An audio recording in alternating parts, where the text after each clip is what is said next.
vehicles, parts, accessories, and information can all be found in one place. So blast, slide, soar, and crawl with us at AssociatedElectrics.com.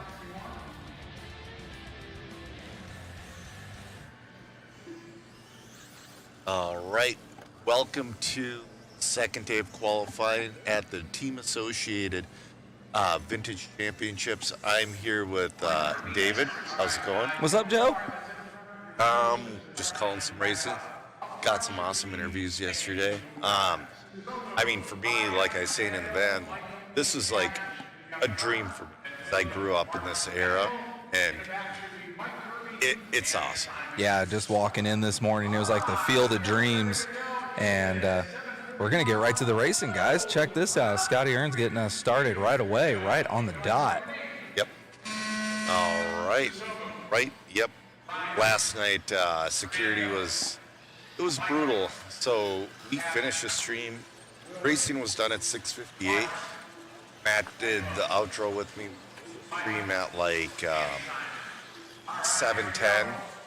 Security was lined up staring at us. I was watching that live stream for the last couple hours coming in last night, and it's I can't wait to experience it for myself. Right at 7. Get out. It is. Today's going to be a shorter day, so today we're doing one more round of qualifying, and then we are doing the concourse and then the banquet. We will be live streaming both the concourse and the banquet. Beautiful. Love to see it. Yep, and then tomorrow is the mains. Allegedly, there's going to be AAA mains. We'll see. So, right now, I believe this on track now is your 1973 or 1976 to 1983 two-wheel drive buggy. Matt left us with no monitor. That's all right. So in this class, you're going to have like your grasshoppers, your hornets, stuff like that. I know. I think I'm watching Larry Tom's. Is that the Sand Scorcher? Yeah, Sand Scorcher. I saw Jason's post from that earlier. It looks pretty good out there. Oh, yeah. I know Larry's having a blast out there. Yeah, and the thing is, too, like, they really haven't been fixing anything. They've just been watering and maybe sweeping a little bit. How hard-packed the track is happened naturally. Yeah, I'm watching that. It's got a little bit of a groove developing, and it looks really fun out there. I wish I signed up. Yeah. Oh, me too. All right, we're pulling up a screen here so we can call the action.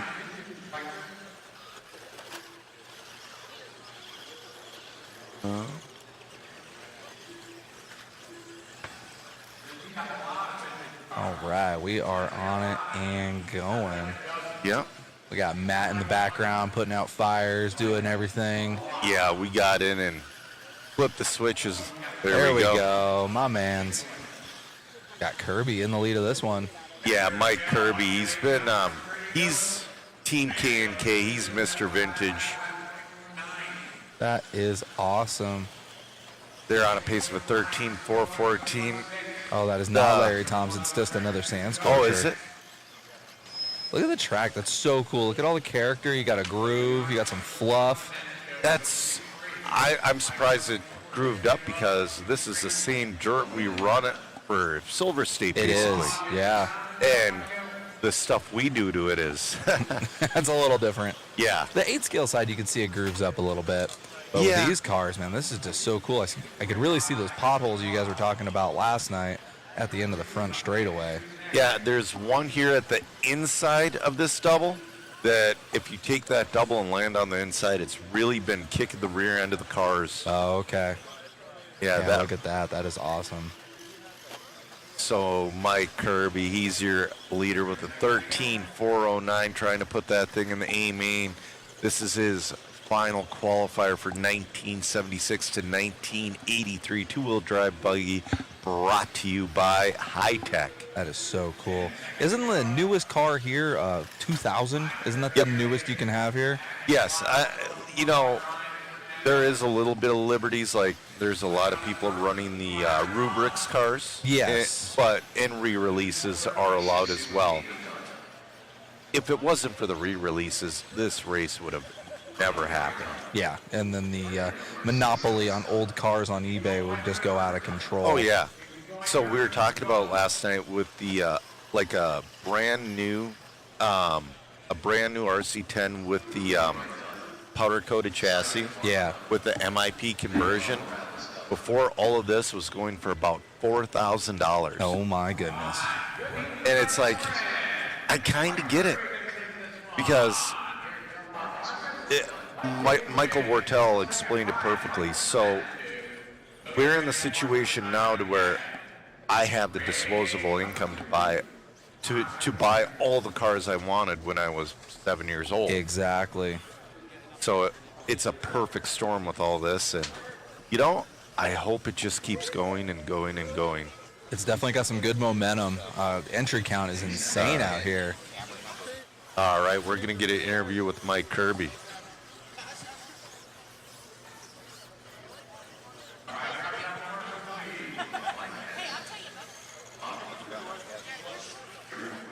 Coming from that P7 position there, car's looking good. You got the see-through body on here. Is that a sand scorcher? Turbo Scorcher. Turbo scorcher. Well, car looked good out there, man, and looks like the re-release looks too fresh to be old. Was a re-release. Jeff Millar built it for me Friday. That's the first run on it. Well, look good out there, man. Congratulations. All right, thank you. You got it, Mike. Mike from K&K right there. Back to you, David and Joe, in the booth. Oh man, that's like my style, showing up on a Saturday morning and just trying to figure it out. Yep. This one, Jason Ashton is parking it for this one. He's got overall TQ. He's like, I can't risk breaking this car. I was watching him in the stream last night, man. He's killing it in almost every class. Yeah. I want to say There's Larry Tom. Yep. There's the sand scorcher. He's TQ or close to it in there. Ooh, that's a loud horn.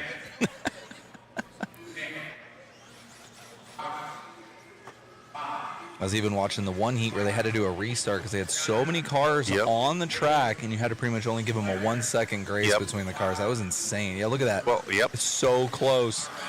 So the fast guys are getting around a 15-second lap, 16-second laps are extremely good. And you have 12 cars on the track. You can't give that normal 2-second jump. You got to just go, go, go. Yeah, that's awesome to see. All right, we got Drew Boyd in this one from DBR Racing. We got Bob Cooper from Minnesota. Bob Cooper jumping up to that too. Look at those paces from these cars. This is awesome. Yeah. You know, they're not too far off from the 1984 to 1988 class, which is going to be coming up next. There's Larry Tom on cam. Bob Cooper to the lead.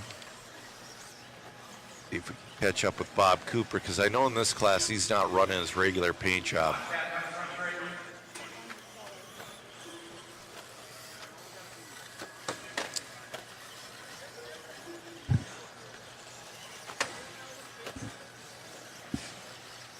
All right, we're following along with Bob Cooper.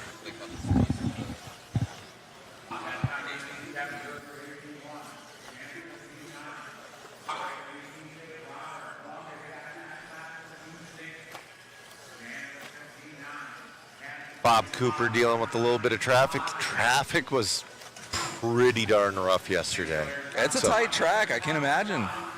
Yeah, and there's not a lot of give and take. Yeah, I can see that. Oh, Bob making his way through. Only got a little bit of a hiccup there. Oh, we got somebody running a full white bar out there. I can see why in this generation of cars, I got a full front bumper in the front there looking like Oh, yeah. an Your RPM leader bumper. upside down. That's going to put Drew Boyd from DBR Racing to the lead. He's going to be your red car.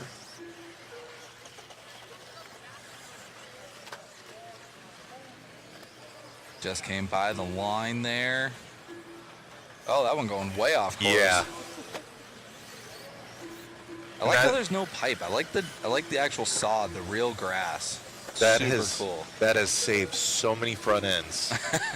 I can imagine. Oh, there's a little bit of pipe there. I A apologize. little bit on the outside edge, but I mean, if you're in that, you know. Yeah. Drew Boyd, he's very instrumental in the vintage scene.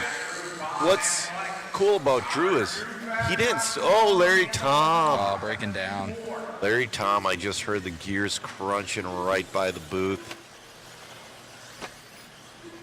But Drew Boyd did not start racing until like 2016, and he immediately gravitated towards the vintage scene. It's pretty cool.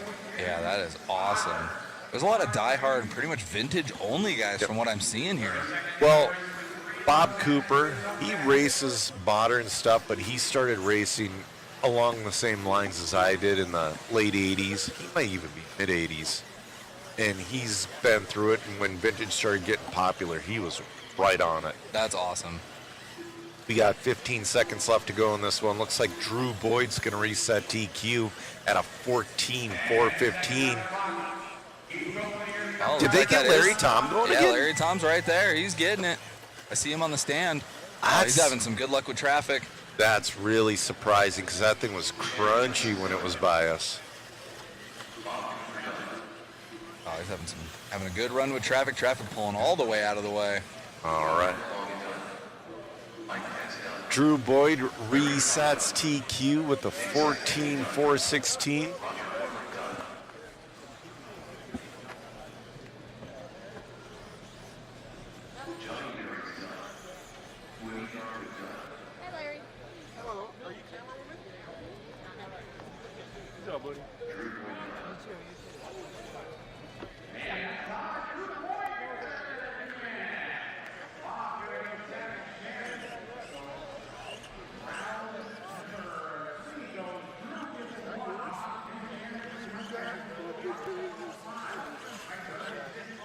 No, he's right there on the track. Sorry.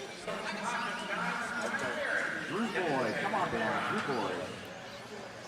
Gonna catch up with Matt for Matt's an getting interview. the speaker and microphone working. Oh, man. Amazing run out there, my friend. You went all the way back to Cali, all the way back out here to Vegas, and you're kicking ass right now, setting TQ time. Must feel good. Awesome. Yeah, today was wild. My moving company was late on Tuesday, so I had to drive back and forth from Cali yesterday. So I ran this in Q1, and then I lost all my other runs yesterday. But got this thing ready, put a TQ run together. I'm super pumped. What car is this? What are you running this weekend? Yeah, so Jeff Millar entered this car. It's a Tomahawk, yes, Tomahawk, and he put a bunch of Factory Works parts on it. And then he's like, hey, could you run this car? And I was like, I'll do it. So we got it together, and I had Eric Young at Hoosier test it for me, and it's working flawlessly, so I'm pumped. Got it handled, man. I know you're back in Cali now, so we'll be seeing much more of you here on the West Coast. Congrats. Thanks for all your hard work. And I know you're probably instrumental behind the scenes. Thank you for sponsoring this event as well. Yeah, thanks so much. I'm just happy to be a part of it. I'm looking forward to my Cali move, and Mod Hobbies is my new hobby shop. I love it. Thank you, my friend. Much. You Yep. got it. All right, Drew Boyd there from DBR. Back to you, David and Joe in the booth. That's awesome to see. I heard about that, the 10-hour round trip guy. I was hearing about that at the end of the live stream. That's wild. I did not think he was going to come back last night. He came back for one qualifier, Insane. like at the end of the round. All right, it. this is your first out of 5 heats of your 1984 to 1988 two-wheel drive buggy, brought to you by J Concepts. Wow, this class is huge. We got Bob Stormer in this one. He's going to be starting at the point. He's got those pink front wheels. Kevin Van Aert built his car for him. Kevin Van Aert built his two-wheel buggy. Bob built his truck. Because it's funny, so Bob wanted to run he signed up for the 1980 to 1990 truck, but wanted to run a 10T. That wasn't available in 1990. So he had to find some oddball conversion kit from like 1988 to build his truck. Wow, that is insane. Tech must be a joy at this race. No, but there's no tech. Really? Yep, We're it's just kind of just honor system? Yep. It's Working out so far. Yeah. In my opinion, there's a couple of double X4s that are in the wrong class, but I was going to say, some guys are so good they could just see a car and go, well, that ain't it. yeah. Well, so there's, or not double X4s, double X. I keep doing that all weekend. Yeah. So there was, I remember specifically that tone's rough. The double X coming out in 1994 because my dad won one at a race we were at, and he built it, and a week later he let me practice with it before the races, and I broke it, and he had to park it because nobody could get parts for it. Oh, man. And I was 12 years old, so 94. Bob Stormer already making his way through traffic. That's Bob. a good story, though. That's awesome. Bob Stormer, getting a little hung up. He's the one, he's giving away a lot of swag. He's got his special event shirt with, he's got the zombie shirt with the Vegas theme on it. He's giving to people. He's got like a cow that he put Stormer Hobbies on. I've been seeing the cows everywhere. Got one on the front of Shoe's truck. That's so cool.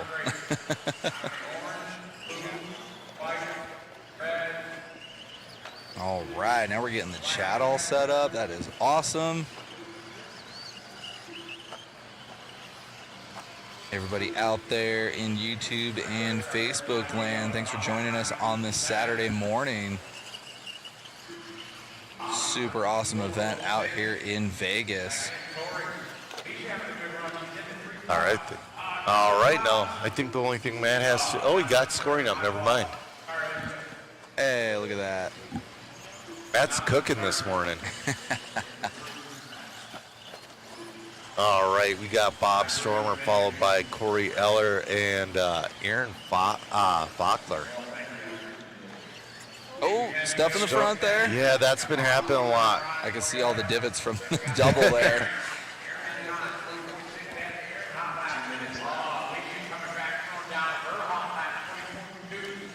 Keeping up with Bob Stormer here. He's got those pink wheels in the front, getting through traffic, playing it smart. Single. He is leading us out right now, 13 with a 407. Oh, man.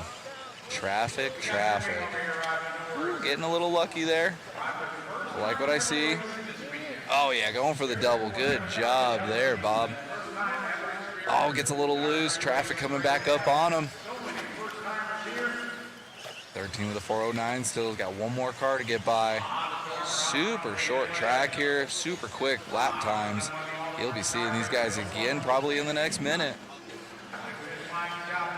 This is our E-Sort two-wheel drive 1984 to 1988 J two-wheel drive cars brought to you by J Concepts. Stormer trying to get through traffic, getting eaten up, mowing the grass out there.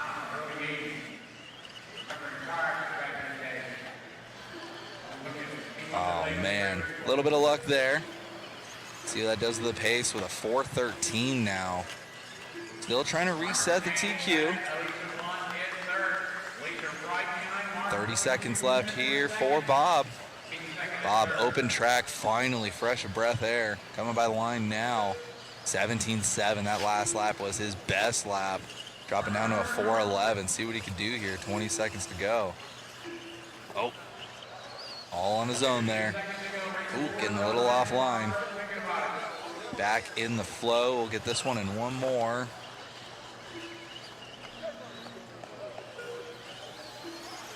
Still on a 413.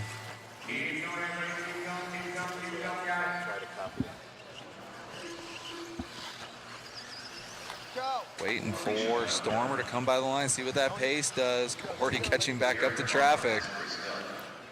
Oh, 13 with a 412. Good run there for Bob. Still have 4 more heats in this class alone. That is insane.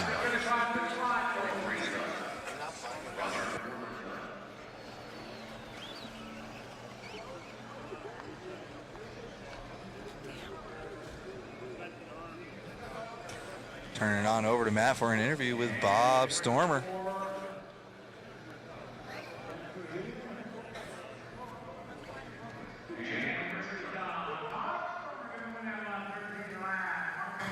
Mr. Bob Stormer grabbing that one, man. Car looked great out there. Must feel good. It was awesome. I'm enjoying this car. You would think that the old 6-gear car wouldn't be all that good. I'm telling you, it was awesome. We're having a lot of fun with it, and it's got that green, cool chassis on it. What do you think, man? Is it cool? It looked like you came a little bit more prepared this time than you did at Clash. Did you know how I finished it? I have no clue. Dead last. I broke every single time. I had this opinion, I was going to run round cells. Car was fragile. It was too old. And It's not like you own a hobby shop. you'd think I know a guy, you know what I mean? Okay, great job. Thanks, man. All right, Bob Stormer there from Stormer Hobbies. Thank you for your support of the event. Back to you, Joe and David in the booth. All right. Coming up on our D-Sort two-wheel drive, 1984 to 1988, brought to you by J Concepts. Everybody getting checked in here. Got Bob Cooper in this one.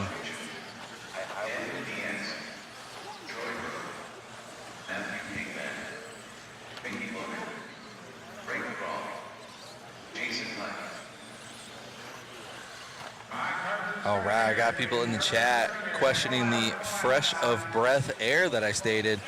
Oh man, Stormer was just choked up with so much traffic in that qualifier. He definitely stood out in that heat, and he finally got open track. So I just said it's a breath of fresh air. Speaking of the chat, check out that link we just dropped there for the waffle. What do you think, Joe? I think I'm jealous of whoever wins one of these re-release kits. They're signed by, like the Masami kit's just signed by Masami. It's so cool. The graphite car is signed by like guys from yesteryear, and the RC10 four-wheel drive is signed by our modern pros. In this one, we got Bob Cooper. We have the Miklos. It's going to be a good one.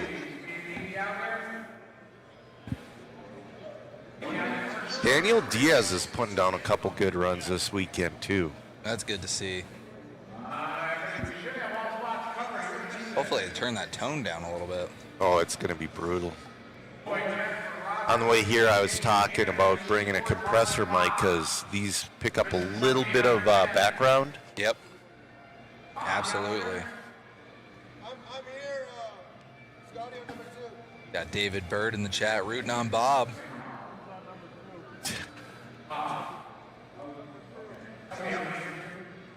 All right, we're looking for marshals. Oh, come on. I guess that's a tale as old as time is itself in RC. Oh, my Yes. goodness.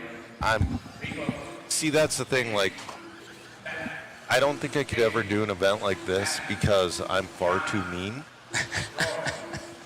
That's why they have us announce fist scale races. Yep. At one of my rule is that something I'm running, if you don't want a marshal, you can just leave.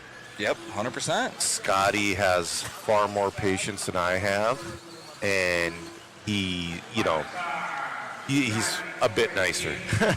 I would say yes. Especially, I was just announcing fist scale last weekend, and I just got my voice back. Oh, yeah. Those guys is like wrangling cats. Stray cats. Yes. All right, Bob Cooper with a nice start. He's on a 14.409. Oh, man, resetting it already. Yeah, we're going to see it reset a couple times. Diaz moves to the lead. Now Bob Cooper back to the lead. They're slicing and dicing out there. They're only 2/10 apart with Croft 7/10 off our battle for the lead. Oh, Miklos in it now. Oh, yeah. Miklos is using the sticks. Oh, that's crazy. Like Masami? Yeah. Oh, well, man. Nobody's like Masami this weekend. Everybody's been asking for like a photo shoot of his radio. Because it's KO Propo. Yep. But there's sticks grafted to the sides.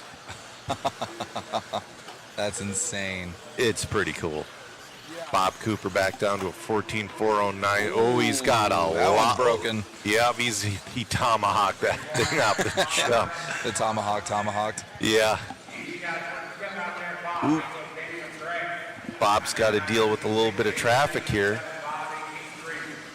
on a 14-410, but he's got 1, 2, 3, 4 cars in front of him he's got to get by. Miklos and Diaz battling for that 2 and 3 spot. Bob gets, go, go, go, go. That's the nice thing about the grass, too, is you don't get that stuck on it. Exactly, and it's just so aesthetically pleasing. It is. You know, and that's all the wonderful sponsors of the event making this happen.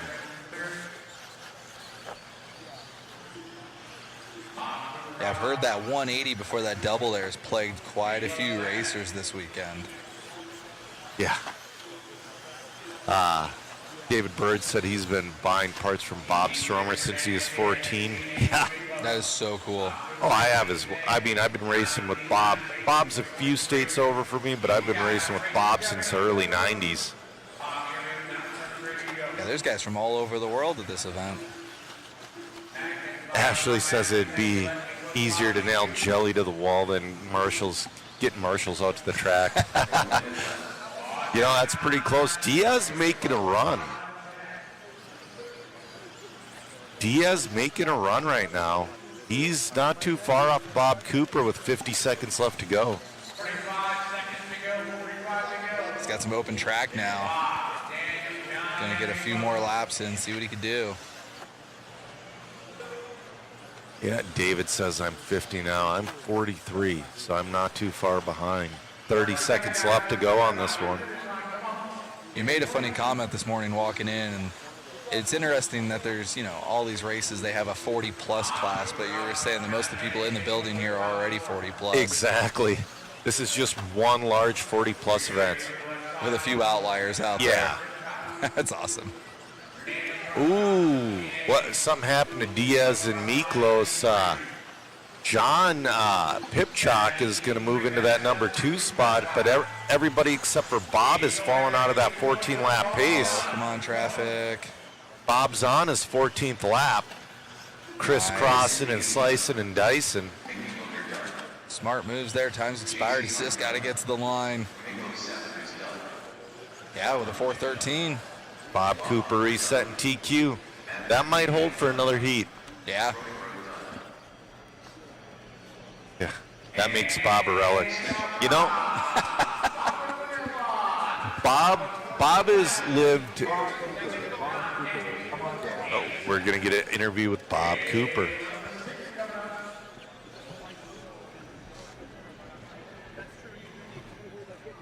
My idea. Great job out there, Bob, grabbing that one and resetting TQ.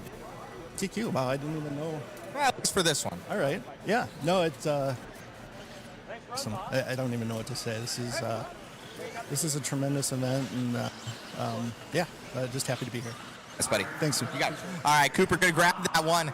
David and Joe, back to you in the booth. What a slice of humble pie right there. Yeah, man. In this one, we got the 12 scale phenom, John Weeda. We got Charlie Menard. This is going to be a great one. That's insane. Over, 50 entries in this class alone? Yeah.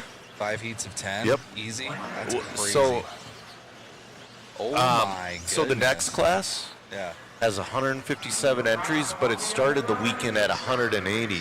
They removed all the people that didn't show up. Oh, okay. It was 180 people. Wow. It's the class. Man, good job to Team Associated putting this thing on. This is next level for sure. Absolutely. Yeah, RC10 Talk says vintage events are 60-plus territory.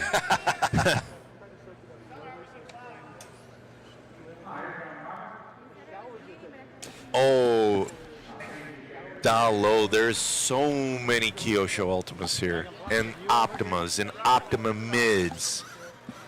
Dude, there's a lot. It's...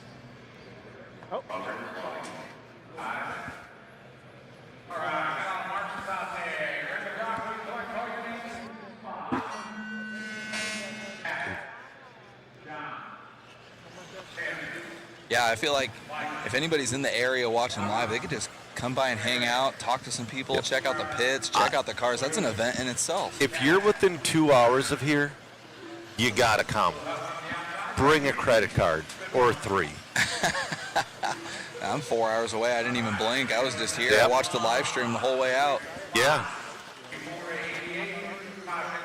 Got somebody in the chat rooting for Woody Garwood. But right now, Mike Good's going to be your early leader, followed by 15. John Weeda.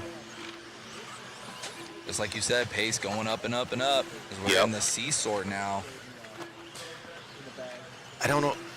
I should have looked. I think John Weeda had a rough seating. I think he might be qualified for the A in this one. Which would make sense because he just laid down a 16.8. Yes. Which is wild. Put him to the lead on a pace of a 14.404. John Weeda from Twig, Minnesota with that red and black green tub RC10 make his way through. Oh, he gets hung up in traffic. Oh, man. That's going to put Timothy Stella to the lead. Timothy's in that group. It is just, man, this looks like This 5 is- o'clock traffic out Yeah, this there. is where traffic gets rough. The racing tomorrow is going to be interesting. That is for sure.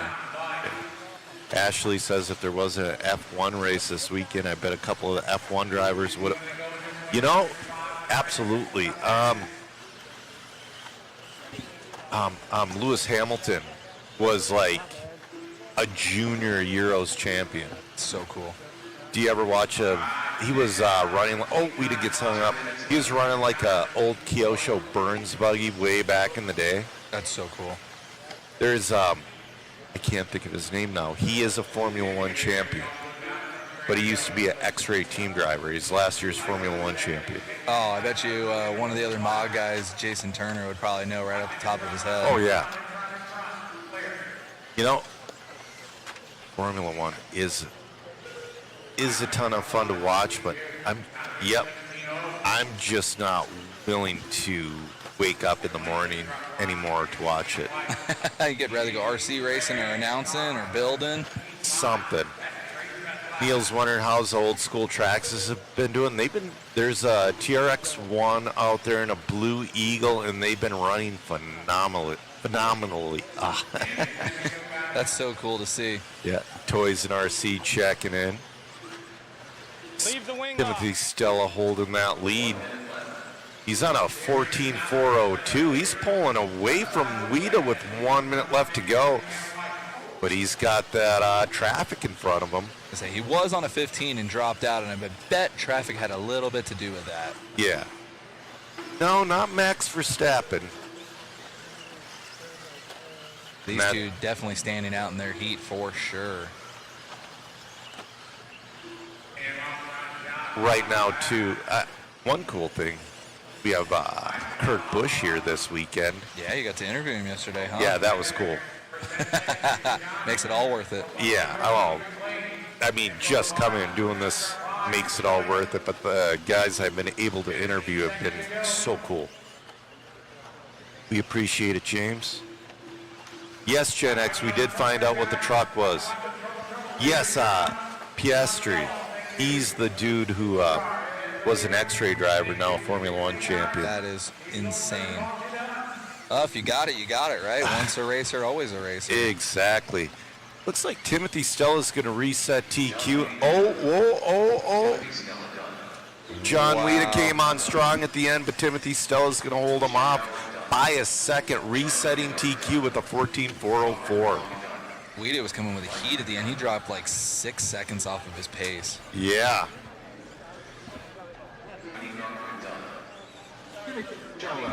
Yep, the chat saying Oscar. Yeah, Oscar was that X-ray driver.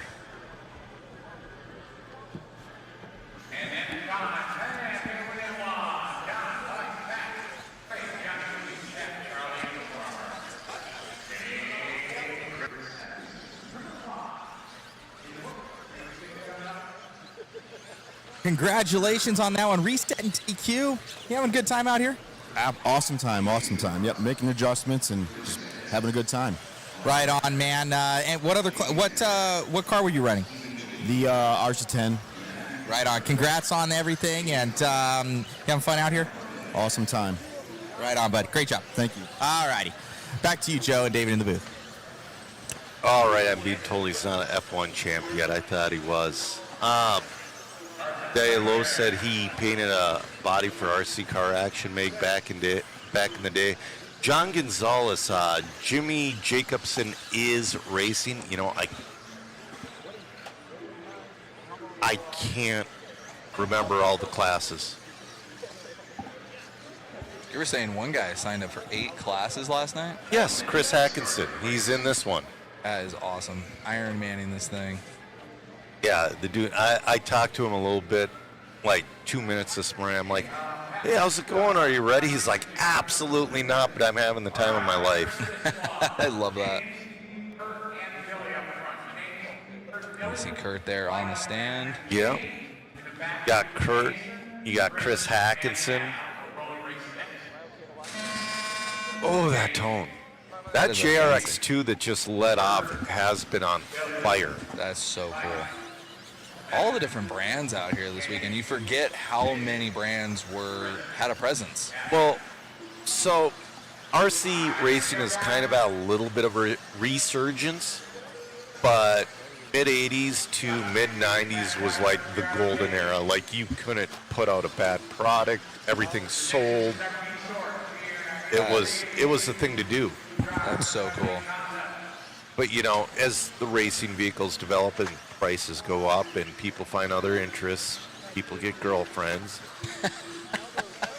A tale as old as time in RC racing. Yep. I always put racing as a priority. That's it, man. That's it. Well, I've broken up with girls who tried to give me the ultimatum. You know what?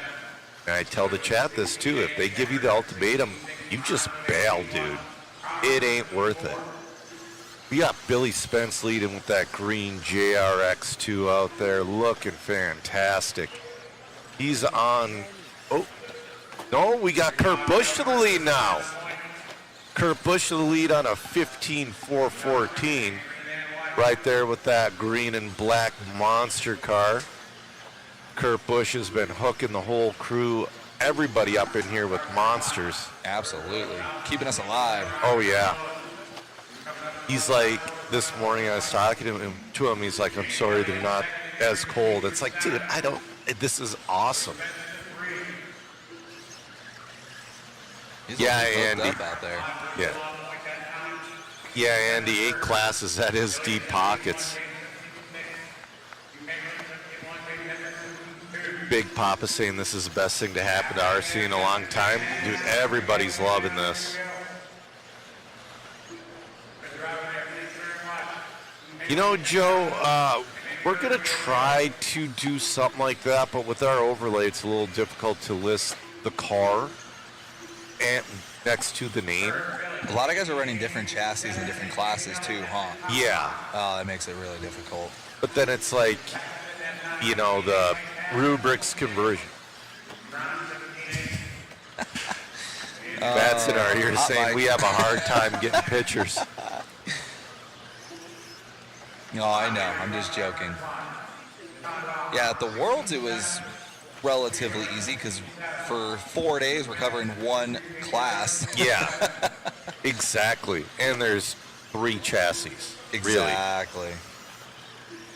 Kurt Busch killing it, though. Starlight, unfortunately, Brian Kinwald passed away a few years ago. One thing, though, Travis Amescu made this pimped out gold-plated RC10 that he's waffling off. Yes, he did. Go to Travis Amescu's page, buy a waffle ticket for that as well. I bought one before I even came here. It's like, dude, all the proceeds go to the Crohn's Colitis Foundation, yep. In honor of Brian Kinwald. Kurt Busch on a 15.414, but he's got Steve Chamberlain on his back bumper on a 15.416, and Elliott there as well. That last lap was his best lap, a 16.3. Yeah, man. And like you said, you're a race car driver. You know what you're doing. Once a racer, always a racer. Yeah.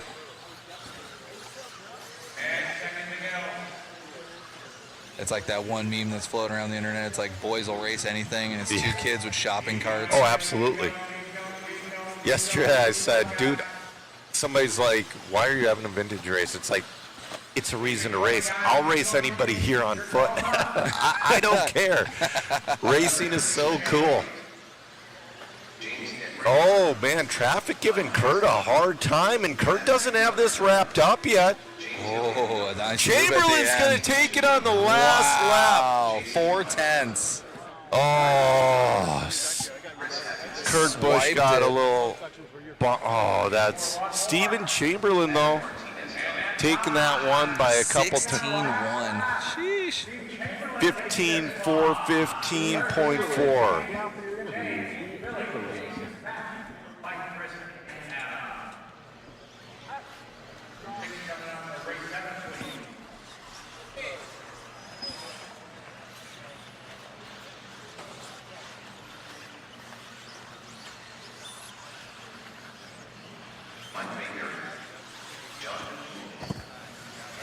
Well, man, beating out Kyle Busch, you can't say that very often in a race. You grabbed that one by a couple tenths. That's right. That was a good race. Oh, sorry, Kurt Busch, my apologies. But yeah, I know. Yeah, they both drive the same. So, no, it's been fun, and it was a good battle. Really fun to be clean, and it's been fun getting out here again, running my car from 1988. And so it's The original. the original car. That is, it wasn't a repop. No. Very, very cool, man. Congratulations on the win, resetting there. Appreciate it. Apologies about that, Mr. Busch. And back to you, Joe, and David in the booth. All right. Andy's wondering. One thing I will say about this event that I'm loving is that it's all smiles. Everyone out here is just cheesing ear to ear. Andy's wondering, is this event happening next year? You know, we don't know. And we've been kind of talking, well, just racers in the pit. We have nothing to do with it. It would be kind of nice to have it every other year. But also, though, you have to strike while the iron's hot with this vintage stuff. I'm ready to buy a vintage car right now. I need one of those RC10Ts. Yeah, one of those Clifflet T's with the powder-coated pink chassis. That tone is still offensive. We got Jason Ashton in this one. We got Andrew Smolnick. We got John Schultz. We got another 12-scale phenom, Kevin Van Aert, in this one. Mike Mayberry's out there. Yeah. Dude, Man. So in the next class, Ashton sending her sideways off that one. Oh, it's broke. Oh, no, it's not Nope. broken. Mayberry had just such a poor time seating in the next class, so he's going to be up next. Yep, definitely stands out. His time will stand for like 6 heats. Is it the next class that has 150 entries? Yep. So this is your A heat of your 1984 to 1988 two-wheel drive buggy, brought to you by J Concepts. I believe Jason's coming in today or tonight. He's kind of splitting his time between here and the INS. Okay. But J Concepts does have, Allison and Hannah here. Wow. They seem like they've been the go-to tire out here, right? I've heard nothing but Goosebumps, Double D's. There's a couple guys on hole shots doing pretty good. But yeah, it's Goosebumps, Double D's. They were trying on another tire earlier this weekend, and it just wasn't it. Yeah.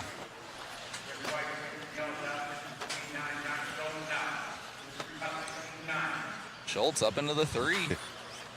Yeah, Dalo makes a good point. He goes, every other year, some of us don't have that long in the vintage. You're not wrong there. Yeah, you know, Andy, there's a couple old Schumachers out there this weekend as well. Not as many as I'd like to see, because I remember that being, it was kind of like you had your associated guys, 20%. You had your Losey guys. Well, I should say your AE guys were 40%, your Losey guys were 40%, your Schumacher guys were 15%, and then your Traxxas guys were another 5%. Okay. That's a pretty good spread, especially compared to today's numbers. Yeah. Well, like back in the day,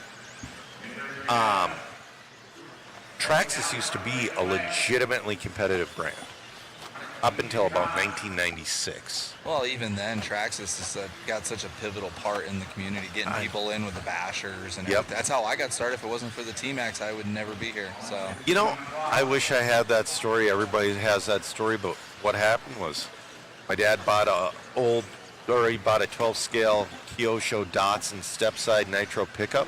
Oh, that's cool. And that just hooked both of us. And I was too young, and I was like 4-ish when he got that, 4 or 5. And he got a Kyosho Double Dare. He went racing. The week after that, he got beat.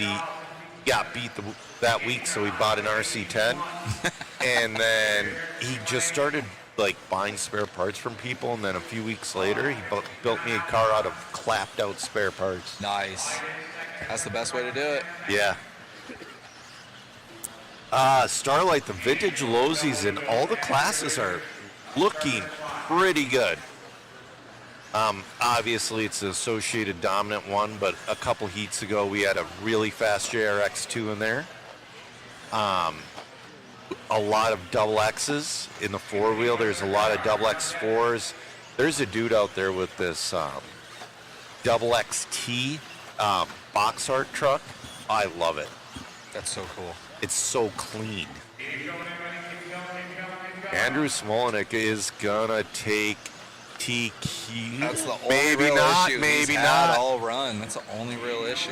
Still with a 404. Yep, he's gonna take your TQ because White was already done. He's at a yeah, White was 406. done. It was close, but see if we can get Matt for Yeah. an interview.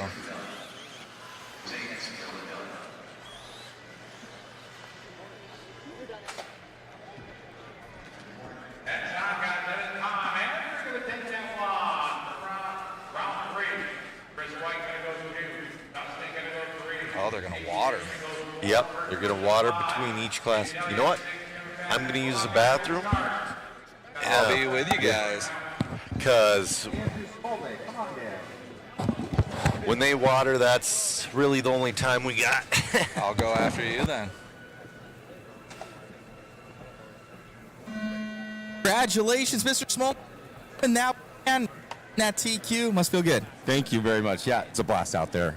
This outdoor, it reminds me a lot of the ranch pit stop. So having a blast. Look good out there, man. Congratulations. Behind had a lot to do with this event. A little bit. You know, I was in a few of the meetings, so I had a few of my 2 cents to put in, and it turned out really good. So it turned out amazing. Yeah, thank you. Thanks, man. All right, thank you. Got it. Andrew Smolnick right there, grabbing that TQ. Back to you, Joe and Dave. All right, as they water the track, check that out. Mayfield on the hose. Keeping the track dialed out there. The next class we're going into has 15 heats. That's not a typo. 1989 to 1993 Team Associated. Brought to you by Team Associated. That is crazy. The first heat, we're starting out with 12 cars. Checking out the chat with you guys.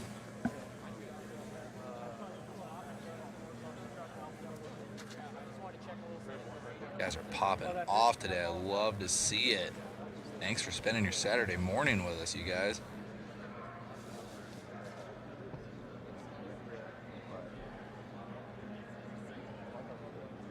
All right, I got Chris Fossum in the chat. I hope the rest of the industry is watching this race. They need to learn from Associated and start re-releasing their old models. Vintage is here to stay and is only growing in popularity. I've been here for 2 hours and I already want, well, I've been here for about an hour and I already want one. I want to sign up in this class. There's 150 people to race against. That is so crazy. 15 heats. All right, checking out the chat some more. You guys are awesome this morning. Ralph Furley, morning mod crew, and everybody.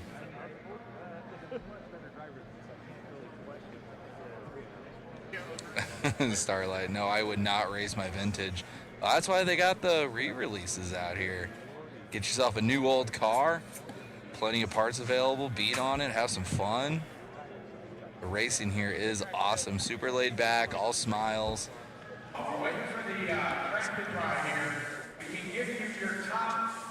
Props to AE, Kyosho, and Schumacher for supporting this movement. Big Papa Pump, good comment there.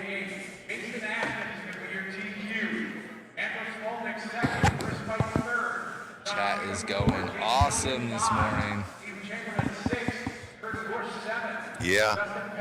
Got David Bird in there. I'd rather watch this than today's NASCAR. That's cool.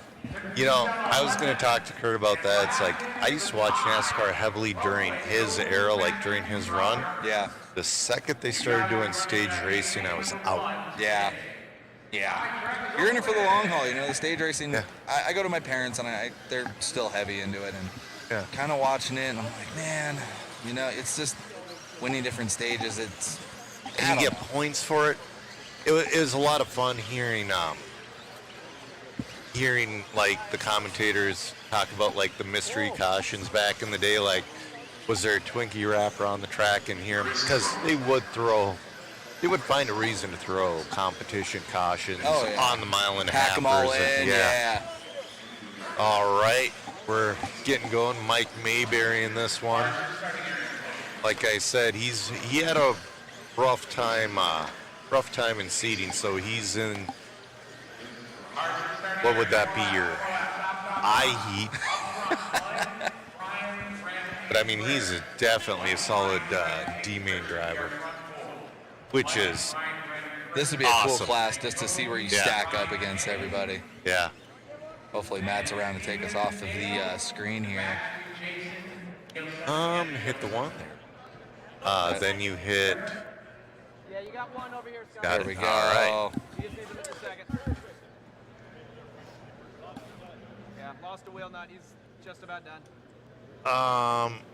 You know, my JZ, I've always preferred a stadium truck. I kind of didn't like the modern era trucks, but now that they got the lower towers and shocks, it's so cool. We got a frantic tire change happening right now.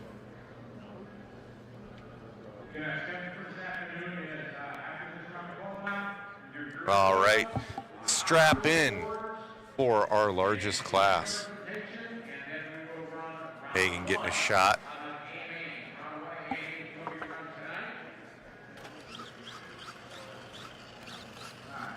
No bumps. They're taking 12 straight to the A and no bumps.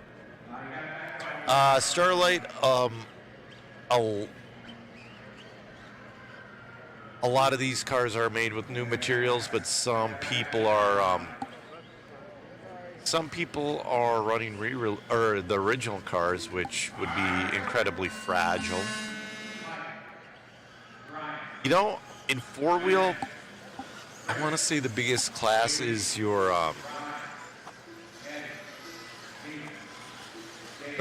I forget it. It's the middle class. You know, there's a good amount. This two-wheel drive class here, you got 157 entries. Just being in the A main of this one is so cool. All right, guys, I'm going to drop that waffle link right now. You have a chance to win a re-released Asami car. You have a chance to win a re-released graphite car or an RC10 four-wheel drive. All of them are autographed. We're giving away a Team Coyote Charger. We're giving away a black-handled MIP metric set signed by Eustace Moore. Plus a ton of other goodies. Mod puck system, swag, Jonathan Charger cable.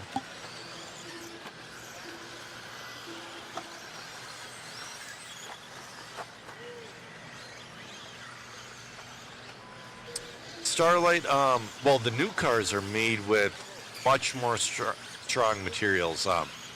For example, I've raced my current stadium truck probably 20 race days now, and I have not broken an A-arm.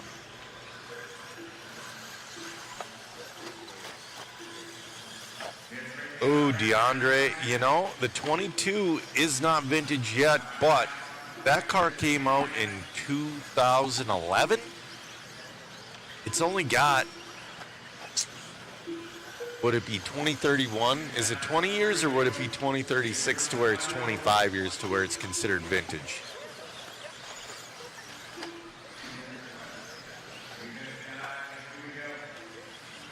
All right, we got Brian Minix in the lead of this one. Ooh, Mayberry having a rough one, but Minix on a 14.405. You know, he really came alive in that last round, too. He was only a second behind Mayberry. He's really finding something, but he's getting hung up with traffic there. A couple of guys standing out in this, would you say the eye heat? Yep.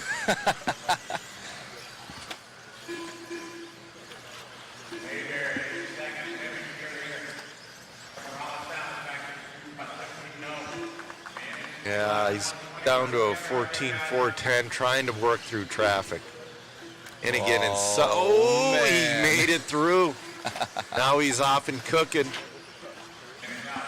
Open track in front of him. Looks like, I can't tell, but it looks like he's running the Lozy. I think he's on the Double X. Nice. Double X were great cars back in the day.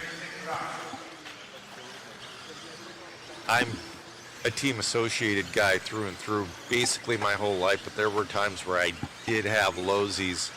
The Double X4 by far was my favorite Lozy. The second favorite was the Double X CR, the original one with the non-kingpin steering setup. Awesome. I'm sort of in the same boat. I've been pretty much, once we got away from the T-Max and the Revo, been associated.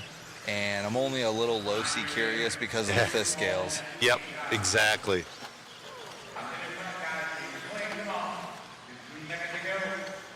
Yeah.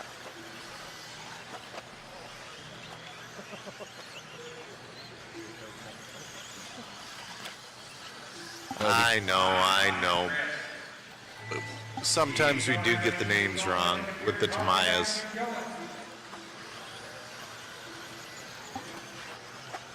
All right. Minix is going to get this one. Really solid run with a 14.405. Guys like Rivkin and all that will be in the 16s, but that 14.405 is going to probably hold for a few.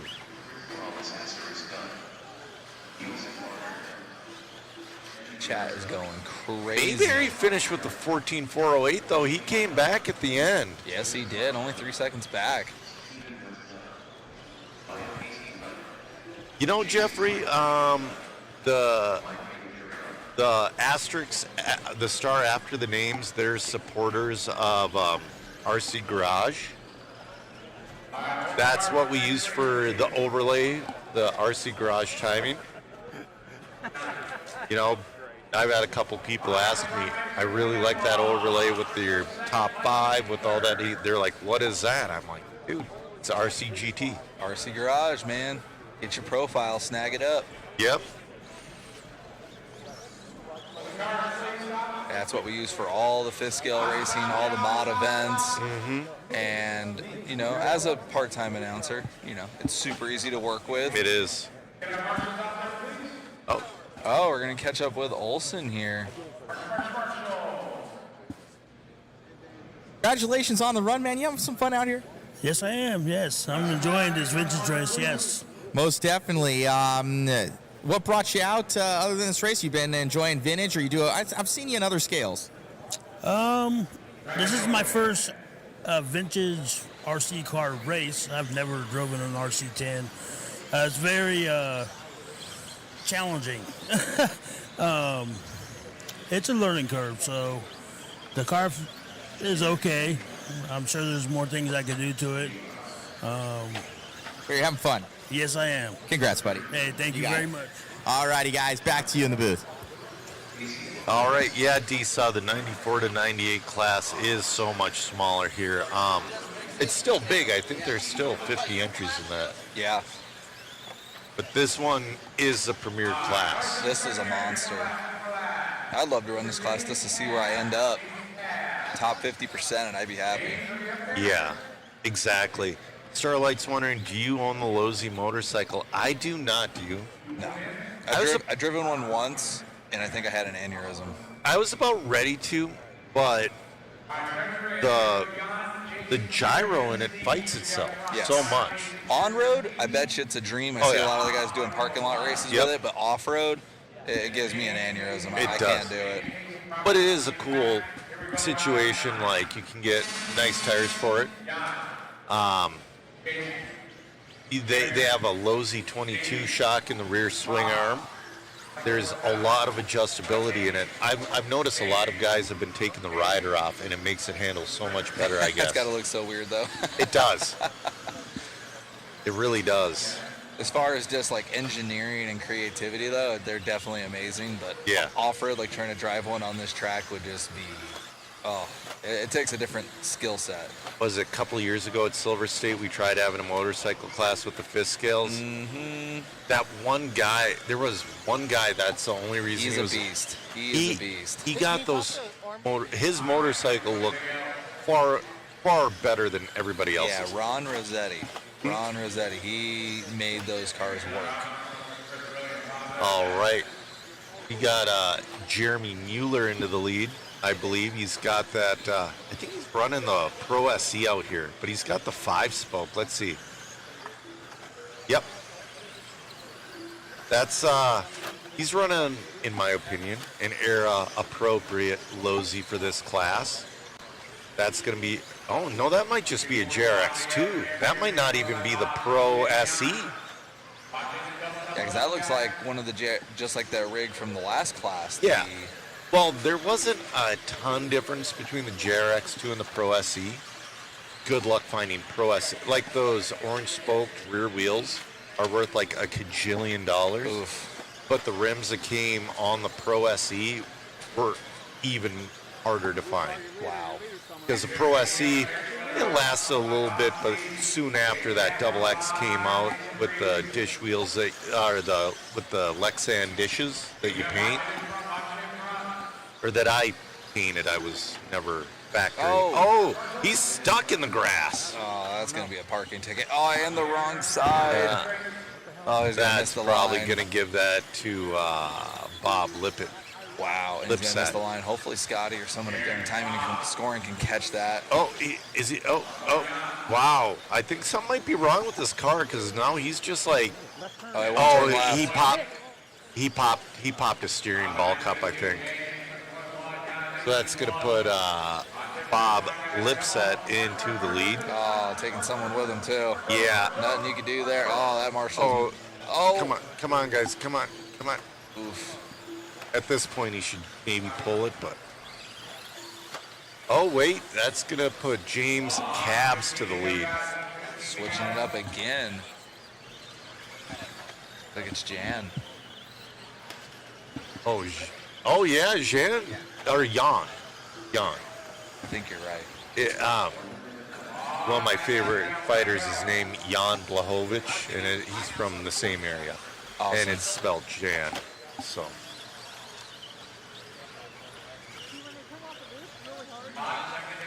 Dollar in the chat. The low C5 spoke plastics are worth money. Oh, dude, if you got ones new in package, that and the real aluminum RC10 Technocraft wheels, oh man, go for like $400 or $500. Retirement plan right there. Yep.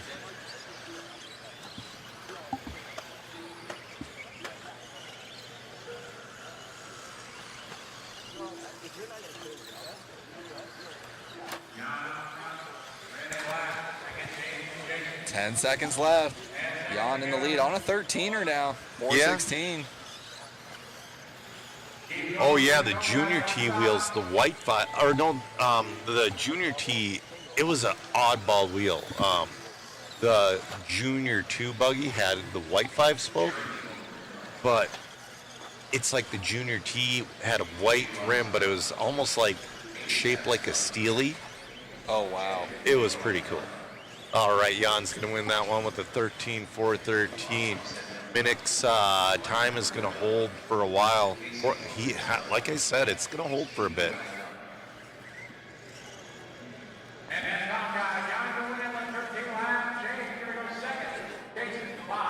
just going to say I'm so glad you are here, Joe, because you are a wealth of knowledge.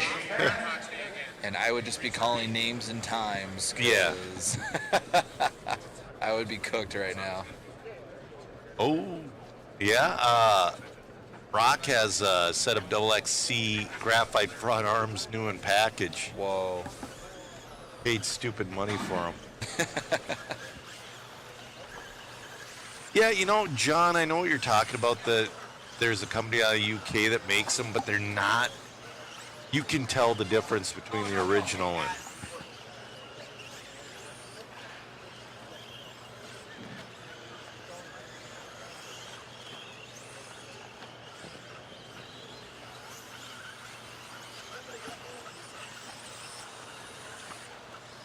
Getting these guys checked in here.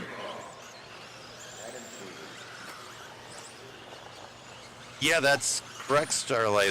The ranch did paint their grass. Sound like fireworks. Yeah.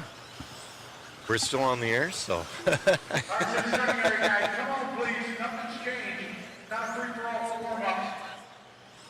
Yeah, JC Racing does make a 5-spoke, but it's not the same. And like I was saying, you definitely tell the difference between an original and a repop.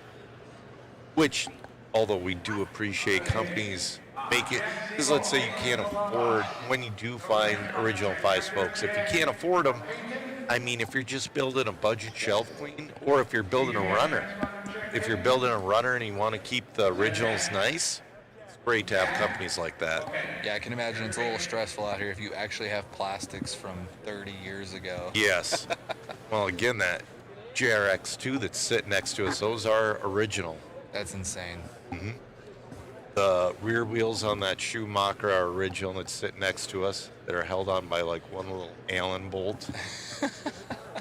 That is stressful to say the least.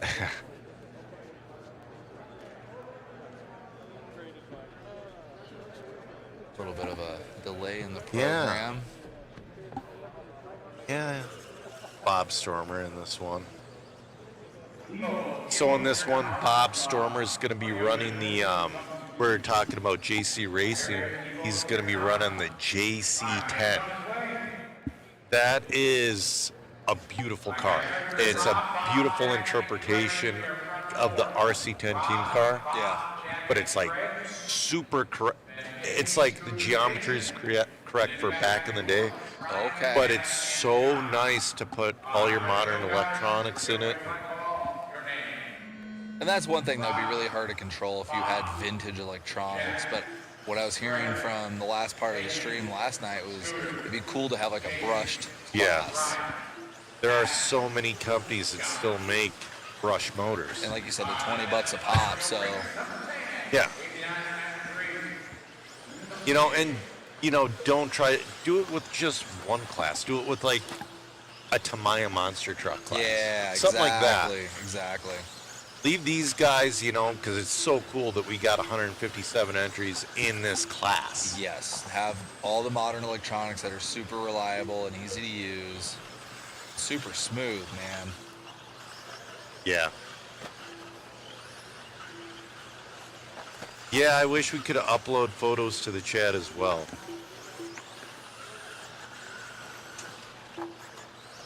Oh, Andy's saying his boy Steve Kirk is in race 18 with his JC10 with his paintwork. Oh, got one upside down. There's Bob Stormer we're following along with now. He's got those pink wheels in the front, just like the other class. That's Bob. Oh, 14.407. He's on a pretty good pace right now. Good camera work by Megan there. Yeah. Shout out. Cameraman Chris getting checked out. Hopefully he's back with us later in the weekend, but overall health always comes first. Absolutely. Bob Stormer. You know, guy can ride. Yes, he can. So before Chris Hackinson, Bob Stormer used to go to races and he'd be the Iron Man. He'd find some kid to hire as a marshal and he would run every single class. That's awesome. Like if I'm running 2, I'm stressed. And here, there's 8 classes you can sign up for, or even More. more. Yeah. There's more. It's just Chris signed up for 8.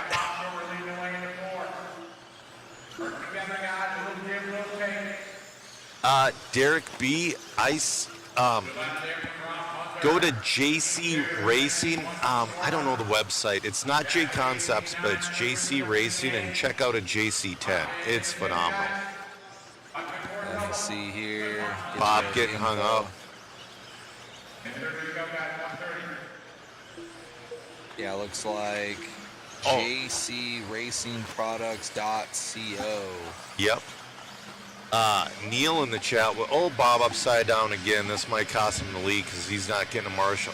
Marshal him!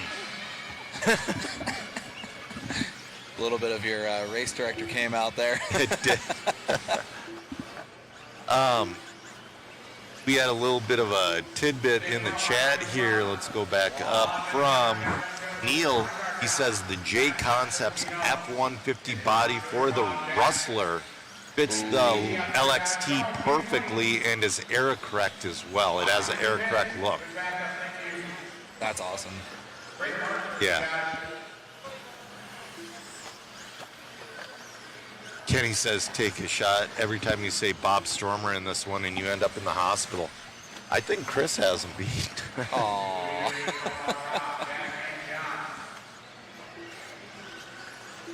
All right. Got Scooter, how do you pronounce that last name? Wingard? Yeah. Scooter in the lead. Scooting. 15 seconds left to go in this one. He's on a 13.403.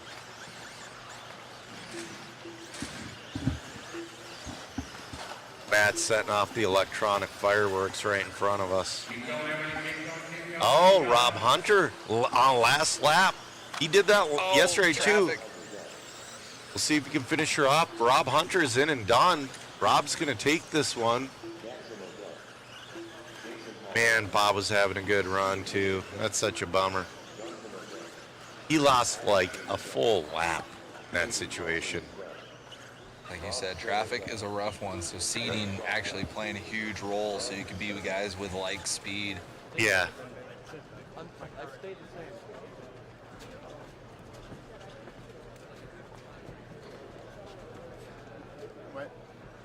TBG out of Canada repopped the LXT body and it's pretty good. Hurts to cut the ears off of a servo for a double X. Yeah. Well, what we used to do with the triple X, we used to drill the chassis and countersink it, and we would use like a RC10 servo mount and jam that servo as far forward as we could. Awesome. And we would cut the battery slot out and jam the battery against the back of the servo just to get all that weight forward. That's awesome. What we did, that was the Triple X BK2.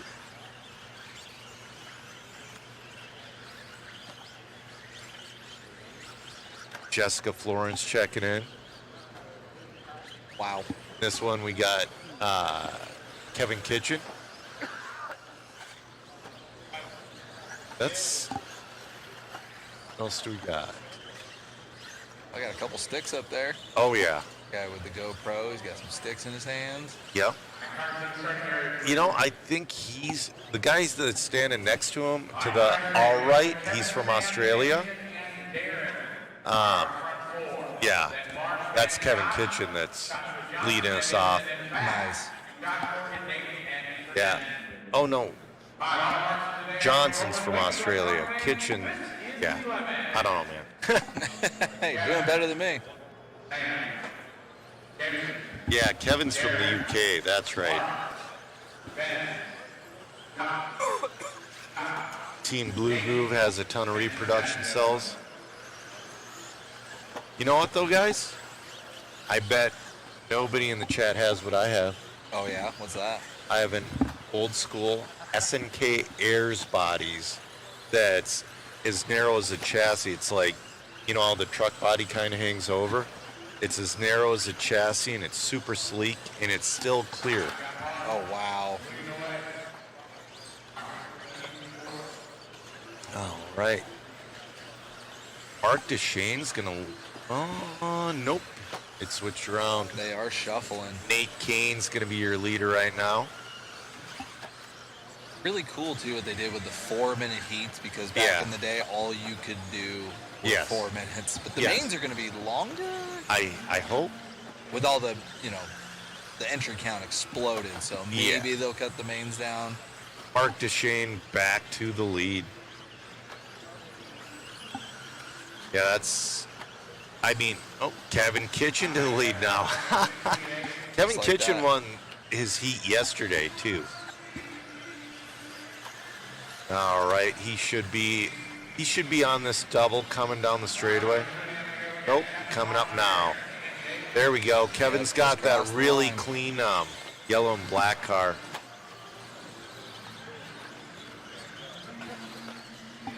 Getting it done out there. I hope that music's not going over. Okay. Copyright. Yeah.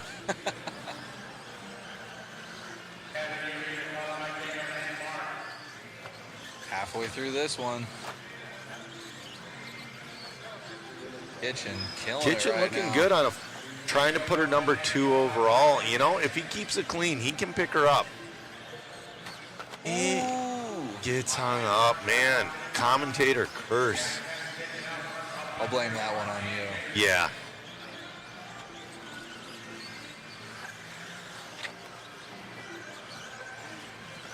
Nice. 130 left to go. Yep. A little Kevin's bit of still- open track for now. He's on a 14.410. I'm going to drop that waffle link in the chat. We're giving away a lot of good prizes, and you know, the money we gain from it helps us update our equipment, upgrade, Replace the broken equipment. Yeah, we're down 2 cameras, I guess. I thought we were only down 1. We're down 2. Helps get us out here.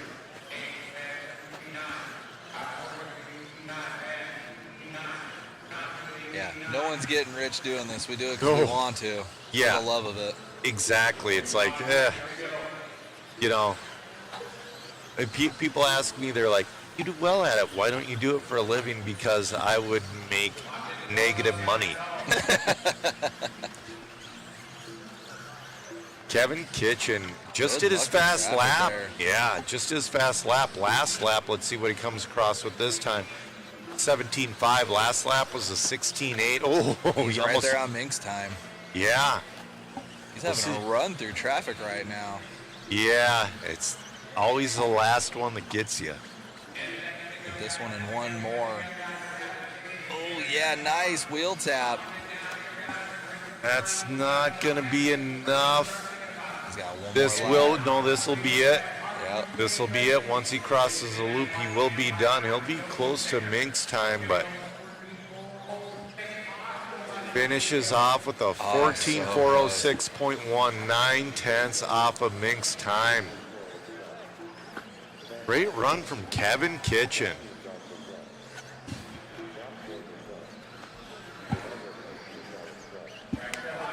All right, we're race number. The heck? Wait for it to switch over.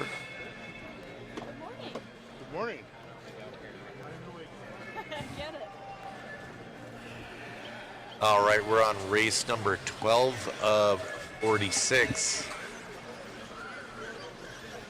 This is heat 5 of 15 of your 1989 to 1993 two-wheel drive buggy, brought to you by Team Associated. Yeah, that's right. The OG RC10 is in the 84 to 88 class. Tell you what, though, that JRX2 is looking pretty. There's a couple of Kyoshos looking excellent out there as well. I want to say Smolnik has an old Kyosho in that one. Kurt Busch has one. Wow. Yeah. And those Kyoshos, are they straight up original or are they repops? I think you have a mix. Okay. They did a really good job on that 1987 Joel Johnson car, that repop.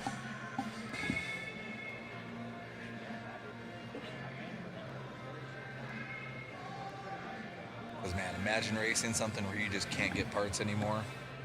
If it wasn't for the 3D printer, I don't know if a lot of guys would be running.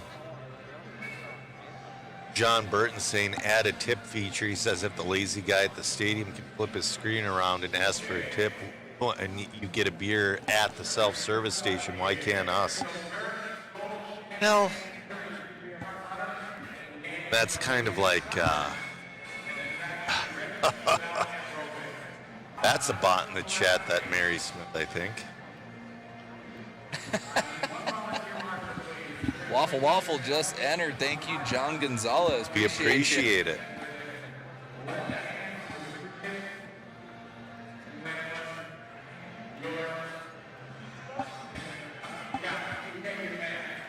We got old school Dirk in this one. He is instrumental in the whole old school scene.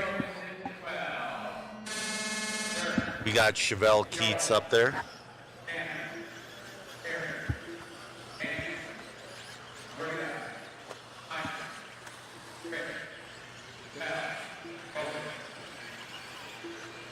Just perfect.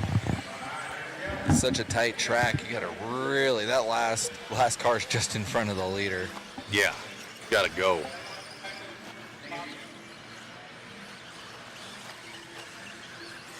Joel Marquez is going to lead us off. Chevelle Keats up into that number 2. So, now it's going to be Simon Clark. Keats to the 2. 18 with a 413. That is a mistake right there. Probably caught the line early. Yep, that's been happening a bit too. So I almost bet Keats is actually in the lead. Oh, dropping down after that 17.5. Let's see. Chevelle Keats has been traveling all over the country racing with her dad. Yeah. Pretty cool. I'm seeing on his Facebook, they were just at the Nitro Supercross out there, another one that we covered a couple weekends ago. Yep. She's getting pretty quick with an A scale. Oh, she's got one of those glow antennas as well. I love that. I mean, it's such an unnecessary thing, but it's so cool. Yeah, it's just one of those things. That's the whole part of the hobby, right? The whole hobby's unnecessary, but we love it. That's the best way to put it. Man, these guys are all over the place in this one. Yeah. Right now, old school Dirk is taking the lead. Dirk should be coming by the line any second.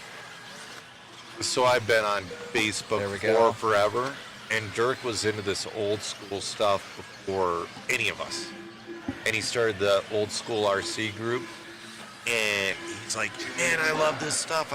Just going off on it. I'm like, it's like I'm starting to kind of get it, and then I think the whole RC world caught up with Dirk on this vintage stuff. That's so cool. Low. His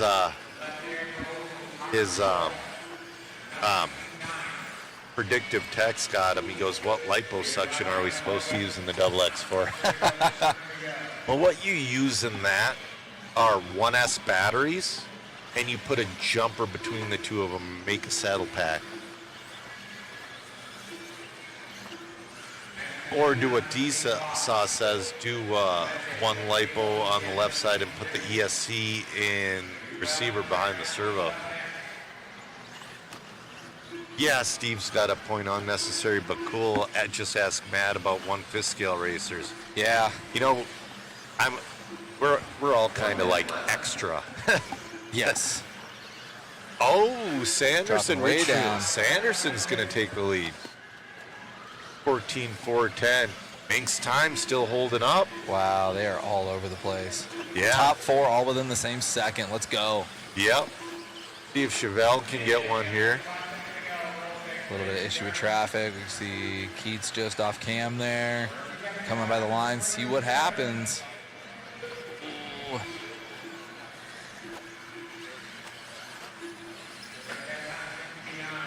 So somebody recommends doing the vintage races in between the IFMAR Worlds. The difficult thing about that is there's always an FMR World every year. Just maybe split the 10th scale. Yeah. I think that was their intention. Cause yeah. Oh yeah, Disa Moto Obscura makes awesome stuff. I got some of his bleeder shock caps for my team car. They're beautifully made.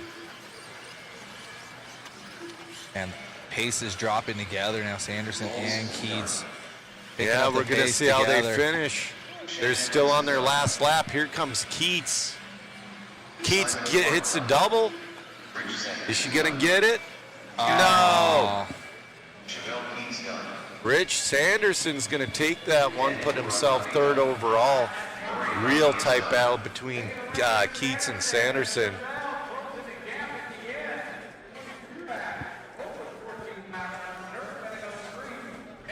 Good race there.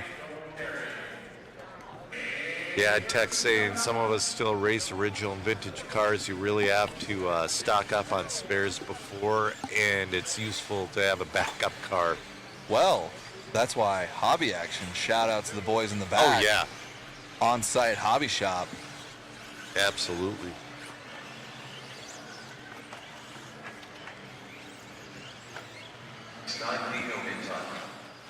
Shadow, you know, so if we did something like a Reedy vintage race, you know, I would say the Reedy events are super special, and they're only for certain things and run it a certain way. I don't think we could take a Reedy name for a vintage event. Yeah. Unless we did 2 classes and ran Reedy format. Yeah, like an invite class or something you have to qualify into. Right. Yeah. Horizon and Traxxas definitely have been missing the boat on this vintage scene.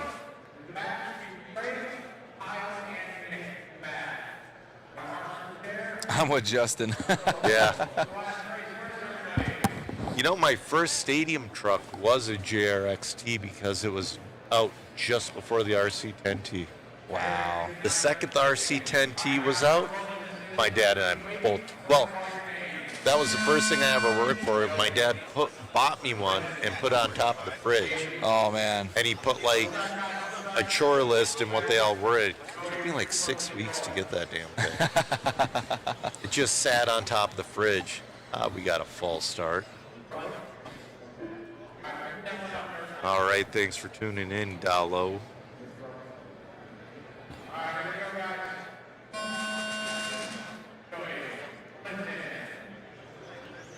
Yeah, Justin, a lot of people want to run their pre-95 Traxxases, but like the guy before said, if you don't have a load of spares, there's nobody to help you. Exactly. You know, I kind of wonder if one of those guys like Moto Obscura or Dragon Punch or JC Racing, I wonder if they do make old Traxxas parts. Maybe. Yeah, there are some Astutes here. There's an Astute for sale at Hobby Action, the Hobby Action booth right now. It's like, that's pretty cool. The temptation is real. Well, I think I'm going to wait till I get home and support my local hobby shop. Hub Hobby has, I think they're as old as I am. Like, well, because my dad and I have been going there since the 80s. I have a buddy here, Charlie Menard. Him and I used to race behind that place on like baseball dirt. Wow. It was wild, and the same guy owns it. And, you know, they've gotten away from the racing, but so a lot of people are like local hobby shop. Back in the 80s and 90s, so club racing was Saturday. It was a true, whoever won with whatever on Saturday, like hobby shop managers were always racing, and whoever won with whatever, we would be at that hobby shop Sunday buying the parts they had on their car. That's awesome. That's the lifeblood of the whole hobby. It is. Well, we don't have, because everything's so good now. Yeah. Like, the RC10 is one of the first cars you can build and not have one team associated part on it. You could build like a A&L RC10 with a MIP transmission and a couple like RPM arms and not have one team associated part on that thing. That was always the cool part, especially as a kid. You like save up a little bit of money, work a Yeah. little side job. Oh, I can get the next hop-up part. Or, Yes. Oh, dead car. Yeah, we got a dead car. Oh, just kidding. Just kidding. Minute 40. So Peter Long's wondering what the specs on this class is. They have to fit within the 1989 to 1993 rule set. There's been a few liberties taken, like that JC10. If I were to run this class, I'd get a JC10. That's just the easy button. It does fit. It fits within this class. I want to say buggy, they put a motor max of a 13.5. Dude, I would put a 21.5 in. I would have just enough to make that double. Yeah. You don't need any more. These new modern motors are insane. Well, that's one thing I learned. I have a 17.5 in my team car, and I soften the ESC like a lot. Yeah. Because it's not made for that kind of torque. Yeah, especially with 160C dump on these batteries and the speed controls. Yep.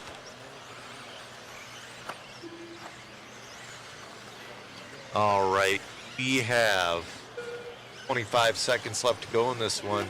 Gillen on a TQ pace. Gillen and Prickett looking to put Minx down a couple spots.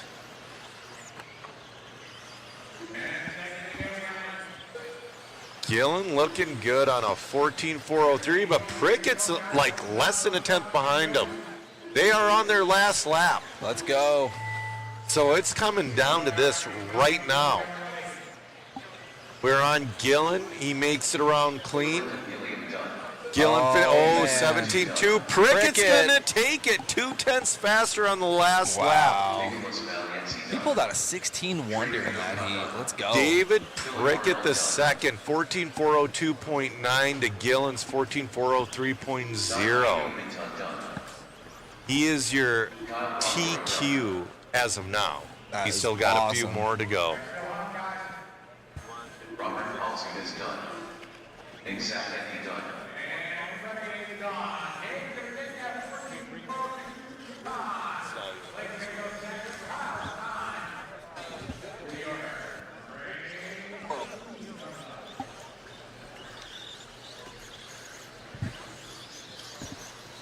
Awesome run there. See how long that TQ pace will last.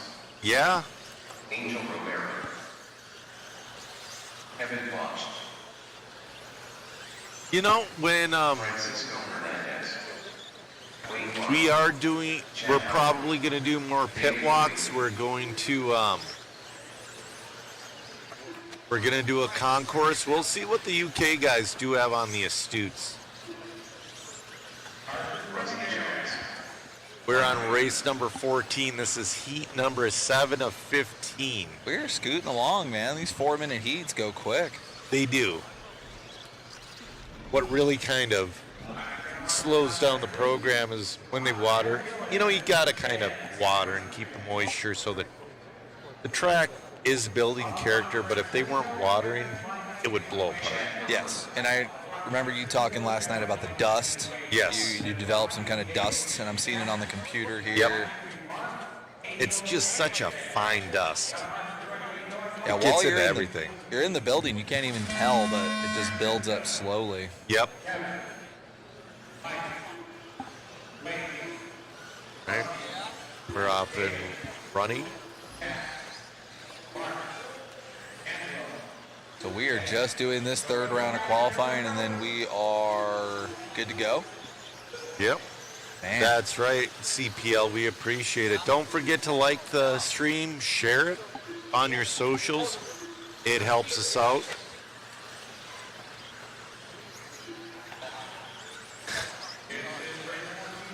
Ooh, getting a little loose coming onto that sweeper man. down the straightaway. It's a party. All right, it looks like Chat Howard is going to be your leader on a 15-4-12. So in these next couple heats, all day yesterday, it's like they were flirting with that 15, but something would happen and they wouldn't end up with it. You think the track is coming in, or people are figuring more stuff out as they go? Or I think it's pretty similar to yesterday. Okay.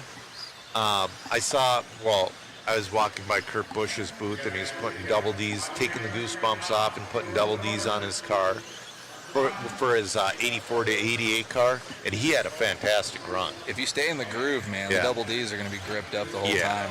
Oh, the goosebumps will work everywhere. Yeah, goosebumps will work in the grass, they'll loose. Yeah. You know what I'm surprised I haven't seen anybody running, and I don't think they make them anymore, though? Flip outs. They were that smaller goosebump. Oh. Those things were awesome back in the day. They wore out very fast. But it's one of those things, it was worth it. Oh, yeah. There's always give and take. Halfway through this one. Oh, they're saying the UK Astute is fully modded, almost no Tamiya parts in it. He's raced them. Oh, wow. Yeah. You know, when when the concourse is happening, I might look for a JC10. Ooh, let's go. I've been seeing, like, Matt was walking up and down the aisles, and I was seeing built kits for sale. I haven't looked at Hobby Action. Hobby Action has a lot. I don't know if he'd have a JC10. Maybe. I'm kind of wanting a JC10.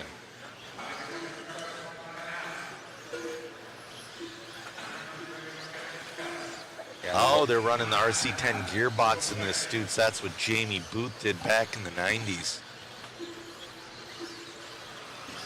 And then Dirt Concepts flip outs would be really good out there. We got Francisco Hernandez in the lead right now. He's on a TQ pace of a 14.402. You know what? Matt's got if he wins, Matt not only has to interview him, but he's got to get his picture. Yeah.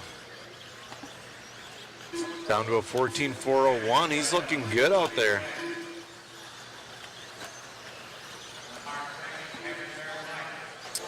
Denny, you know, I think they shaved the Grand Canyon hole, but it's still there.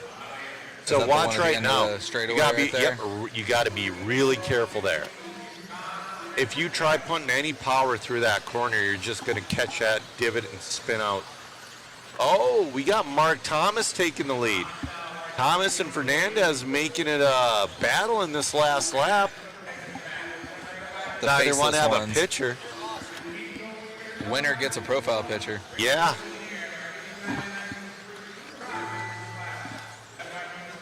All right.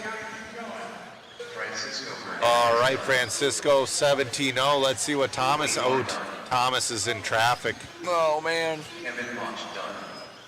Mike done. Rusty Jones done. All right, Thomas finishes just 3/4 tenths behind him. So Francisco Hernandez resetting TQ at a 14.401. David Killeen done. Angel Romero done. Chad Gilliland done.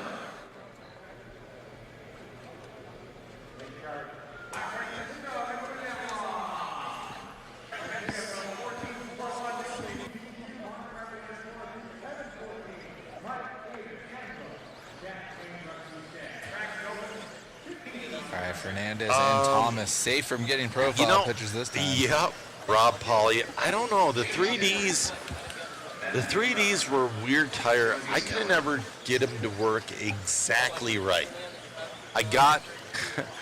It's weird. I got orange is a harder compound than yellow. Yeah. I had a set of orange compound 3Ds for my wheeler, and we were racing and it was like 110 degrees out. And they worked because it was so hot. Yeah. Everything else was melting. All right. All right. We got some pictures. I love that. Dude, Oh. There we go. We're doing selling photos. Oh, that chassis is getting caught at the green screen.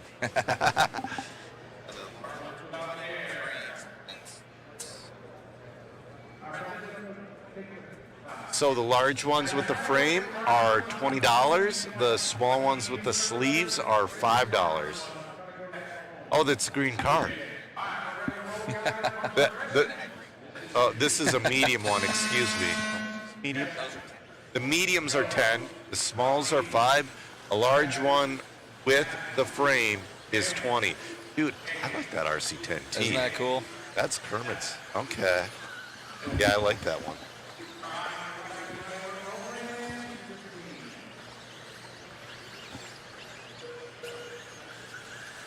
All right, just about. Are those things stock? Did we weigh them? Absolutely not. They're halfway through this class now. Yep. There is no tech here, guys. Because if you were to cheat, you would just spin in circles. There's not enough grip to cheat.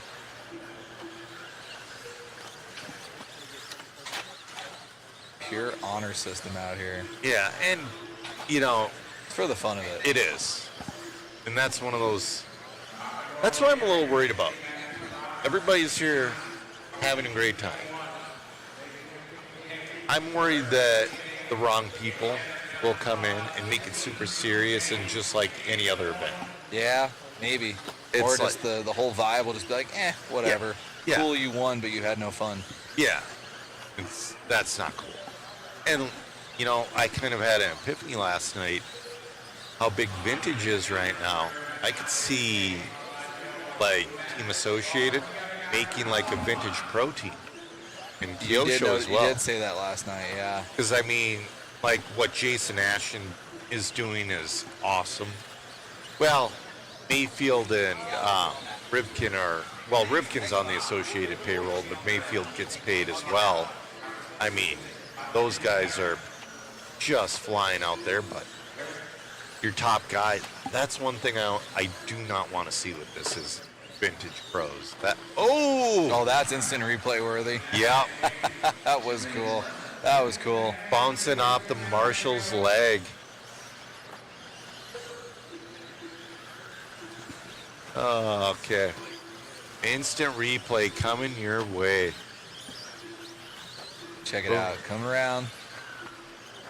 And just right off his ankle. That other car helped him out, straightened down, and off and running. No harm, no foul, really. No. All right, we got a minute 30 left to go. Joaquin, your leader. He is on a TQ pace of a 15. Oh, now he's down to a 14.4 flat. He's got open track right now, though. He's cooking. Yeah. But Crowder on a 14.401, not too far behind, only 8/10ths back. Granite 9/10ths behind Crowder. Joe St. Peter. Joe St. Peter's been wicked quick all weekend as well. 1 minute left.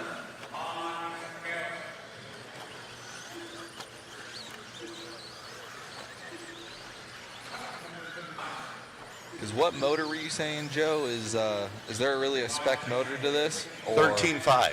13.5 and two-wheel. Yeah.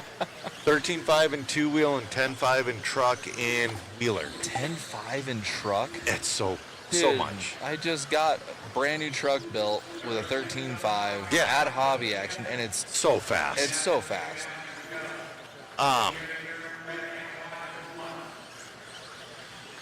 That's the thing. Like, Shu put a R1 13.5 in that Blackfoot. It's insane. He's down to 70% EPA. But then I like that because now there's no like super hopping up. You're not charging at 50 amps. Yeah. And that's what you do in stock class. Yes. I warm my battery for 30 minutes before I charge it. And it sucks. It sucks to do, but you have to. Yeah. Or you discharge at that. I don't like that when you pull down at 40 amps and then up at 40. Yeah. That's why, just the modern stadium truck class, that 13.5 is more than enough. You can just charge your battery and just go run it. Yep.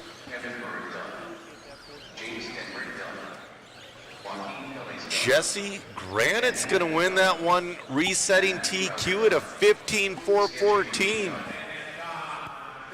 Joaquin and Jesse, our first 15 lappers. Yeah, look at that. Top three on a 15. And they're only going to get faster. Yep. I don't know if anybody's running a Swiss cheese chassis. You know, I had one of those Swiss cheese chassis at one point as well, to where you would just drill all the holes in the aluminum. Seriously? Yeah, to lighten it. Wow. It wouldn't flex too much or anything? Oh, it like would. That? Oh, it would. Everybody, like, we didn't really start screwing with roll set. Well, your average guy really didn't start screwing with roll centers till like mid 90s, early 2000s. Wow. You know, it's one of those things like your rear ball stud height. Never thought about that. It's like change the tires, change the shock oil. Yeah. You know, and you don't think about flex. And that's the thing too, like we Swiss cheese a chassis, that's the wrong place to take weight out of. You want all that weight to the bottom. Yep. And you want to take it out of the top. I tried doing that with the fifth scale recently, and I fell flat on my face. I tried one of those Rafael Lexan bodies. Yeah. It was so much lighter than the bodies we run, but the mod body was like way faster lap and had so much more grip. And way more durable, too. Oh, yeah. And that one, I had a no-cage Lexan body. It sounded like a piece of like plastic Tupperware going down the straightaway. Yep. It made so much noise. Yeah, we got Jay Halsey, we got John Weeda, we got Charlie Menard, we got Curtis Hustings. So John Weeda from Twig, Minnesota, 12 scale guru, and Jay Halsey. Oh, Curtis Hustings splitting them. Jay Halsey and John Weeda have been battling like crazy all weekend. It's so cool to see. And again, I'm freaking jealous of John Weeda. Oh, one hung up on the beginning of the straightaway. I think that was Weeda. Oh, nope, man. Nope, that was not Weeda. Good. Weeda's running the red and black. Jay Halsey running his classic livery. Oh, nice. That actually worked out pretty nice for Jay. John on a TQ pace of a 15.410. Jay on a 14.403. Curtis on a 14.406. You know, speaking of Halsey, you know what my first 8 scale was? Jamming? X1 CRT, baby. I think this should have just stopped right there and just made those forever. I love that truck. I always kind of wonder what happened with jamming, because they were at the top. Dude, they had the coolest ideas. Like the little 12 scale nitro 4-wheel drive. Yep. They need to bring that back. Oh, yeah. I'll buy one right now. But they had like super competitive, super fast A scales. And then all of a sudden one day they were just done. Like, huh. Well, one of the things like Adam Drake used to run for him. And then when Losey came out with the 8, yeah, Adam had to stop running it. A lot of those guys had to stop running it. And the 8 was so revolutionary. So good. I think Jay saw that and he's like, the tooling costs and the research and the testing, he's like, I'm good. Yeah. That's smart, man. Yeah, John Weed on a TQ pace of a 15.410. Wow. Oh, yeah, So, Jay Halsey in the 80s, when he was getting all those pictures taken, he was a teenager. He looked like he was 37 years old with an ex-wife and a mortgage.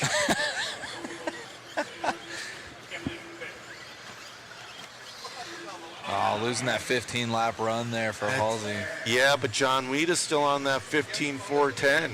Oh, Weeda drops down. Oh, no. No one going 15 in this one. Weeda down to a 14.4 flat. He's got 55 seconds left to go. We got Weeda, we got Halsey. Clinton moves up into the 3. Huston's down to the 5th. Jay's flying out there, though. He's not too... Oh, Weeda back into that 15-lap pace. Yeah, he's cooking. We'll see if he can get back into that TQ pace.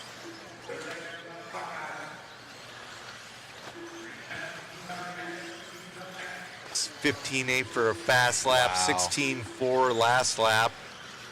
He's not too far. Oh, no! That corner. That was cool. That was instant replay worthy. I know. That corner's got a divot to it, but that's going to kind of kill his TQ aspirations. Yeah, just a couple seconds. It's all it took. That corner's got a hole in it. See what he's got. John Weed is still going. He brought it down to a 15-4-15. Let's see if he can strap it up. I don't think he's going to get to TQ, but it's going to be close. Yeah. Oh, got a little loose. Gave himself a little bit more room there as well. Oh, down to a 14 with a 9. Yeah, he missed it by off. 0.2. Instant Check out replay coming your way. Check this out. Boom. Hits it. Does a barrel roll. Hit the self-marshal button and then went for it. Exactly. That's what hits the space bar on VRC.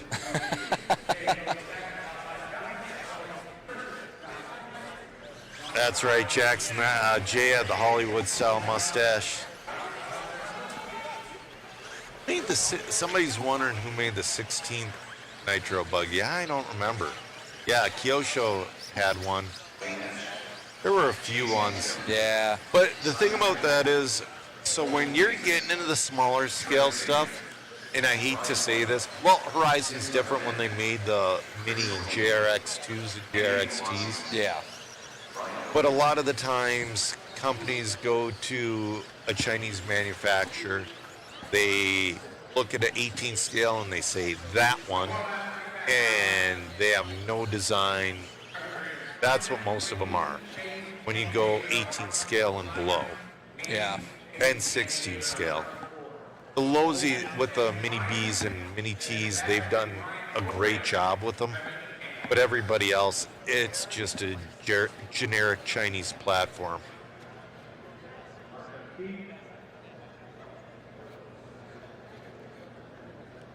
We'd have stuck the landing. Even the Russian judge gives it a 10 out of 10.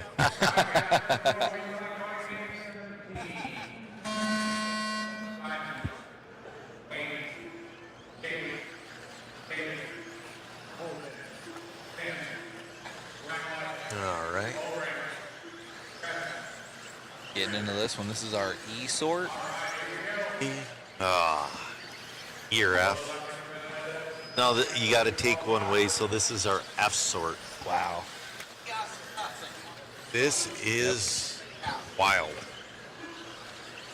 The whole Antil family has been quick this weekend.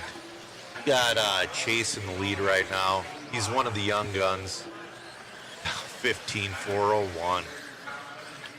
Cruising out there, flirting with a 16 early. Dang, he's got the power. You know, the thing is, like, my kid is not really interested in the vintage stuff, so I take my kid parking lot racing. Yeah. And I'm using my team car. And I'm like, do you want me to get you one? He's like, nah. He's like, my Bandit's fine. That's awesome. Because it's like, I got him a Bandit for, well, it was a spec oval class. They made a Bandit Sprint. Nice. But then we're kind of done with the oval, so I got him a body for it and whatnot. And he likes his Bandit for parking lot racing.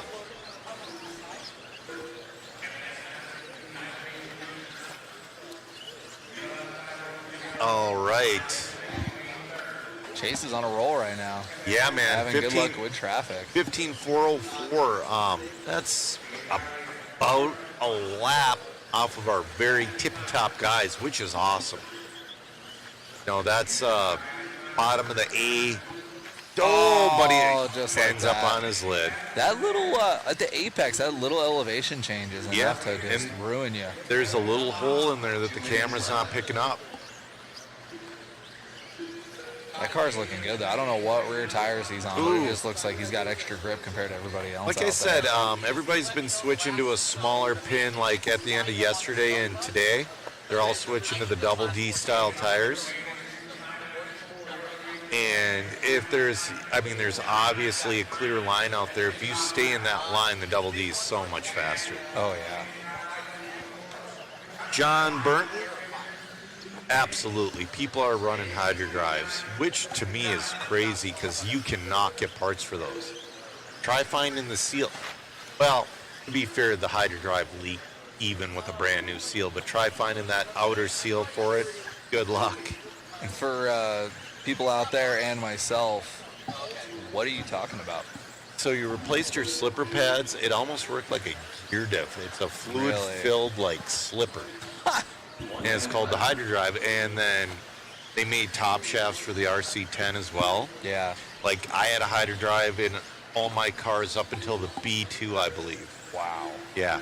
They just work that much better than the pad and the plate? It's not, we didn't have the same style slipper that we have now, the 2-disc type scenario and the vented. And yeah, it was just, it was like one pad in between two crappy discs, and they were way too sensitive. The Hydro Drive it was a bomb. Just gave you that little bit of extra cushion. Yeah.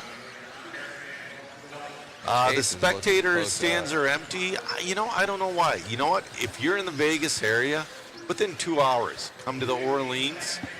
You come to the arena, go through Gate B, deal with a little bit of security, but it's free to watch. This is, I'll be honest. It's tough for me to go to an event and just go watch. It's like,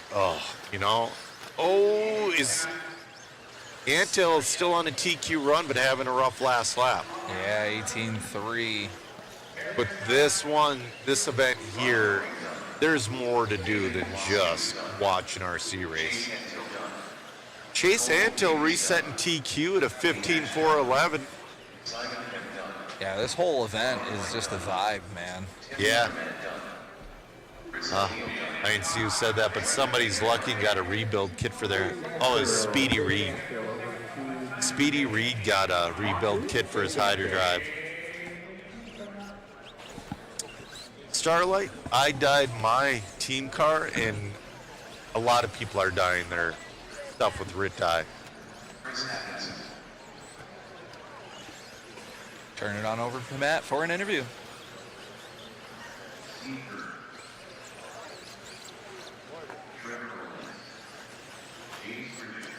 Congratulations on the run there, man. Reset in TQ.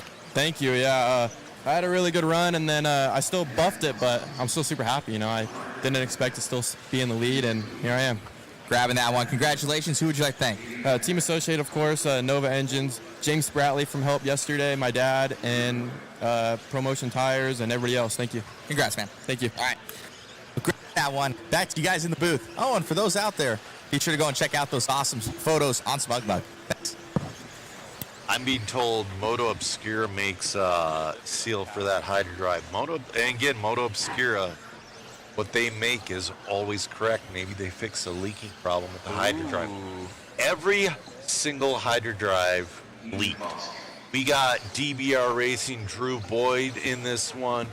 We got Disco Dean Carnes, a.k.a. Stinky Pinky. We got Chris Hackinson in this one, our Iron Man, our Marathon Man. Got Hobby Action Zone Kowalski out there all the way on the right. I love that shirt. I heart HA with the heart as the panda. Yeah. This is so cool. Dude, I want to get one of those Nelson Muntz chassis protectors. Ooh, the haha. That Shoe made famous. The lightning in a bottle, perfect photo. Yeah.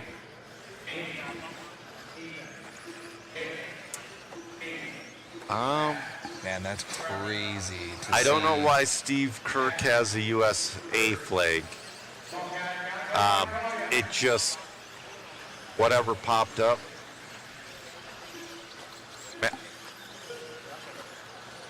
Kowalski to the early lead, 16-0.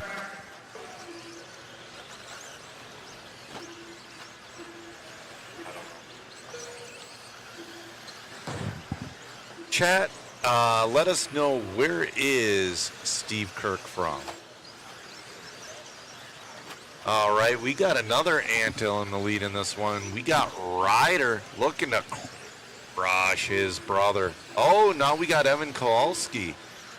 Ethan's crushing it out there. Ryder's right there. Man, look at that. Ryder and Ethan. Ryder, one of your Racecraft sponsored drivers. Yeah, vintage scene at Hobby Action is pretty hot. Yep. Ethan's one of the main guys, always helping people keep stuff running. Yep. John Burton, Joel would have loved to be here, but, you know, he's dealing with a little bit of health stuff recently, so.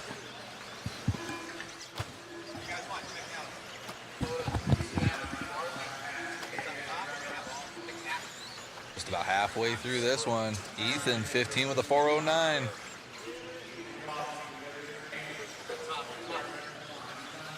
Thank you, guys. Thank you, chat. Ethan on cam with the white body and the Yeah. white wheels. Keeping it simple out there. Yeah. The white body is, yeah. Factory white, man. I When they, for the Kinwall Classic, I didn't have a truck until Thursday. Yep. I gave the truck to Jackie Thayer, and then shout out to Matthew Willoughby back at Hobby Action. He painted me up a body in like 2 seconds. Nice. It's the creamsicle, a little bit of orange in the front, fade to the white. Nice. I was like, just give me a white body because I'm at work. I'm not, you know, I'm not going to be there till Saturday morning. And he gave me a sick two-tone, and it's pretty factory. Got one sticker on there, mod. Yeah, nice. But you know what? You don't have to do white if you're going to shoot one color. Yeah? Tamiya makes a wonderful rainbow of paints. You could do anything.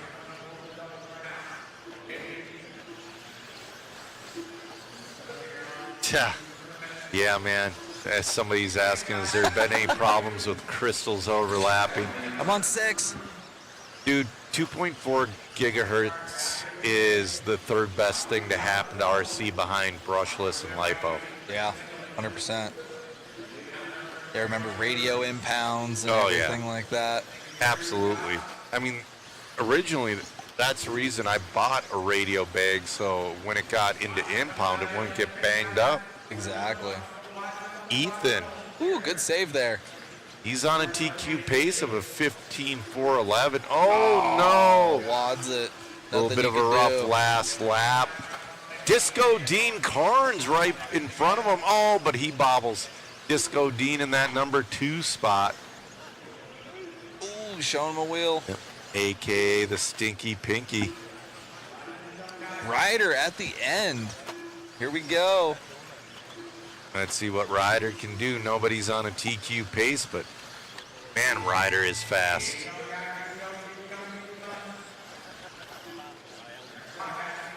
Ryder on a 15.415. We'll see if he can finish with it.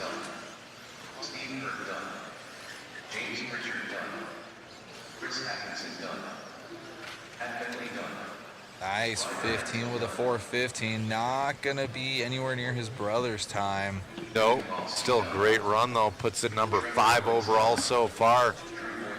We're going to be hitting race number 19, heat number 12 of 15 of your 1989 to 1993 two-wheel drive buggy, brought to you by Team Associated.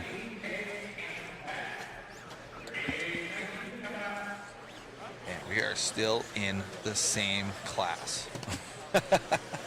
Oh, yeah. He's saying he still has a tackle box of crystals. Isn't that cool? I used to as well, but then right before 2.4 gigahertz, Novak came up with that module to where you could just dial it on your radio. That was so nice. Yeah. The receiver was huge, but it didn't matter.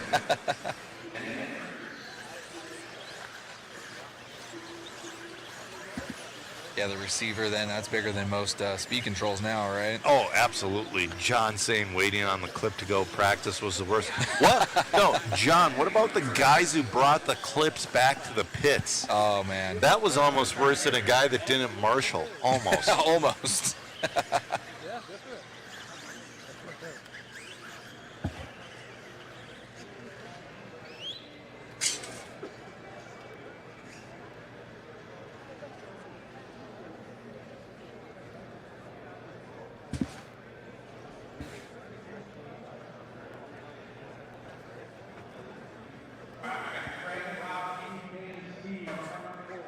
Oh, I ordered my buddy a Vegas kit from Stormer. Oh. And he's texted me, the suspense is killing me. What time does your mail come? Yeah, that Vegas kit is awesome. It is. I love the gold they use.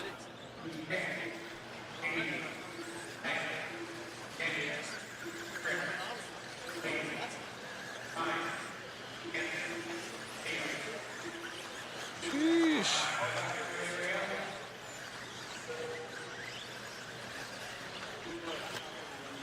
Got a full 11 car heat here. Yep.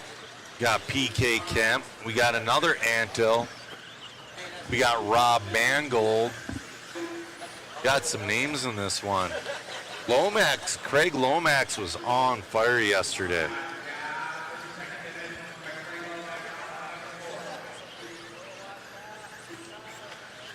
Working his way through traffic early, having a little bit of luck, going by the line and down the front straightaway. Oh man, one of my buddies from home sending me a picture. He's working on the Schumacher Visco drive with the double X top shaft. So that's similar to the Hydra drive. Not quite the same thing. That's a trip, man. Yeah, it's crazy. Yeah, so all Lomax leading this one on a TQ pace of a 15.403. If he can hang on to that, that's like your bottom of the A times. That is awesome right now. Craig killing it, flirting with a 16. Yeah. Having great luck in traffic, too. Yep. Like a hot knife through butter. I feel like we're going to notice that more as we go up into the faster seeds. Yep. We got another Antil doing very well in this one. Yeah, Steve's out there in the 2 spot. Yeah. We almost have enough to have like a Mangold / Antil main. All right, Lomax 15.405. He's on a 15.406 now. He's on a TQ pace. Yeah, what is that? The Hatfields and the Coys or Yeah. something like that? Yeah. The Anhills and Mangolds. Speedy, nobody's giving away a Vegas kit because they're very exclusive. Like Stormer only got a ham. If I wasn't on my phone constantly, I wouldn't have seen it and I would have missed out. Because my buddy gave me money and he wanted me to come here and try to get him a Vegas kit. I'm like, dude, I don't know if that's going to happen, but I'll try. And then I saw Stormer had them, and I just clicked buy, and then they were gone. That's insane. Yeah, because you were saying they only made the amount that were like pre-registered. Yep. And then a few people chickened out and didn't actually pick up their orders. I want to say under 100 of the entries didn't show up. Man, and they went quick, huh? Yep, those kits were released to very select few distributors. Lomax killing it right now and getting love in the chat. Mitch going, come on, Slomax. 15.5 was his last lap and best lap. Cooking. Backs it up to 16.1. Still on a 404. No. Oh, he caught that rivet. That'll be my fault. Yeah. We'll call that one my fault. Yeah, that divot, man, that's been catching people. A quick marshal, though, that's Hackinson's girlfriend. She's been volunteer marshaling for him every run he does. I can't imagine with all those classes that he's running. Still on a 15.407. Baki up into that, too, on a 15.412. Yeah, Speedy, it was kind of like an event exclusive. You almost don't want to break the seal and build it. He's going to build it, and I think he's going to run it. That's awesome. I know. I got him one of the chassis protectors at Hobby Action, that mirror one. Yeah. All right, Lomax resets TQ at a 15.407.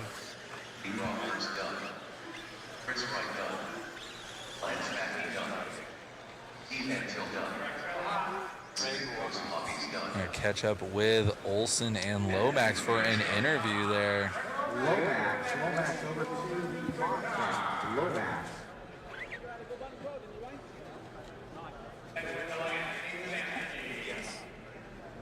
He's one of the Craig Lomax. Craig Lomax.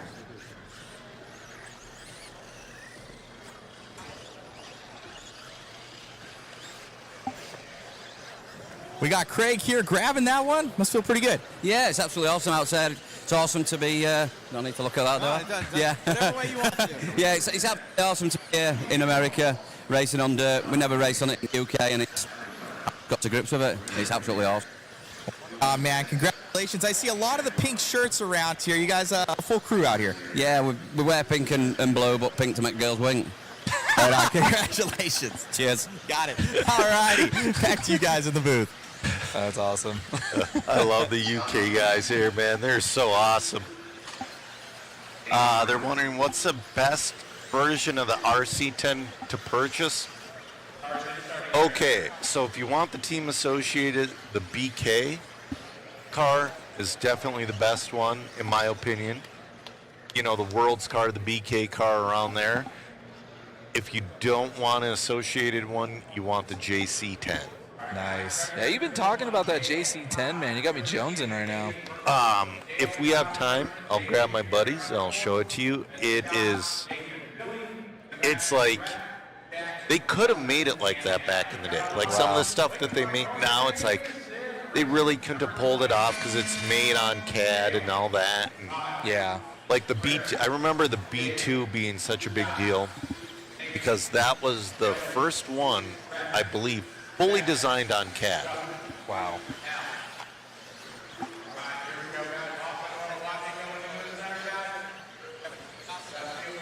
Getting in some of the faster heats here. Yeah. Chris Van Air to the point early. Chris has been fast, man, but he's been having trouble putting together a full 4 minutes today.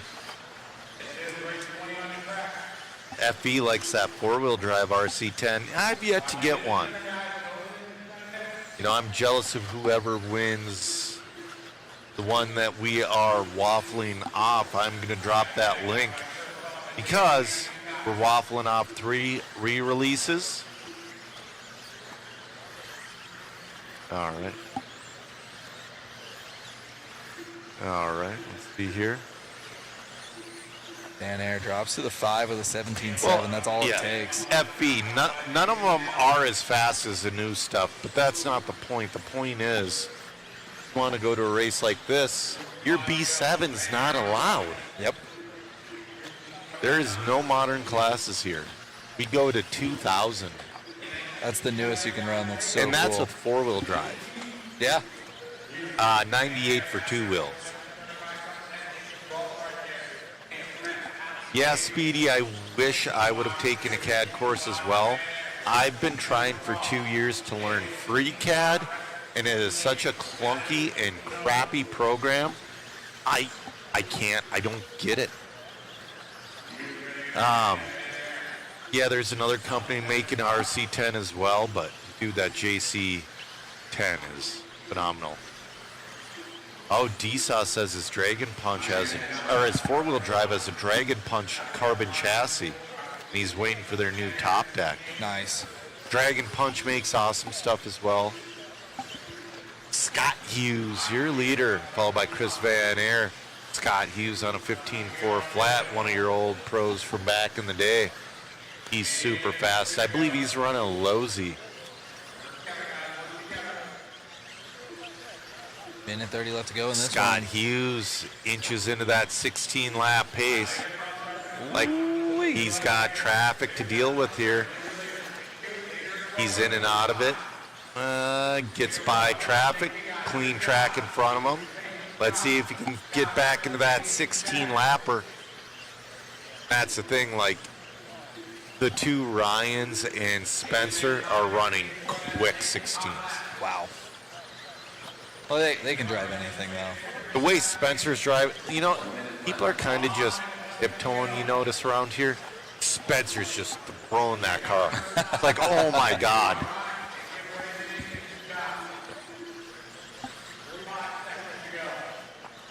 All right. Oh, that was a cool little self-marshal job there. Yep.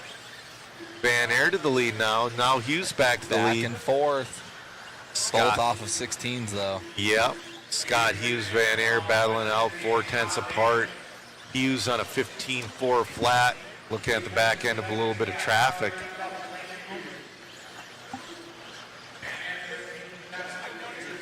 He's clicking it down. You know, it's going to come down. We'll see this time by. This is going to be his coming across for his 14th lap. He could potentially go for 2 more. He's slowing down a little bit. This might be it. This might be Scott Hughes' last lap unless he puts down a hero lap. Let's see. Chris Van Aaron and done with the 4 flat. Hughes done. Wow. Van Aaron takes a win in that last one. Last lap win. 3/100ths of a second for Chris Van Aaron. Top 3 in this one. Also the top 3 overall right now with 2 more to go. Come on down. Chris Van Aaron, come on, please. Somebody gave Matt a speaker and a microphone, and it's helping him out a ton.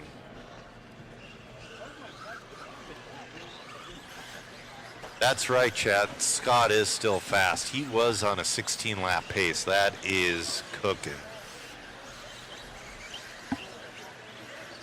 Waiting on Chris Van Air to meet up with Olsen. Here we go.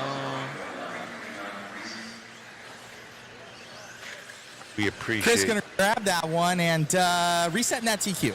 Oh, man, pressure. I mean, it's just crazy with all these people in the class. I mean, the times are ridiculous. That's our fastest time. Me and Scott, we're going back and forth. I mean, Scott Hughes, I'm racing with Squirrel. That's pretty awesome. That's what's so cool about this event. It's it just makes it awesome to be battling with these guys that have been doing it for so long, and just happy to put down a good time. I just praying I can make that main. I mean, to have my name in there with all those guys would just be that's my goal for the weekend. If I can make that happen, I'll be super stoked. Right on, man. Well, looks good. What car are you running this weekend? This is my Dragon Punch 91 car. It's got the long arm, so it's like a world's car. And she's rocking, man. Congrats, buddy. Appreciate it. Thank you. All right, Chris Van Air, gonna grab that one. Back to you guys in the booth. All right. Yes, somebody asked about the waffle link. I dropped that in the chat. In this one, this is your B heat. We got the Peanut Travis Amescua. He is waffling off the car he is racing in this one. So cool. We got Andrew Smolenick. We got Greg Hodep. We got Matt Ledger. We got Jimmy Jacobson. We got Al Horn. We got 12 scale ace Kevin Van Aert in this one.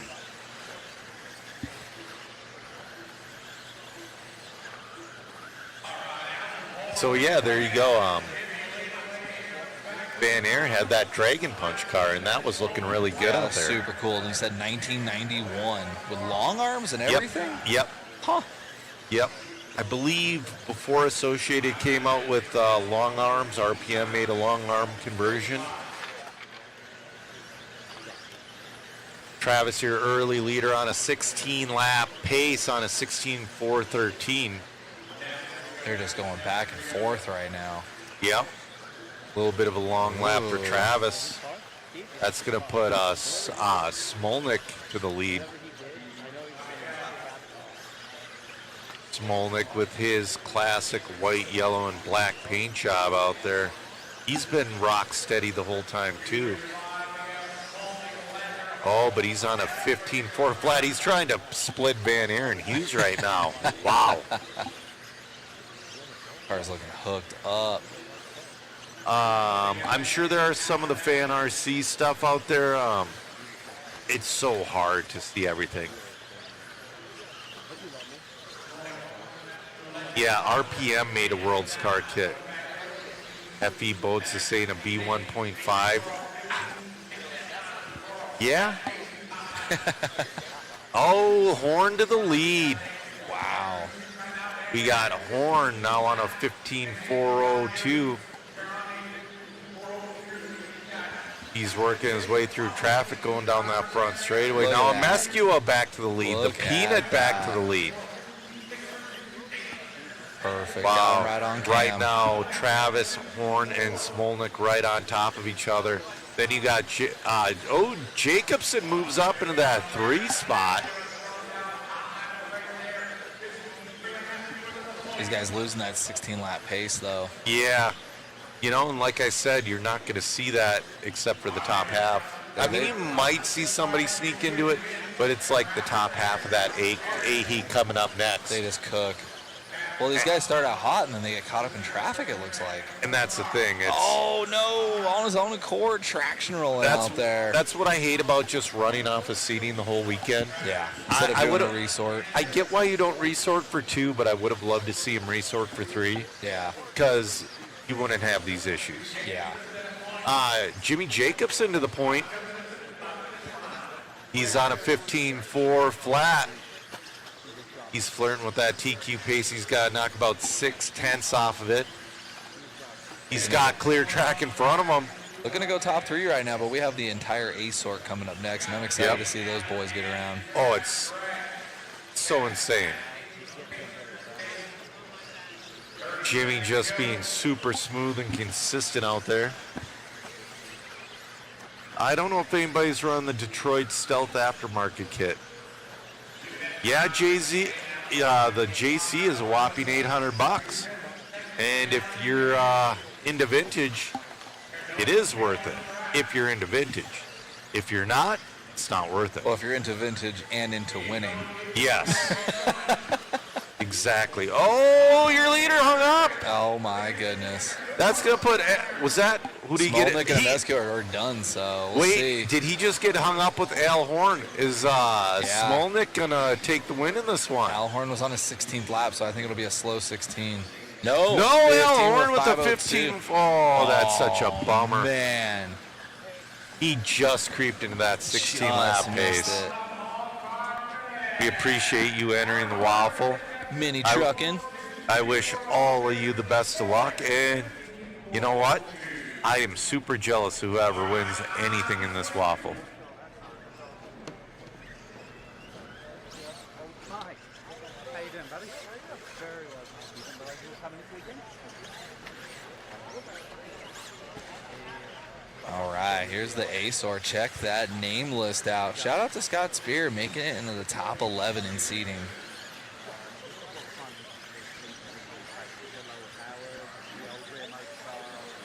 I can just tell from warm up, these guys are hooked up. Yeah.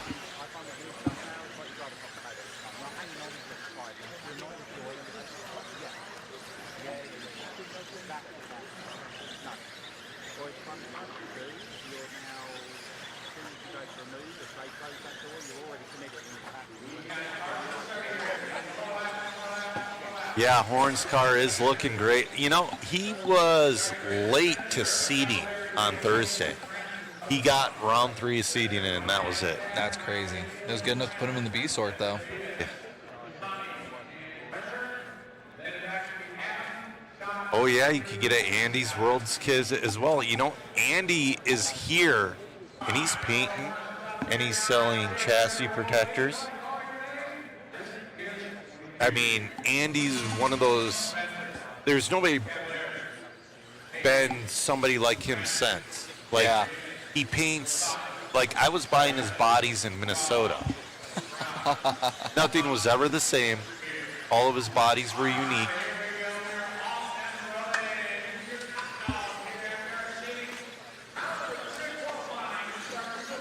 Let's go. All right, Cav, I interviewed him. He was beating Rivkin in the last one, and he had a small bobble. That's all it takes. Rivkin on a 17.412. Cav on a 16.4 flat. Rails on a 16.406. Oh, Mayfield up there now. Masami in that number 5 on a 16.409.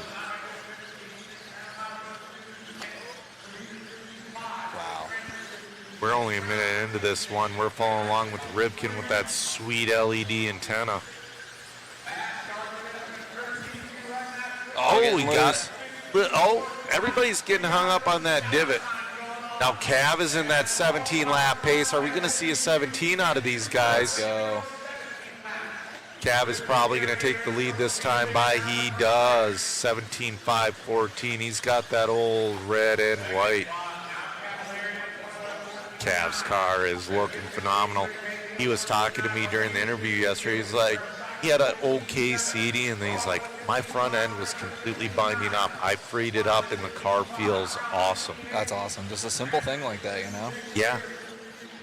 Mayfield catching back up to her leaders. Rivkin back to the lead, Cav in the 2, Mayfield in the 3. Cav and Rivkin swapping the lead back to back. Top 5 all on 16s. Yeah. Halfway through. But Rivkin, Cav flirting with that 17-lap run. I don't think we're going to see it, but it's cool that they were in the pace.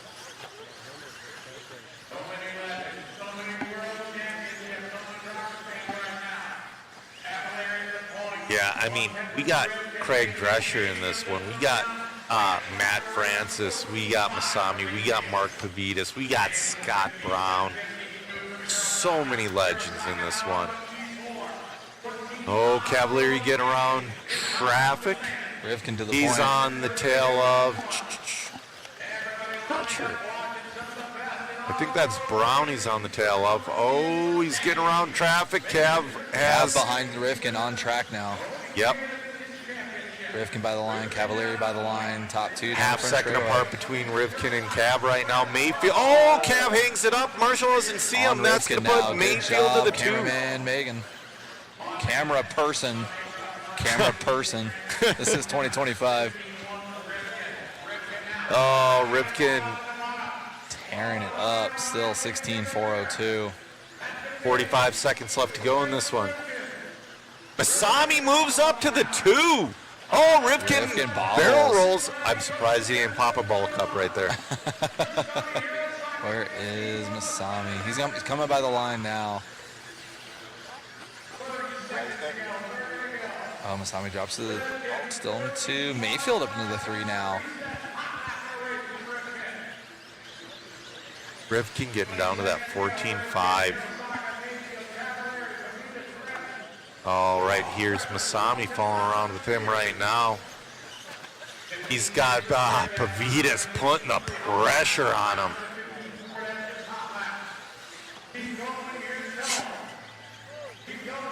Masami's like, nope, see ya. Dialed. Spencer in and done. Oh! Almost got that Spencer's on only camera. one done there, though. Yeah, Cav's done in the 2. Cav's Let's see what in and Mayfield done. and let's see. See if Mayfield has something for Cav. No. Masami to the 3. We'll see, though. Masami's going to finish in the 3. Amazing.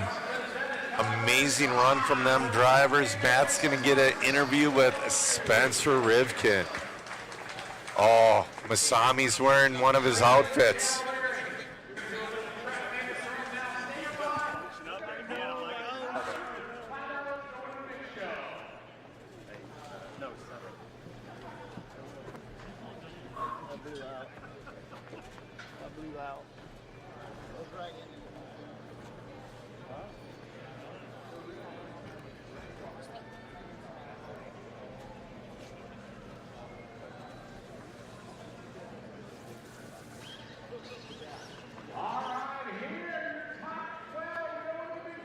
Dude, check out Masami's outfit. Oh. Oh, yeah, look at that. Spencer Rivkin, come on down. Spencer Rivkin, Ryan Cavalieri, and Masami.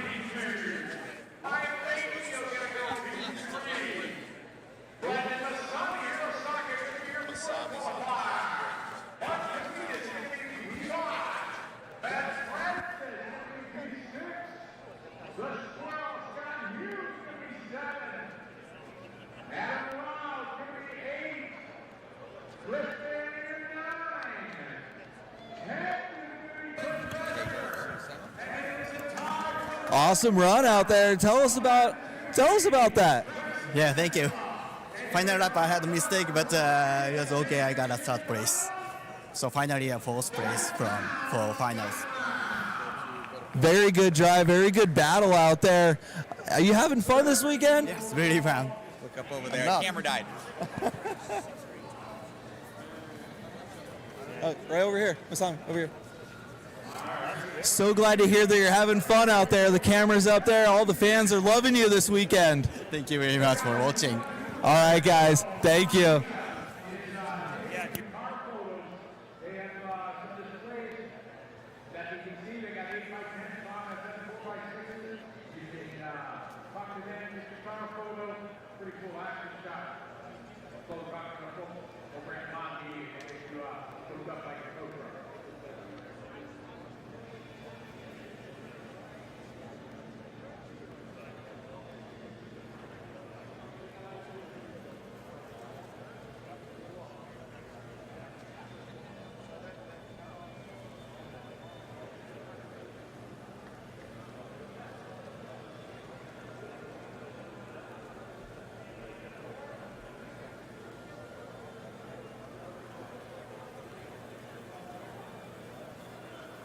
Catching up with our TQ there, Spencer, man. Tell us about that run, man. It looked like it was a little dicey.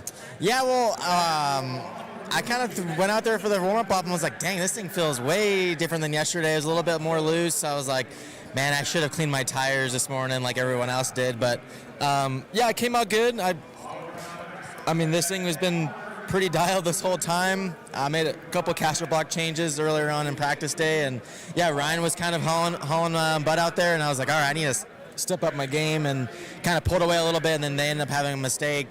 And then I ended up kind of tumbling, cartwheeling once. But, yeah, it was good. I mean, it's super fun out there with kind of the intensity. Because the track's small, the times and everyone's a lot closer. It seems to be a lot closer. So, you know, there's not really much room for error out there. And then traffic also kind of plays a factor of, like, how well you're able to get through traffic. But obviously we're just... Hopefully it's good for you guys watching behind the scenes, and as much as it is driving, because when you're up there, you're just like, you know, just because you are who you are, you know, if you're the hot guy now in this era versus, you know, the people back in the older era, you know, it doesn't mean that you can't get beat on any given Saturday or Sunday. You gotta put in your best effort and kind of see what happens. So I don't know exactly what the order is. I think maybe Cavs second. Is that what they said? And Mayfield third? I don't necessarily know, but I know everyone watching really wants to know about the car. Well, it is the RC10 Kinwald Edition car. Obviously, Brian was one of my mentors growing up, so it was a no-brainer to really kind of drive his car and kind of, you know, make it my own. I obviously have the Kinwald inspired paint job with my colors. I know if he was here right now, he would have the light up antenna. So that was definitely a part of like the look cool aspect. So there's a few guys here from Arizona that were kind of inspired from Kinwald, you know, before he kind of left us. So having the antenna definitely means a lot. We have a lot of good guys. Kyle Davis, Colton Davis, and Andrew Joyner were kind of the ones we all kind of wanted to do it for this event. So, and then obviously we have, you know, other people like Hero rocking the light up antenna. So yeah, it's the RC10 Kinwald Edition. I got it outfitted out with the Hobby Wing Electronics 13.5 G4R motor, and then the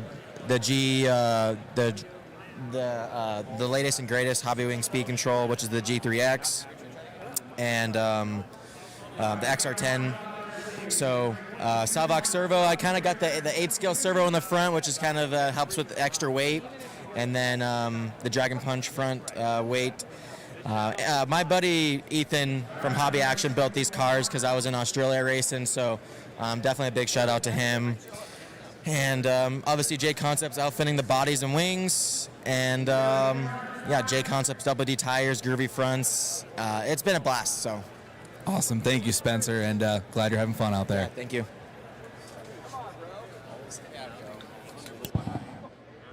All right, we are going to try to find Cav and get an interview with him as well. There's Charlie Swanka. He might be out marshaling.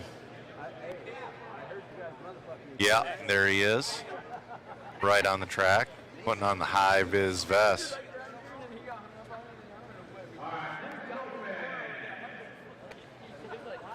All right.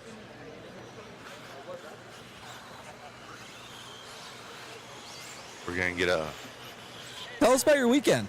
Having a good time. Having fun driving on the track with one of the cars. That car that I just drove, not fun.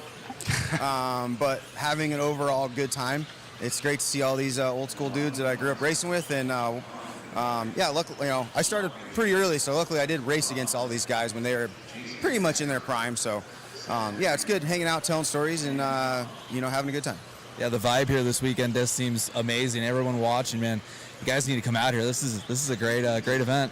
Yeah, I think if you have the opportunity to do this, if they do it again, it's definitely cool because it's you know, and hopefully these you know, pros from back in the day still want to come and do this and have fun. So I think they're going to do a main event later with just those guys. So I'm looking forward to just sitting back and watching.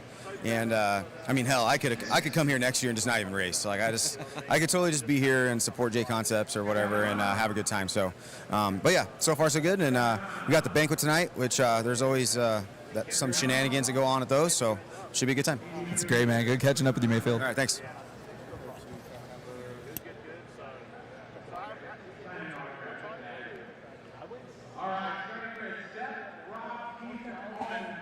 All right, our starting grid for our two-wheel drive 1989 to 1993 buggy, brought to you by Team Associate, is going to go like this.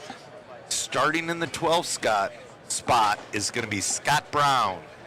In the 11th spot, it's going to be Travis Amescua. Craig Drescher starting in 10. Chris Van Air starting in 9th. Adam Rails starting in 8th. Scott Hughes starting in 7th. Matt Francis starting in 6th. Mark Pavita starting in 5. Masami Hirosaka starting in 4. Ryan Mayfield starting in the 3. Ryan Cavallari starting in the 2. And with the double zeros, Spencer Rivkin, your TQ.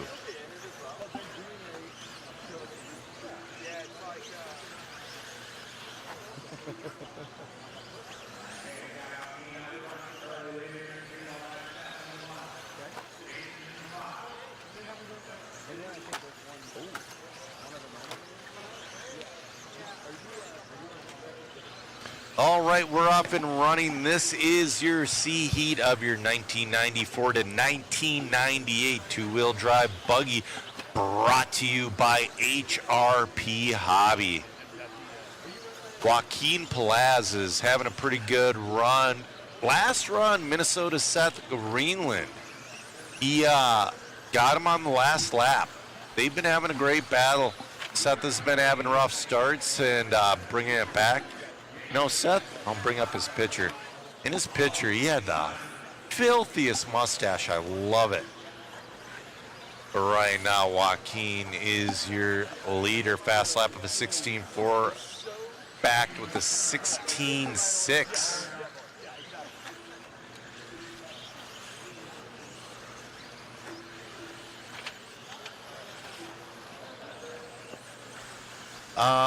What sort of dirt is this? This is Las Vegas, like desert sand. I am shocked that it's staying together, and actually, we did not plan on it grooving like this. This did it naturally. I mean, you have 465 cars per round on the track.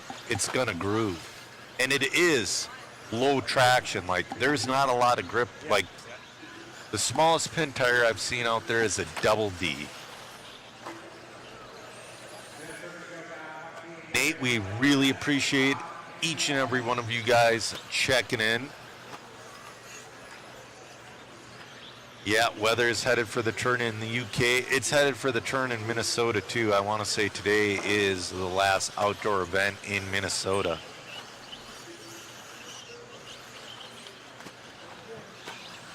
All right. Joaquin still having a great run. Seth is starting to bring her in, though, with a minute left to go. Joaquin on a 14.409. Seth on a 14.411. Oh, Hunter moves up into that, too. Rob Hunter moving into the 2 spot.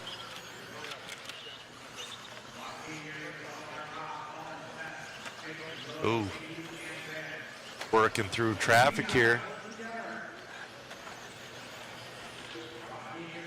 Joaquin, I believe he's driving that Lozy right there. Ooh, squeaks by, working with traffic. Man, oh man.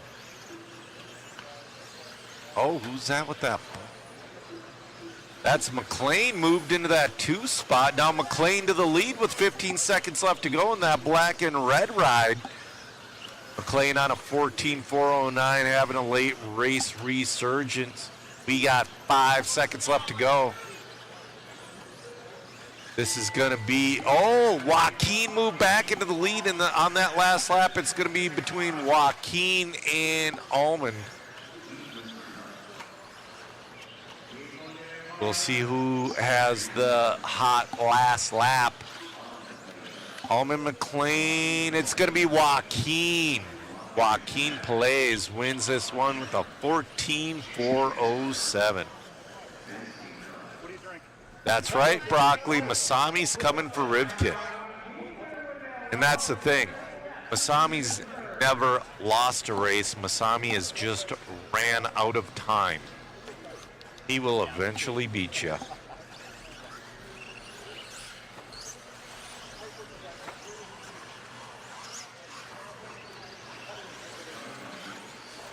All right, this is your B heat of your two-wheel drive 1994 to 1998 two-wheel drive buggy brought to you by HRB.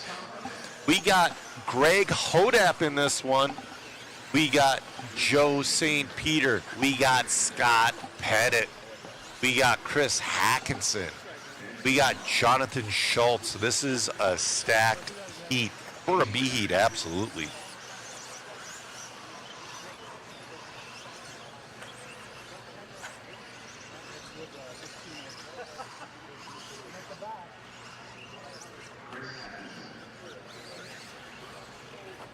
I have not interviewed Disco Dean yet. I interviewed him at Hoosier, and I started watching a little bit of Street Outlaws, and I want to interview him a little bit more.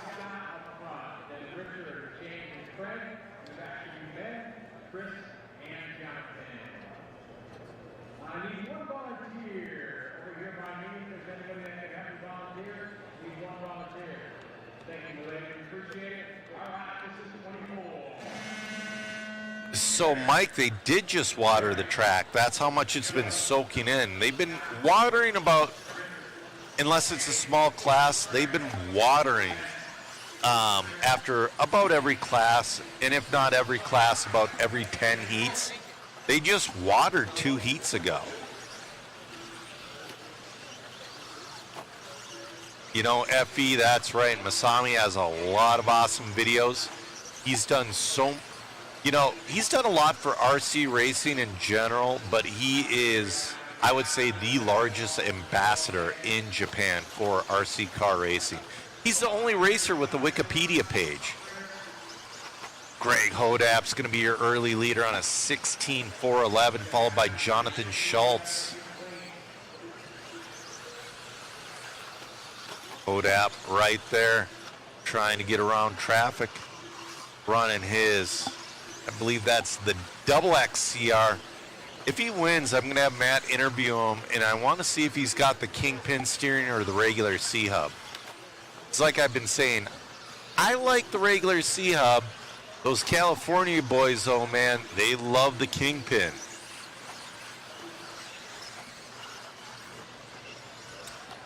Van Pelt, current electronics and batteries are being used.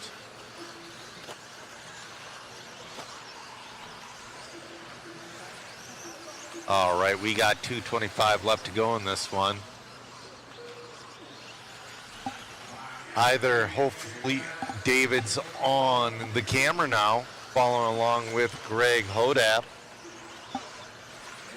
So Matt's got to get the next interview here. We'll see if Greg Hodap can hold off Jonathan Schultz.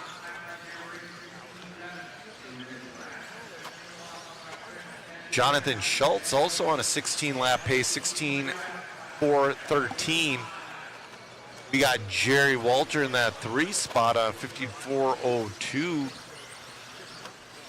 Greg Hodap trying to finish off strong.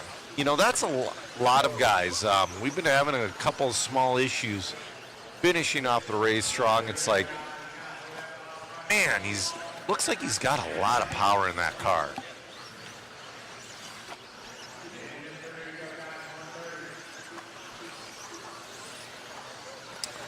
Jason, we're going to do the waffle drawing tomorrow promptly after awards. And believe me, you're going to want to watch the awards ceremony. You're going to watch Jason Ashton get like 4 of the TQ trophies. Oh, your leader getting a little hung up. Gets out of it like a pro, though. He's on a 16.410. Walter in the 2 on a 15.401. Jonathan falls to the 3 on a 15.404. We got Richard Lake up into that 4 spot on 15.404 as well. We got 50 seconds left to go. I'm going to drop that waffle link.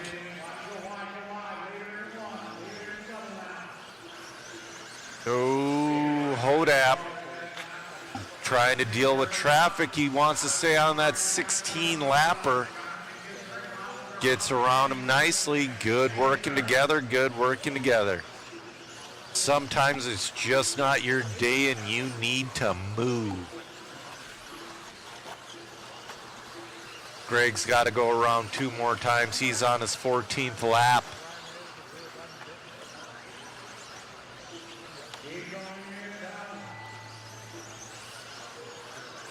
Greg Hodap makes it around for 16. He's going to reset TQ. But up next is going to be your A heat. We're going to have Spencer Rivkin in that one. I think Cav.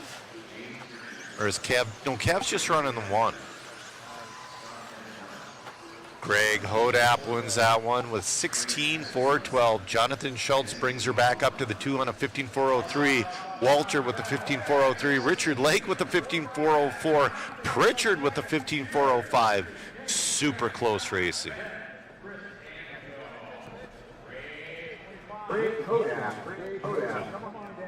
You know, FE Boats, obviously we get paid to be here, but we break even at best.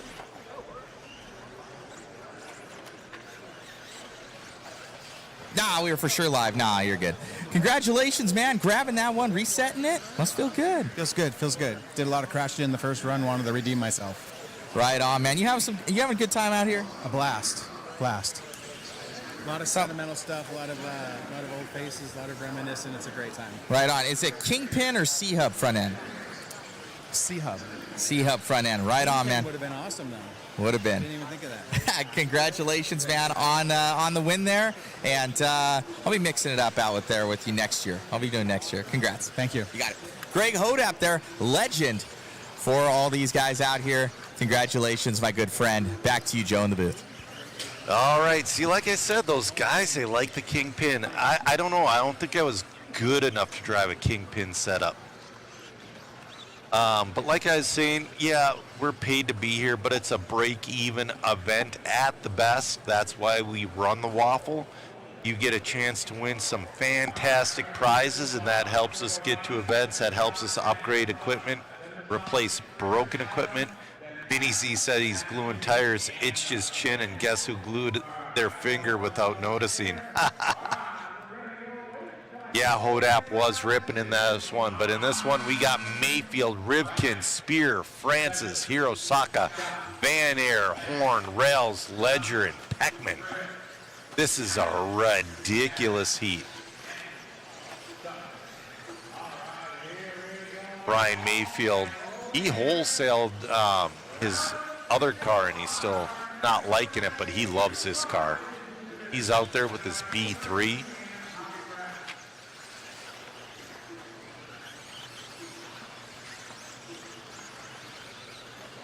Brian Mayfield's early pace of a 16.401, followed by Al Horn on 16.403, Masami on 16.403.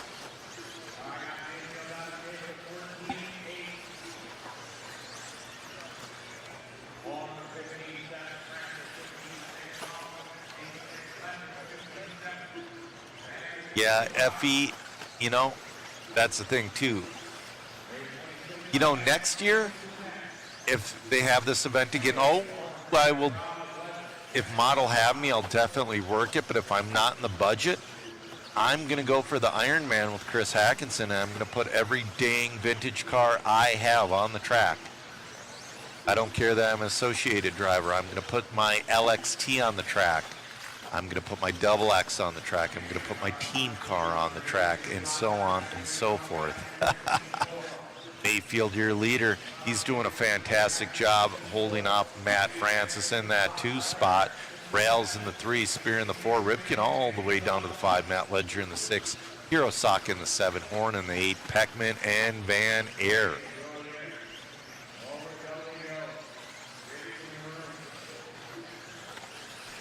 Mayfield just dropping the hammer. His best lap was a 14.8. His last lap was a 14.9. Looks like, let's see if Rails, nope, Francis is going to hold on to that 2 spot. Rivkin back up into the 3. Rails in the 4, Spear in the 5. That is.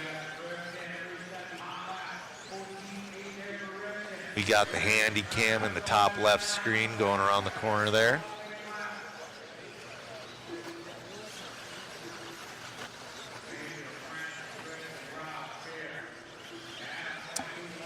Van Pelt, where I would go, it would be Facebook, and I would go to the old school RC group, and those guys have every single answer for you.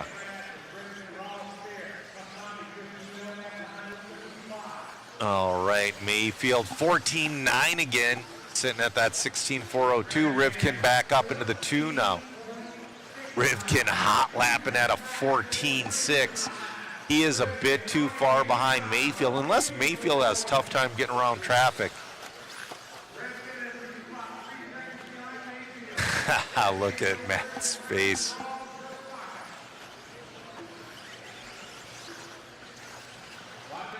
Wow. Oh, another 14.9 for Mayfield. He's not hot lapping like Rivkin, but he's keeping her at that 16.402. Rivkin on 16.405. He's catching, but he might not have enough time. Rivkin has to make, Mayfield has to make a bobble for that to happen. Mayfield's been rock steady out there. He's on his 14th lap. So right now, Mayfield is on his last lap. Mayfield getting just a little loose there. Good driving with traffic. Mayfield spins out. I don't know if that'll be enough. Oh no, his car died right before the loop. Oh! You can't, that sucks so bad. Rivkin's gonna take that one, followed by Francis.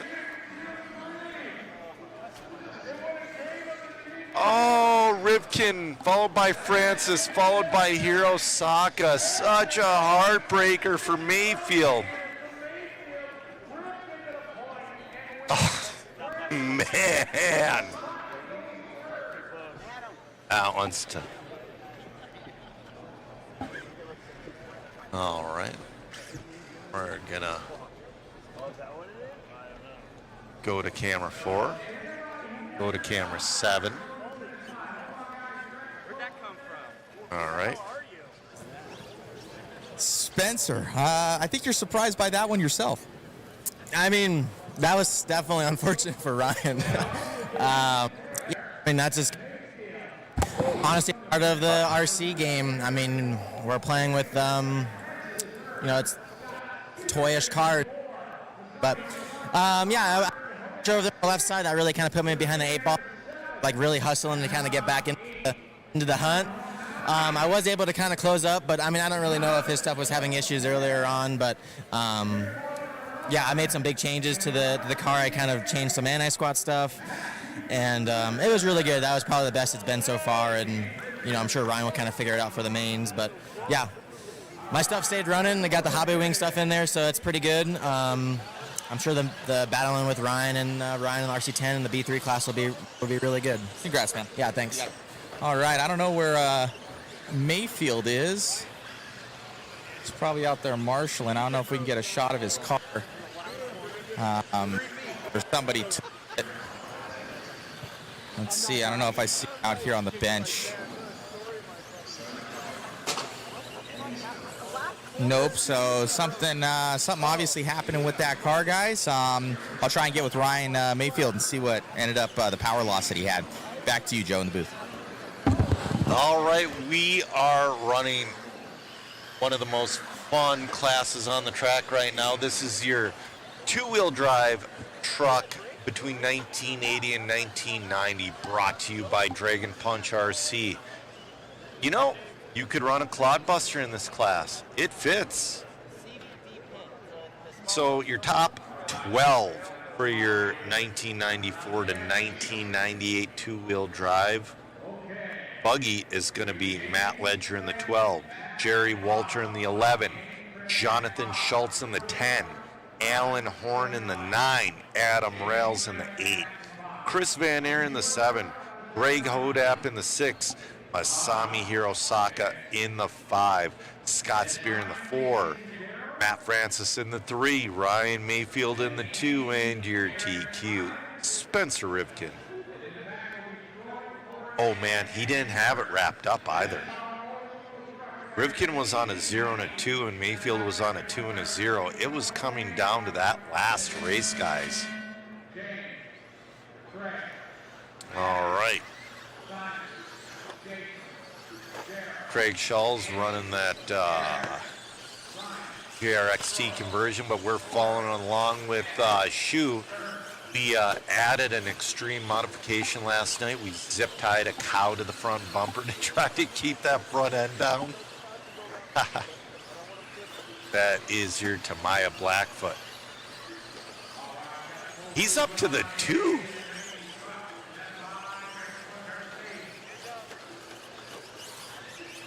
Oh, there we go. Oh, getting a little bit, he's saying when he's on the throttle a little too hard. He's not doing wheelies, but the front end lifts enough to where he has 0 steering. We got 2 Blackfoots. He's running a J Concept tire on that truck. There is a Blackfoot out there with stock tires. All right. Look at all those converted trucks out there. There it is. Oh, he's stuck in the grass. That's the other Blackfoot out there.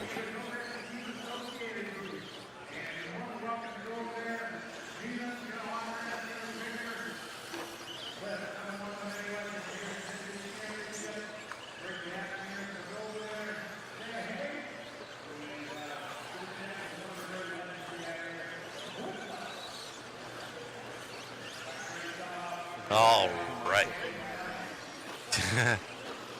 You're saying it's like a commercial for Mad Max. I know Shoes is stock. His transmission is stock. I don't know about the Monster Beetle and the other one, but what's wild is Shoe has a 13.5 R1 V21 in that thing, but it's turned down to 70%. If he had that on 100%, he would grenade the thing. All right, we got 1:50 left. Craig Shull is your leader with that JRXT conversion.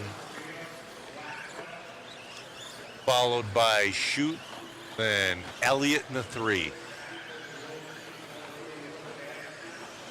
Bob Stormer didn't start this one. That's a bummer. Yep, Thorpe did make conversions for him back in the day.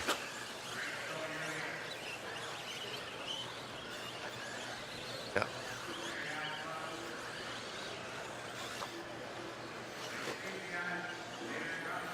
All right, your leader has that green JRXT out there, I believe. Oh no, this might be, oh, we got a new leader.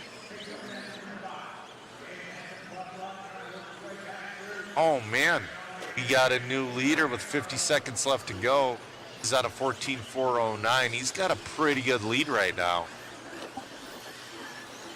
That looks tough to get. That's a team associated conversion.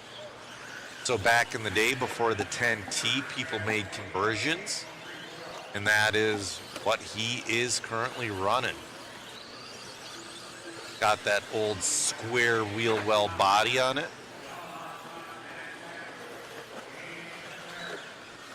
James Elliott back up into the 2. Oh man, Craig is running away with this thing.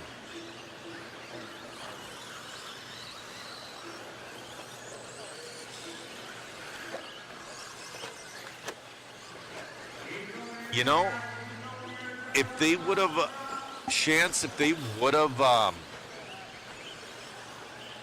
made the class, I bet there would be enough Tamayas to run a class, but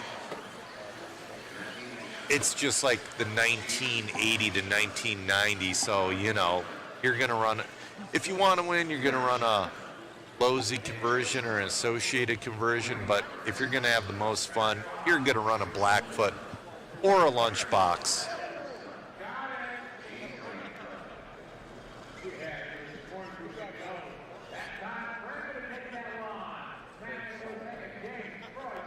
We're going to get an interview with Craig Shull. Hey, come on over, Craig.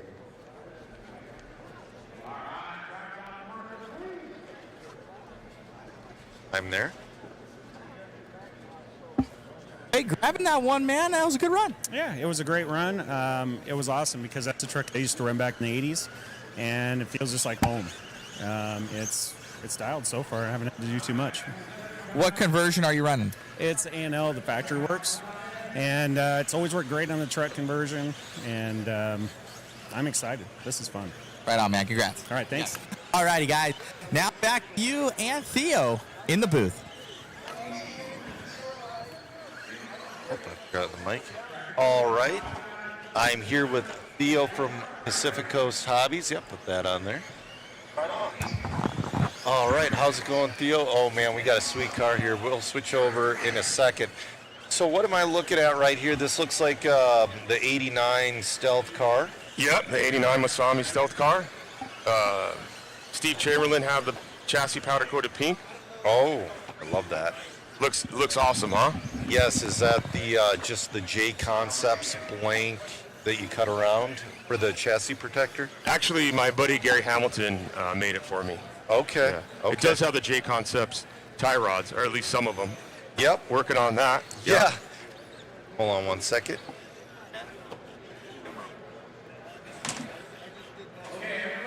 All right. So, yeah, this is a sweet ride. Is this what you, well, it's too clean to be racing. Yeah, I ended up going with a standard RC10 long arm, 3-gear trans. Yeah. So you're in the re-release from like 10 years ago is what I'm running. Oh, you're running the 10-year going. Yeah. So I have a story about that one. So the RC10, when they re-released that one, it was super hot. It was, yeah. But then when they did the World's car, or it was a World's car. Yeah. It flopped. Yeah. I bought one on Wish for, it was either $40 or $70. Yeah. And I wish I still had it. Yeah. Because that was such a nice car. And then because it was just the wrong time for re-releases, because we didn't, our generation didn't quite have that expendable income yet. Yeah. I mean, it sold a little bit in the beginning, and then it kind of died off. But that stuff, any collectible, there's just good times to buy, good times to sell, and yeah, I still have a couple of those kits. Yep. At Awesome. home. Hold on one second. I want to switch the camera. Got to find the proper camera. We're working on it. Sorry. There we are. Yeah, there we go. I got to turn the green screen on. Oh, nope. That one did not work. That's fine. We'll just sit in front of the green screen. Yeah. So right now, this is your 91 Stealth kit. Yeah. So what's this top deck here? That's the top deck that it comes with in the kit. Is it? Yeah. Okay. You got to check out Jammin. He's running one of these, and he made a bunch of carbon shock towers and front arm brace and a bunch of goodies. He made the battery holder. Okay. It's really nice. Yeah. So yeah, man, this is It's a nice. sweet This ride. is the brand new ProTech battery. Is that the stock battery? Yeah, it's like $60, I believe. Yeah. Yeah. I when I'm able to, I run a lot of their stuff. I'm a Yeah. team associated, so I'm mostly reedy. So are these CVDs? It doesn't look like you have the hex conversion, or do No, you? no, those are MIP CVDs, a little modified by my buddy Gary Hamilton. Okay. Yeah, they've been working great all weekend on my other cars. I moved all to the MIPs. Okay. Yeah, I'm That's running awesome. the High-Tech 7.7 servo and the Hobby Wing ESC and motor. The Hobby, Matty G hooked me up. Yeah, Everybody loves Matty absolutely. G because, he works his little magic on the motor. I think the motors are fine right out of the box. Yeah. But when Matty G touches your motor, it gives you a little bit more confidence. You know, the difference is hearing that couple of, you hear those fast stock guys really wind out, and that's the difference of what he does to the motor. Right.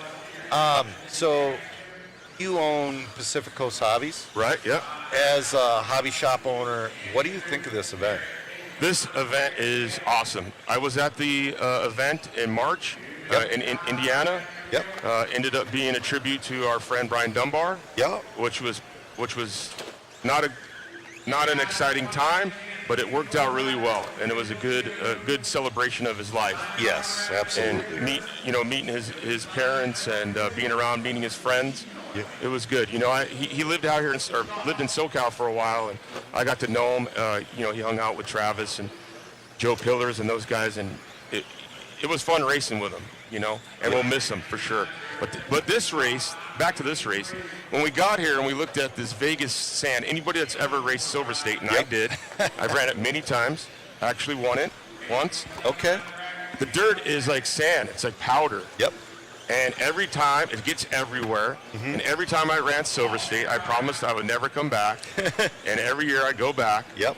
And this, though, the magic that these guys did, the work they did, it's just an awesome layout. Yeah, it's an awesome layout, and it's not blown apart like Silver State. Like it's not. Matt Olson and I run fifth scale on the same dirt, and we blow that track apart. Right, and it's got character, right? Yes. It's got bumps. It's got divots. It's a challenge, and it's a short lap, right? Yep. And because it's a short lap, you're always in traffic. Yep. If you're not in traffic, you're going faster and you're catching up to the back markers, right? So, I got a question about this car. Is this going to be a shelf queen? Absolutely not. Okay. No. So, are you going to put the shorter shock shafts, or are you going to put limiters in there to keep those CVDs in the outdrive? I am probably going to put the limiters. Yeah. For sure. Yeah. That's the one thing that I wish they would have done a little bit with these re-releases. With everything, you're either limiting or put the shorter shock shaft in to keep your dog bone or CP or universal in. But I think the bones that they're using in this kit were the longer ones. Okay. Yeah. So I think they fixed it for this kit. Okay. Like I said, I'm using CVDs. Well, CVDs were the jam. Yeah. Those guys over at MIP, they make the best tools and the best bones, Absolutely. See, you got the J Concepts top race on there. Yeah. That's the thing I was doing when I built my team car. I had to find all of that, all those J Concept parts from 12 years ago, because they had the front towers, they had the rear tower, because I kept the small bore shots on. Yeah. The small, that gives it character, right? That's how the cars came back in the day. All right, we're going to do an interview real quick here, and then we'll get back to it. Yeah, I did. The Kyle Stormer, shout out to him. Cliff Flesh, shout out to the original Move Over. I could have used some Move Over in that last one for sure, no doubt. They look good out there, man. Congratulations on the win, and you having fun out here? Oh, man, know it. Big reason I came is just to see the legends, see Mob Media again, be a part of it. Wouldn't miss it for the world, man. Congrats, buddy. Thanks, bro. Hey, have that one back to you guys in the booth. All right, get back to it. So, at where you're from, has the vintage scene taken off like it has around the country, or? No, I don't think it's taken off. I think it will. It's building momentum. Yep. From the vintage race in March and this race, it's just it's expensive. Yes. It's a lot of work to get everything. Changing the tie rods to the 3.5s, the modern ball cups. A lot of the guys are running bigger shocks, and you're having to learn all over again, right? Mayfield, he this last couple rounds ago, he had to pull it off. Yeah. Right before the finish line. What? Why? You know why? Broke? His wheel pin. Are you kidding me? We switched from the hollow wheel pins to solid wheel pins because it happens, especially like a guy like him that's on the throttle, right? But does he remember that from 30 years ago? No. Probably not. It was a wheel pin. It was a wheel pin. Because he was 2 feet from the finish line and taking TQ because he had a 0 and a 2 and Spencer had a 0 and a 2. Right. That's such a heartbreaker. We were talking about it last night. He lost a Reedy race because of an E-clip in his shock. The E-clip broke. Yep, it broke and your piston flops and around. the piston flops, and it cost him one. So are you guys, you're an old school guy, right? Yeah. I've been racing my whole life. Yeah, exactly. So have you been messing around with the anti-squat here, putting washers under these rear blocks? No, and that's why I'm not running it. Yeah? Yeah, because it has no toe-in stock. That's true. And in a layout like this, I mean, pretty much any layout, you're going to need some toe in. You need toe in and you need anti-squat. And like I said, the way we got it back in the day was putting washers under these blocks. And yeah. You know what I've been running and really enjoying is the RC10 four-wheel drive. Really? Yeah. See, I really haven't talked to many people who've ran that, so. I have. That's tough. Yes. So how is it, have you tried anything else in comparison? No. I mean, the modern four-wheel drives. Of course. Yeah, that's not the same. It's not the same, no. But it drives like a regular RC10, except it has a little bit more grip, a little bit more steering. You can drive it a little bit harder. But otherwise, it takes off jumps and lands about the same as an RC10. How's the reliability? It is very reliable. Okay. Yes. Because that's the one thing I was a little bit worried about when that came out. It's like, man, I could see just stuff breaking in like the drivetrain, but it sounds like they engineered it correctly. And yeah, they did I don't know if they engineered it correctly, but they got lucky, that's for sure, because it's solid, and Andy Smolnick's running it. Yep. My little secret is, before I run these vintage race, I go out to Bakersfield the week before, and I run it indoor on a clay track with all my buddies out there, Mike Tunikit, Gary Hamilton, all the boys out there, and I'm running it pretty hard on a clay track, and if it can handle a clay track, it can handle this. It can handle this. What motors are you running in your vehicles? Motors? Yes. Like Here, turn like 13.5. Oh, okay. In my regular RC10, I'm running 17.5, and then in the truck in four-wheel 13.5. Okay. Yeah. Because it's 10.5 max for truck and four-wheel, right? Yeah, I don't think anybody's running that. They here. were. They were? They were in seating. Okay. And you could just watch those tires balloon up and not catch any grip. There's just nowhere to use it here. Yeah. I mean, the track is just, the straightaway is just too small into that sweeper. And that sweeper is so divoted. If you put any power to the ground through that divot, you're going to just spin out. I mean, Ryan Cavallari was leading, battling. Yeah. And he had a little 360 right there. Nosed in right to the grass. Yeah. So the RC10 four-wheel drive, that car does look cool. It's awesome, now, I'm kind of also wondering, speaking of re-release, I wouldn't say they've been taking liberties. They've been doing their interpretations, like this is what I would have done. There's a RC10 gas buggy that just came out. Yeah, no one saw that coming. Nobody, and as somebody who's watching this, and I have my podcast, so I have opinions. Yeah. And I'm watching, and I see it come up, and I'm like, ugh. But then I'm like, wait a minute. But this was a class back in the day. Yeah. There were conversions for your RC10 to make it into a gas buggy. Yeah. And I'm like, I'm thinking about it more, and the more and more I think about it, the more I like that idea. But I'm a little bit worried about reliability and that motor hanging out the side, literally hanging out the side. I think it's not going to be raced. I think it's a nostalgic piece. Okay. I think for someone like me, I'd get excited to build it. Yep. Break in the engine. Yep. Rip it up my street one time, video it, put it on YouTube and Instagram, and then put it on the shelf. Okay. And that's an expensive kind of toy to play around with, but it is. But they're cool, And it's not for everybody. That's what's cool about what Associated's doing. People are a little bit disturbed on how many cars are coming out. Choose the ones you like. Yeah, you don't have to buy every one. No. And that's the thing. Some of these guys are such collectors. Yeah, exactly. Some of these guys are such collectors, they feel they need to buy every one. Like, that clear car they came out with. I love that one, And the green pan. Green pan, metallic. Yep, it really didn't do it for me, so I ain't buy it. Yeah. And I bought a team car. I'm probably going to buy we're going to do another interview, but I'm probably going to buy a 89 Stealth car. There are cars like this that do it for me, All right, we're going to go to an interview quick again. All right. Congratulations on that one, man. Must feel good. Yeah, it does. Yeah. Right on. How are you? It's just people like to go by. I try and segregate like, hey, we're giving an interview. Congrats out there. Anybody you'd like to thank? Yeah, I want to say happy anniversary to my mom and dad. 50th anniversary today. Say hello to Ivan Dixon from Reds, and thanks for the support they give me. Wife and kids at home.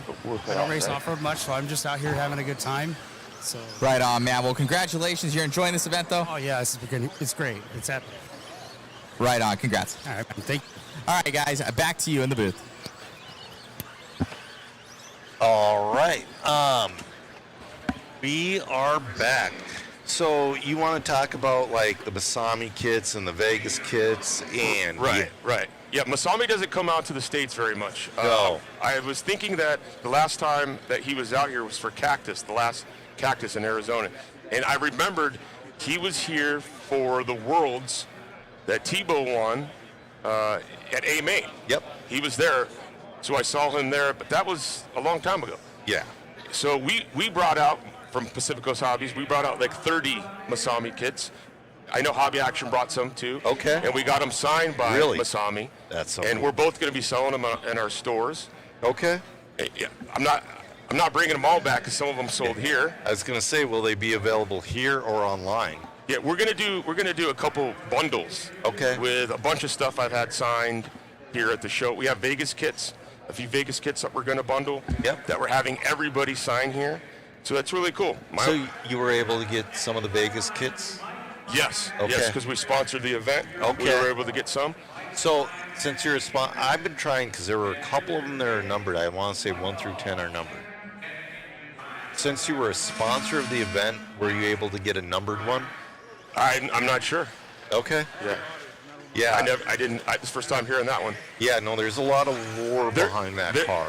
Yeah, we sold 3. The first 3 we got, we sold them in our store at the street price. Yep. Made 3 customers really happy. Yep.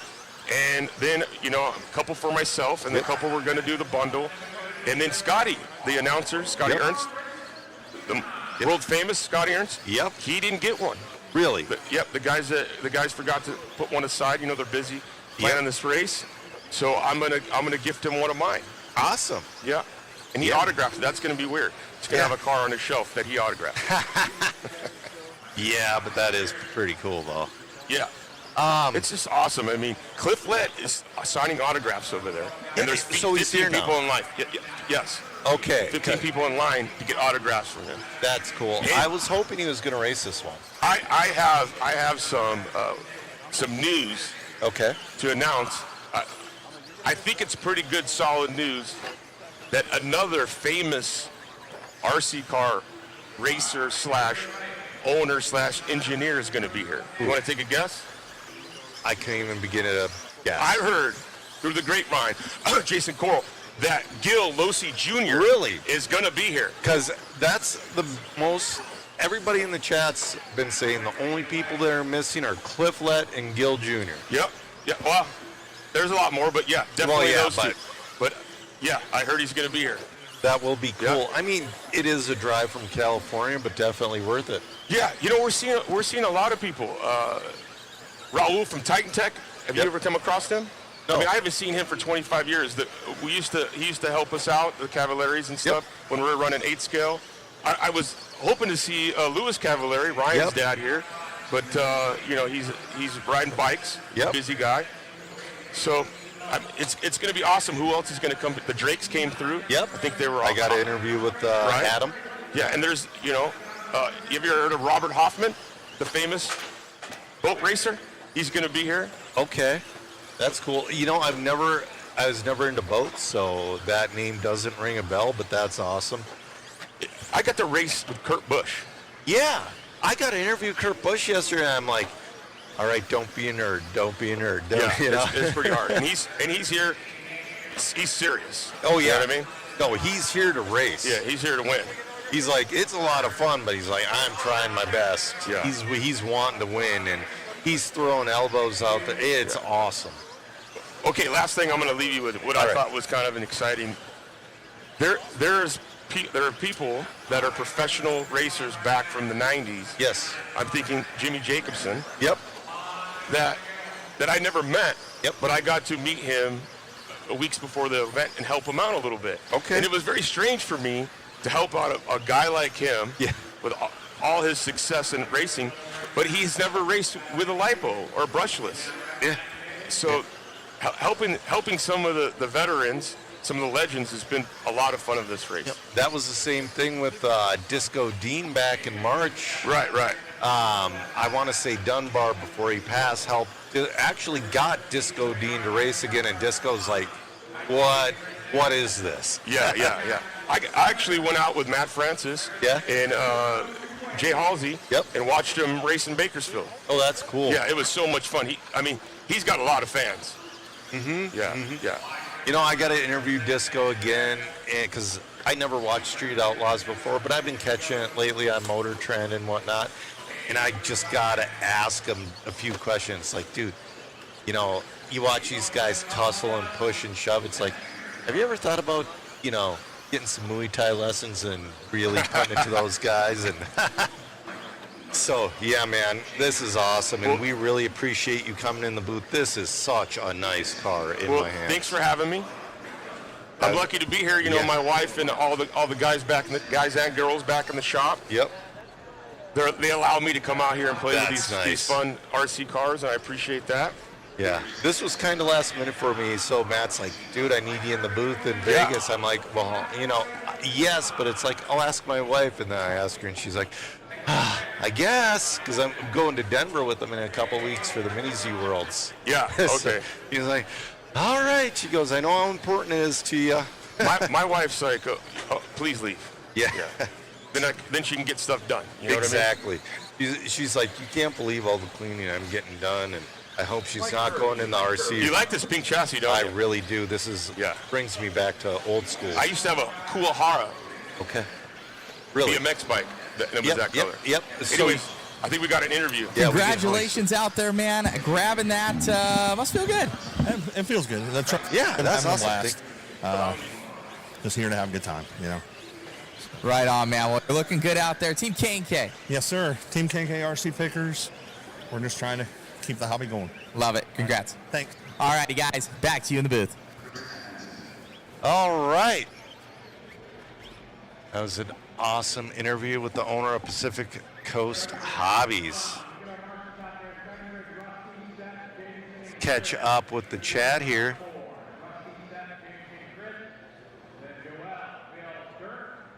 All right, RC Kick says he has a good story about the green chassis RC10 that came out. Why did it have a green chassis? Apparently, Thunder Tiger owner likes golf, and the green comes from the Golf Masters jacket. If that's true, it's kind of cool. Yeah, man, it's been a flashback here.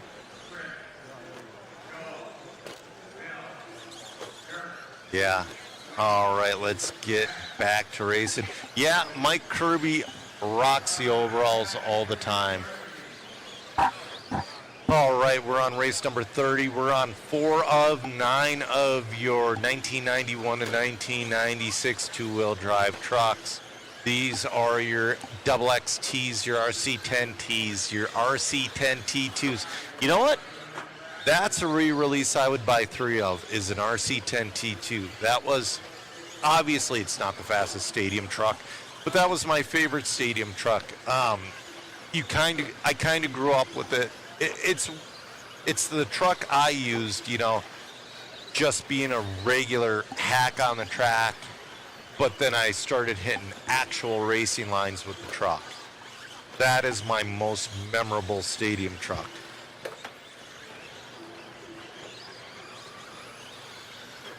RC Kicks is saying this is more fun to watch versus moderns. In a way, yes. And, you know, there's a lot of mistakes, a lot of different lines out there.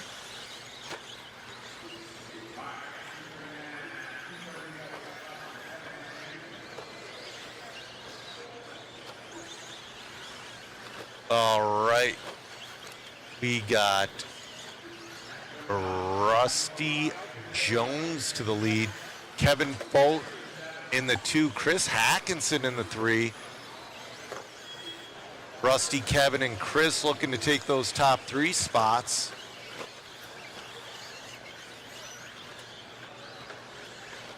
We got 2:05 left to go in this one.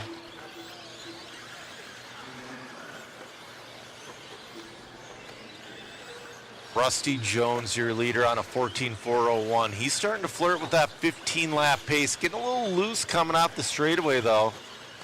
Kevin Fote 1.3 back. He's gonna lose a little bit of time.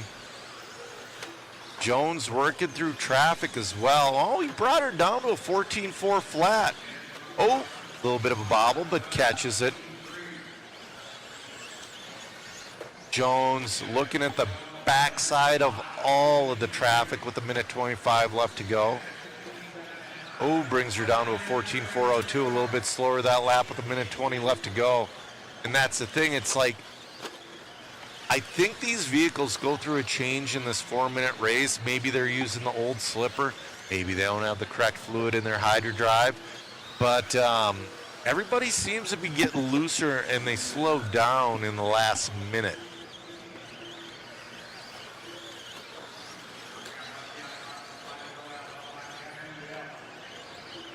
Yep. Spectra saying Gil Jr. is on his way. That's what I heard. And Cliff Lett is doing signatures.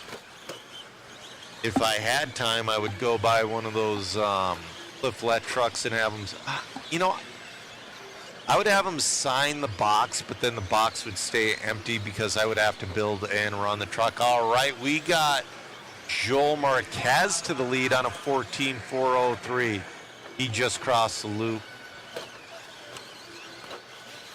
One of these guys here. He might be the all red. We got 10 seconds left to go. Marquez looking to reset TQ. He's that all red truck out there. Josh, unfortunately, Chris Hackinson spends all night wrenching. He is not sleeping well at night. Ooh, Marquez is going to take that one with the 12.402, resetting TQ.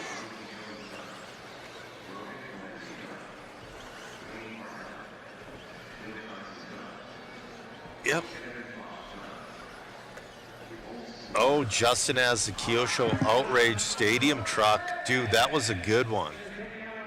My buddy Tony has one of those.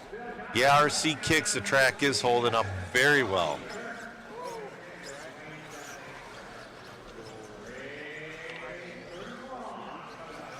All right, we are in the top half. Oh yeah, Kevin Fote was in that last one. He is your owner of PDX. He owns one of the raddest carpet tracks out there.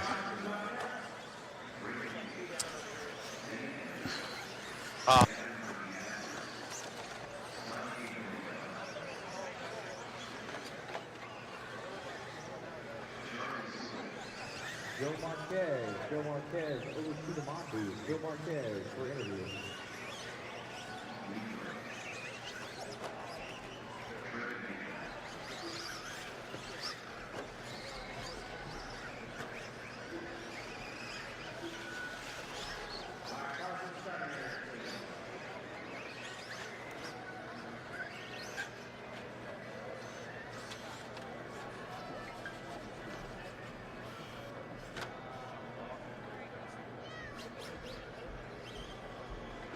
All right. Ooh, in this one, we got Hobby Wings Charlie Swanka.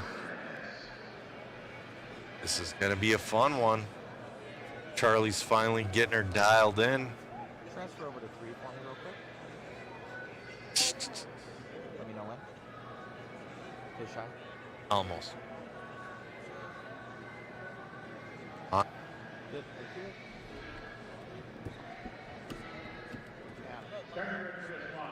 All right, we're ready to get this one fired off.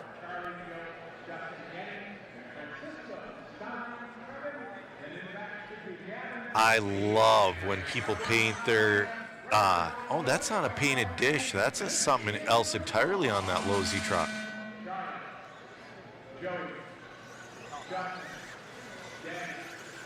Joey King was giving Charlie a run for his money in that last heat. Couple of different RC10T box art. Charlie's running the Cliff Lett truck.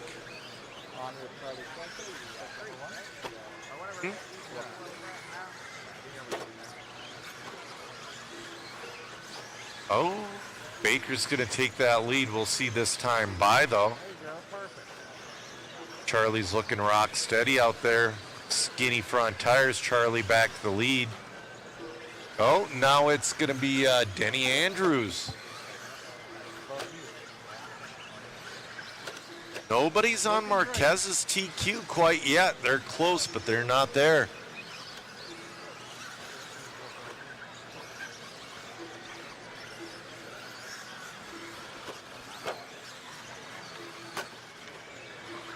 You appreciate it, Big Papa Pump.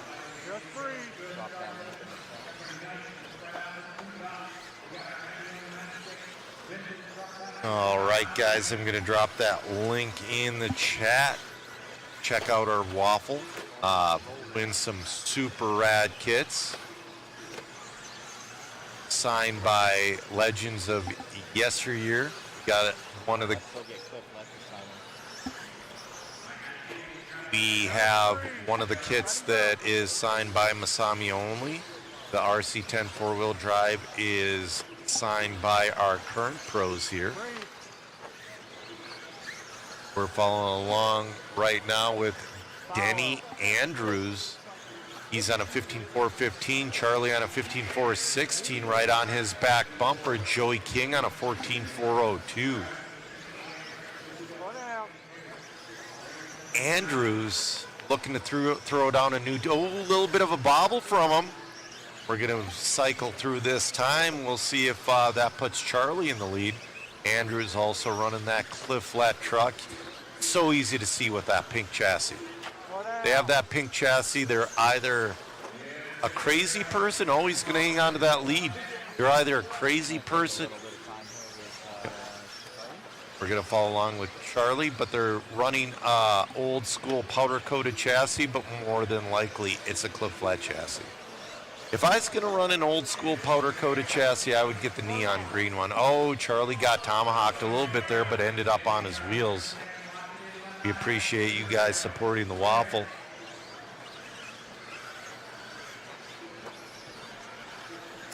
Yeah, Mini Z, you know, the T3 and the B3, they're still a few years away from releasing that because they have to release these kits when people were kids.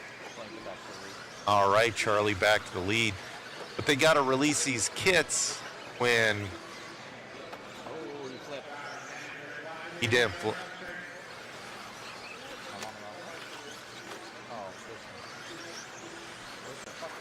Yeah. All right, but what I was going to say is the B3 and the T3, that generation has to basically get to their 40s and have disposable income. That's what has to happen for them to make a profit on those re-releases. Charlie out there, he's on a TQ pace of a 14.401. He's a, nice front flip. We'll see if Charlie can hang on to that TQ run. That bobble might have costed. Charlie's going to win that one, resetting TQ with a 14.401. Danny Andrews finishes in that 2. Hernandez finishes in the 3. We're going to throw it.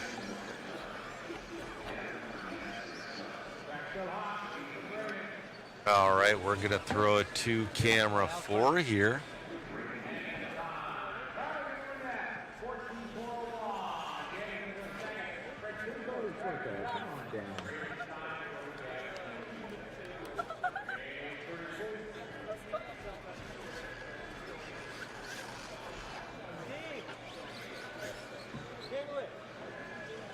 Oh, Matt's doing his best Pulp Fiction John Travolta impression. Oh, there he is. So what kind of power plant did you have in that thing, my man? Oh, it's a hobby wing. It's a hobby wing. Look good out there, man. I like the front somersault flip. Yeah, doing stunts. You got to do a couple stunts here and there. It's extra points. Scotty will give you an extra second. I hope so. I need it. But look good out there. You having fun? Definitely. This is a blast. Right on, man. Well, thank you for coming out and all the Hobby Wing support. Thank you, guys. All right, Charlie Schwenka there, Hobby Wing main representative. Back to you, Joe, in the booth.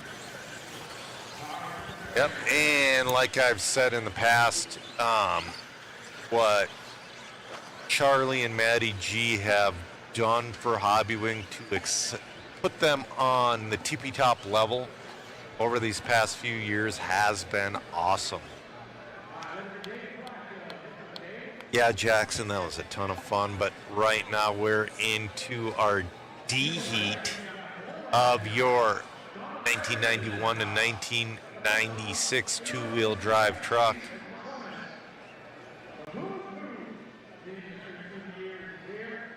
We got Dave Wenstead. We got Rob Mangold. Uh-oh, someone's driving. No, man.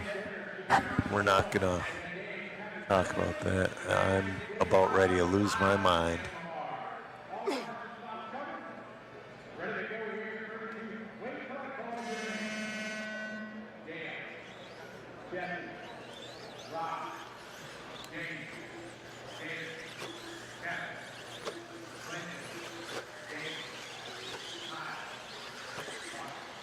All right, we're off and running in this one. Wenstead a little bit loose on that first lap. He's gonna, no man, goal to the 2. Diedrich to the 2. Wenstead on that 15.407 pace, looking really good out there. See, if you're gonna paint your vehicle a solid color, it doesn't have to be just white. It can be green like that. Like I said, Tamiya, they make fantastic colors.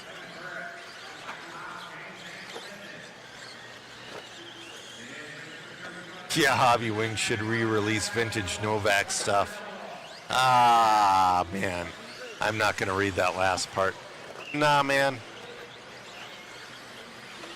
Wenstead on a 15.401, Granite on a 14.401, Diedrich on a 14.401, Mangold on a 14.401. Top 4 right now are beating Charlie's time. We'll see how this one plays out, though. We got 2:30 left to go. Oh, your leader getting a little hung up. He had a 4-second lead. That just got gobbled up.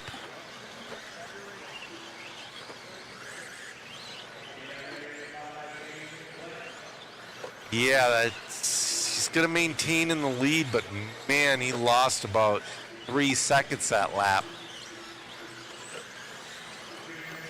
Ooh, Dave Wenstead driving around an upside-down truck. Good job from Dave.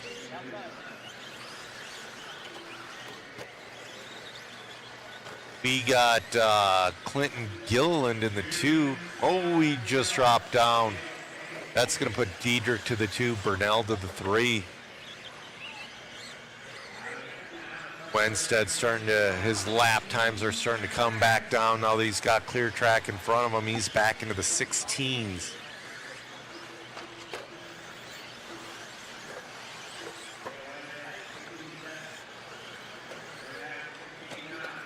Yeah, you know, DK,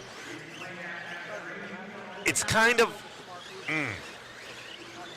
weird that it's not, because my favorite body for modern stadium truck is the J Concepts finisher, but the F2 one with that super flat nose. But the problem with this body is it's just a little too wide, but they have the right idea with that super flat nose. Dave Wenstead still on a 15-lap pace. Oh! We got some gymnastics happening from the marshals. Man, Wenstead's got clear track in front of him, but the truck behind him is giving him a little bit of grief, but he pulls away. Right now, Wenstead and Diedrich are in front of Swanka's TQ time with 25 seconds left to go. Dave Wenstead, good lap, 16.0 that last time by, bringing her back down to a 15.410.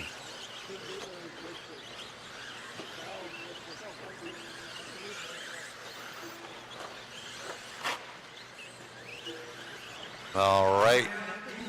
This is your leader's last lap. Once he crosses the loop, he will reset TQ. He's on his 15th lap.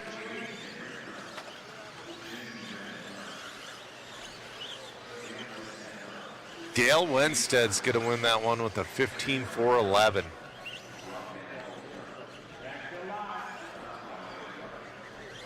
Yeah, Flint, I used to love the crowd pleaser body back in the day. I had one on my T2.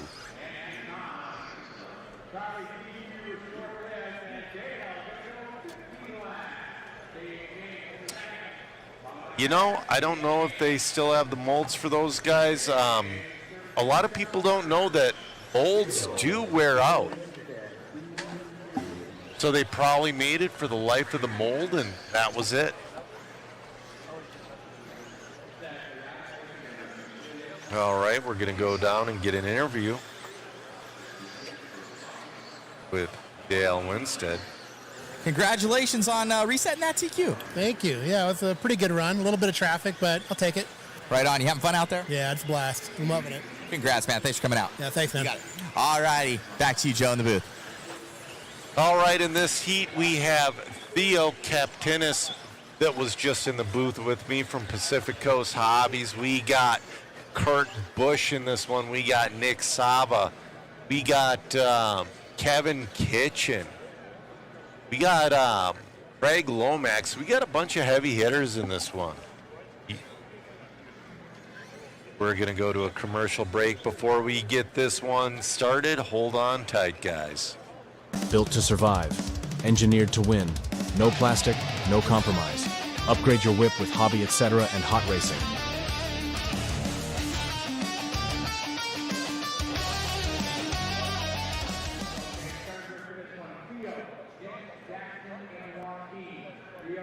All right, we are back to racing action.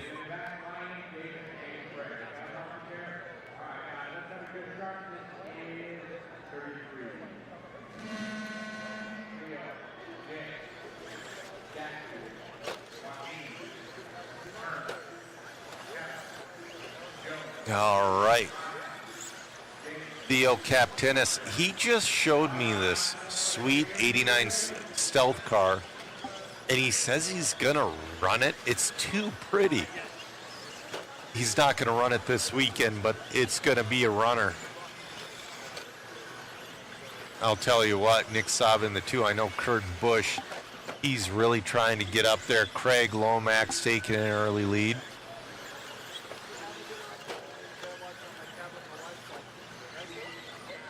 Top is just shuffling around like crazy. We'll see if Craig Lomax can hang on to her. Oh, nope, that's going to put Sava back. Nick Sava back to the lead. It's got that, like, salmon color pink on that truck. Something a little different. I like it. Got black, pink, and white.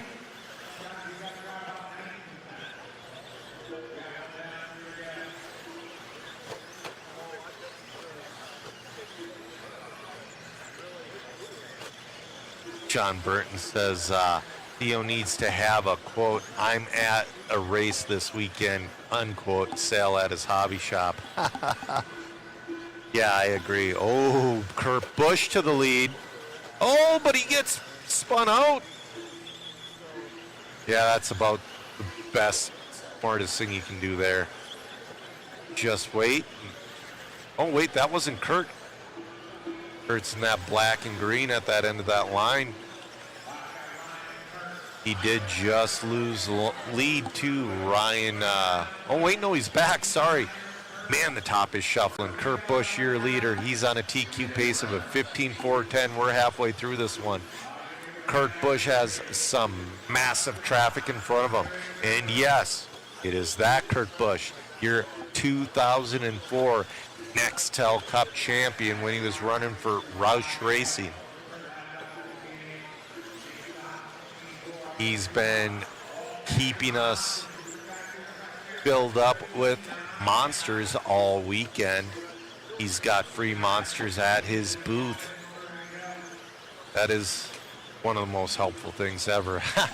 Nick Sava right on his back bumper, that number 2 spot, though. Nick Sava's going to move back to the lead. Nick Sava's got some clear, well, he's coming up on traffic real quick. He did have clear track, but when the traffic bobbles a little bit, that he catches them very quickly. We got a minute left to this one. Nick Sava on a 15.411. Kurt Busch on a 15.411. So it's coming down between Sava and Busch battling for that spot to reset TQ. What's crazy is there's only 4/10 between Busch and Sava, and they're splitting Wensted's last time. You know, I'm not sure about gearing, John. That is a good question.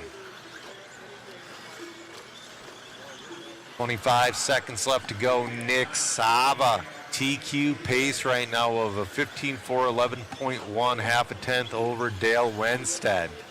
Oh, he just brought it down to a 4:10. Kurt Busch, Hoskins, and Captenis are all battling for that number 2 spot. Oh, your leader driving around some traffic. He's going to hang on. That was his fast lap, driving around traffic. He just got a 15.9. Oh, now it's Hoskins to the lead. Let's see what happens. Sava's going to take it. Let's see if Hoskins, nope, Hoskins is going to lose that one by a tenth. Nick Sava's going to win that one with a 15.409.92. Hoskins, 15.410.0. Wow.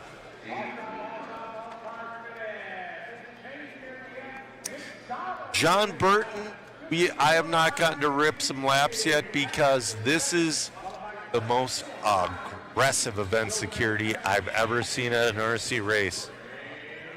We literally, when we were wrapping up the race last night and talking about, you know, how the day went, we had security guards, plural, staring at us. We're going to go to Nick Sava with an interview. That was a tight race. Where did Nick's? Close race there, Sava. Car looked great. Oh, made some changes, softened it up a little bit, softer inserts everywhere.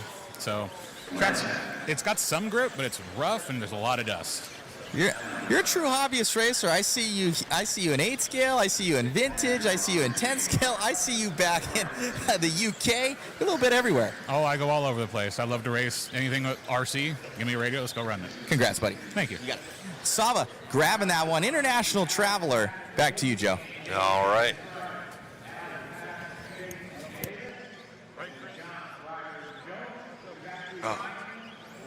This is your B heat of your 1991 to 1996 two-wheel drive truck, brought to you by Hobbywing. Ashley says he's been watching the F1 sprint, and he thinks the F1 drivers have been watching the stream because they've been taking some overtake tips from some of the racers. Dude, Masami, you got to see Masami's outfit. He's putting on those special outfits now. I really want to see what he wears main day. I believe his dad makes his outfits.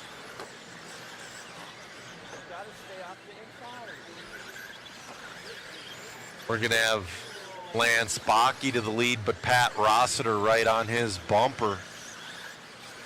Chris Van Aeren, the 3, Joe St. Peter, now Van Aeren to the lead. Oh, we got one hung up on the grass. There he goes. Chris Van Aeren, your leader. There he is. Going over the double. Guy's been wicked fast all weekend. He's on a 16.413. Rossiter 15.401. Antel 15.407.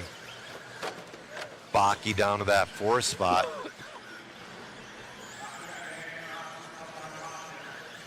Rossiter flirting with that 16-lap run. Rossiter is having his own truck event next week, either in Florida or a little bit of a bicycle there from Van Aeren, but he recovers nicely. driving smart. It seems like he's backed off about 5%, which is smart on this. He's still super fast, but he looks a little more consistent than he has the rest of the weekend.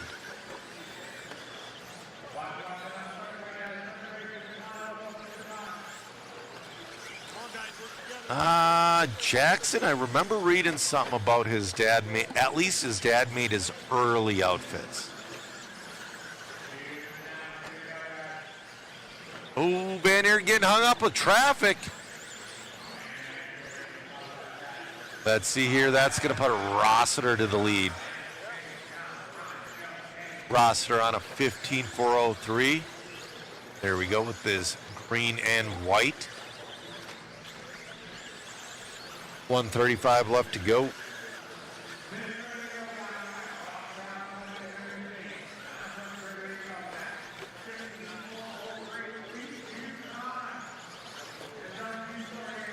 He is on a TQ pace. This is your B heat of your 1991 to 1996 two-wheel drive truck.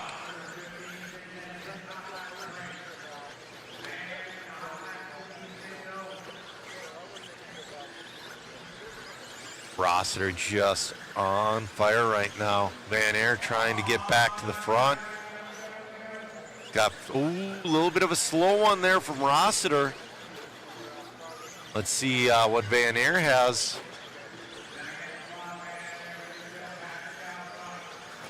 Van Aert back to the lead. Van Aert on a 15.405 right here. Getting tangled up in traffic a little bit again. Oh, it seems like every time right there. Now it's Rossiter back to the lead. Antill in the 2, Van Aert in the 3. 15 seconds left to go. Nope.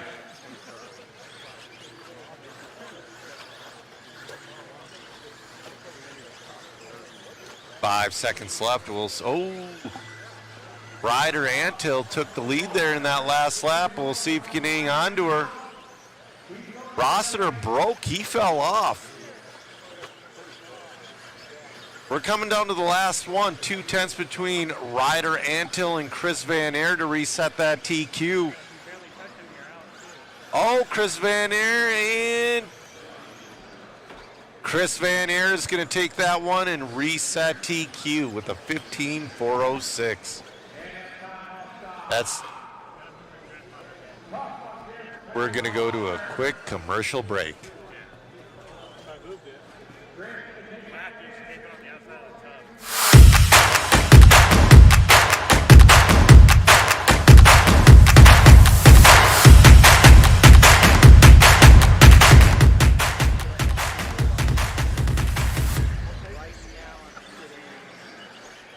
All right, that was a commercial for JC Racing Products.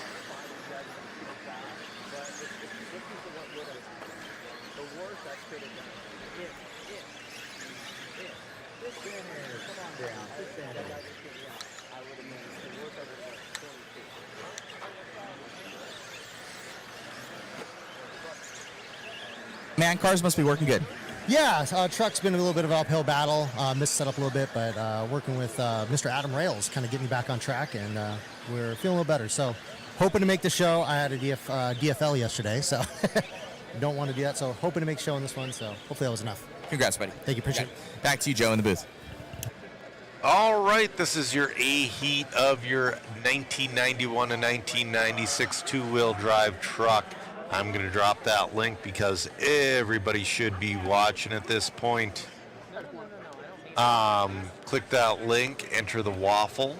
It helps us out. You have the chance to win cool prizes. We got Rails in that number 1 spot. We got Scott Brown in the 2, Richard the King Saxton in the 3.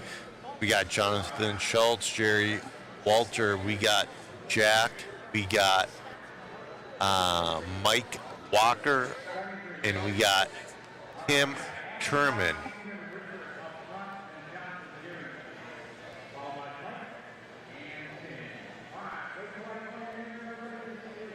What blew out your speakers? Sorry, guys. Was the commercial a little hot?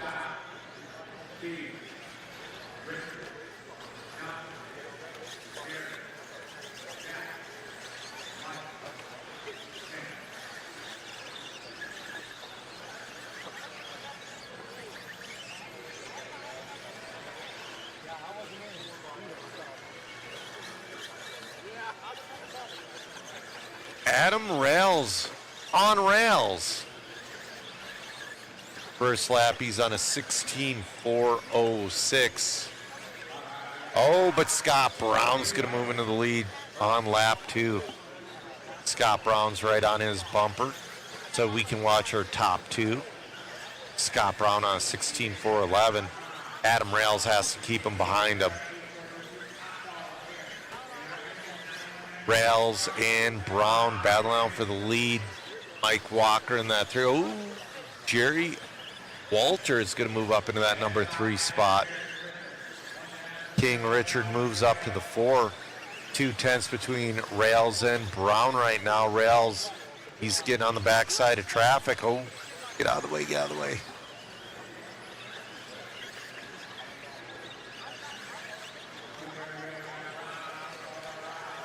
.235 left to go.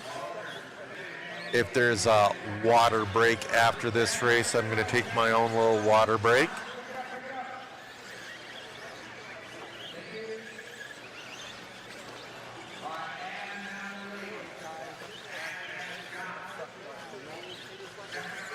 Adam Rails back to the lead.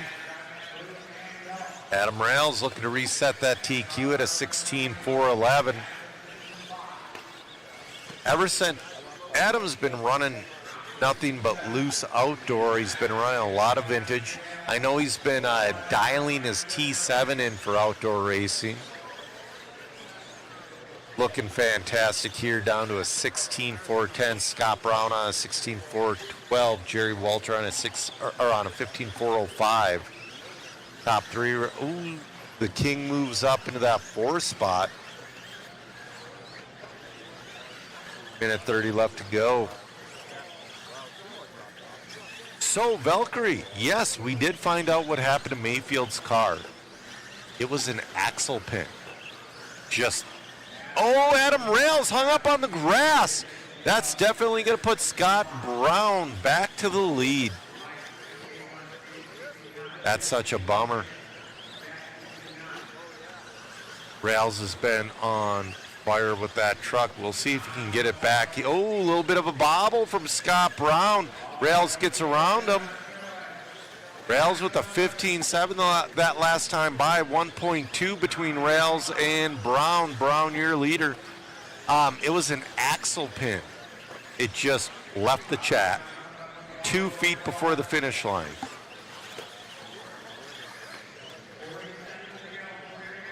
Got less than a minute to go.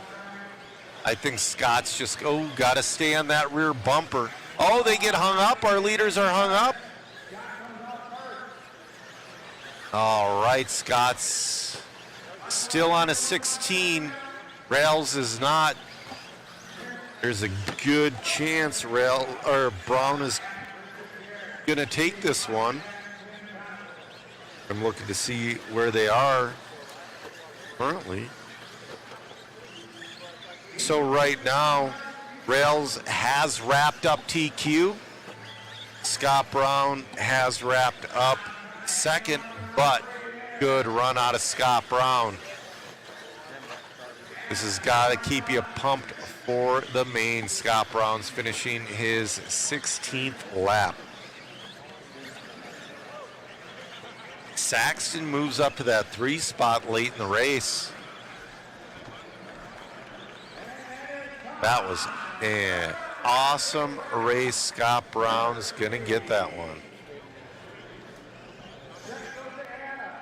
Saxton finishes in the 3.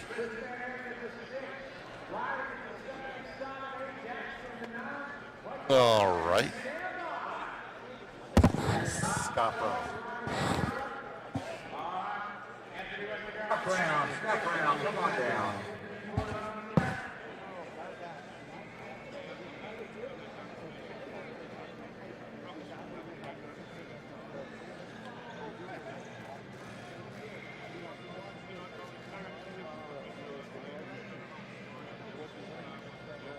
you're getting her ready for the main.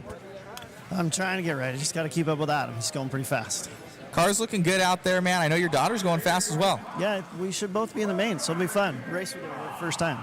That's amazing. Congratulations. Yeah, thanks, got man. it. Yeah. Scott Brown there from Tacoma RC Raceway. Back to you, Joe, in the booth. All right. Let's see. Pollock, we are doing AAA mains. Yeah, there is one little line you have to roll. All right, we're gonna switch back. They're doing a water break. We're gonna go do a quick little commercial break.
Whether it be chasing checkered flags, blasting through berms, or navigating the trail, AE has you covered.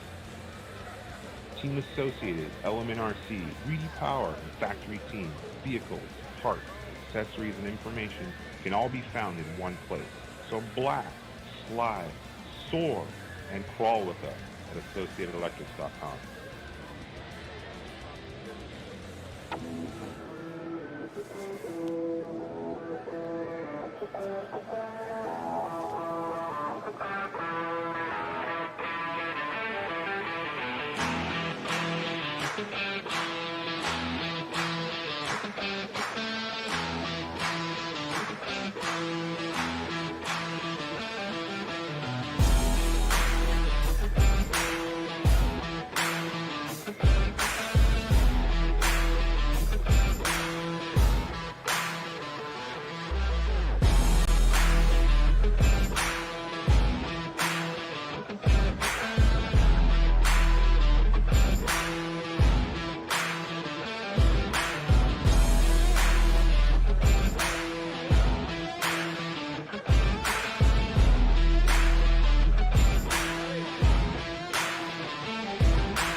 It's Randy from One Up Racing, and did we just one up ourselves?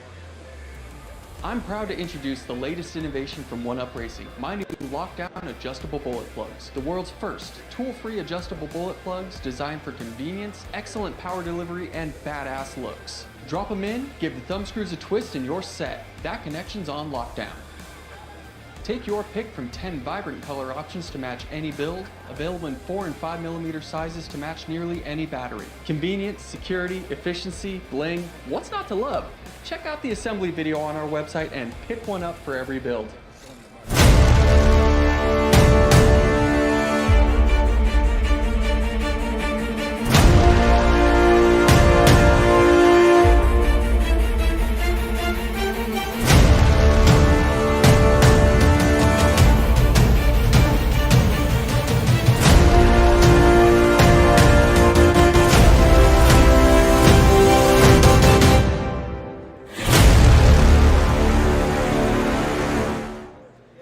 All right, we're back. We're about ready to start racing again. Some of the commercials were a little loud. We went in blind, but they will be adjusted for the next time. All right, this one is your 1983 to 1985 four-wheel drive buggy, brought to you by Old School RC. Check out the group Old School RC on Facebook. We got Jason Ashton in this one. I believe he might have TQ locked up. I'm not quite sure. I couldn't imagine him running his car if he does have TQ locked up.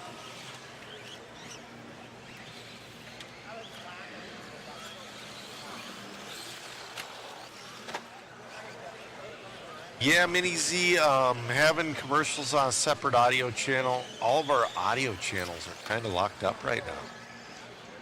Yeah, it looks like Jason's going to sit this one out.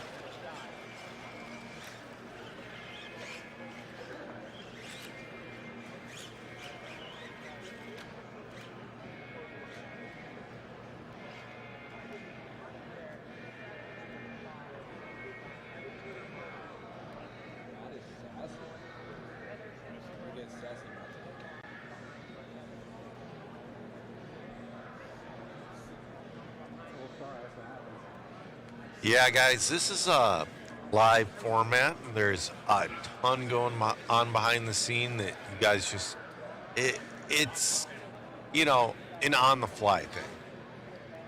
That's one of the reasons you guys haven't been seeing or hearing Matt too often, because he's over here working on everything.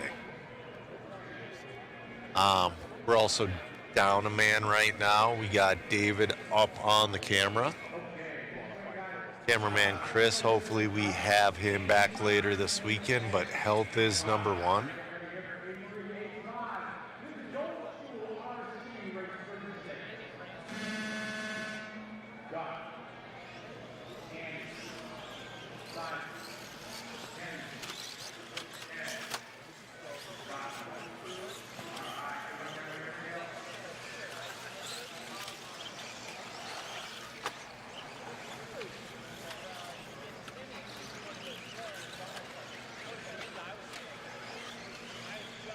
All right, we're off and running.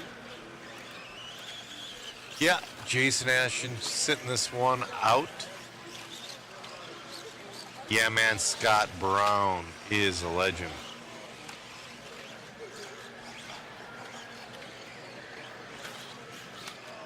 Yeah, Old School spool up gear. Oh, he broke that entire axle off, I think. Oh, that is a shame. Coming up next is going to be your A-Heat of 1983 to 1985 four-wheel drive, brought to you by Old School RC. Right now, we got a couple guys in here that are trying to peek their way into the A-main. While this one's running, we will go through the A-main for truck. Hold on, let me bring it up. So your A-main for truck starting in the number 12 spot is going to be Mike Walker. Allie Brown starting in the number 11. That's Scott Brown's daughter. She's pretty darn talented. Pat Rossiter starting in the 10. Chris Van Air in the 9. Lance Baki in the 8. Jonathan Schultz in the 7th. Jerry Walter in the 6. Holy wow. Jack in the 5, Steve Antill in the 4, Richard Saxton, the King in the 3, Scott Brown in the 2, and your TQ is Adam Rails.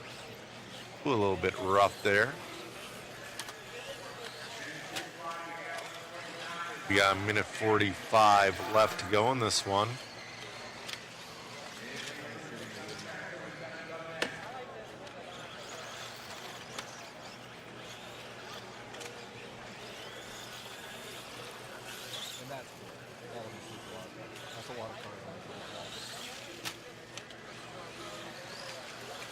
Yep, we're running AAA main format. There are no bump ups.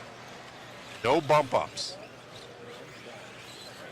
That's, I think that's one of the reasons they are running 12 cars in the main instead of 10. Just to kind of be like, well, I would have made it if I would have bumped up. When you run 12 cars, that kind of like settles that.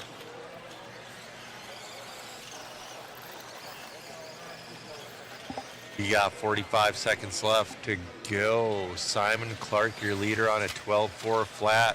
We'll see if he can bring it into a 13. He's a little bit of traffic, but taking that double smart by doing the single. Still on a 12-4 flat. It's got a couple more laps to try. That car looks pretty easy to drive. It's really neutral.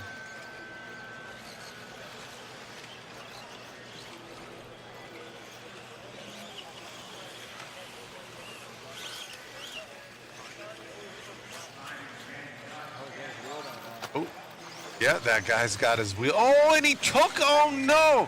He gets back on the track and he wrecks Simon Clark's 13-lap run. He just got into a 13-lapper. He's going to finish with the 12, unfortunately, with the 12.402. Man, oh man. All right, you're a heat of 1983 to 1985. Four-wheel drive buggy brought to you by Old School RC. Coming up. That's right, 12 cars on this track. It is dicey. We've had a few heats with 12 cars. It's very dicey.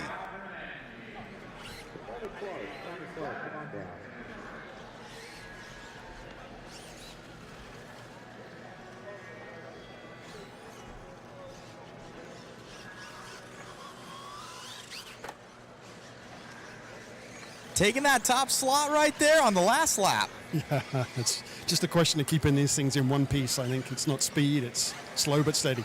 Right on. You having fun out here? Having an absolute blast. Awesome. What car are you running this weekend? Hot Shot, the old school Tamiya. I love it. Is this a repop or is this original? It's a redo with an aftermarket chassis from Factory Works. I love it. Congratulations. Thank you. You got it. Grabbing that one. Back to you, Joe, in the booth. All right. Everybody is loving the old Tamiya Hot Shots. I believe there's an egress out there. I'm not exactly sure. We're going to take a quick commercial break and we'll be right back with you.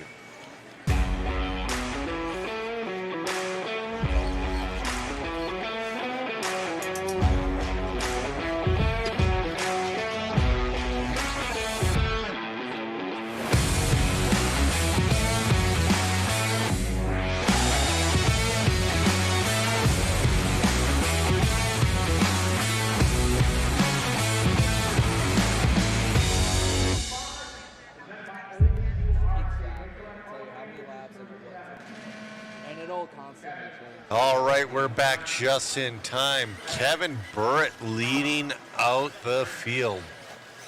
Hey, Chris Atkinson's in this one too. It's so awesome. You know, I look at his Facebook. I think he loves RC racing more than the majority of us. The dude's out somewhere every weekend just having a phenomenal time.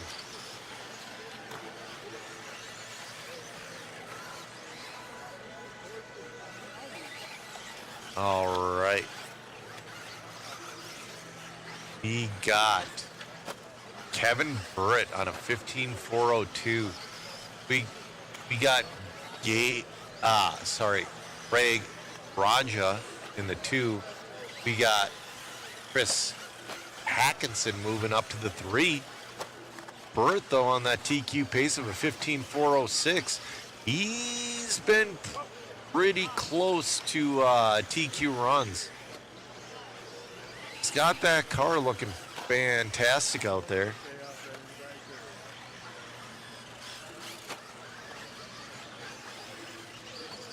Getting a little wild there.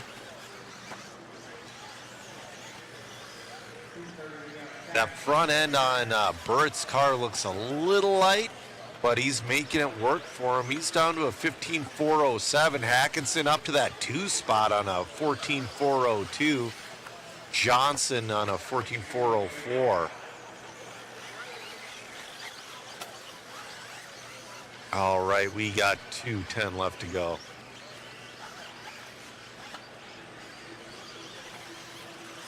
Coming up next is going to be, I believe it's 1986 to 1993 four-wheel up next. Kevin Burrett, he is on cruise control. He's going to be coming up to some traffic here pretty quick, though. He's got a minute 55 left. Holding really solid at that 15.407 pace. Chris Hackinson in the 2 on a 14.405. Johnson on 14.408. Oh, tried going over him. A little bit of a bobble, but it's only going to cost him about a half second. Our leader got an assist from a lapper. Got to love it. All right, Johnson's got to take a deep breath and throw his elbows out. All right. Still hanging on to that 15-lap pace. He's on a 15.412. Oh, he spins out at the end of the straightaway again. The end of the straightaway's been biting people. You cannot hit that aggressively.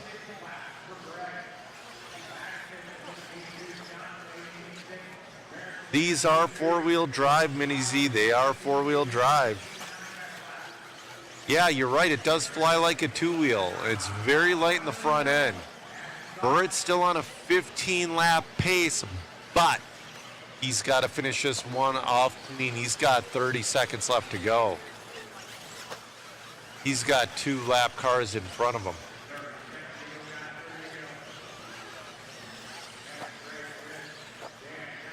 All right. Go, go, go, go, go, go. Gets over the grass, does a wheelie.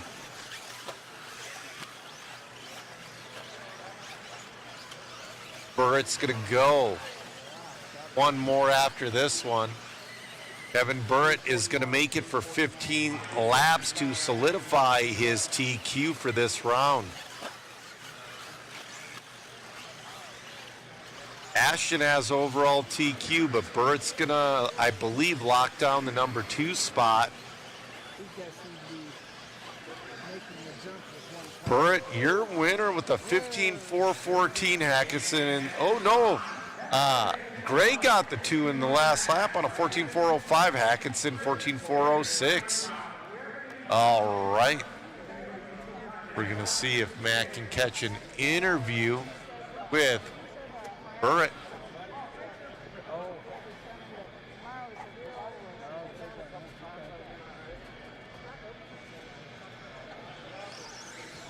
Burrett interview. Burrett.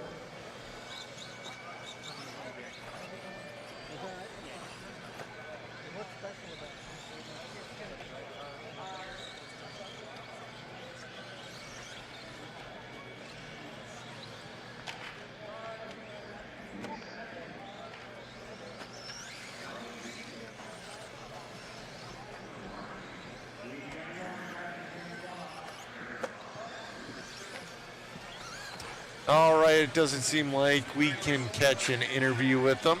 But it was an awesome run from Kevin Burrett. All right, this is this is your 1986 to 1988 four-wheel. Excuse me, I thought this had a wider range.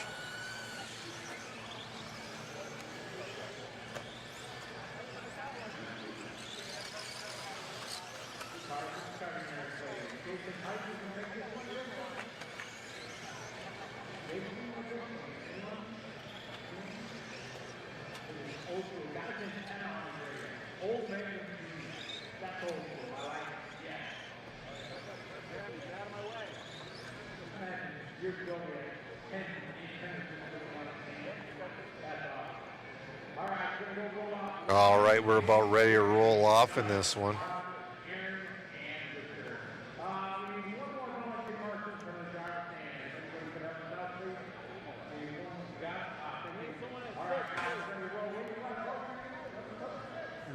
All right.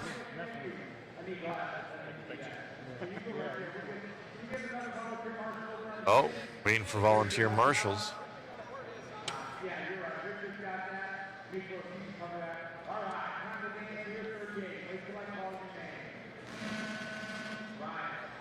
Ryan Hasty rolling us off. And Nick Sack, and he's going to start in that 2 spot.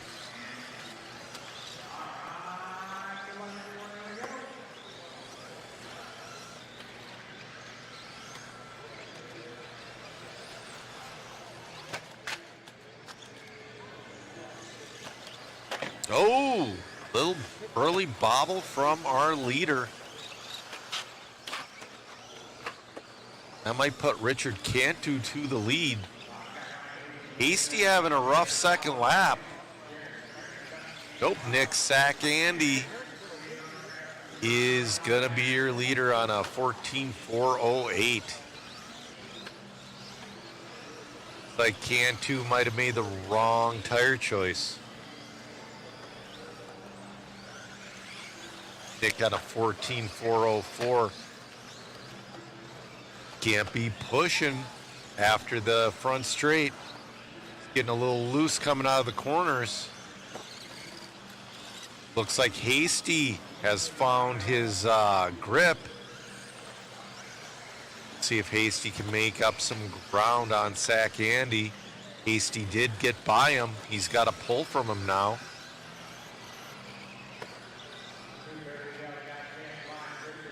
Hasty's car looks fast, but very unforgiving and very on edge. Hasty is 7/100ths behind Sack Andy, and after going a little bit wide, I think Hasty is going to take the lead in this one. He will. Hasty down to a 14.409.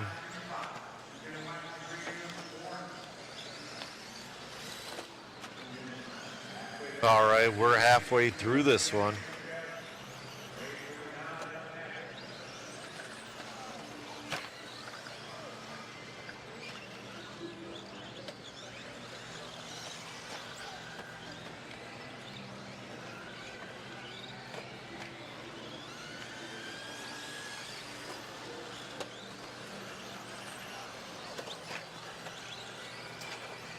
All right.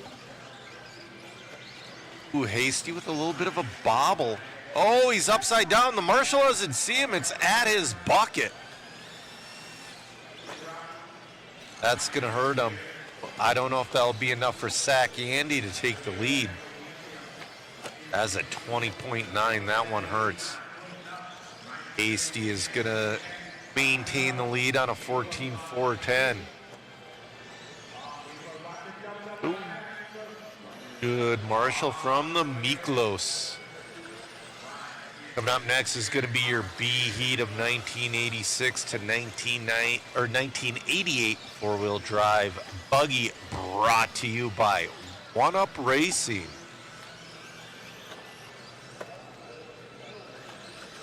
Drop that link to the waffle in the chat.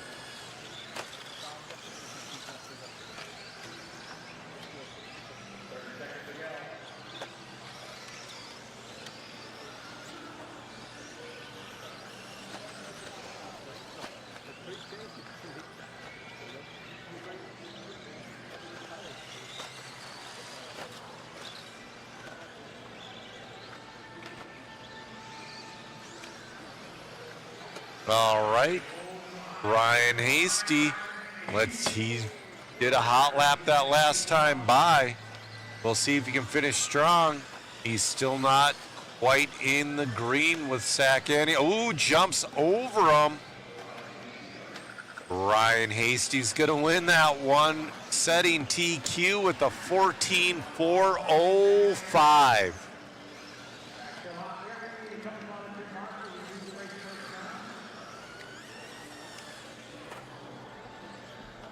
Let's see.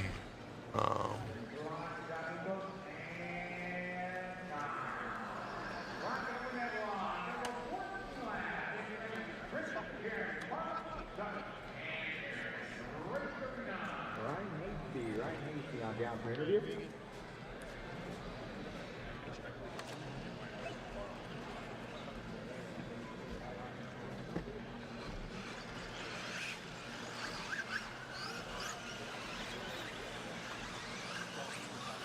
Going around out there. You know, it's the Masami. You know, I got the Masami signature on it as well. Masami on the bottom. So. You're geeking out here. I am, man. This is a great time, brother. Congratulations, my man. Thanks, Matt. All right. Grabbing that one, Ryan. Back to you, Joe. All right, in this one, we got Kurt Busch, we got Bob Cooper, we got Chris Hackinson. This is your B-Heat of your 1986 to 1988 four-wheel drive buggy, brought to you by One Up Racing.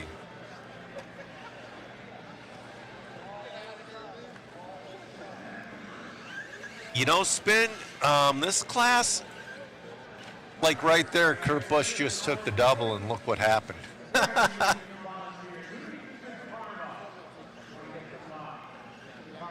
You know, it's the landing that's the difficult part.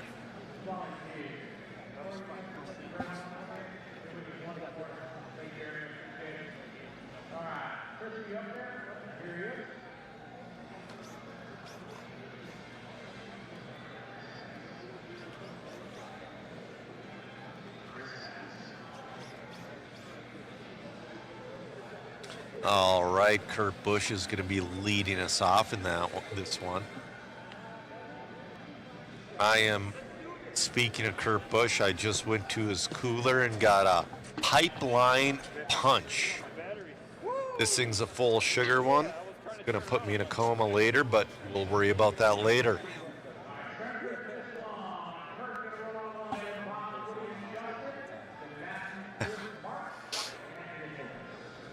David says one person in the hospital at a time.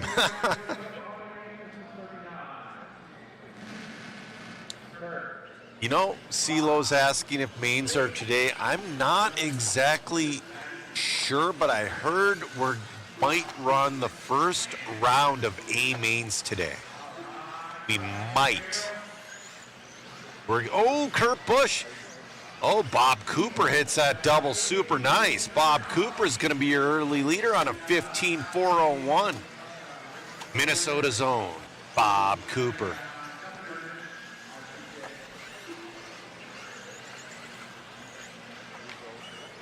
Also firefighter. Long-time racer. I've been racing with Bob Cooper since the beginning.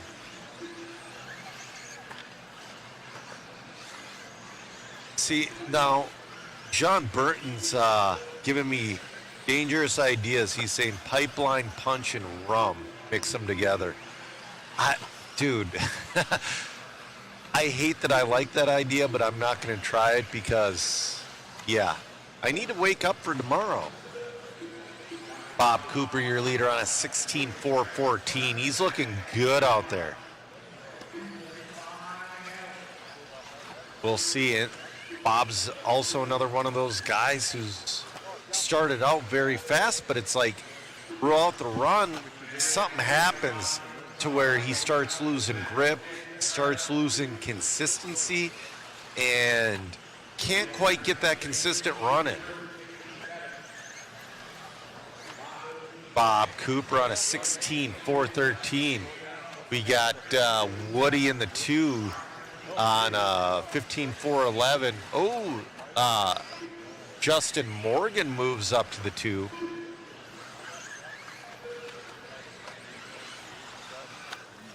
Bob Cooper. 2 minutes to go. Ooh, halfway through, he's looking at the backside of traffic.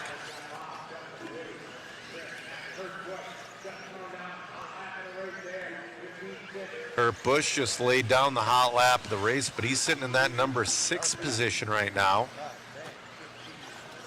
He's got a little bit of work to make his way back up there, but Kurt Busch has plenty of time. We got a minute 35 left to go in this one.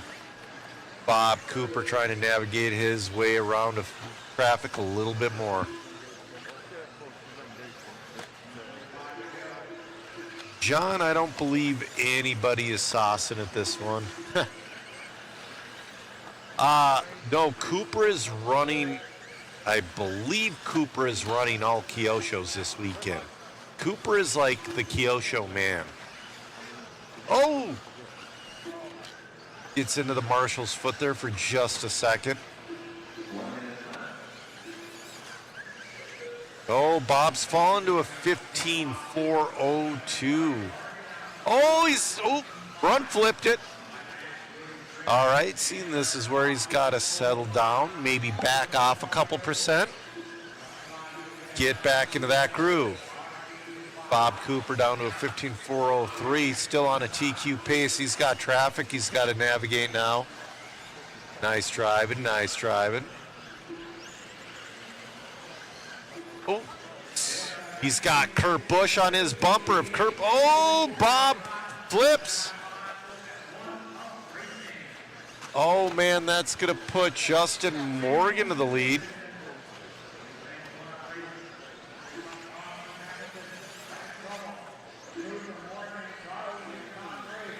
Five seconds left. Oh, Bob Cooper back to the lead. We'll see what happens. This is going to be the last lap.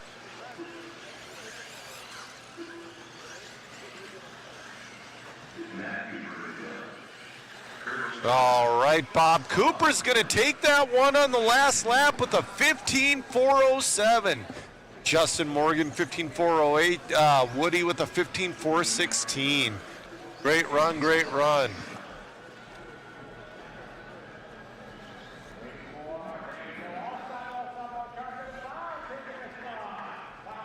All right, we're going to have an interview with Bob Cooper.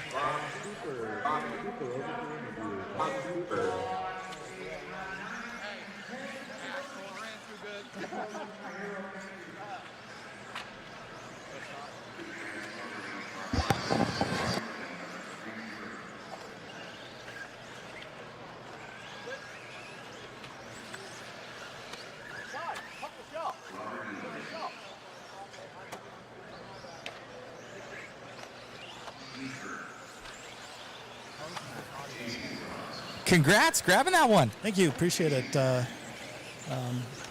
we'll see how it sorts out with the next few qualifiers, but it felt pretty good. It was probably my best run of the day, or since we've been here. So. Right, man, what ran this weekend? Kyosho Optimum.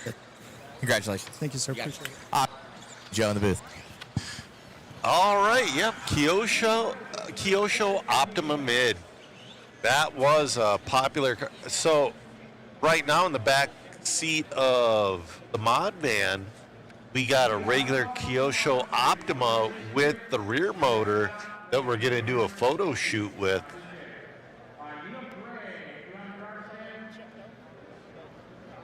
All right, this is your A heat of your 1986 to 1988 four-wheel drive buggy, brought to you by 1UP Racing. We got Jason Ashton, JR Mitch.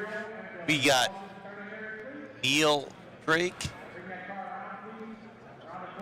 We got PK Kemp. This is going to be a good one. Billy Spence is in this one.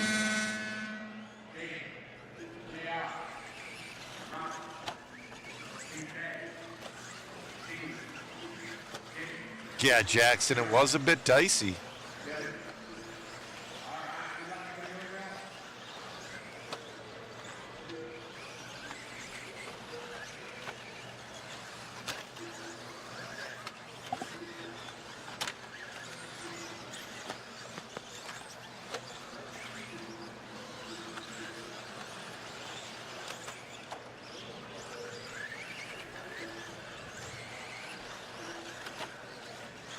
All right.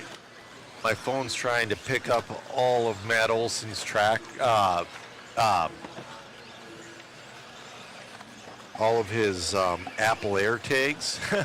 Kind of funny. All right, JR Mitch is going to be your leader right there in the. Oh, up one more. Right there. JR Mitch with the classic paint job out there. 16.406 is his pace. Ingles in the 2. PK Kemp in the 3.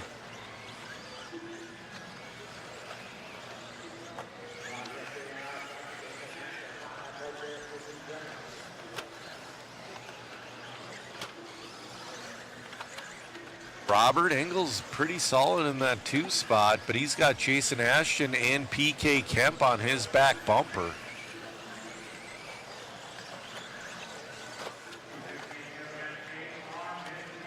JR Mitch leading that pack of guys. Compressed air was not supplied. There's a lot of people with those blowers you get off of Temu.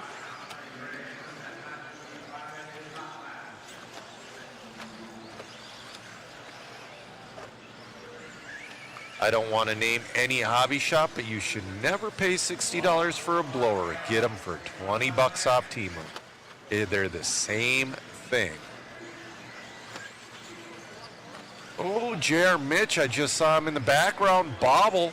Jason Ashton's back up to the 2 with the 14.8 that time.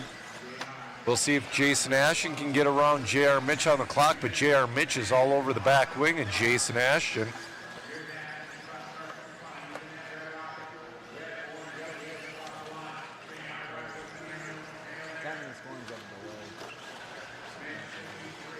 Jason Ashton doing everything he can to pull away from JR Mitch to take that lead back.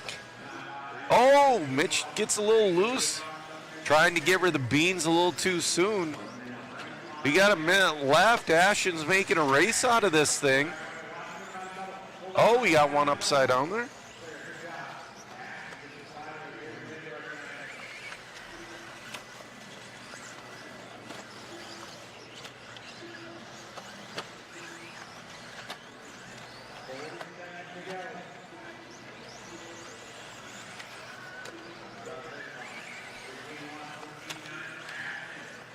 All right, JR just has to stay on that back bumper.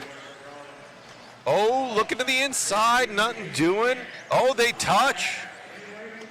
They gotta stop messing around because Ingles isn't too far back. There's 10 seconds left to go.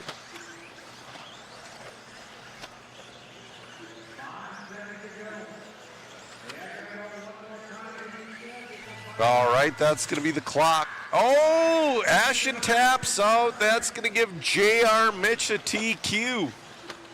Mitch has to finish this lap out. Going over the double across the finish line. JR Mitch taking this round's TQ. Maybe overall.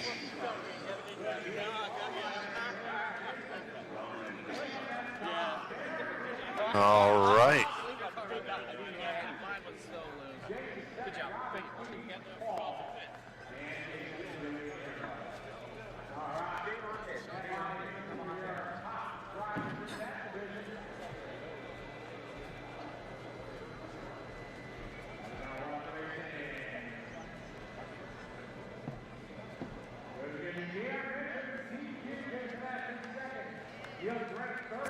Congratulations on the run there, man. Must feel good. Yeah, not too bad. We did some host little changes there and tried some things, and it worked out pretty good. Looking good out there, man. Congratulations on the win. Thank you. Appreciate it. All righty. Back to you, Joe. All right. Let's get full results for that one. See who's going to be in the A main. Oh. Scotty's messing with the tone, trying to make it sound less horrific.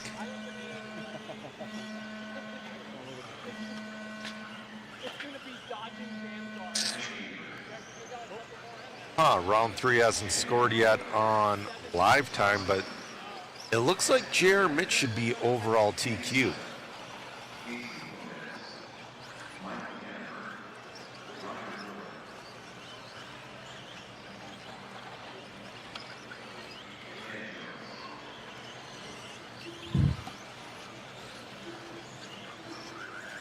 All right.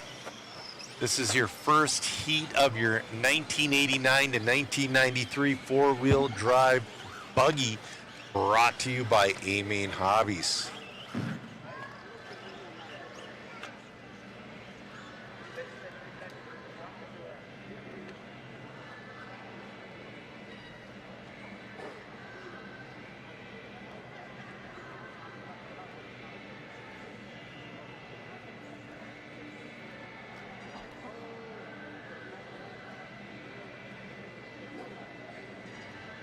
All right, we got Jan in this one. We got Thomas Galat, Adam Shaver.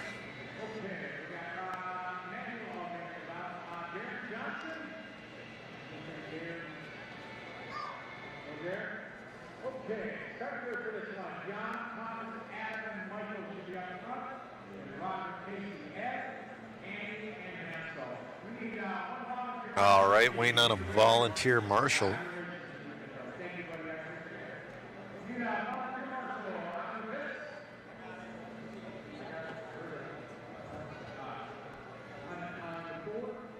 I'm trying to refresh the points, but they have not.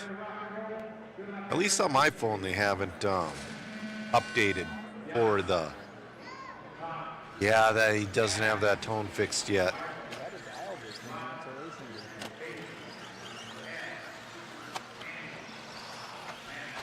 All right, so it looks like Jason Ash. Wait, no, I'm looking at the wrong class. Sorry, guys.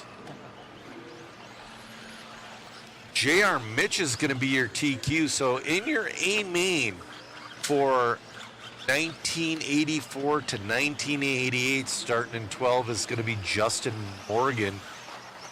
Hiro Nakaya is going to be starting 11. Minnesota's Bob Cooper starting 10. Billy Spence, 9. Jason Grimes, 8. PK Kemp starting in the 7. Steve Kirk in the 6. Robert Ingalls in the 5. NASCAR Cup champ Kurt Busch in the 4. Neil Drake in the 3. Jason Ashton in the 2. And your TQ, J.R. Mitch. Really solid lineup there. All right, in this one, we got Jan from Norway leading this one off. Thomas Galat in the 2, Adam Schaefer in the 3. Jan is on a 14.406 currently. Ooh, gets a little loose. Bearings back and driving again. Yeah, Jackson, cartwheeling does seem to accelerate the cars while crashing. Jan making his way through traffic.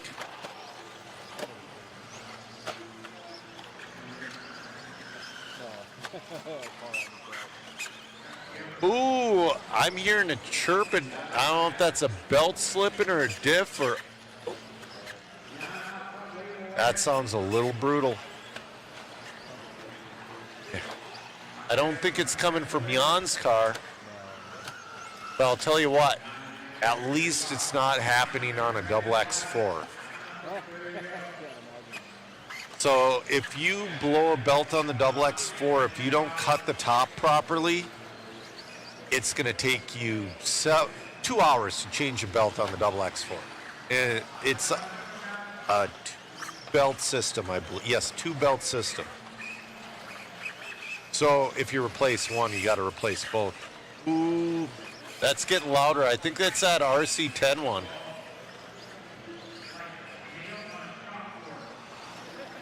Jan is doing fantastic out there, though.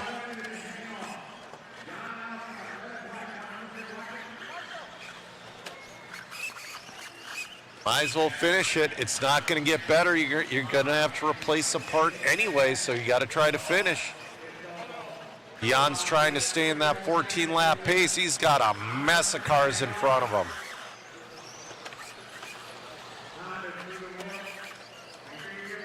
We got 30 seconds left to go in this one. It is definitely getting louder. Yeah, that's a diff, but I don't know. Oh, there it is. Jan through traffic. 10 seconds to go. Yeah, JZ, it is great seeing all the international racers. It's been cool. There's a guy here from England that this is his first time racing anything ever. I need to get an interview with him. We got to have Craig Drescher introduce us. All right, Jan's going to win that one with the 14.411. Great run from Jan.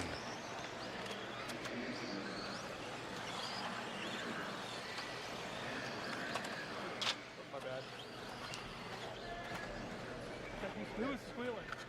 Somebody was. Someone was. It was working. It was making it go.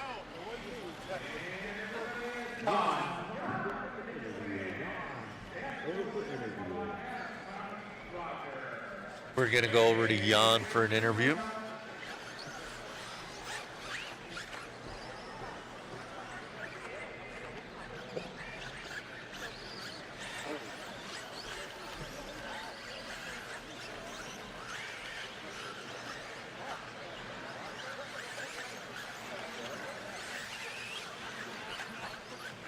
On here from Norway, grabbing that one must feel good. Yeah, it's pretty good.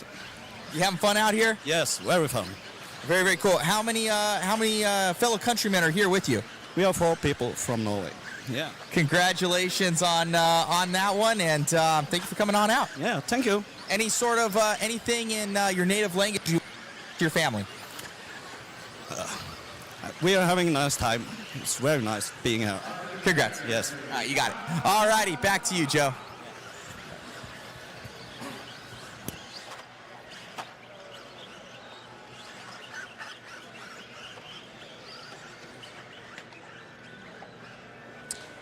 He was driving a Schumacher Pro Cat from.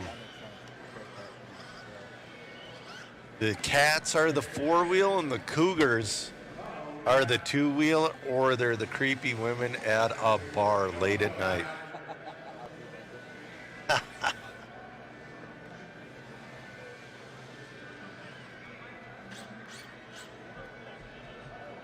All right, David Prickett's going to be leading us off in this one. We got Brian Oring. We got the Miklos in this one. We got A-Main's Kendall Bennett.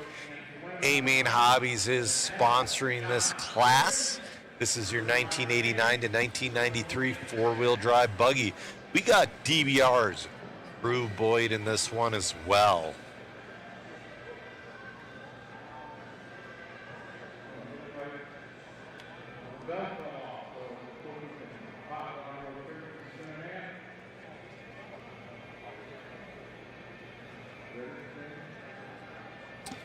Oh man, we need a marshal in that back corner.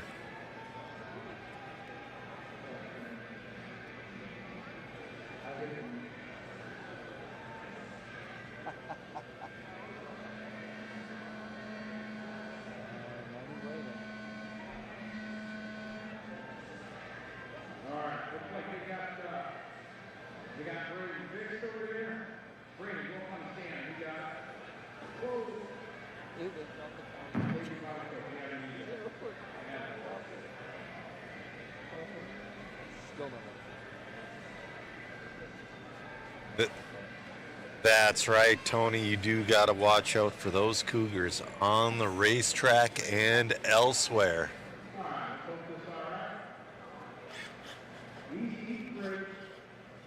All right. Let's get this one going. Calling for it now. You know, I'm hoping to see something good out of Kendall Bennett. He's been messing around in the top 3 of this heat all weekend long. He's a dude who can pull a win off in this. Oh, I don't know what Kendall's running for a chassis.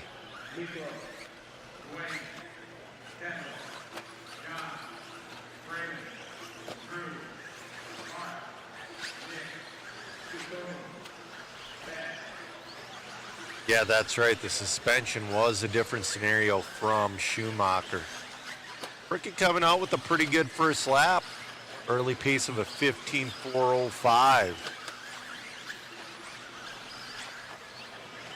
Already going through. Oh, getting super lucky in traffic there, going to the outside. Man, that's got to be nerve-wracking after one lap. You're already in traffic. But it's what everybody has to deal with. Seems like traffic's trying, though. Seems like traffic is... oh, wow. Prickett has the golden horseshoe right now with traffic. He just scored his fast lap, last lap of a 15.9 to bring him down to a 15.406. Looking rock steady out there. He's dealing with a little more traffic. Oring in the 2, the Miklos in the 3. You've got, Drew Boyd was messing around in 3rd for a split second there.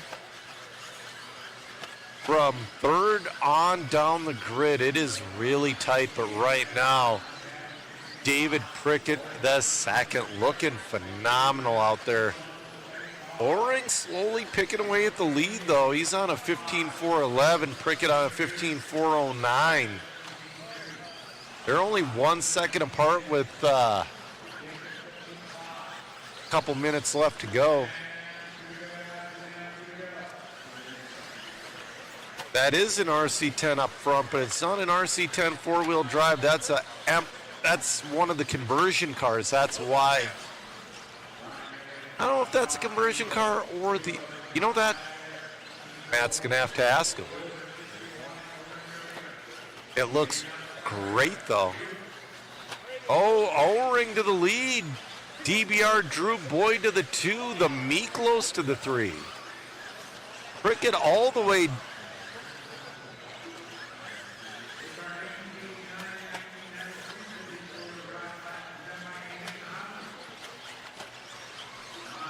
So Brian Oring to the lead.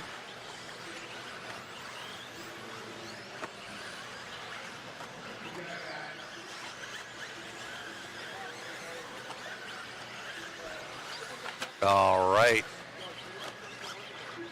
Brian Oring out there looking great. I love that purple faded into pink to white paint job with the yellow wheels. He's right on the tail of the Miklos. 45 seconds left to go.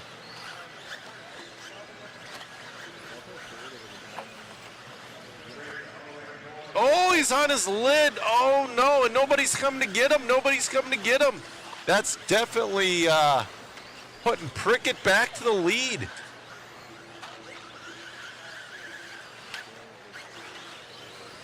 Right, coming across the loop. DBR Drew Boyd in that number 2 spot.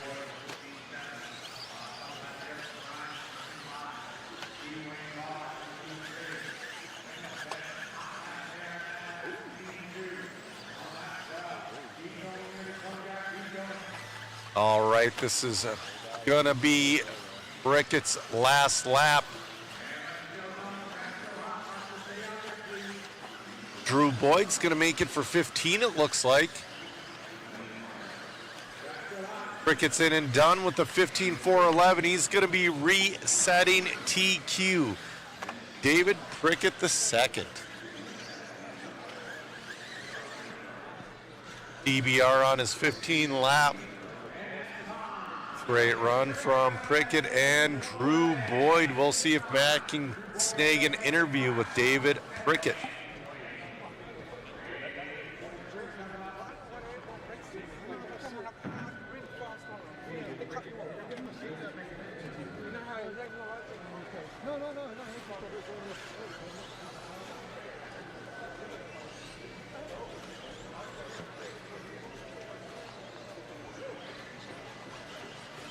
On that one, man. Must feel good. Yeah, it's good, man. I'd like to, my wife to let me do all this fun stuff. Wise man told me that last time we did this interview, Mr. Steve. So, thanks, guys. It was a blast. Had a ton of fun. Hopefully, we're going to make it into the A and get one of these nice trophies here. Congrats, man. What car are you running? The Team Associated B, the 44, the release. It's pretty good. Congrats. Thanks. You got it. All righty, Joe. Back to you. All right, he's running that RC10 four-wheel drive that was just released.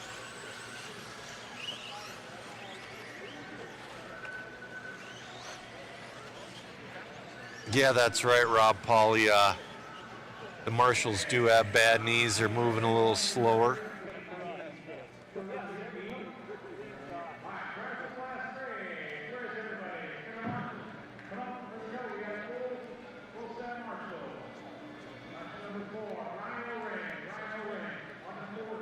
Oh, Chris, the computer guy, he's talking about where a guy made a self-marshalling arm on the third channel. You know,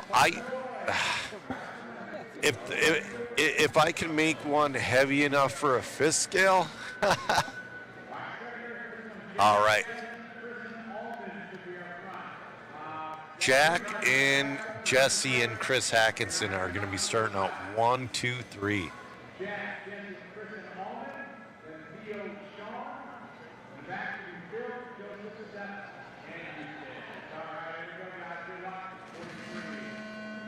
Hey, RL, thanks for checking in. That's right, old cars, old Marshalls.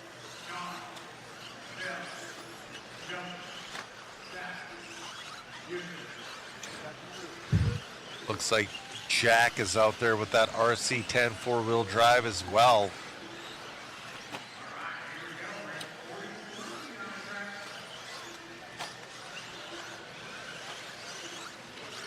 Jackson, the line of drivers, is awesome from like top to bottom.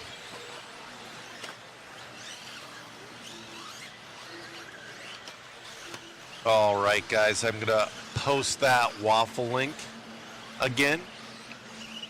Every ticket helps us get to these races. It helps us replace broken equipment, all that other stuff. Plus, the best part is you all get a chance to win fantastic prizes. We're giving away 3 re-release kits. All of them are signed. We're giving away MIP black handle metric tool set signed by Eustace Moore. We're giving away an MIP puck system of your choice, or a mod puck system of your choice. And when I say a mod puck system of your choice, that means 2 or 4-wheel drive. We're giving away a bunch of mod swag, a pit tower, lead from Donathan RC. Zach Donathan, my co-host on Ran Out of Talent. You got to check out his webpage. All the cool trick stuff he has on there. That's where I got my toolkit charger. Joe St. Peter's going to be your... Oh, no. Excuse me. Jack is still your leader. Jack is still your leader. Followed by Jesse Granite in that, too.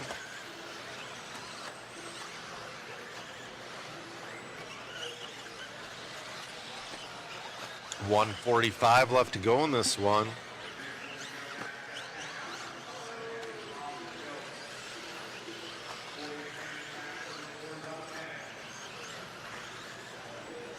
Yeah, that's right. Hackinson is the Iron Man. He is in this one. He's sitting in that number 6 spot right now. Right now, though, this is your B heat of your 1989 and 1993 four-wheel drive buggy, brought to you by A-Main Hobbies. Eustace Moore is in this right now. He's about ready to be put a lap down. Yeah. I think Jack might be trying to put her into the A main here. We're taking 12 straight. Well, only 12 make the A. We're running triple A mains. There will not be bumps.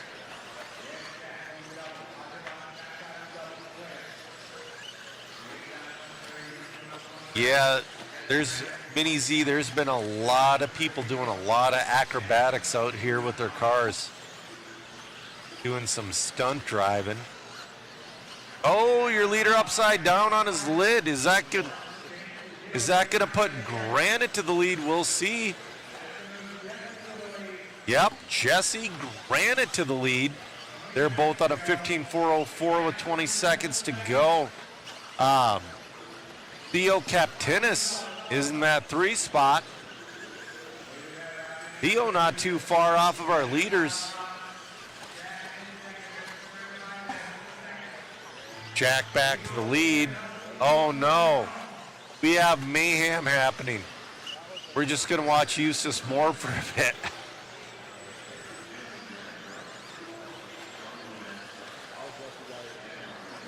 Jesse Granite is going to get that one at the end with a 15.404 resetting TQ.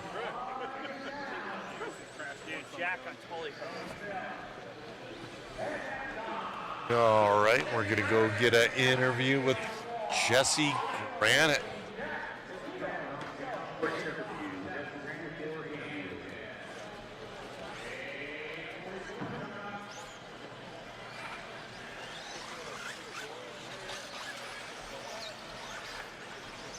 Got Jesse here. Congratulations, man. You've been a huge proponent of the vintage classes as of late and doing good things.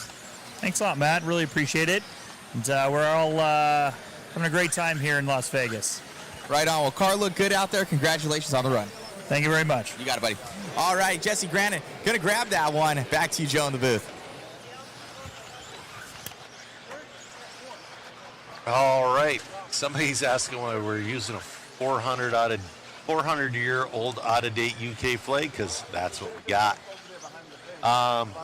Track is creating a groove, but it is coming apart in other places.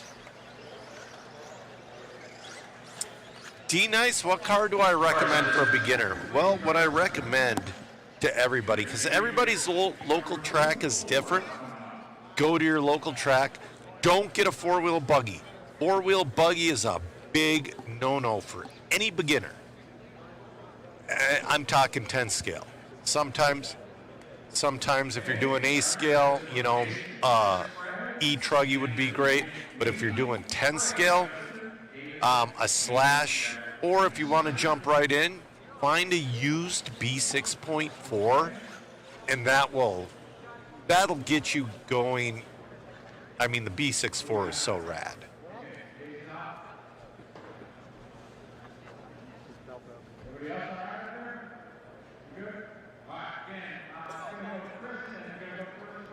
All right.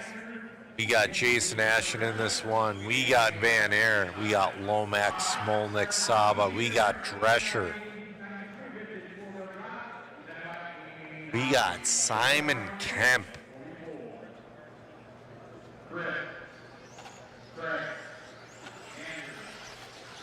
Oh, Jason Ashen's sitting this one out because he's got the overall TQ.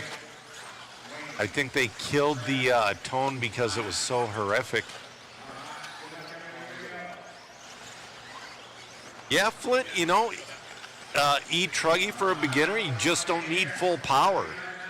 That's the thing. If you're a beginner running A scale, I would definitely recommend an E-Truggy over an E-Buggy. They're way more stable. You have less tire options, or if you're not exactly right on tires, it won't hurt you as much as an A scale E-Buggy. You don't have to run at full power.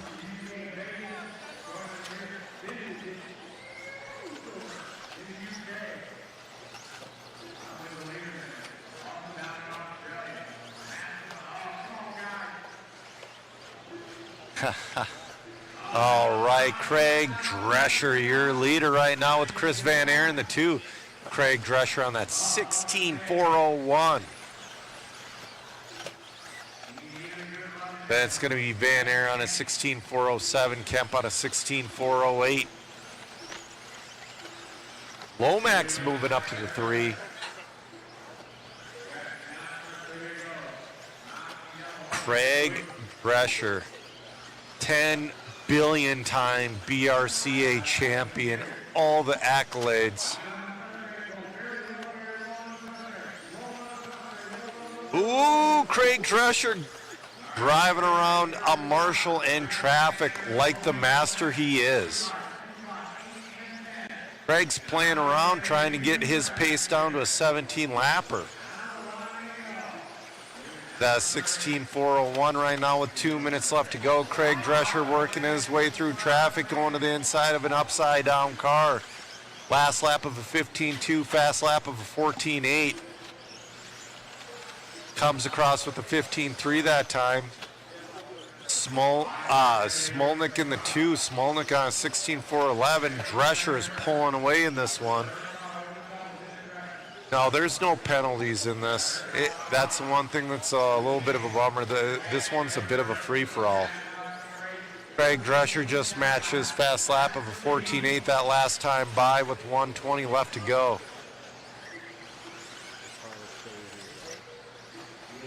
That car looks dialed. I want to say that's the Rubrics Yokomo.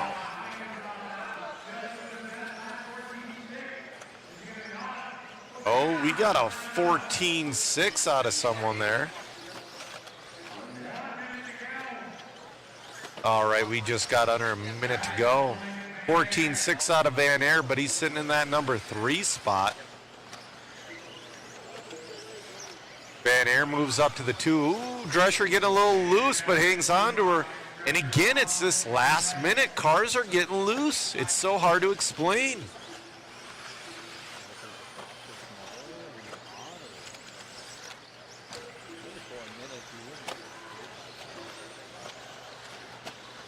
All right, we got 25 seconds left to go.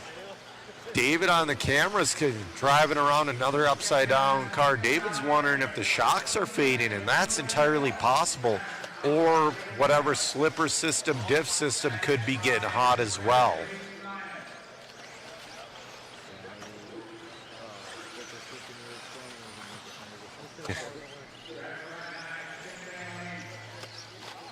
All right.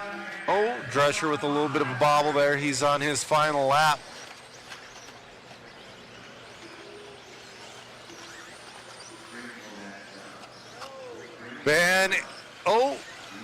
Drescher in and done. 16.402. Craig Drescher. Craig Drescher, we need Matt to get an interview. James, the re-release cars are more than welcome. Matt's going to go grab an interview with Craig Drescher, the man.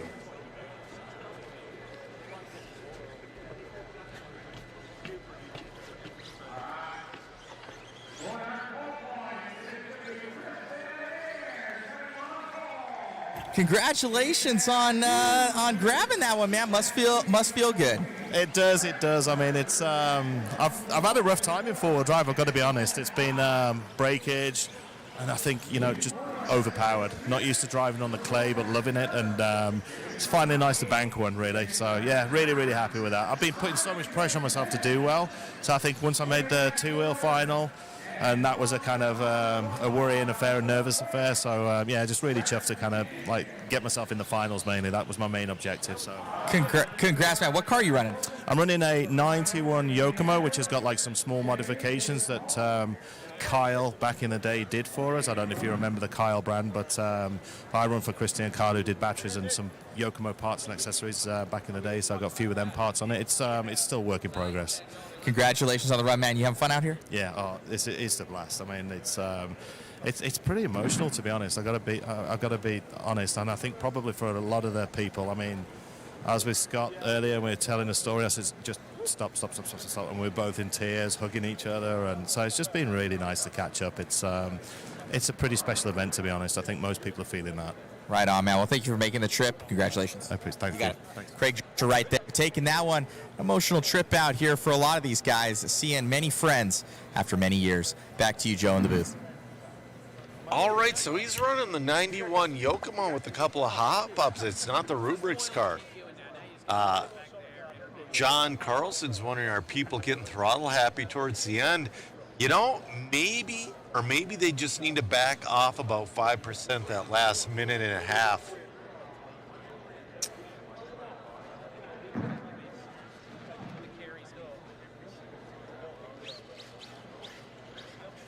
All right, got people cheering for Scotty and Allie Brown. Both Scotty and Allie Brown made the A main for the 1991 to 1996 stadium truck. Right now is going to be race number 45 of 46. This is going to be your 1994 to 2000. So this is where your double X4s come in, your faster Yokomos.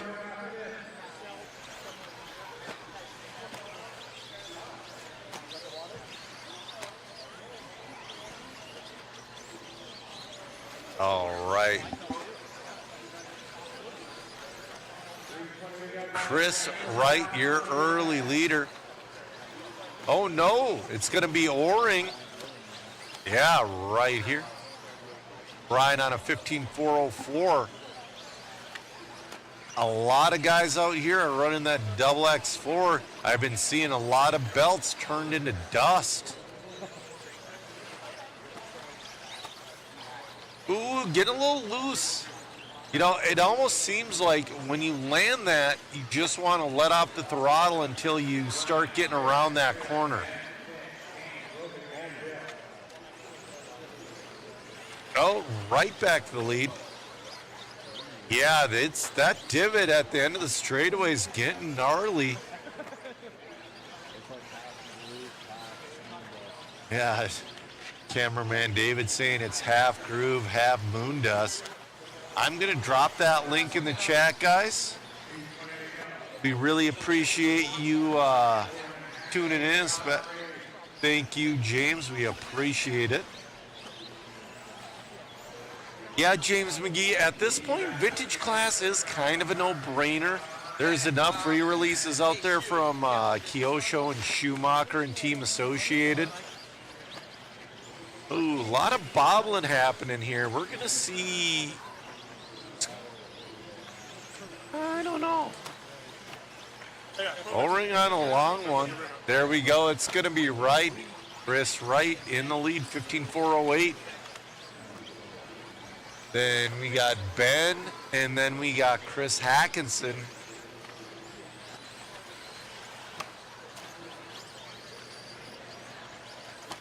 All right, we got a minute 30 left to go in this one. Yeah, absolutely. That is a beautiful drive from Craig Drescher.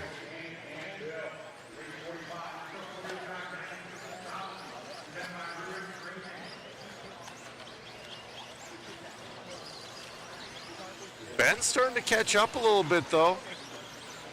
Wright's got to hold on for another minute 5. Brian's making up serious ground right now.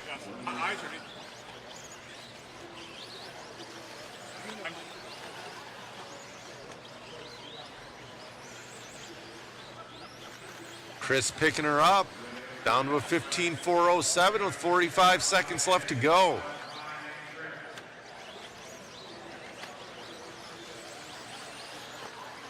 .1 separates 1 and 2.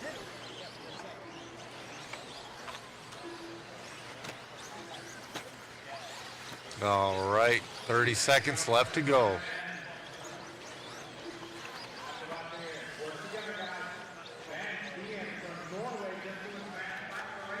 All right, 15 seconds left to go.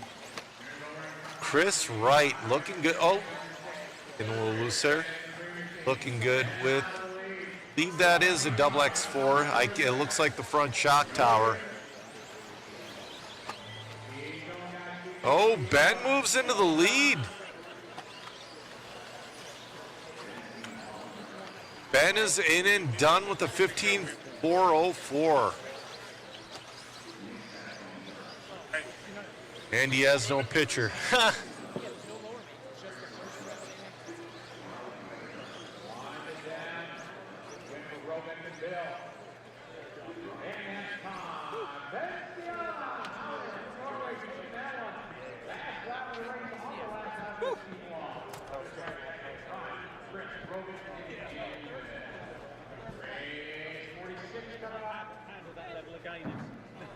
Easy. Damn. That's not a hate.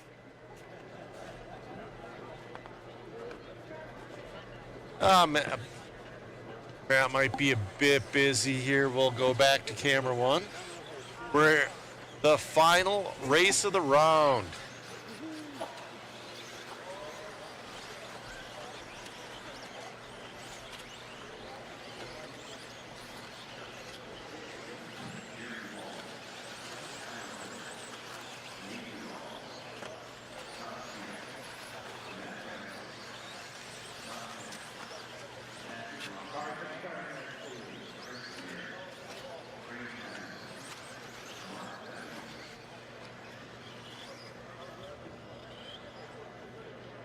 Get our marshals out there, please.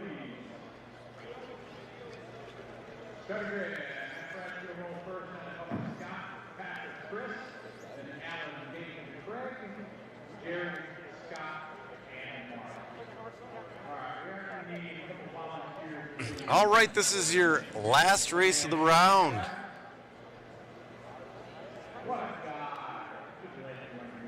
All right, we got Matt Francis in this one. We got Scott Spear. We got Rossiter Jr. Van Air. We got Horn. We got Mark Pavidis in this one too. Matt Francis, he is driving Brian Dunbar's car. That is a Rubrix car. That is a car Brian Dunbar built for the Vintage Clash before he unfortunately passed away. There's nobody better I can think to represent Brian Dunbar in this event.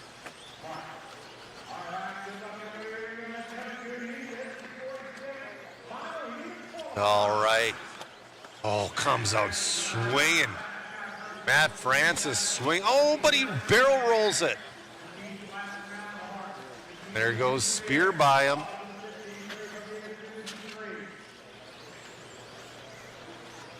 That's going to put Chris Van Air to the lead. Al Horn's in this one, too. Oh, Van Air on a long lap. That puts Pavidis to the lead. Cameraman's like, where do I go? Where do I go? All right. Pavidis on a pace of a 16.402. Oh. Scott Spear to the lead. We're already on him anyway. All right, Al Horn in that 2 spot. Scott Spear and Al Horn's cars look very similar. I like those pink wheel dots. 2:40 left to go. Oh man, making his way through traffic. This is your A-heat. A little bit of a less. Ooh, Francis is like, dude, I gotta go. Looks like Francis is a little edgy on the divots. He's got that car really fast. 2:10 left to go. Francis moves up. Oh, Rossiter moves up into that 3. Go. Scott Spear's like, no, because the second Francis gets by him, he has a chance to take the lead. Spear and Horner are battling for 1 and 2 right now. Rossiter and Francis battling for 3 and 4. Ooh, Spear gets a little wide there.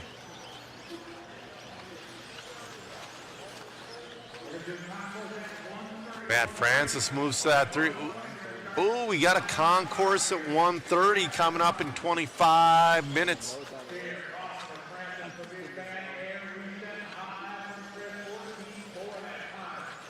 Rossiter moves up to the 2 spot. Oh, Spear upside down, bobbles. Gave the marshal a quick high five, and he's off and running.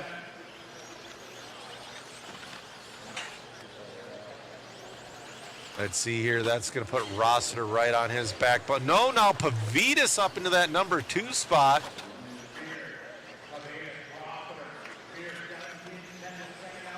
Pavitas with the 14.9 that time by. 15.2 from Spear. They're neck and neck with 45 seconds left to go. 4:10 separates 1 and 2. Pavitas to the lead. Spear back to the lead.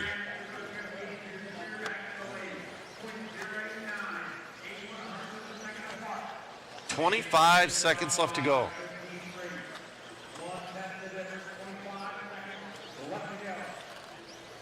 All right, we're going to see if Spear can hold off Pavitas these last couple of laps.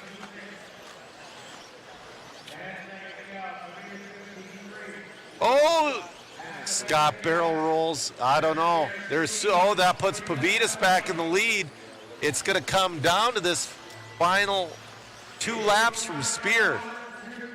There's Pavitas. Pavitas in and done with a 4:05.1. We'll see what Spear can go.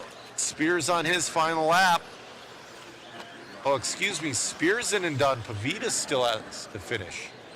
I was looking at that wrong. Spear's going to take it. Spear gets it by 1/10.5 over Pavitas at the end. 16:405.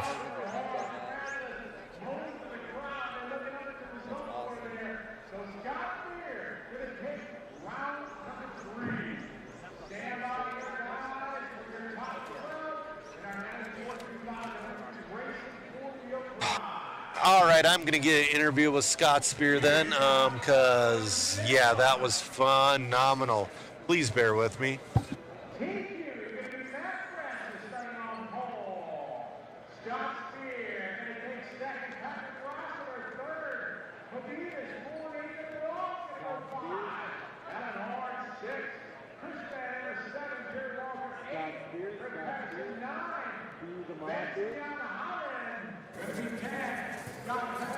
Scott Spear to the mod booth. Check, check. Do you got me? All right, I'm here with Scott Spear. How's it? That was an awesome run. You know what? I think we're over at. Sorry. Okay. Yep, right here. That was a phenomenal run. Pavitas was really putting the pressure on at the end, but you kept your cool and you came home with the TQ for that round. How does it feel? You know, it's good. We're working on the car. I've helped Mark some. He's helped me some. We got Matt out there. We got a lot of fast guys running these old cars, and it's a good time. It's cool to hang out with a bunch of the guys I looked up to. To be able to trade paint with Matt and Mark and a bunch of the guys. It's a lot of fun. This is a great race. Awesome. Now, are you running an original Yokomo or is that a repop? This is the Rubrix RX4 Evo. This is a car I've been working pretty solidly with Ruben over at Rubrix on. We've been working on it now for a year and a half, made a lot of changes. The car's come a long way in a year. And Mark's on the car, Matt's on the car. We've got Al Horn's on the same car. We've got like 5 or 6 guys that are, all capable of winning the race. We've just got to chase down Matt Francis because he's got that overall TQ. Absolutely. The car looks phenomenal. That was an awesome drive, and we cannot wait for the AAA mains. Good luck at the mains. Cool. Thank you, man. Appreciate you guys. All right. That was Scott Spear. We're going to do a concourse here, guys, and then, I'm not sure which direction we're going to go after that. We will stay on the air and keep you posted.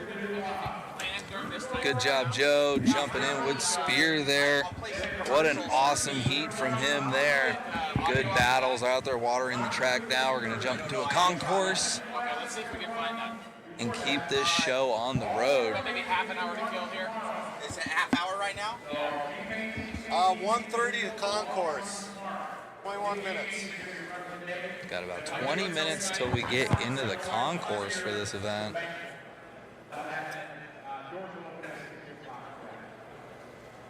All right, let's go through that. That was a top wild one. 12. because, man, a lot of people moved around in that one. That was your 1994 to 2004 wheel drive, brought to you by Rubrics.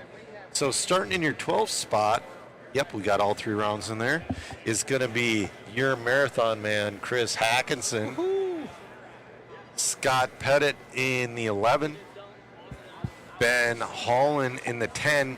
Craig Patterson in the 9. Jerry Walter in the 8. Chris Van Air in the 7. Alan Horn in the 6. Nathan Rawls in the 5. Mark Pavitas in the 4. Pat Rossiter Jr. in the 3. Scott Spear in that 2. And your overall TQ, Matt Francis. Man, what a good spicy one to end the 3rd round of qualifying. Yeah, it was fantastic. Now, is this your first vintage event you've been to? Yeah, I watched your guys' coverage at Hoosier, but I was not there, obviously. So, you're not from this era. Now, what do you think of it so far? Because me, I'm nostalgic and I'm geeking out, but now as a, not newer racer, but as somebody who wasn't around for this, era, would you almost consider getting into it if, like, your local track offered a class? Oh, 100%. I'm looking at the stadium truck, that one with 9 heats. I want to jump in that one right now.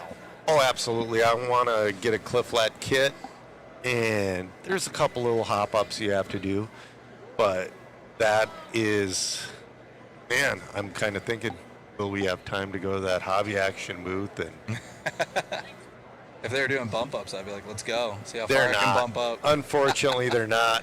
Yep. But, you know, they're taking enough to each main to where it's like, there's really not any question left. Every once in a while, you'll get a guy that plays Alphabet Soup, but it's pretty rare at these events, especially with so many entries. The times are so close, too. Yeah. There's a big difference between the C main and the B main. Oh, yeah. Let's see their water in the track. We are 18 minutes from the concourse. Yeah, what has your favorite class been so far? Dude, that class with 150 entries is just wild. I can't wait to see that A main. That was your 1989 to 1993 two-wheel drive buggy. That's where almost everything falls. Like a good majority of your re-releases. You have your 1989 stealth car. A lot of people are using out there. And again, I would probably do the JC10 myself, but yeah, you've been hyping that thing up. I want to check it out. Yeah, you know, I should get Van Aert over here and grab his car, and you know what? Keep the people entertained. I'm going to see if I can get one of those JC10s over here. Awesome. Yeah, I think one of the big things that's going to help with this is just simplicity into getting into the racing. I'm with Jackson Pollock myself. Two-wheel drive is the best. I've always been partial to two-wheel drive, even more partial to stadium truck. Four-wheel is cool, but there's a lot more moving parts, just like what Joe said. It's harder to become in as a beginner and run four-wheel. 3 times the amount of moving parts. And if you have a belt drive, I have no idea. I would be so lost with a belt drive car. Never messed with one, never owned one. My only four-wheel 10 scale was a B44. Never had a chance to get into any of the newer ones. Four-wheel drive is too easy to drive for me. But then you got to drive against everybody else. And that's why the racing can be so tight. But again, I am partial to the two-wheel drive myself. See over there, got Anthony from Factory Tracks laying down some H2O before this concourse as we kill a little time and keep this event moving for the next 16 minutes. Then we're going to be getting into the concourse.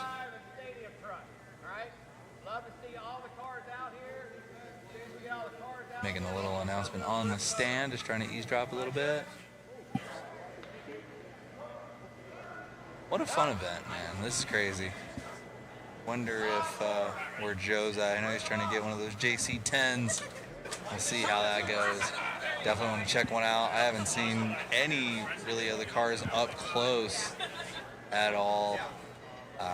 The closest one I've gotten to is Shoes Blackfoot that he's got some goosebumps on from J Concepts with the cow in the front is dialed.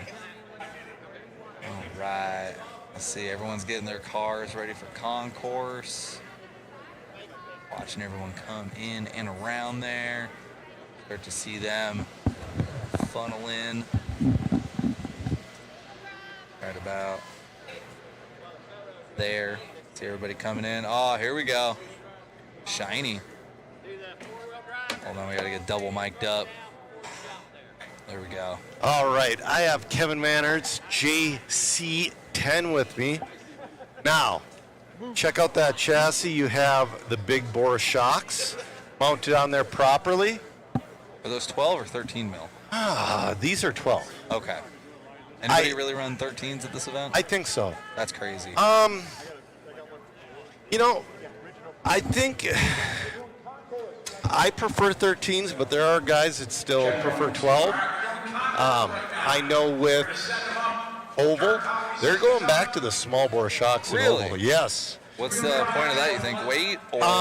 Reaction. They're quicker. Okay. So he did change a couple parts. He changed the rear toe blocks to get a little more rear toe.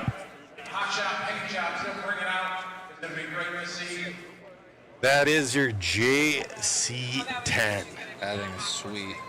I mean, this is more dialed than my B4 Worlds. So Craig Drescher right now, I've heard he's driving JC10 with, they're coming out with an aluminum tub chassis. Oh, okay. All right. Yeah, but this car, it's got that JDR, that Jim Dieter racing battery in there. That's crazy. Look at that spacer in the back.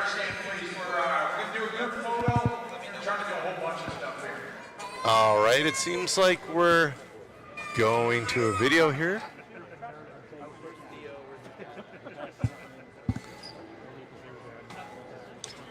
All right, while they're going to video, I'm going to get Kevin his car back so he's... Yeah, or we can keep it here. We don't have to tell I would anybody. like to keep it, but... All right.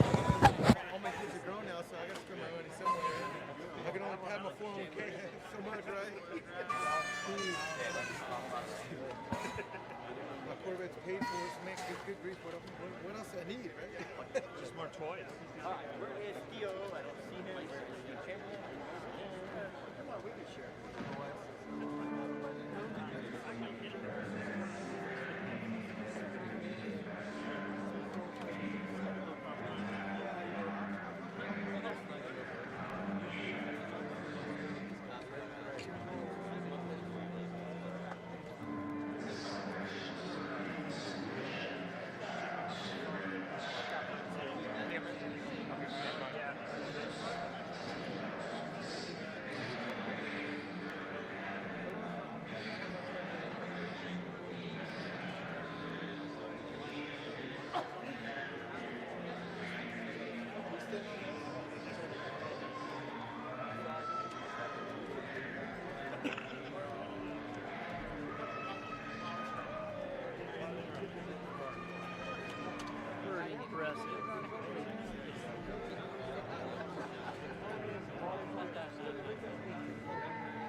Like you were on 90210. Huh?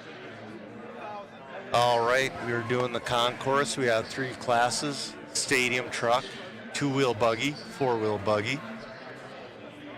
Guys, this race is at the Orleans. Go to the arena, go into door B. All right. Guys, while they're still doing this, I'm going to take a quick bathroom break, and I'll be right back with you. It is the most classic RC community.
It's like I'm in a dream.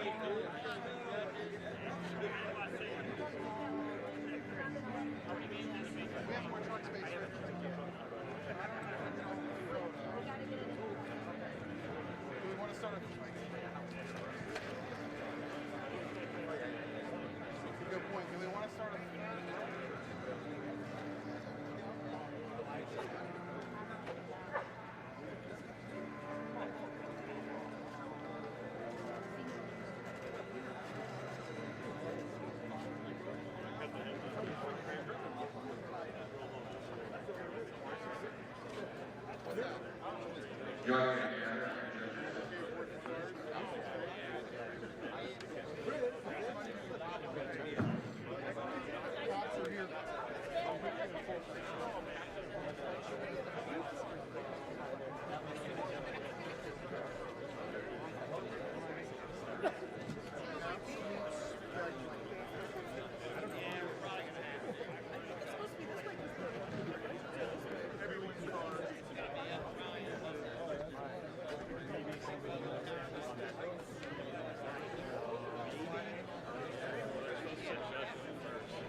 All right, I'm sorry about that, guys.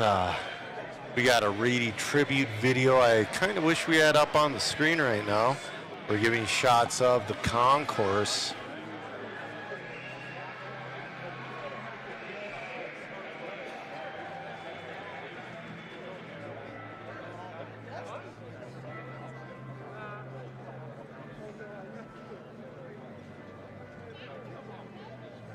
All right. Those are some fan. Ooh, I noticed Hackinson's paint job immediately.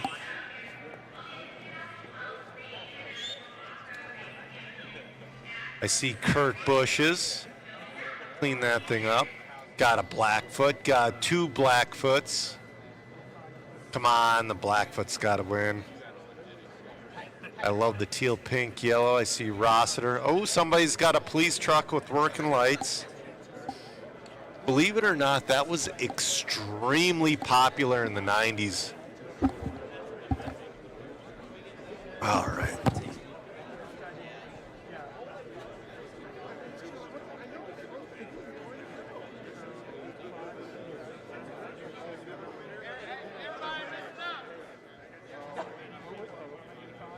Man, such a large group of people. Oh man, they're trying to get everybody in front of the driver's stand. Oh, that might be a little tricky with all those vehicles in the concourse.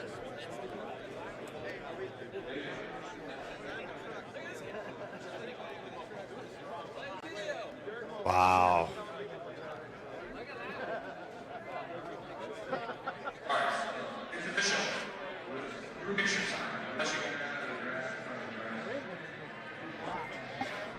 Oh, they're trying to get a large group photo.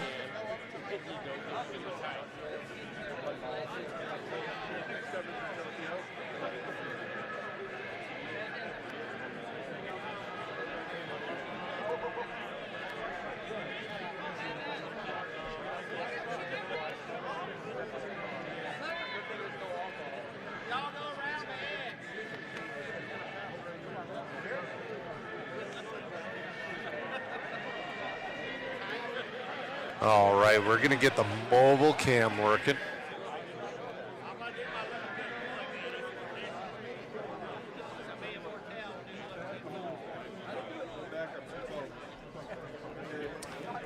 We're waiting for it to get power. There we go. We got the mobile cam going.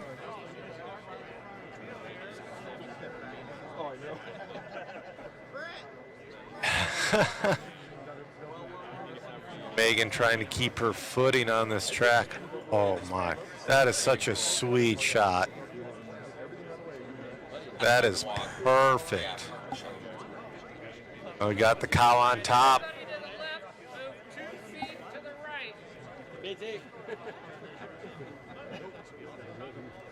Got the monster beetle. Check out that JRXT.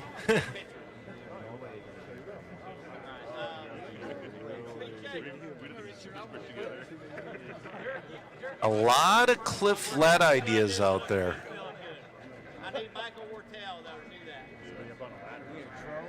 Oh, we got a few dealers here now. Hey, as far as picture, somebody get it. See Bob Cooper's car. See a green JRX2. Oh man, Megan's stuck. Everybody comfortable? She's trying to make it through the crowd. That's all right. We got a Kinwald tribute out there.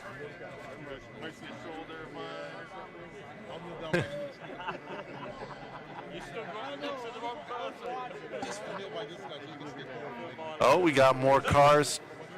Oh, wow. You got Peanut's car that he's waffling off.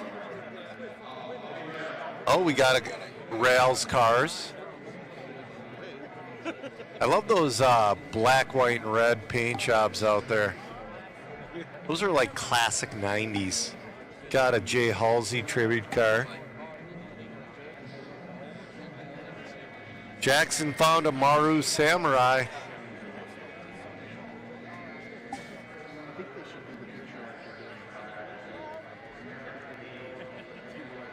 Oh, and did somebody put a car out there without wheels? Come on. You got to have wheels on your car in a concourse.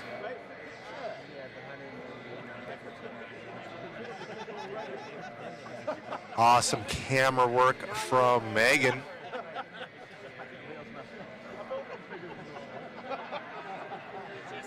Oh, we got the Traxxas. That's your TRX-1 and your Blue Eagle. That.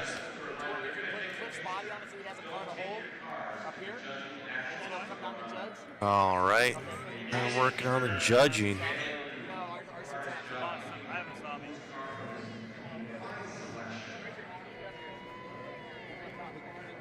You know, I mean, obviously there are cool tribute cars. There are prettier cars.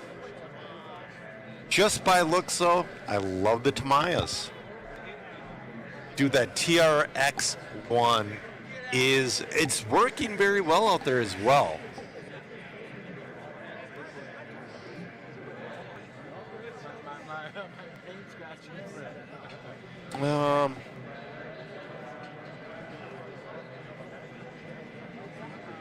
Oh, Megan, get a shot of that Bigfoot one right there, please. Oh, Bob's, is that Bob Stormer in front of you? Just drop kick that guy. I love that Bigfoot truck. All right. All right, they're going to clear off the track here. There'll also be a cajillion pictures posted. We got Oh, Miklos has a car out there.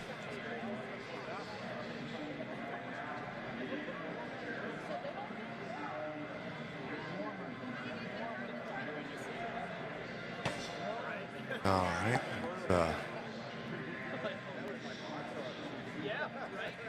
Jackson also, you can pause it and go through the video over and over, but you can also go to Mod Live Media on Facebook later and pictures of this concourse will be all over the place. We also, yep, Matt's going to drop the link to the Smug Mug here.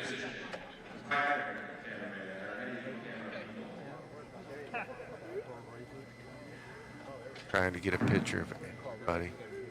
There's old school Jerk. Always got to get in his position, Megan. Get Jerk getting in his position. There we go.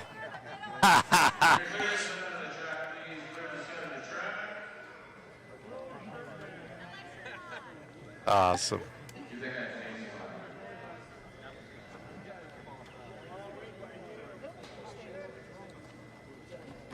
All right. Awesome. Awesome work from Megan.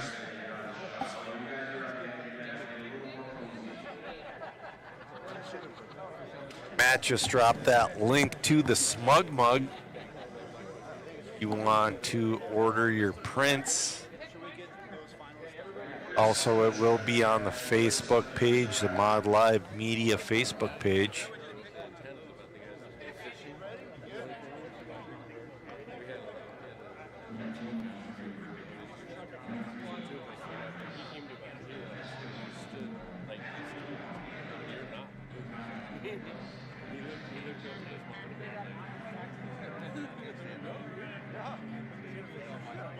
Man.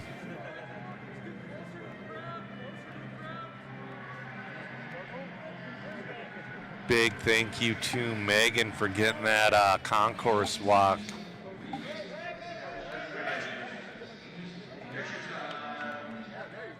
Got all the legends on the driver's stand.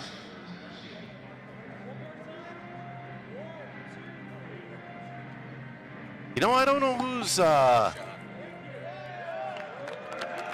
who's judging the concourse.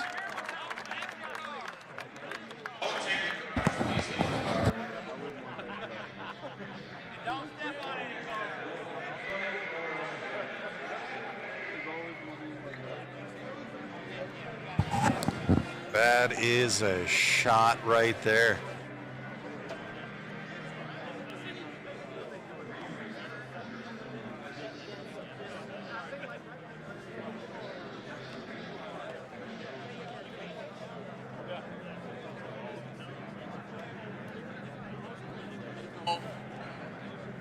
What's happening? Not you. That guy over there.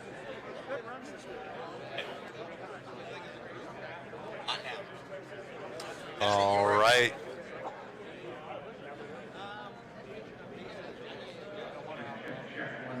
It says we're going to do a Legends of RC A main next.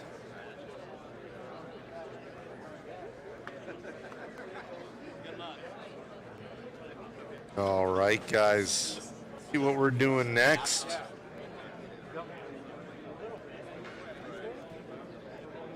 All right, Scotty's talking. Hold it down for a minute. Just talk about a few things if I could. Just not. Right. Yeah, thanks. Hey, everybody, on behalf of everybody at Team Associated and me, all very sponsors, I just want to thank everybody for being part of something I think we're all talking about, something very, very special that held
during this weekend, I've heard from so many people that when the re-releases came out, whatever brand it is, it brought back the nostalgia that many of us had from when we were kids and we had our first RC.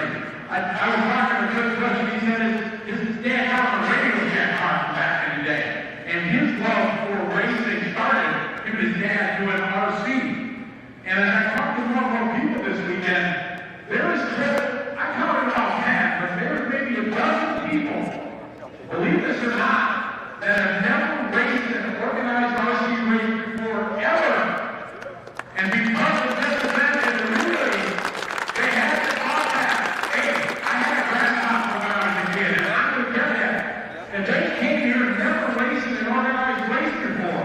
And I've been doing this for 30 years, and I can't tell you, when I heard that, somebody came up to me and said, Scotty, what does it mean to Marshall when he's hearing me tell Marshall? And if you think about that, how we take it for granted that lived this life of being RC, but there's so many new people that came here. And if we take nothing away from this weekend, as we're all passionate about the hobby, you take that away, that this event brought new people into hobby shops. It brought new people into the hobby that maybe were into it 30, 40 years ago. This race, from that aspect alone, was a tremendous success. And you guys and girls are all part of it. And we all want to thank you guys very, very much for being part of it.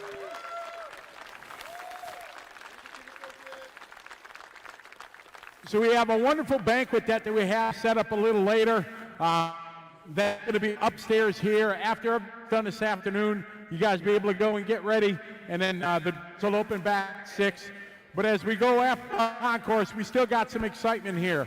We're going to have, for all of the legends that are here, we're going to have a showdown race for them, and then we have one round of A finals that we're going to run today. All the lower mains will be run tomorrow. We're going to start at the same time we did each day, 7:45.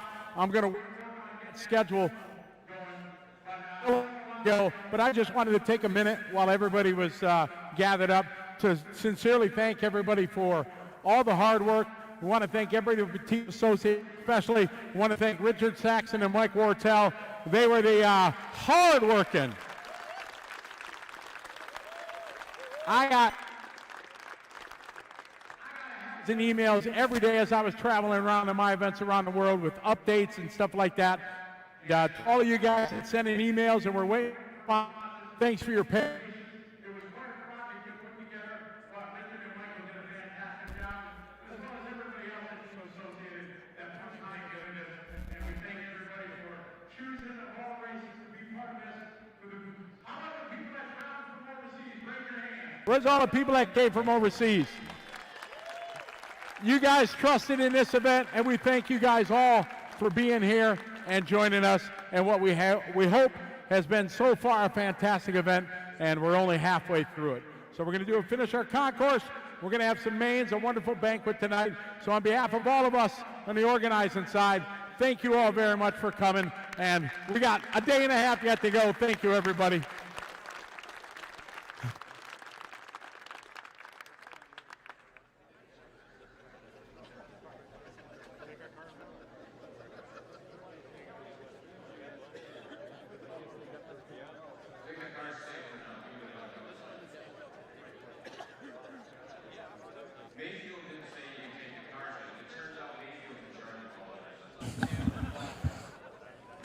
All right. You all. Whoa. It's about to get crazy. We got a lot of volume here. Yeah. So as I'm being told to hold on.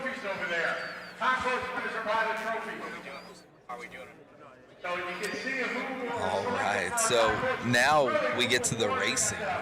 Yep. We're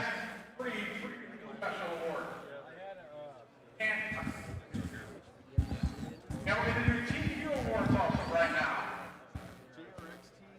Was there race one? The junior, I think the junior team had the HR rear. Yeah. But I wanted that because it looks so cool how tall the body sat. I lost that one along the way. I had it go. Yeah. I remember that car was out in the East.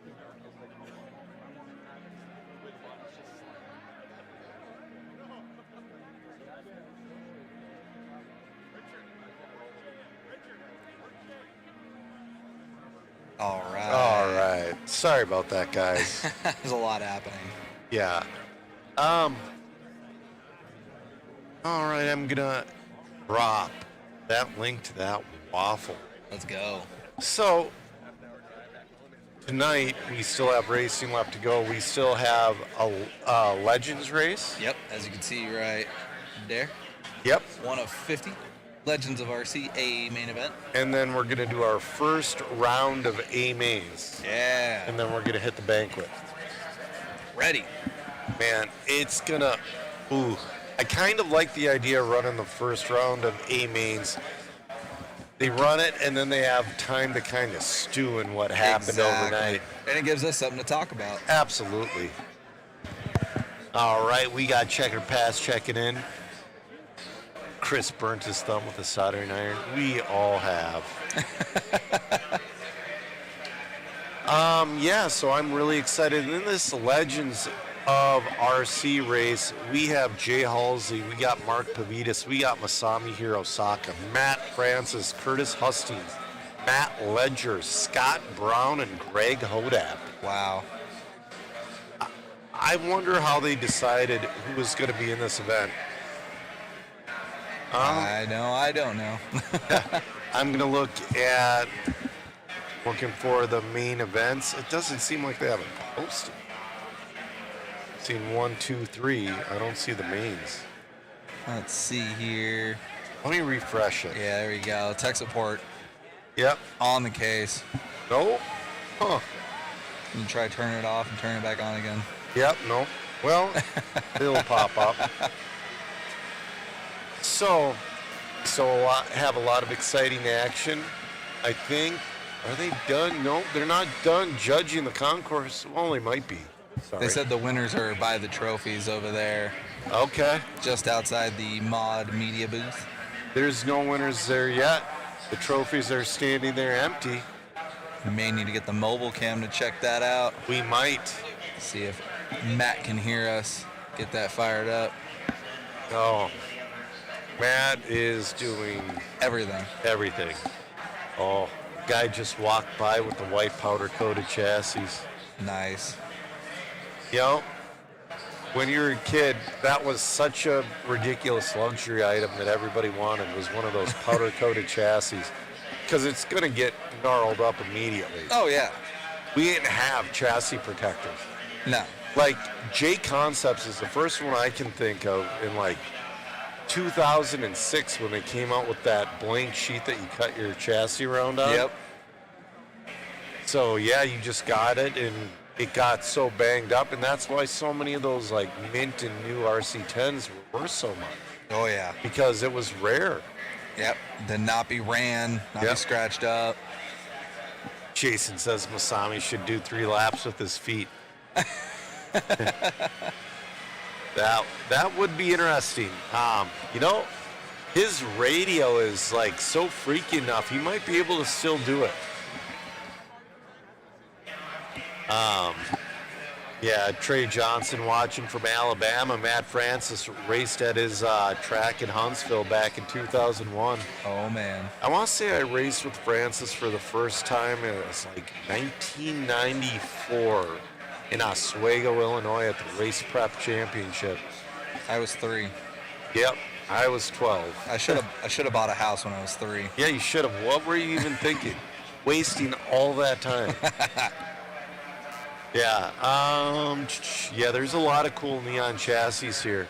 A lot of people had them powder coated themselves. There's a lot of original ones as well.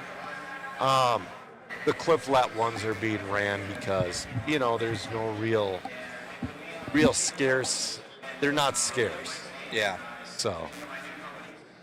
Oh, Chris grabbing his Blackfoot. Oh. The Concourse. There's Shoe with the Blackfoot on Goosebumps. No, they're not Goosebumps. No? Hold on. Hey, Shoe, can you give me your truck? The peak of technology. Yeah. This is the best truck there is. He's got the rims. Look at the wheels screw with the green screen. They're the paddle. What does that say? Paddle fin. Paddle pin. Paddle pin. He's got the J Concepts paddle pins on this thing, and they are hooking up pretty good. There were guys trying them on two-wheel buggy, but it seemed like it started out as a goosebump deal and went to the double D. God, this truck is just... Got that monster 13.5 in it. I can't believe that. Let's see if we can get that on camera. Look, you see that? You see that R1? You see that R1? That is what shoe. That was way too much power. Yep. And then we got the cow. You gotta have the cow. We got the Stormer cow in the front. Science. She's just running whatever standard brick pack. I think. Is that a NICAD? No, but it is. Ooh, dude, that battery's held in by like a push pin. That's not even a body clip. Oh man. He's gonna break the truck. I'm breaking his stuff here. So his battery is a Premium Series Z. Z with 3 E's. That's power. We'll put this back in. Yeah, I'm pumped that people are running this stuff. I'm getting assaulted over here. Yeah.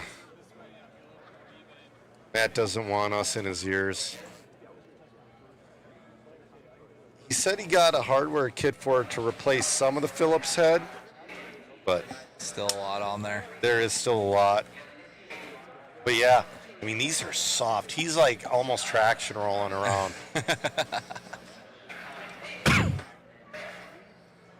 Yeah. Oh yeah, you like the old Pro lines. Yeah, man. This is such a basic truck. It's exciting to see him run up there. Is that a sway bar? I think so. That's like a sway bar setup in the front. Interesting. Race car. Yep. And you got this transmission. I'm surprised he hasn't grenaded yet. That's so funky.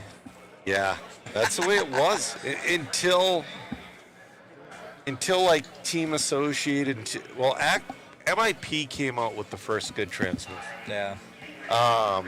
Back in like 87-ish, and that would be the trick in the up to 88 class, is to find that MIP transmission. I forget who it was, but they went through 6 of them to build one good one. Well, because everything's roached, but you take a piece off of this one and a piece off of that one, and you got a transmission. So, yeah, guys, this Blackfoot, I used to love watching these when I was a little kid, because when I was a little kid, there was no real stadium trucks yet. It was this, it was Midnight Pumpkins, lunch boxes. I mean, this is like peak nostalgia for me. Dude, he said these are oil-filled shocks. Does that feel like there's oil in there? Maybe ketchup or mustard. Yeah. I had a buddy who had the silliest of ideas, and he tried dish soap in his shocks. Oh my god. But don't get this, though. It obviously didn't work, and it was awful. Because you can't get the air out, like the bubbles out of dish soap. Yep. It just turns into pure air.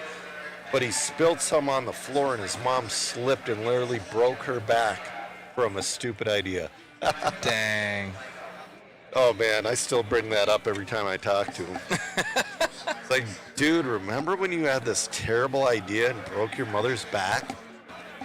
Yeah, Thorpe made transmission parts for these, but he doesn't have any. Oh, yeah, there's a Monster Beetle out there as well. Yeah.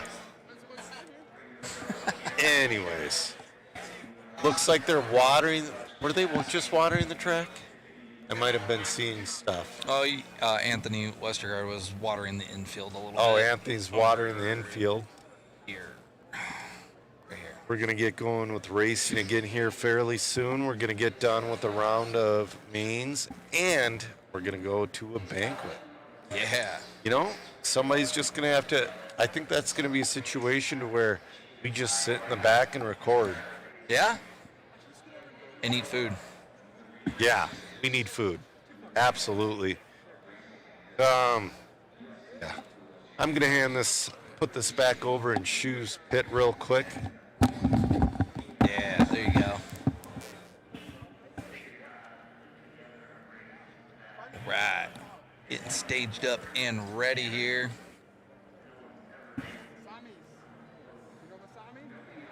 And race number 1 is going to be the Legends of RC.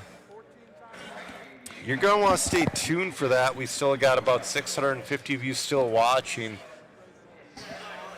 So we're playing all these Reedy Race intro videos in the background. Some good info in the chat and a good question too. So I see the Blackfoot stock came with friction shocks and the Beetle came with the yellow oil-filled shocks. 10 weight oil in the Blackfoot and Monster Beetle made them work. Ooh, we got a pile of burgers. Michael, there are Maine's first round of A's coming at you really soon. Matt gave us some In-N-Out. Big thank you from Matt. Oh, no onion. That one's mine. Okay, sorry I had Megan's. All right. I should have taken it because I'm picking the onion off of it right now. That's one of the great things for me about coming out here because we don't have In-N-Out in Minnesota. No, you don't. But what we do have is Culver's. Oh, yes, yes. Culver's is the best. How do you feel about Whataburger?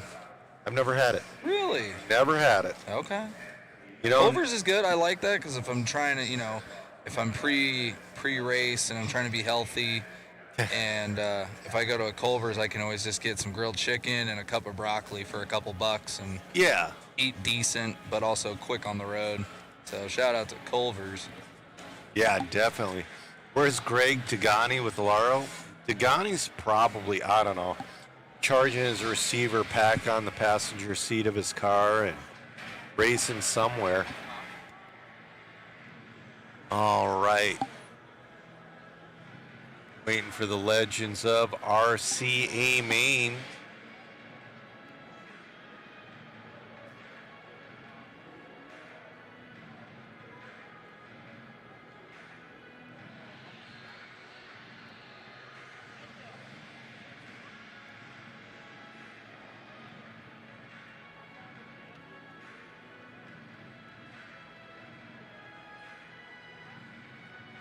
We're playing Reedy Race videos. So cool.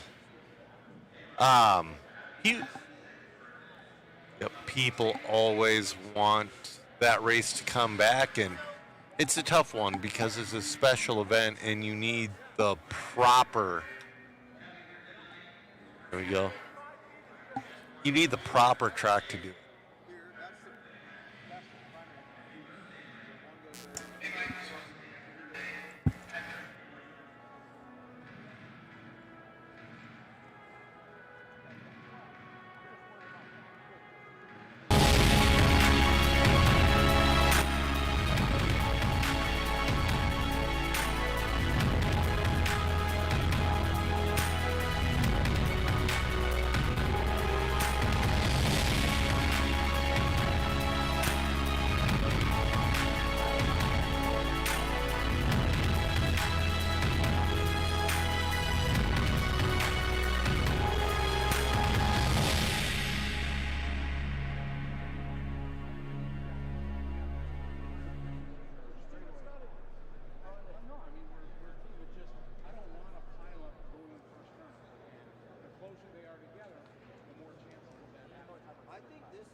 I do 7 feet for indoor carpet. Lay down.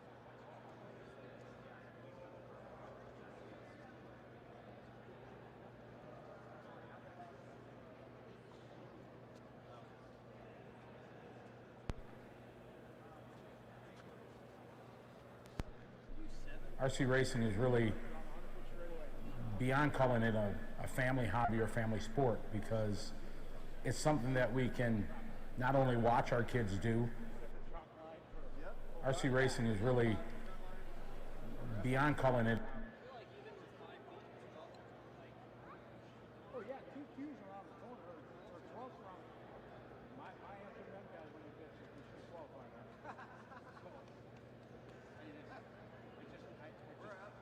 With by the way, this corner is going to be by tomorrow. RC racing is really beyond calling it a family hobby or family sport, because it's something that we can not only watch our kids do, but we can do it with them.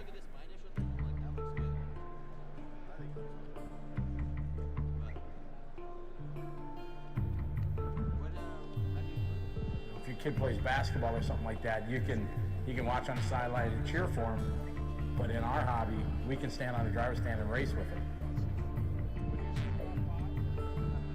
Well, we started, he was 6, and I bought him an associated truck for his birthday. Here we are 26 years later, and we're at the Reedy Race of Champions again, and this actually is the first time that I've raced at it. It was on my bucket list. And so Ryan, he made sure that, you know, he got me in. I mean, he didn't pull any strings or anything like that, but he paid for my entry, you know what I mean, to kind of help his old man out. You know, make sure He's supporting us now the way we supported him when he was little. Yeah. Each and every week, thousands of families and individuals compete in local RC races. A few times a year, major events such as the Reedy Race of Champions are held, in which families travel from around the world to compete with one another.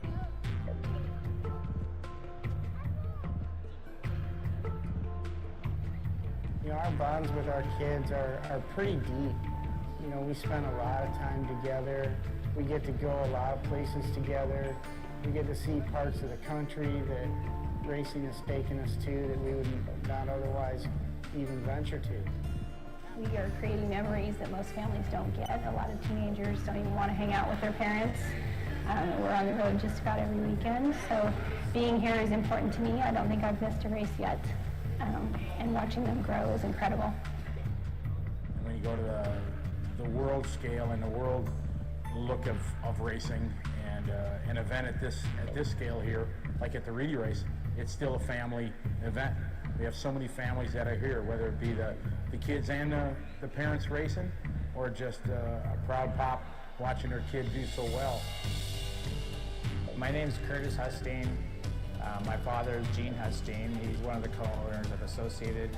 My dad got me into racing, you know, very young. I think I was probably 10 years old when my first race, and he's been an amazing father to be able to do the things that I've done, gone to the places I've been able to go to, see the things I've been able to see, and be in this incredible RC community family. It's just been amazing. It's pretty cool to be able to say that. Attention everyone, we're going to be doing our TQ. So if you've TQ'd a class, please bring your car with you to the front of the driver's stand. So all class TQs, please come to the front of the driver's stand right now, please, with your cars. There are a lot of families that race together. My dad and I are one, and as well as, I'm sure, thousands around the world, but some of them didn't have families. So Mike would be a guardian or a helpful father figure to them.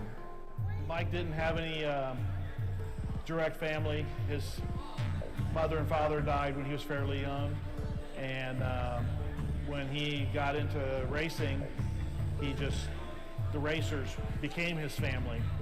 Here at the Reedy Race of Champions, this is Mike's family. When he came up with this idea and this format of racing, it was second to none, like no other.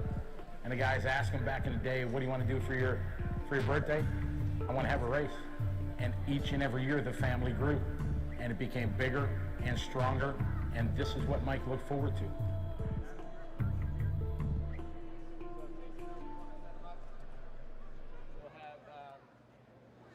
I have the four of you come closer to the edge of the grass, please? That's good. 80 to 90. One step to your left, please. All right, we're doing TQ awards right now. There's Adam Rails on rails with this truck. Getting one of those cool TQ awards.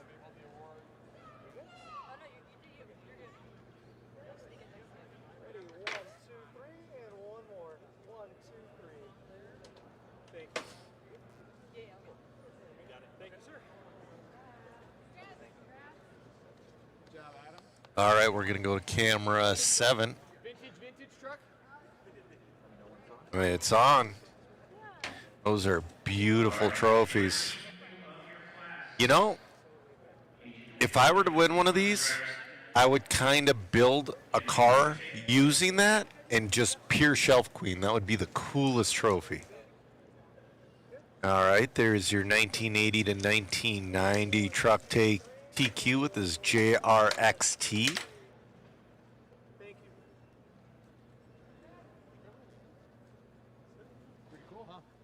We're going to drop that. What class did you TQ? That's right. Rails is on the top of almost everything he's running. The dude is on fire. He works so hard. 89 to 93?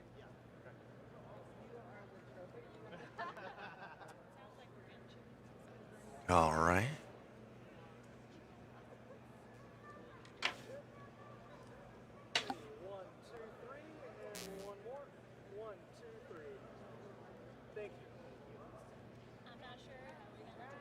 Oh. Check. Ooh. Checkered saying he has a RC10 manual signed by Mike Grady, Roger Curtis, Gene Hustings, and Curtis Hustings. That is something you keep for forever.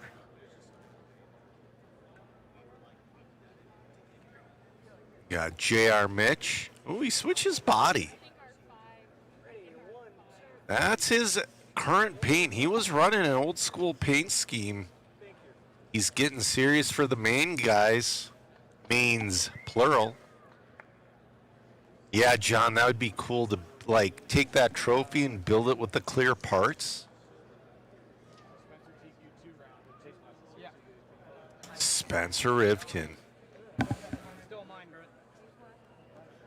Brent, still mine. I did? That one says. 1, 2, 3. One more time. 1, 2, 3. Thank you. Yeah, that was a cool thought. Building a car from the trophy and then keeping it mounted, like you were saying, like a shelf queen. That would be sweet. Yeah, that's for this one. So which one was Spencer's other one? Make sure you don't like it. I don't think you can keep it mounted. You need those front three for your nose plate. Yeah. But it'd be cool. It'd be cool to use the base to, like, as almost like a car stand. Yeah. Yeah, that's also a good idea. That's all. Those are mine. The next one's Matt. And then we'll just do mine again. Let's let me. Why don't you go ask Matt if he TQ'd? Is he right here? I don't see him. We've got some jewelry home soon. Quick. Oh, I'm being told J.R. Mitch's body is old school on the left and his paint on the right.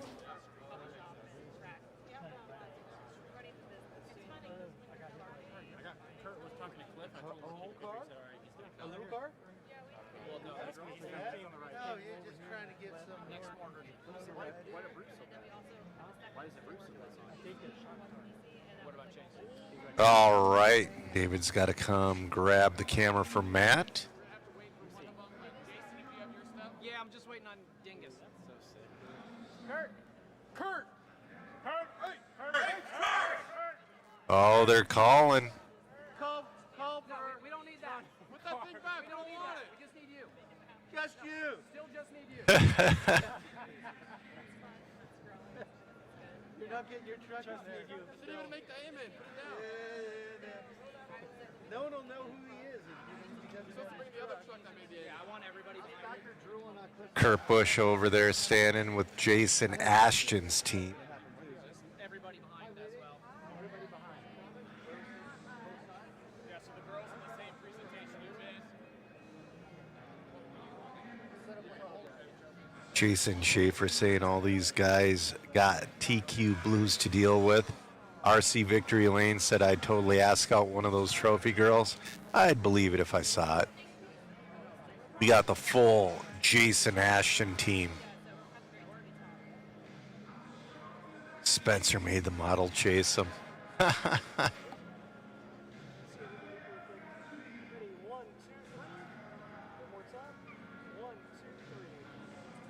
That's so cool that Jason brings his full team out there for his TQ trophies.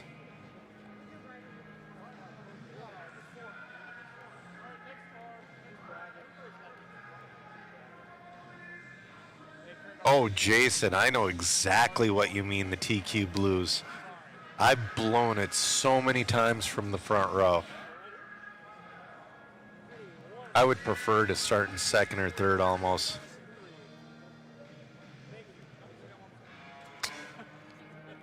Oh, come on, JC. She's just doing a pose.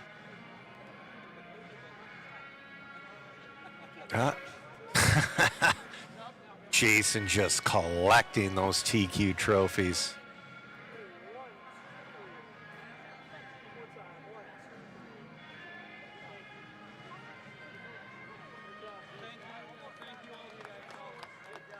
Great job to Jason Ashton. So awesome that he involved his whole team in those photos.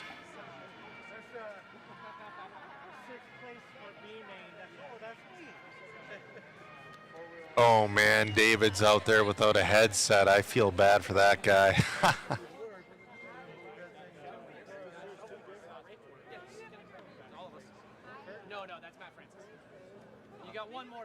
Yeah, you know, RC Victory Lane, Jason Ashton for driver. I'd say Jason Ashton for driver and Chris Hackinson. Chris Hackinson for Ironman.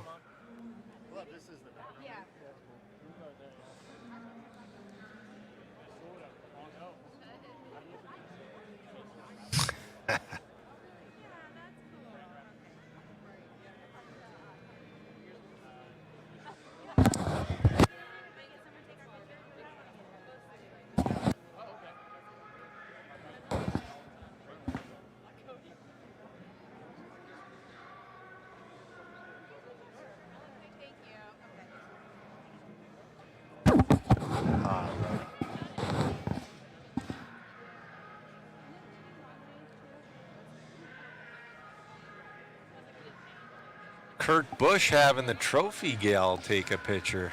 Nice.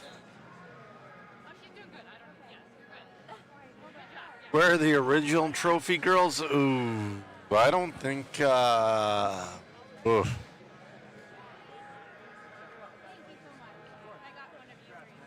The OG trophy girls are enjoying their time in retirement and being grandmothers.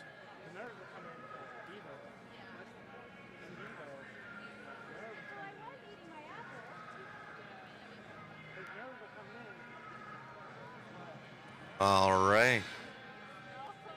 Was that all the TQ trophies? Do we have any more left? David doesn't have his headset on.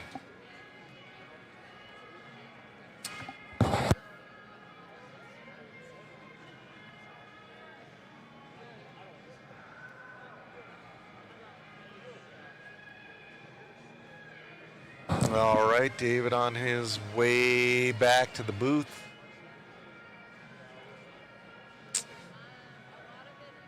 Shu and Hannah sitting there sharing tips and tricks with each other for photography.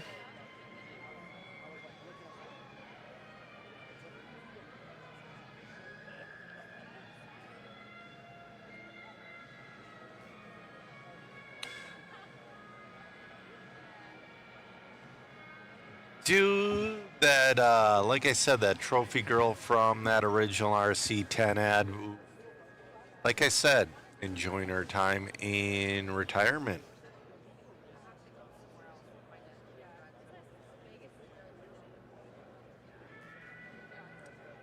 All right. We're going to pause right now. David's coming back to the booth.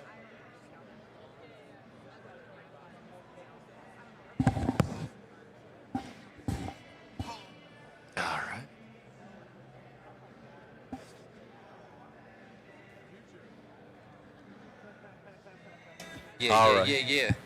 Doing emergency camera work there.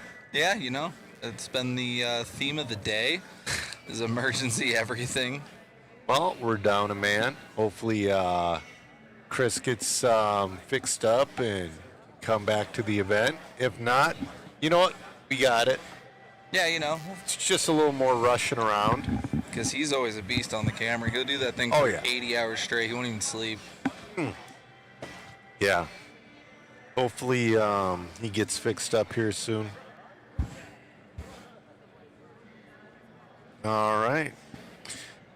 So coming up next is going to be your Legends of RCA Main. Yeah. This is going to be a fun one to see what to expect. I kind of wonder if they're going to be using their race cars or if they...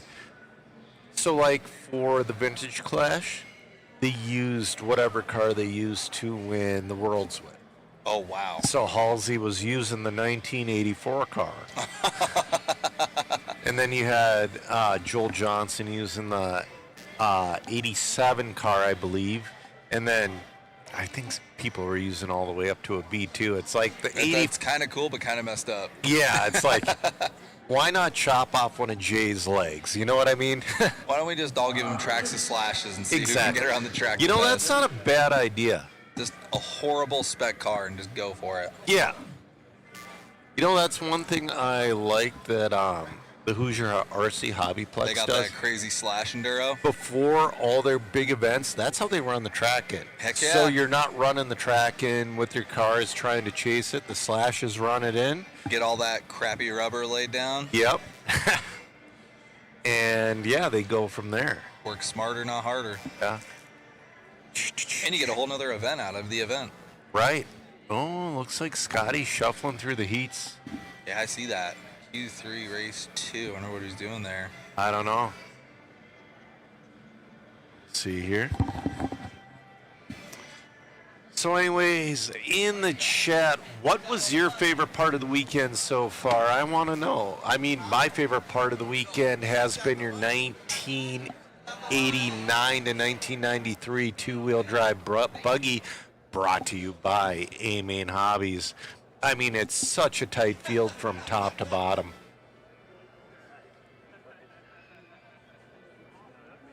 But it's also been fun watching Shu wheel that Blackfoot. Oh my gosh, right? That Yeah. B sort of random truck class was so fun to watch. Yeah. He's saying all those cars have a red stamp on them from the World's pretty cool chassis to have. Oh, I have a cool World's deal. What's that? So I bought that Ryan Mayfield T6.4. You were telling me about that this morning. It has, so everybody from the 2023 Worlds got a ball stud mount with their name etched in it. That truck, Mayfield put that ball stud mount on that truck. Oh, wow. So I have that Mayfield ball stud mount. That's cool. Yeah, so eventually I'm going to give that truck to my son, and I'm going to pick that right off that truck and just put a, I mean, it's just a regular ball stud mount, but it has Mayfield's name etched on it. Yeah, it is cool. Yeah. That's right. The 89 to 93 class RC Victory Lane says it's been an event onto itself. Yeah, that class is insane. I mean, like you said earlier, if you were to run this event, that kind of seems like what you would run just to see where you'd land. Yeah, I just want to see where I stack. It's just like if you sign up for the Worlds, there's 150 entries at the Worlds. Yeah. You just want to see where you stack up. Right. Absolutely. Yeah, you're right, Twisted Frog. The 94 to 98 class is packed with talent. Two-wheel buggy, but just like you said, the old Blackfoots and the Beetle have been the best part.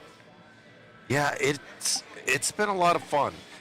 You know, if they do this event again or something like it, I would like to see them have a specific Tamiya two-wheel class and a specific Tamiya four-wheel class. That would be cool, because those cars are in their own little league. Yeah, get an Avante and an Egress in the four-wheel, and then you got your lunch boxes and Blackfoots, and maybe even get a Clodbuster out there. Yeah. I'm surprised nobody has a Clodbuster out there.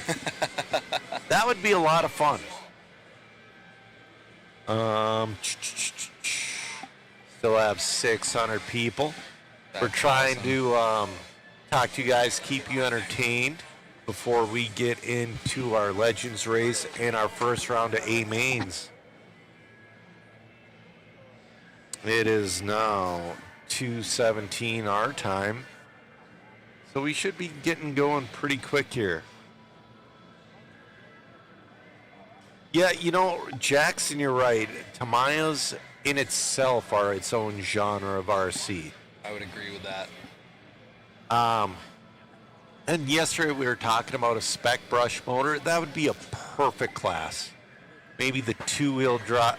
Both of them, J motors are just too slow. Yeah. But you got to have something with For a. your 70 to like 83 two-wheel. Even that's a little too slow. Really? Yeah. So. What car would you want to put it in? I think it's just too slow. Yeah, that's I fair. really do. I think that Reedy Radon 2 I was looking at for $20, that 19 turn, that would be just about perfect. Yeah, that's what you were talking about last night. Yeah. Guys, we're working on the A-mains. I should have posted in a minute. Yeah, Ed says you got to look up the Bonats wheelie class. Class order. That would be cool. Two-wheel drive, 1989 to 93. That will be our final main today. Oh, 3 o'clock. we're going to get going at 3 o'clock. So we got to keep you guys entertained for another 40 minutes. I think they're going to get started with that. I don't know, I didn't hear Scotty. No, he said they're going to end with the 89 to 93, I believe. I think that's exactly what he said. Twisted is saying the best part is seeing Masami race people I know and look up to as current top racers.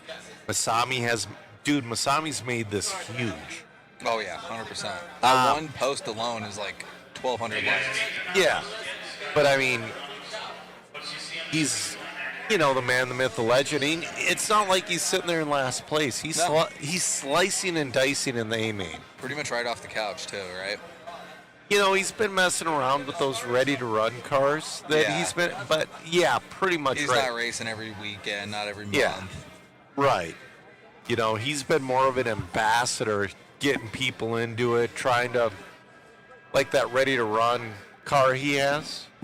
That's a very affordable way to get people into racing. And that's how you grow the sport. It is.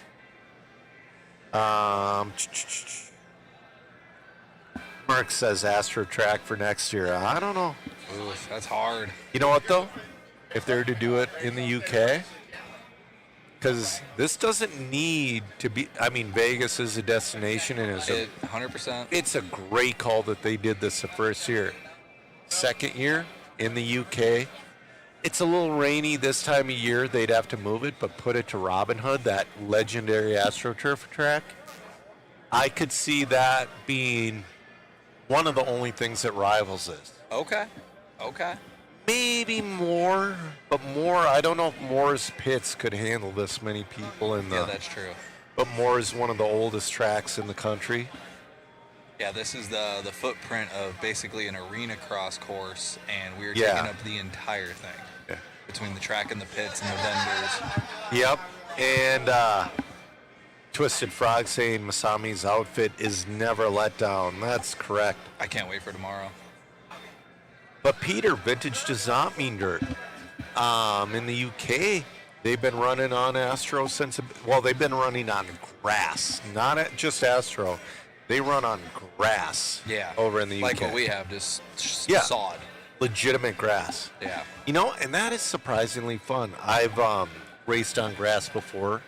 We used to race at this county fair, and we used to set up the track on like a grass rectangle, just for the heck of it. Yeah.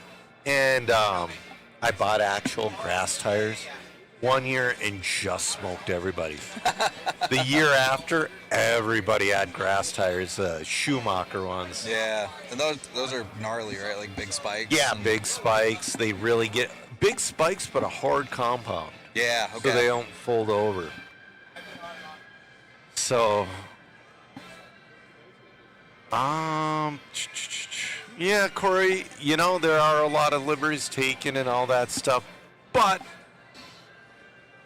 it is cool to get everybody out here. People are putting modern shocks on their vehicles and they're having a good time with it. Yeah. You know, vintage, like I said, you can't say it's just dirt because over the pond, vintage is something totally different. I like that old school Andes logo scrolling on the bottom of our screen. Oh, it just went away. It'll be back. It'll be back. Oh, yeah, there we go. Pits are full. That's the other 3/4 of this stadium platform. It literally is 3/4.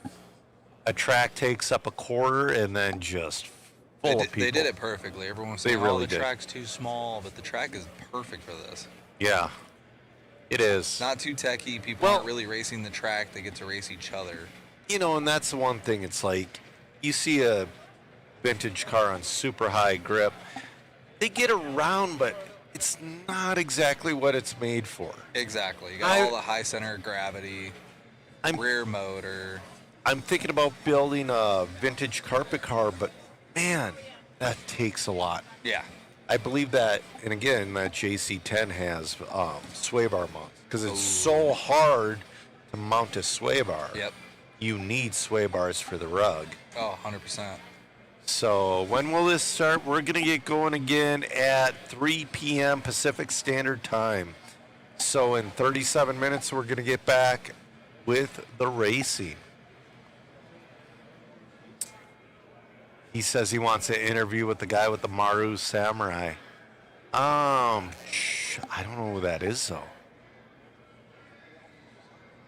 Tell me when to stop. Yeah.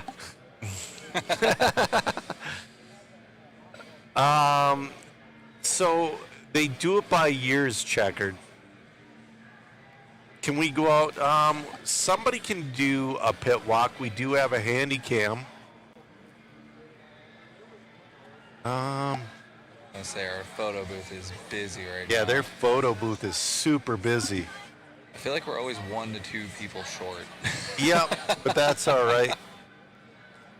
You know, Mike, the Kirbys have been sitting at the photo booth and just ordering a ton of photos.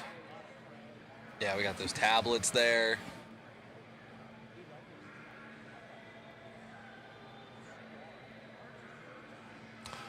You want to do an interview, David? Yeah, absolutely. All right. We're going to bring in, I believe he said Gene Hickerson. So I didn't pick up on it. Oh, Chris Hackinson. Oh, there we go. We're bringing in Chris Hackinson. Absolutely. Yeah. Yeah, we got to get him in here. He's been busy. I've been watching him go up and down on the stand all day. Yeah. Yep. Go. You gotta also ask Chris about his real drifting as well. Okay, on yeah. top of RC. Man. But also, like, he lives an hour south of Chicago, and he's somewhere every weekend around the Midwest racing A-scale, trying to race his vintage stuff, all that. Awesome. Hey, love the love. That's right. Get your waffle tickets. Hey, Tacoma Chris, what's good? Yeah, RC Victory Lane bringing in the Iron Man of the weekend. Yes, absolutely. Yeah, Twisted Frog. We do got to get that in the booth. We did a photo shoot with it earlier this weekend. Peanuts replica of the Kinwald car. So cool. He's waffling off the car, and 100% of the proceeds go towards the Crohn's and Colitis Foundation in honor of Brian Kinwald. It's so cool. I mean, it's not like a gold tub. The car is gold plated. Probably, gold, but still super cool. Yeah. We got to get Peanut in here by the end of the weekend. Oh, here comes Chris. I'm going to get out of your hair for a minute. Cool. Yeah. I'll get him mic'd up. Bear with me, guys. I don't want to yell while I'm on the audio with you guys.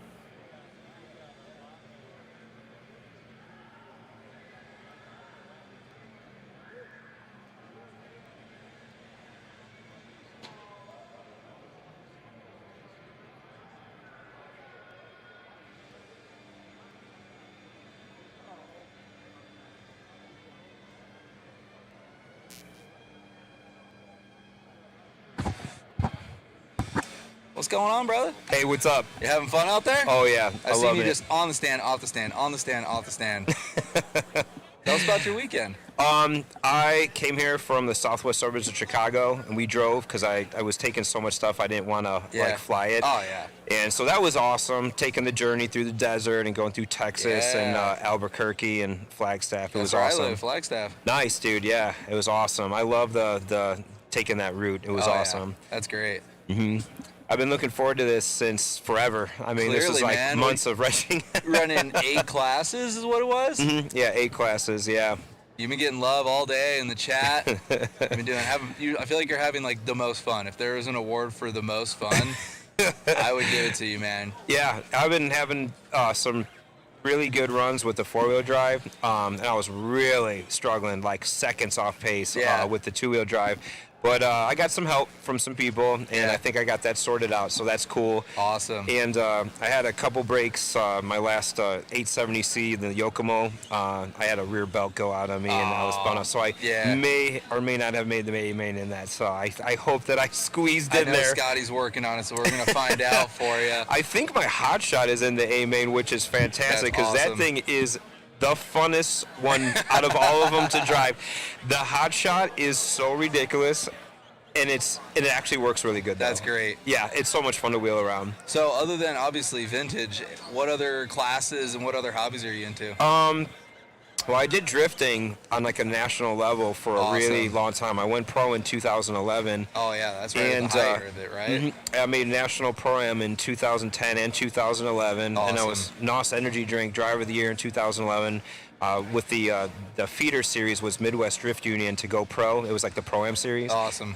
And, I did drifting for many years, and right now I'm just focused on RC. I kind of put drifting aside for right now. I was really burnt out. Yeah. And I've been on and off with RC for forever. I got a Blackfoot when I was a kid, and then I got the first RC10, and honestly, I love it so much. That's cool. It's a great hobby for family. It's good for stress. Sometimes I wonder if I like wrenching more than I like driving, though. So I have a whole room in my house just dedicated just like the wrenching room. Oh man, see, so, I'm all about being on the stand. I just hate working on my stuff. But eight scale is what I've been doing all summer. That's what Joe was telling me a little bit about. Yeah, I only missed one weekend. I wasn't feeling well, and but 8 scale is like, I'm loving it. It's so much fun, dude. Yeah. Oh my God. It's like the true moto of RC. You got noise, you got mud. That's so cool. I love it. So much fun. Well, is there anybody you want to shout out or anybody you want to thank? Or just, this is your time, well, man. Thank, all the guys like Michael and everybody and Dirk and, Curtis and everybody that put this together. Yeah. I could only imagine how many emails and talking back and forth and also the money that they put up to rent this awesome place and to make this track. So shout out to them for providing a place for us, like the enthusiasts, to do what we love to do, and that's running these little old school cars, man, and working on them and stuff like that, because it's been an absolute blast.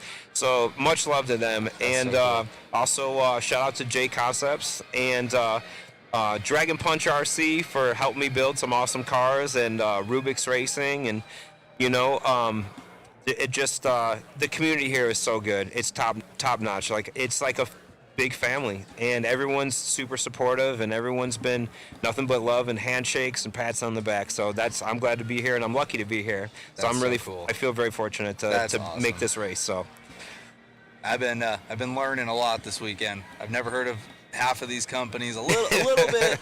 Hobby Action's my closest 10 scale track, and I love those guys, and working the Kinwald race and everything. I know a few of the names, but this first time hearing about Dragon Punch, but I've been hearing it non-stop, and the rigs look sick, and everything's handling really Daniel well out there. is such a sweet dude, and he's just one of them guys like, dude, hey man, I totally need this. He's like, man, I'm gonna overnight it for you. Like, he's just like, he is one of the guys that's into it. He really, that's it, man. He loves it. He's not like, some like big giant, thing. He does it because he loves it. That's you know what I mean? I feel like that's everyone here. Yeah. everyone here. Oh yeah, oh yeah. I can't believe the turnout, man. This is crazy, right? Oh my God, it's so crazy. I thought when I first heard the entry count, when we first kind of got this locked in, I'm like, oh, it's pretty good. And then last night they were telling me how many people ended up getting entered in. It's like, oh my gosh. There's 150 in one class.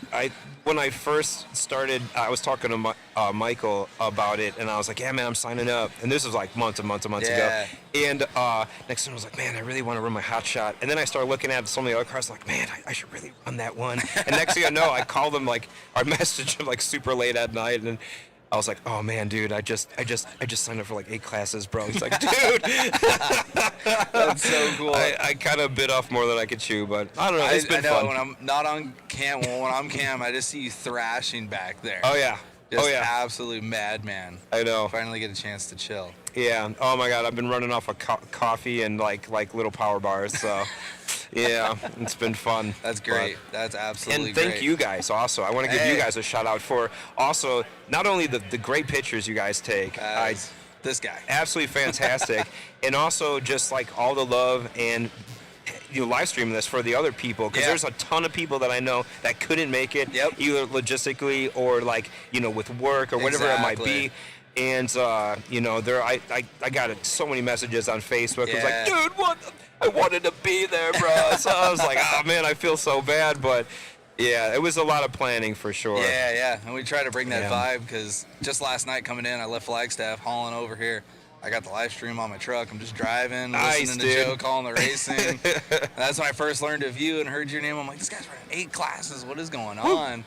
It was just so cool. And then you have this to watch forever. It'll be on YouTube. And all that. You can go back, watch, check the battles out. That's my favorite part. Absolutely. And it's cool seeing it again, because sometimes at the end of the race, you're like, I don't remember anything. I black out. When I'm in the zone and my car's good, I black out. I have no idea what's going on. Totally. That's relatable for sure. And like, it's like some of these cars, man, like, they're, it's like, especially like things like my hot shot, I just like seeing it run. You're just like, cheesing the whole time. Exactly. Like, I know it's not like, like a B7 or anything that. It's just that's like not what it's about. 1985 piece of plastic that's like flinging around all over the place. It's so much fun. I love it.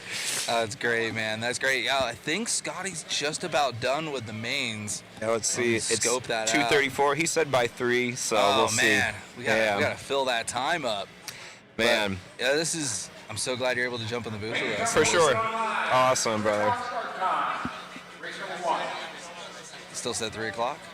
Think Can't so. hear with this thing on. Okay. I don't know. Yeah, I know for sure. You just get in the booth and you're on your own little world. You're like, oh, we're racing when the cars get out there. I was looking forward to. I heard in the pit side, Jason Rona was gonna show up. Yeah, he's been going back and forth between here and INS. Yeah, the dude's an animal. Oh, I know. To all the traveling, I couldn't even believe it. Yeah, and shout out to Jason too. I don't think there's anybody else out there that has single-handedly done more for this hobby. With all his support in the tires and the bodies and all the parts and accessories, I have so much respect and love for that guy. He's done it all. And he's a huge monster truck fan too, and I'm a total monster truck nerd. So that's so cool. Yeah. He wheels it too. Yeah. Oh my God, he's fantastic at driving. Oh my goodness, at the J Concepts race at Hoosier, the vintage race that was in March. Yeah, I couldn't. Oh my God, yeah, it was a blast to watch him drive. It was so cool to see all those guys come out. Oh yeah, Babcock was out there. I believe that's when Matt Francis first came out. Yeah, he was like, I just picked back. up the controller for the first time in forever, and he just like whooped everybody. Yep. There's some guys, they just have it, man. Yeah. Put the laptop down for a weekend, grab a radio, and just send it. Yeah. Some people just have it. Natural talent. Yeah, absolutely. There's so many of those guys here right now. Speaking of natural talent, so we got the Legends of RC race coming up. Oh yeah. Who do you got on that? That's hard, right? Dude. It's hard, right? I mean, I don't know what cars they're going to run. I was just talking about that with Joe. I don't know if they're all running the same kind of car or if it's... You never know what might happen. Like they did it at the Hoosier where Jay's running like an 84. And then, they got guys running 90s cars because they ran their car they won their worlds with. And it's like, oh, that's a little... Especially with, like, this type of track. Exactly. You know what I mean? An 80s car's got nothing on a late 90s car. So. And, there is, some ruts and some stuff and some character that's built out of the track, which I personally like it. It's off-road, baby. Just like, the original 85 Worlds where there was lines that you had to choose. Exactly. And, like, now that line is no longer the fast line because it's blown out. So you have to, like, pick and choose your lines. There could be two guys going side by side, and then you just catch the rut, and that's it. And with these guys, one crash, and it's over. Oh, yeah, you're half a lap back. And exactly, and there's no catching up. They're too good. They don't make any mistakes. I mean, and it's crazy seeing Mazami out here and his father. Cool? Pulling the sticks out and just getting it. Bro, just as a child, seeing RC car actions and seeing him in there, and now see him in person. Isn't that cool? I was just nerding out. I didn't even know if I should, like, talk to. I was, like, walking up. I was like, hey, man. How are you? Oh, that's awesome. Isn't that cool? You got everybody here, man. You got all the heroes. You got people from different sports. Obviously, drifting, NASCAR, 80s winners, 90s winners, the new guys from this generation. It's just, there's so much love in one building. It's so cool. Yeah, and then seeing, like Ryan and, like Cavallari and, like, Mayfield. Ryan Show and Rivkin. Rivkin. Oh, my God. Yeah, it's so crazy, man. Yeah, I mean, those guys are just so good at what they do. And it's great seeing them in person, like, drive like that, and not just, like, like on YouTube and stuff. It's been awesome. And, this Spencer is just such a good, personable, like, he loves talking with people, and he's, like, super informative, super helpful, and you have to have a lot of respect for everything that he's done as a racer, as a person, just like, those wow. YouTube updates and everything like that, telling people how to work on cars and how to Dude's set it accomplished up so much, and it's just so much respect for him, and, like, watching him wheel, man, yesterday I was, like, watching around the side of the track. I couldn't even believe it. Oh my God! Like, some of the stuff he was doing with his car, I was like, damn. I was like, what? So that's another good question I wanted to ask, because when I first saw the layout, when Associated first posted it, I thought it was cool because it is the legit 1985 World's layout. Yeah. And as I'm now talking to our Ironman with 8 classes, you have the most time on this track. Tell me your thoughts about it. Well, that was certainly helpful. Yeah, I'm not a morning person, so, like, all my early, like, heats are, like, so bad, and then, like, by the time I hit into the 4-wheel drive, I'm, like, fully awake. I'm, like, literally, like, I'm not a morning person. I've been going to bed, like, 2, 3, like, every day, pretty much. Cars to keep running, man. Dude, wrenching has been killing me. Like, even but it. You know what? I'm glad that I did it, and it's. I think, though, next time 3 classes or hire a mechanic. I got a couple guys you can call. 3 classes, I think, is perfect. That's a good number for this. I'm usually just a one and done kind of guy. 1 2-wheel, 1 4-wheel. I'm always doing this and driving, so it's like 1, and I don't get to do any setup changes, and if I break, I'm out. I toasted a belt in the 870, toasted a belt and a gear in the XX4, and I heard that's fun to work on. Oh, dude.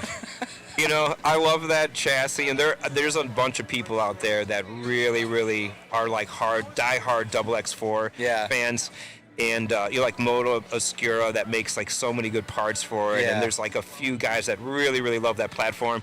And it works so good when it's running. But until God forbid you break something. You are spending the rest of the day wrenching and literally like, his belt breaks off, you have to take apart the whole thing. That's what Joe was saying. It's like a 2-hour job if you're doing it right. It's like, what? Yeah, it was no way. Madness. I was like, no way did I just lose rear drive. I'm like, I already know what I'm up for. I was like, no. So, man. Yeah, there's that's awesome. And the day is not over yet. No, man, we're just getting started now. I know. You're probably like, this is your peak performance hour. These things, I recommend these things are keeping me going. That's awesome. So tasty. I say we got our first rounds of A's, and then we got a pretty awesome banquet. And then we have some yeah. racing to chew on all night and talk about. Oh, yeah. And then I think tomorrow we're starting with the lowers and then going to our finals. I don't know exactly how tomorrow's shaking out. Yeah, I'm not sure either. I'm kind of winging it right now. They had a really clean schedule posted until they had like 500 plus entries, and then it kind of went by the wayside. Yeah, you know what though? Shout out to Scotty as well, because honestly, he's run this like clockwork. Yeah, Like there has been hard. no messing around at all. Like started the next heat, started next heat. I mean, he I've has seen been like 1 or 2 false starts, but with such a small track. Other than that, it's been a great program, and it's like anybody that's race directed an RC race, it's like trying to wrangle stray cats into a box. So yeah, he runs a tight ship, and also just the announcing is he's the best, man. Oh, yeah. Dude, he's the best. And he's such a nice guy too. Like, you know what I mean? Like in the morning, I'm always like, Scotty, what's up? Good morning, brother. And he's like, woo, you know, just exactly. You gotta keep that energy. Yeah, I love it. Yeah, what a nice guy he is. Oh man. But man, I'm looking forward to seeing some of those top, like that 2-wheel drive A-main. That's the class that I think, you know what? And it's so crazy. Like even the guys in the B-main are like stacked. Unbelievable. Yeah, it's just the B-main's stacked. It's such like a world competitive event. The A-main is just like absolute fire legends, and even the B-main is like pros. Yes. Yes. There's guys making money in the B-main. Oh yeah, it is so like there's so much talent here. Yeah. You know, but you know, it is like, you know, it's awesome to see like that much talent, but you know, also we're here to have fun. Oh yeah. You know, this isn't like a race where we're like, you know, crying over a bad finish. That's my favorite part about this so far. It's an event. It's not a race. Exactly. Everyone's cheesing. Everyone's having a good time. Zero stress. Absolutely. It's we're all nerded out on the vintage stuff. Yeah. I'm a big vintage nerd, so yeah, it's a good vibe in this building. I love it. And there's a lot of people that I wanted to see too that came here from overseas, like Lee Broadhurst. I've been talking to him for months, a long time. Yeah. Just, you know, like I can't wait till this is happening, you know, and he makes some great parts out in the UK, and it's finally great to meet him in person, and man, he's a great guy. And what awesome a cool guy. spot too. Everyone gets to meet in Vegas from Oh, all yeah. over the world. Vegas? This is crazy. This is so nuts, I know. I want to do some finagling around in the town if I have time, but dude, we have been just so... It's all about the race program. Oh, it's about yeah. the 8 cars you got to keep going. I haven't had a second to even go pee. It's been crazy. Just living off power bars, not even going out to Literally. eat. I know, I've been standing up on the driver's stand doing the pee-pee dance. So, but yeah. Oh, that's great, man. I'm so stoked for you. And this whole event has been so much fun. Oh, yeah. I hope they do it again next year.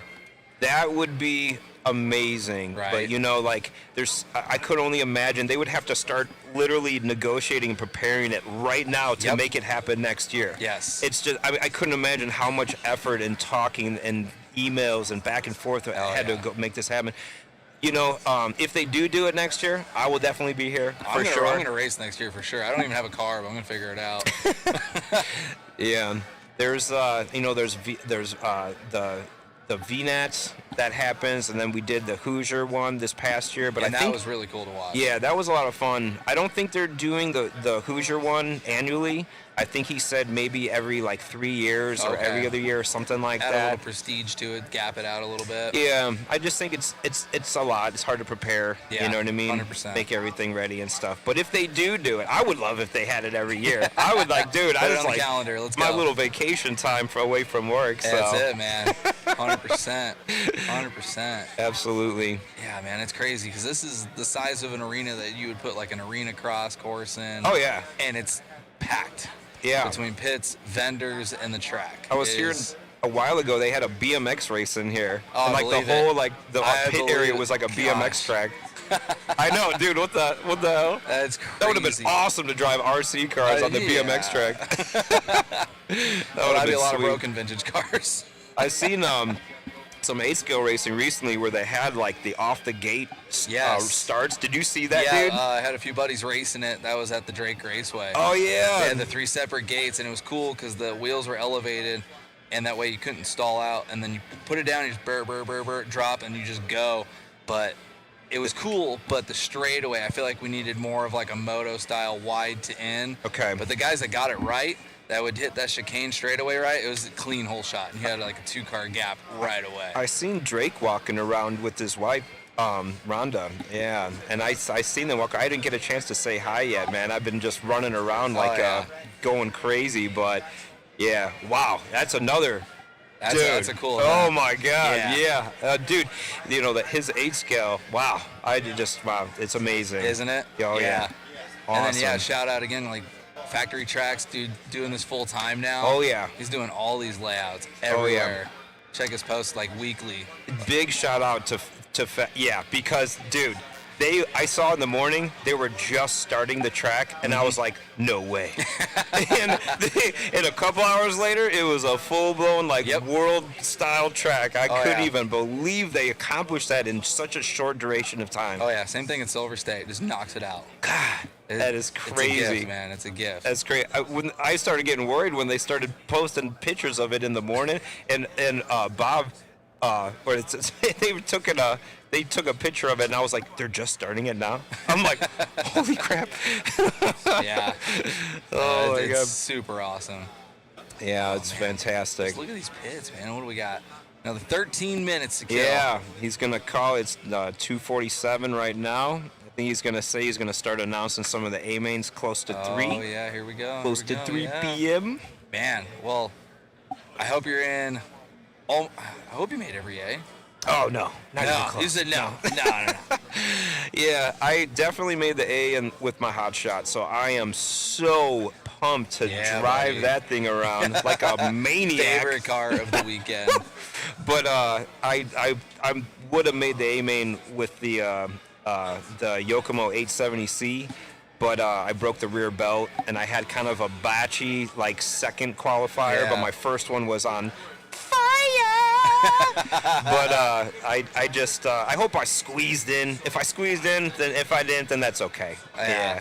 But I've been loving it though. This seeing everybody come together, and the community from literally worldwide as a whole together, all together as one. It's just like there's been nothing but love here. Yes. You know what I mean? That's you can feel it the second you walk in. Mm-hmm. It's not like one of those races where it's like, I don't know, just kind of. I don't have anything nice to say, so I'm not going to say anything. But this event is just so money. Or like competitive manufacturers pitting in different areas. Exactly. We're here. It's just like whatever, man. Yeah. We're just having fun. It's an event. It's not a race, which is cool. Yeah. And there's so much history, and there's so many good vibes out here. I seen actually a bunch of people were actually watching, like fans. People were filling up some of the stands and stuff like that. I couldn't believe it. It was wild. I was standing up on the driver's stand, looking to the left, and I was like, there's actually people watching me. Yeah, I was like, oh man.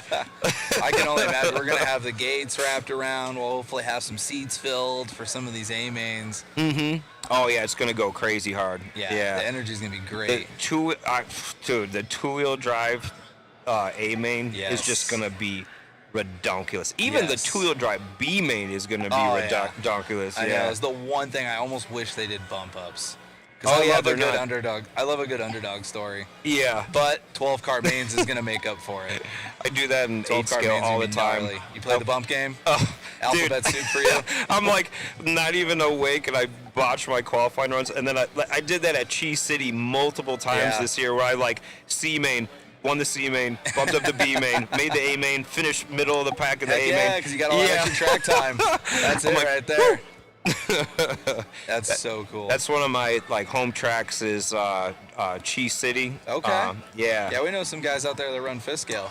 Yeah, they do run Fiskale over there, and that is crazy to marshal. It is the most evil thing ever. They're loud as hell. They're tearing up the track, and God forbid you get hit by that thing. You are probably going to die.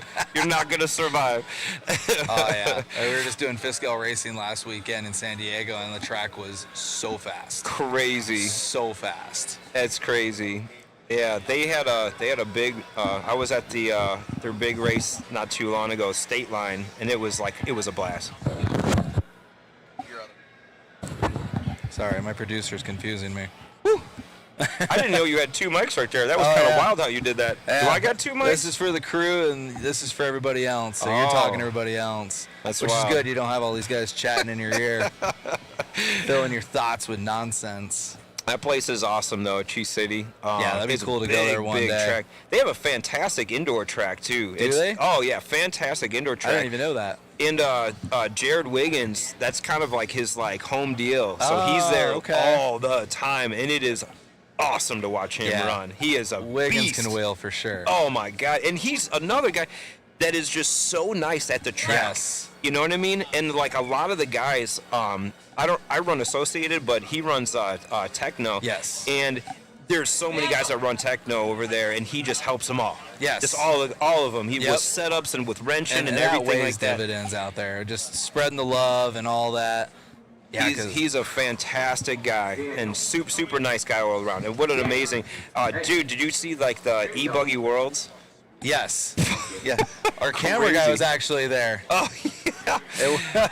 Dude, I think I watched A1 and A2 like 50 times so far. I swear. I think I watched it like 50, just wrenching in the wrenching room, just watching it over and over and over again. It's crazy. We were struggling on that layout for sure as Americans. Yeah. That was different. It was a crazy layout. That beautiful to watch, man. Yes. Oh my God. Yes. So crazy.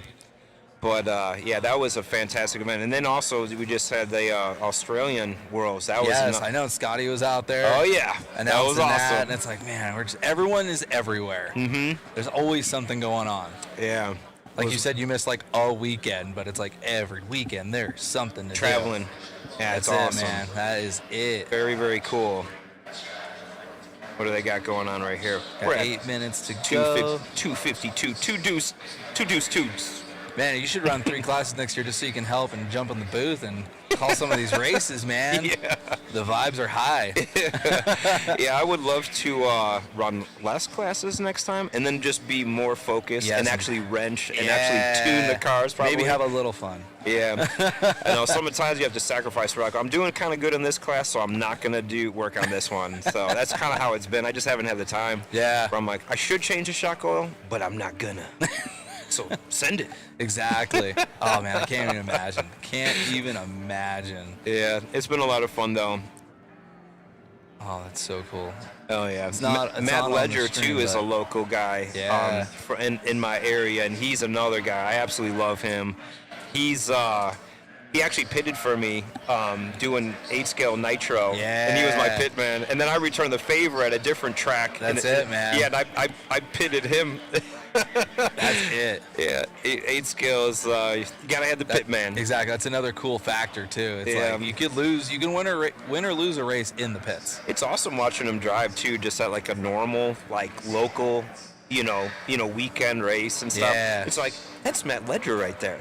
That's crazy. That's crazy, Yeah, we get a little spoiled in Arizona because we'll just go to either Adobe or we'll go to the Nitro compound for some of their bigger races. Mhm. And of course, Spencer and Mayfield will show up because it's down the street. Oh yeah, And just watch that's them nuts. throw down. Oh, That's dude, nuts. it's so much fun. Yeah. There's another guy that runs with Jared Wiggins all the time over at Cheese City, Dalton Balboa. I think I know the name. Oh my God, that's another guy. Yeah. He's not like as well known, Yeah. but he is absolutely so fast. It is crazy Yeah. watching them drive together. Sometimes they'll battle it out like Oh, yeah. crazy, and I'm just like, dude, that's like one of the top drivers of the world, bro. And you're The just throwing world. down. Oh yeah, Throwing Dalton. down. Shout out to you, brother. We love you, brother. That's so cool. Oh yeah. That is so cool. Oh yeah. But what's the tea time right now? Got about 5 minutes. 2:55. But anyways, I got to draw you back. So, Awesome. Legends RC. Who are you going for? We're in Vegas. This is gambling town. Who are you going for? I can't call it, man. Okay. I can't. I know I can't, so that's why I just wanted to see. I can't. They're all so good. We'll just have to sit back and enjoy. There's so many factors to take in consideration. Yes. You could be the fastest guy out there and just You could have a mechanical failure. You could have an E-clip pop out. Exactly. I mean, anything could happen. Or like, you get like a fly in your face for a second. You're like, exactly. Or catch one of these ruts you're talking about. Totally. Or a piece of grass. It's crazy. And like I said before, those guys, even a bobble could cost you the race, because they'll do 16 plus laps without making a single mistake. Just perfect. And one dude that bobbles, that's it for him. It's just like his whole race is thrown away. And that's crazy to me. That's another level. Oh yeah, that's another level. That's legend level. That's why we got the legends of RC. Yeah, it's impressive to watch when guys are just like hyper focused. Yeah. And and not just like wheeling fast, but like sticking to that line consistently over and over and over And again. their racecraft and how they share the space out there. Mhm. They don't just that's- drive into each other. That's another thing when you look at that level of the driver, when they drive together, how they drive. The first lap. Crazy. It just shows how much talent. They're not hacking each other away, Yes. or running into each other's rear ends and stuff like that. They also have, I think, a lot of mutual respect for each other. Exactly. And they know their level of driving, and because they probably have driven with each other multiple times, they kind of they know. You don't want to want ruin them because you're going to see them the next weekend. That's true. And for years to come. What the F, man? What's going on, bro? What the F?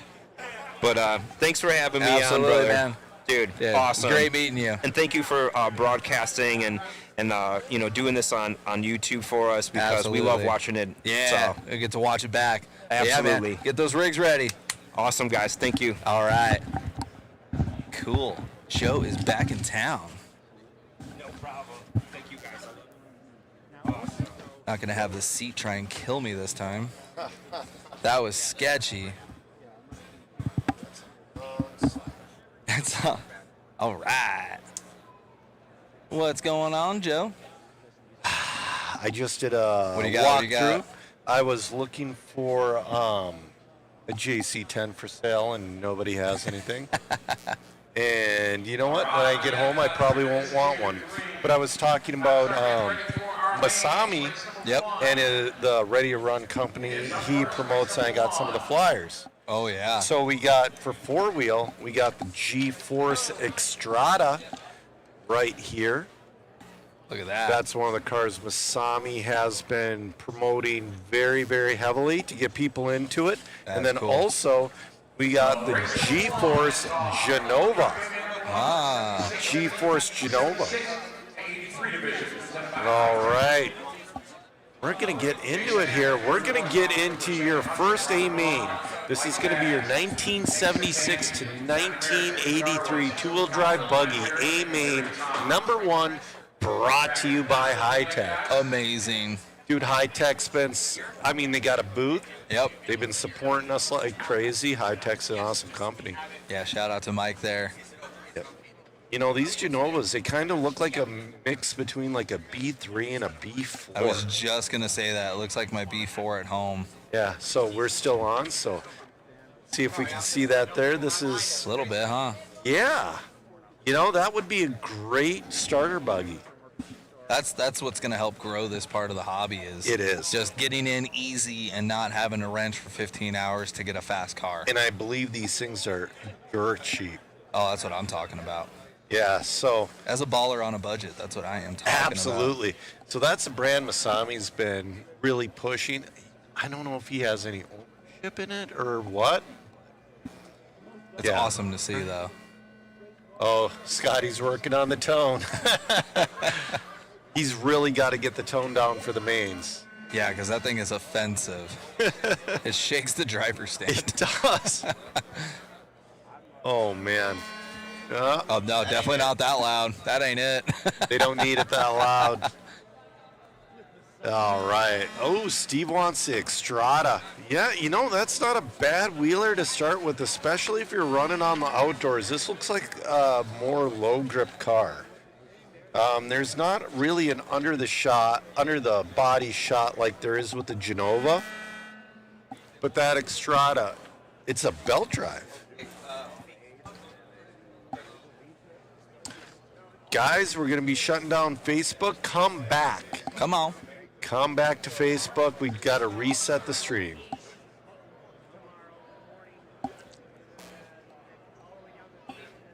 You know, these zero sugar monsters taste just like regular monsters? Yeah. I mean, usually zero sugar, there's like a different... Yeah, it's like a nasty aftertaste. Yeah, these are actually really good. If you want the most disgusting thing you've ever tried in your life? Try a Sprite Zero. Ooh. So, the best way I can correlate this, have you ever opened an moldy old board game at your grandmother's? That smell is what Sprite Zero tastes like. It is the most offensive, disgusting taste ever. I love Coke Zero. Yeah. That Sprite Zero needs That should to have go. never made it to market. Never made it to market. Oh, man. I see the driver's stand's got some people. I wonder who's going to be jumping on cam. Is it me? Megan is slaying in the booth, so I You might have to jump on cam here. Yes. I would assume so, because have you heard anything from Chris? I know you texted him earlier. Chris will be all right. He's in the right hands. But there's no ETA. No, they admitted him to a room. Dang. Yeah, so. Yeah, man. Yeah. We're just going to have to adapt. That's how we do. Yeah. We're always a guy or two short. That's all right, a person or two short, as they say. Chris's health comes first. Yes. Yeah, he came in this morning. He's like, I might have to. All right. Not saying he wants us to do something. I don't know what he wants. I don't know, but I'm probably going to get on the camera. Yeah. All right. Oh, no. Yeah. He said he lost his mod hat. He's fired. I accidentally left my mod hat at the house we're staying at. I thought Matt was going to choke me to death. All right. Like I said, coming up is going to be your main number one of your 1976 to 1983 two-wheel drive buggy, brought to you by High Tech. Should be going here pretty soon. All right. Scotty's calling for marshals. We're going to do a commercial, and we will be right back with you shortly.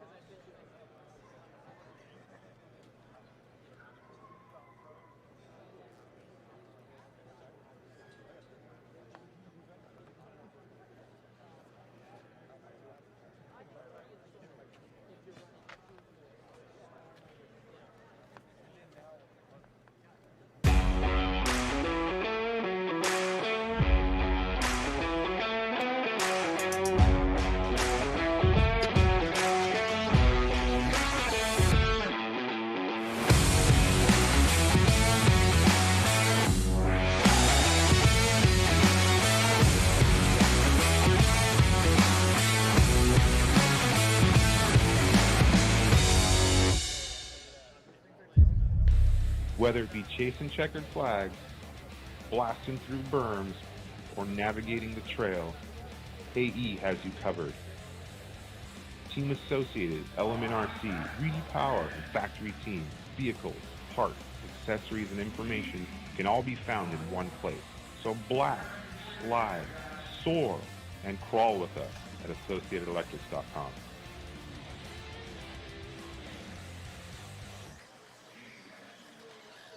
All right, we're back in, guys. We are bringing you our first round of A-mains. Coming up right now is going to be your first A-main of 1976 to 1983 two-wheel drive buggy, brought to you by High Tech. We have Jason Ashton leading the crew, DBR Drew Boyd in the 2, Minnesota's own Bob Cooper in 3. We got Shannon Hudson. And we got Robert, I can't pronounce that last name, Mike Katz. We got Nick Sack Andy. We got, testing the tone there. We got a whole bunch of talented drivers in this one.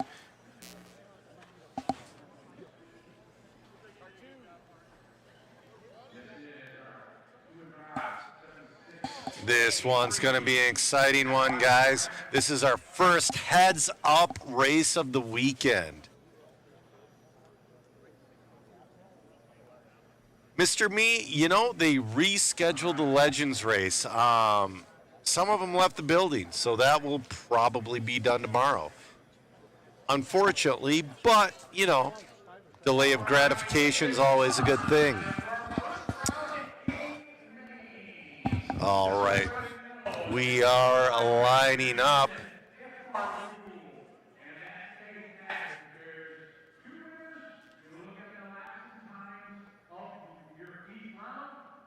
Best run will be determined a winner. That is the tiebreak. We're starting it off here with two-wheel drive, 76 to 83 vintage, presented by High Tech. Jason Ashton starting on pole. This is a 5-minute A-main number one. Our drivers are ready. Corner marshals are ready. Good luck, drivers. We're going racing on the sound of the tone. All right, your first A-main is up and running. Jason Ashton, a little bit loose on the start there, but pretty clean. Looks like Bob Cooper might have tapped out already. Oh! Smart driving from Ashton. Ooh, gets on his edge a little bit. They got to take away Larry Tom's lap, and they do. Ashton, Boyd going at it. Hudson moving up to that number 3 spot. Bob Cooper in the 4. Oh, a little bit of a tap there from Drew Boyd. That puts Cooper and Hudson on his bumper. Cooper back up into that number 3 spot. Drew Boyd doing everything he can to keep them off. But right now, Jason Ashton, he's already starting to pull away a little bit. We got 4 minutes and 10 seconds left. Oh, nice inside move there from Drew Boyd on Bob Cooper. Bob Cooper and Drew Boyd slicing and dicing for that 2 and 3 spot. It looks like they're actually making up a little bit of ground on Ashton. Oh, Ashton going single. Boyd, oh, Cooper tried for the double and he nosed it in. You know, if Drew Boyd can make that double, he's really going to close in on the back of Ashton. Ashton looking at the back of traffic right now. Oh, Ashton going for that single. He's just keeping it clean. Oh, nice driving. Oh, Ashton's trying to get by some traffic here. He does. Ashton's got a couple more to get around. He's doing the single. So really smart driving from Ashton there, going for that single. Oh! Ashton gets a little bit hung up, but no harm, no foul. Drew Boyd 2.9 back. Bob Cooper in the 3. We got 3:10 left to go in this first A-main. This is your 1976 to 1983 two-wheel drive buggy brought to you by High Tech. Jason Ashton putting on a clinic right now. And watch right here he's not going for it. He's just laying that up. He goes, you know what? I got to be consistent. He's pulling from Drew Boyd. Ooh, Ashton getting around a little bit of traffic. Bob Cooper a little bit farther back in that number 3. Hudson in the 4, Cato in the 5, Sack Andy in the 6.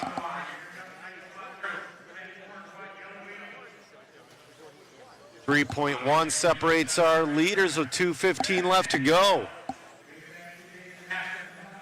That is the camera on Ashton's car. We are following oh no, that's not a camera on Ashton's car. That's a light bar, guys. He put we got a dead car. Oh, Ashton driving around that. Just so awesome. You know, and people have been asking if those are cameras. They're not cameras, but that would be a great camera mount. You take that light bar off and put a camera on there. Drew Boyd loses another 10th that lap on Ashton.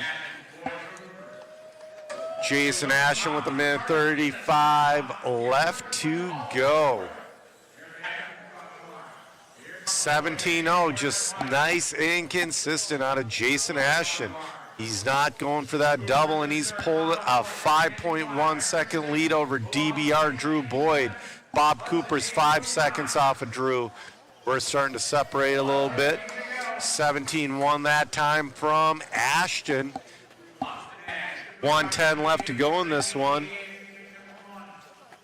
Absolutely. Ashton's we got a car without a front wheel out there. Just trying to get some points, I guess. Oh, man. That's got to be grinding up the chassis. Jason's opened up a 7.1 second lead. He's got some more traffic in front of him. He's lapping, I think that's 4th place. He is doing awesome.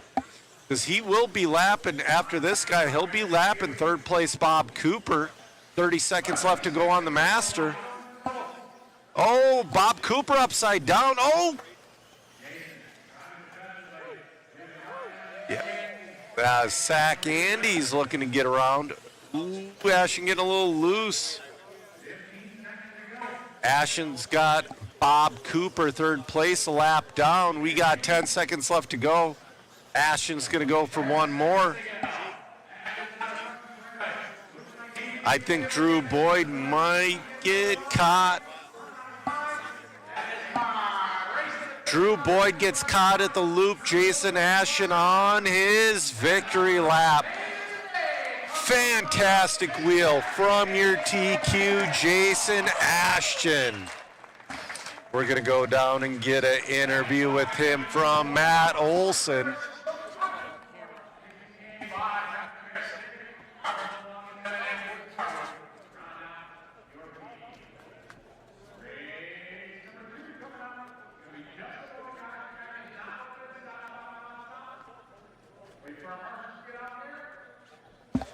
All right, we're going to get an interview with Jason Ashton after he... Oh, wait.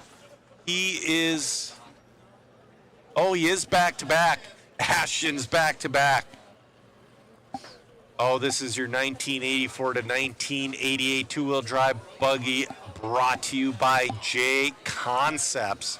We got Jason Ashton on point, Andrew Smolnick on 2, Chris White on the 3, Twig, Minnesota's John Weeda, James Elliott, Steve Chamberlain, Kirk Busch, Dustin Peckman, Kevin Van Aert, John Schultz, Timothy Stella, and Matthew Crowder. That is so cool.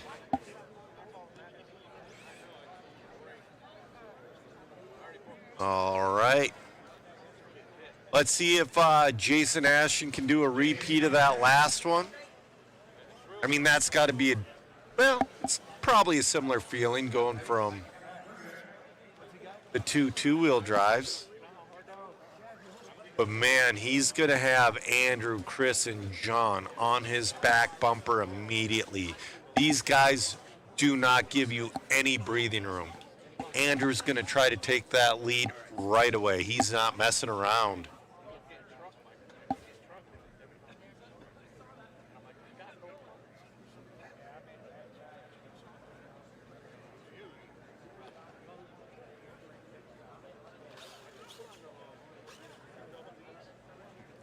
All right. I don't know what we're waiting on.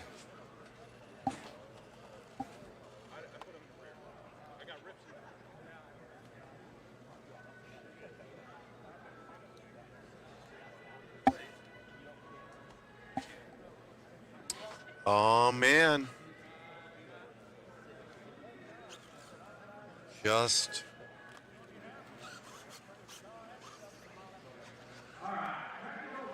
All right. Warm-up laps happening now. Lap, I should say. Lap.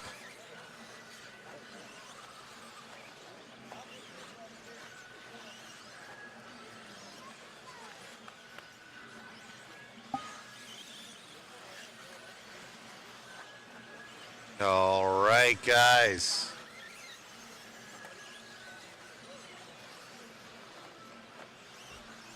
Yeah, you know, if he can keep his composure, you're right, Jackson. He might be able to get the sweep.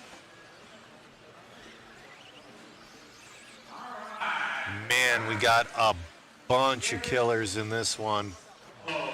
I'm going to drop that waffle link in the chat.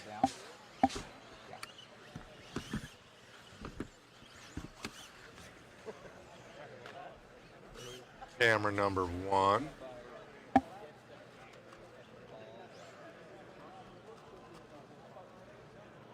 Matt's in the back, rushing. There is Jason Ashton's car. Andrew Smolnick's. Chris White and then John Weeda. Chris White and John Weeda have similar cars. You got that JRX2 in the 5. Oh, Kevin Van Aert back there. You know, usually Sam Ford has the best beard of the event, but it's going to be Kevin Van Aert at this one. I'm on camera 7. Here's the start for you guys.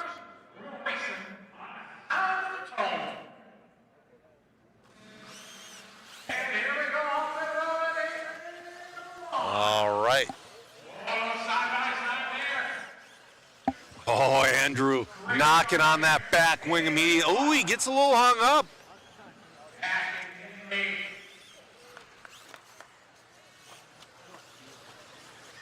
Jason Ashton, great start. We got Chris White on his bumper. Smolnick and Weeda battling it out. Jason Ashton already pulling away a little bit.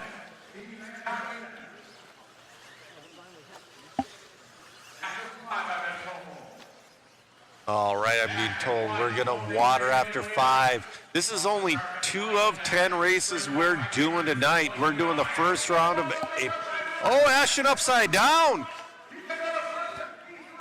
That's gonna put Chris White to the lead. Chris White to the lead. Oh, Ashton falling a little bit. But you know what? He gets to start from the point on the next one. Oh, that's Weeda upside down. Ashton's going to hang on to that number 3 spot. Smolnick in the 2. Chris White out there looking awesome. Check out that whip antenna. 3:40 left to go.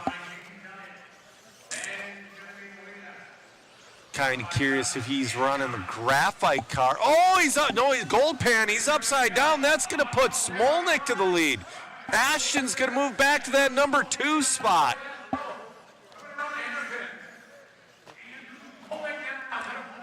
Andrew Smolnick. Ashton's back in that number 2, knocking on the rear wing of Smolnick. He's making up serious ground. They're looking at the backside of some traffic. Great driving from traffic. We do appreciate it. Oh, they touch. Single. All right, cross the line down the straightaway in. Nice line from Ashton. Looking to the inside. Ashton takes the lead back. Beautiful pass from Jason Ashton. The dude is on rails. Smolnick's turn 2 follow. All right, we're about the halfway point in this one. Oh, here goes. Oh, no, Smolnick on his lid. That's going to give, oh, no, Smolnick upside down. Gets a quick Marshall, but that's going to put Smolnick back into that, too. He's got White and Elliott behind him as well. All right, Jason, he chased him down once. We'll see if he can do it again. We got 2 minutes left to go in this one. Smolnick is in traffic. We appreciate you guys supporting the Waffle. Smolnick getting through traffic. He's making up that ground again on Smolnick. I mean, Ashton just has such a nice line, but it's kind of biting him a little bit with this class, but we got 1:35 left to go. Oh, Smolnick going a little wide there. Ashton going for the double. All right, we got a minute. Oh, Ashton getting a little. All right, Smolnick holding on to the lead, but he's got. Oh, they touch again going into that corner. Smart driving from Ashton doing the single. We got 1:10 left to go. Ashton just on the inside. They're doing the accordion like right here. Smolnick will pull away just a little bit, and the latter half of the lap, Smolnik will be knocking on his rear wing. Or Ashton will be knocking on Smolnik's rear wing. We got 45 seconds left to go in this one. Oh, they're side by side. He can't make it stick. We're going to go around 3 more times.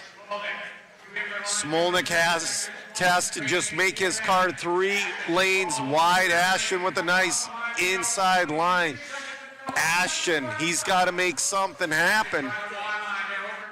20 seconds left. They're going to finish this lap and go around 1 more time. Oh, they touch. Oh, Ashton, good sportsmanship right there. This is going to be their last lap. Ashton looks to the outside, looks to the inside, nothing there. Ashton to the inside on the last lap.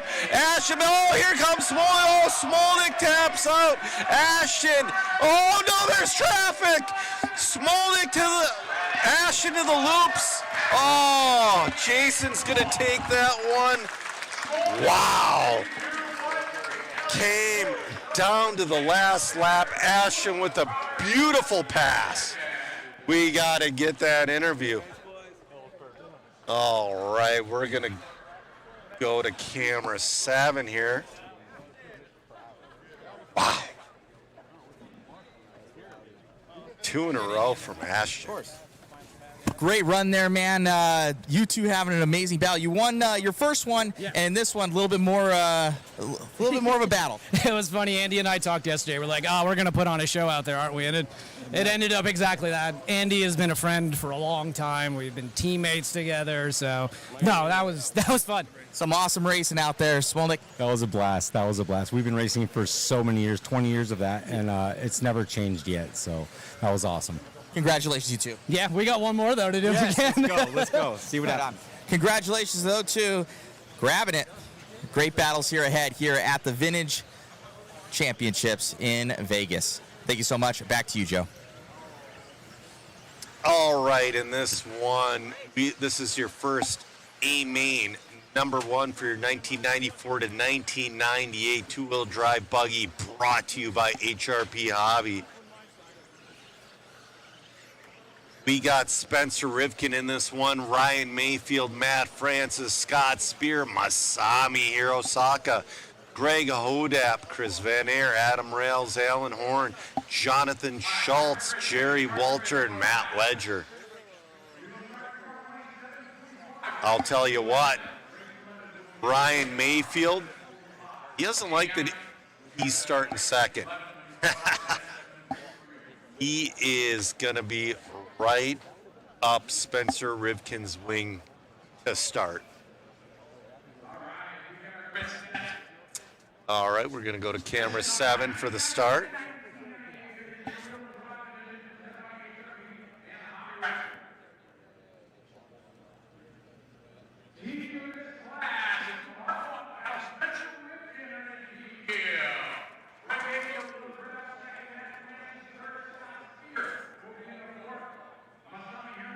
Masami giving him a little wheel wiggle.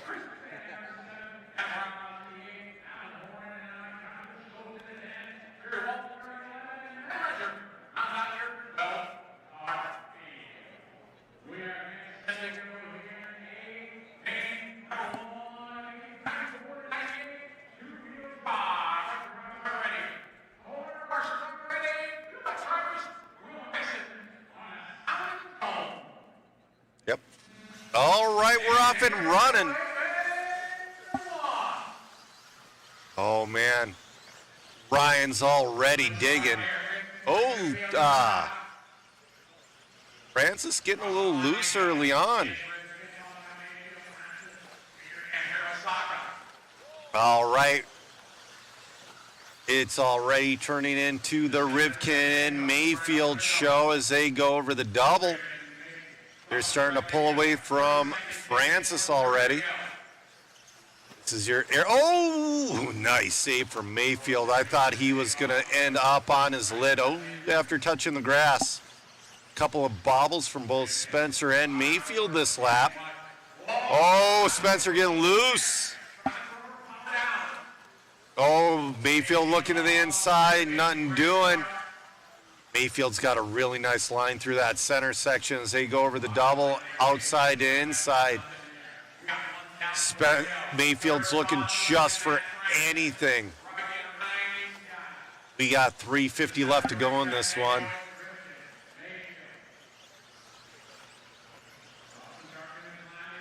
All right, Spencer holding off. Sweet LED antenna.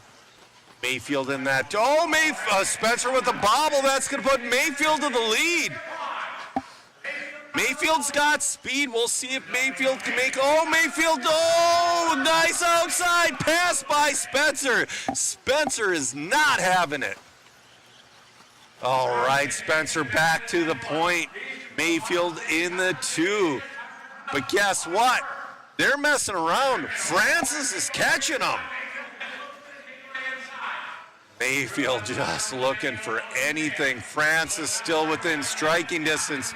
Hirosaka up to that number 4 spot. 3 minutes left to go. Francis bobbled.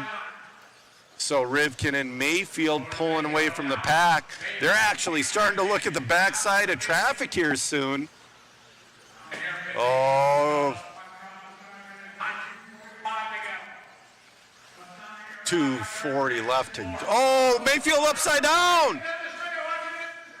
Mayfield's going to hold on to that number 2 spot, but now he's got Masami Hirosaka all over his rear wing.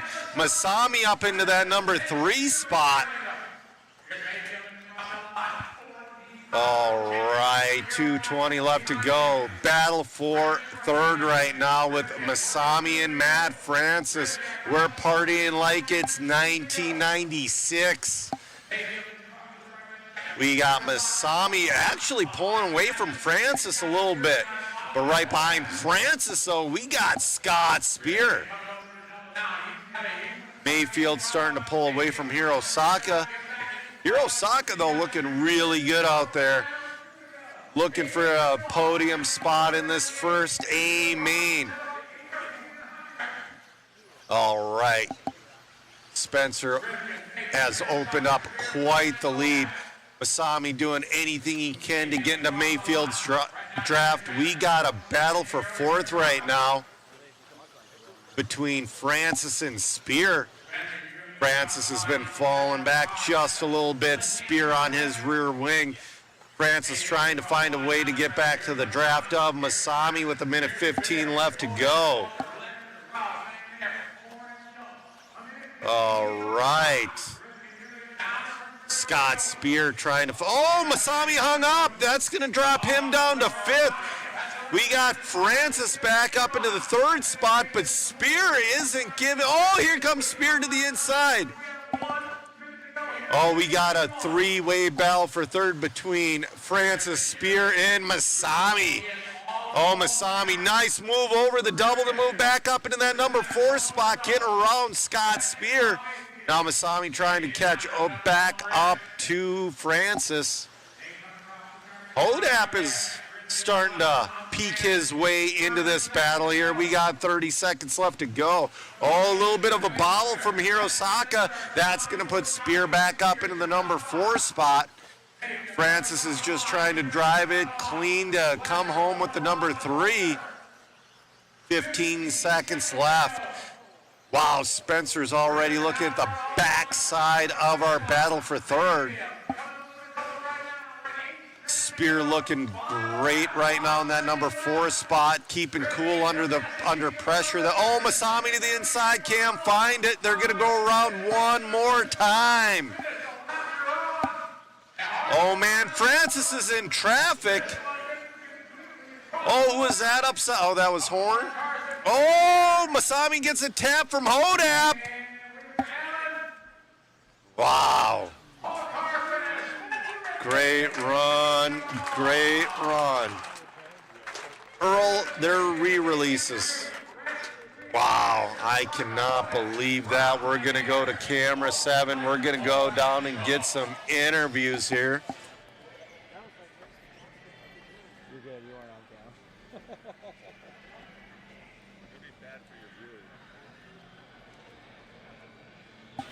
camera. Rivkin, though, man, wow.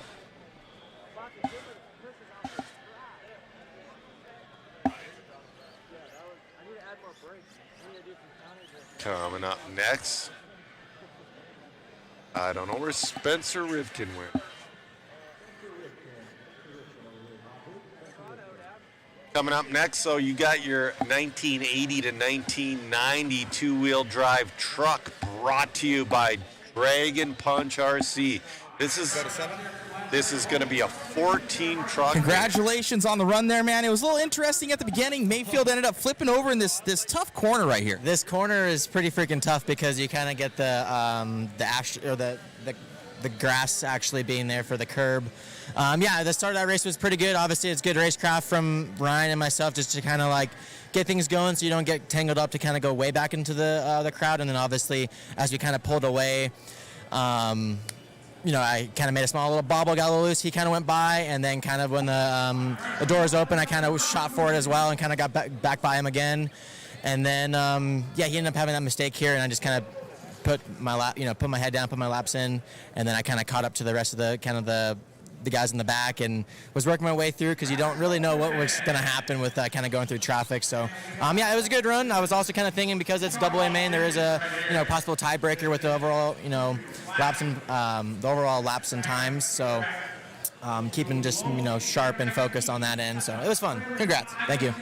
All righty, guys. So more coming your way. They're moving through this program pretty fast and fierce. We want to catch up with more interviews here. It's just hard to do it with our limited time. Back to you, Joe, in the booth. All right, we're going back to camera number 1. This is your 1980 to 1990 two-wheel drive truck brought to you by Dragon Punch RC. Our photographer Shu is in this one.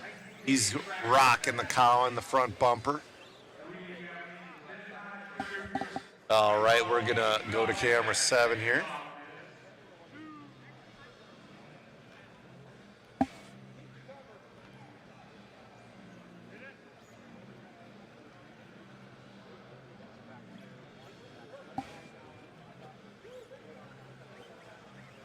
All right. They're starting to grid up here.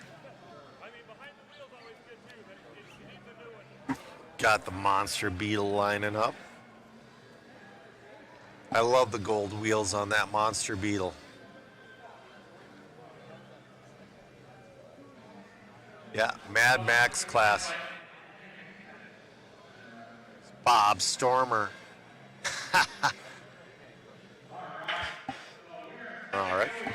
All right, there's your JRXT. Got a fresh set of double Ds on that one.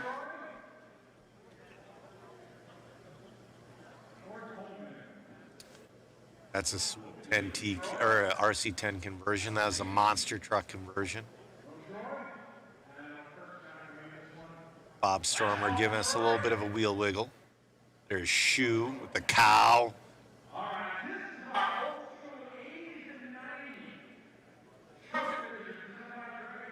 Oh, we have an empty slot on the grid. There's the second Blackfoot. There's your Monster Beetle. Wow.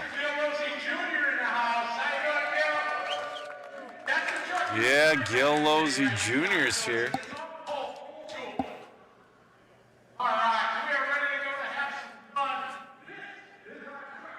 All right, we're about ready to fire this one off.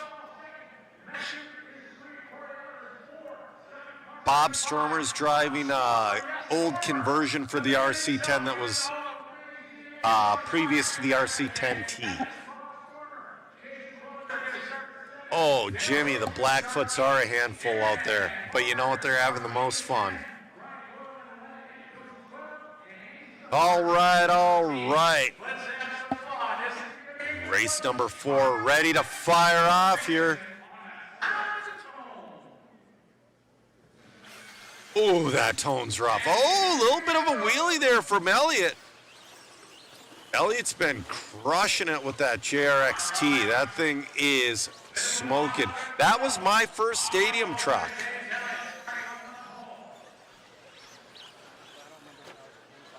All right. We got Craig Shaw in the 2. Man, Elliott already pulling away, already looking at the backside of traffic. Oh, man. Took him a lap to get to the backside of traffic. There's a little bit of a discrepancy here. Oh, Shoe is not the top Blackfoot. Shoe's got to get, oh, he gets a little hung up with traffic. Are we going to have a new leader? Let's see here. No, Shaw's going to move into the lead. With the yellow wheels, that black and pink truck with the yellow wheels, your new leader. Oh, Blackfoot upside down. Oh, second place upside down. Shaw showing some patience and some racecraft out there getting around traffic. You know, Elliott, just the best profile pitcher out there. Craig Shaw in that number one. Putting Bob Stormer a lap down. Oh, somebody took a header at the end of the straightaway there. All right, Elliott, he's in that 2 spot. Let's see here.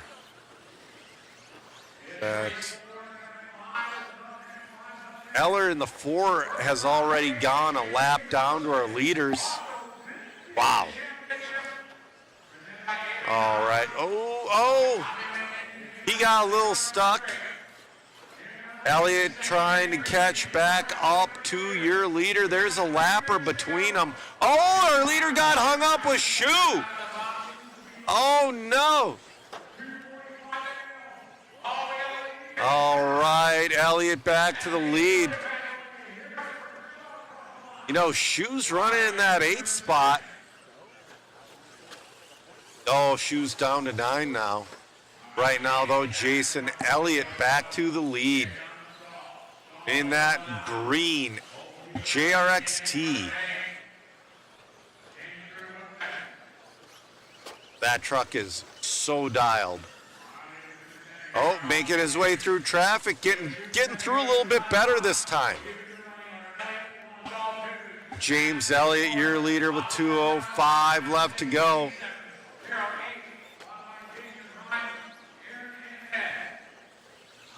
You know what, guys? You say this is the best final. Oh, they still got 2 more left to go. He backed it into that corner, but with these old vehicles, you got to be careful. You could twist an axle. You could pop a spur gear. You got to be careful doing that. 1:35 left to go. Driving smart around traffic. He got bit once. All right, we got 1:30 left to go. James Elliott, your leader, getting around the monster beetle. All right, Shaw in the 2, shooting the 3.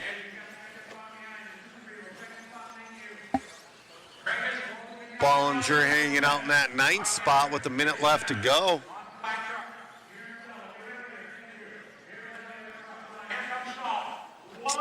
Big Papa, yeah, we hope Losey Jr. does see the enthusiasm towards this and convinces Horizon, but yeah.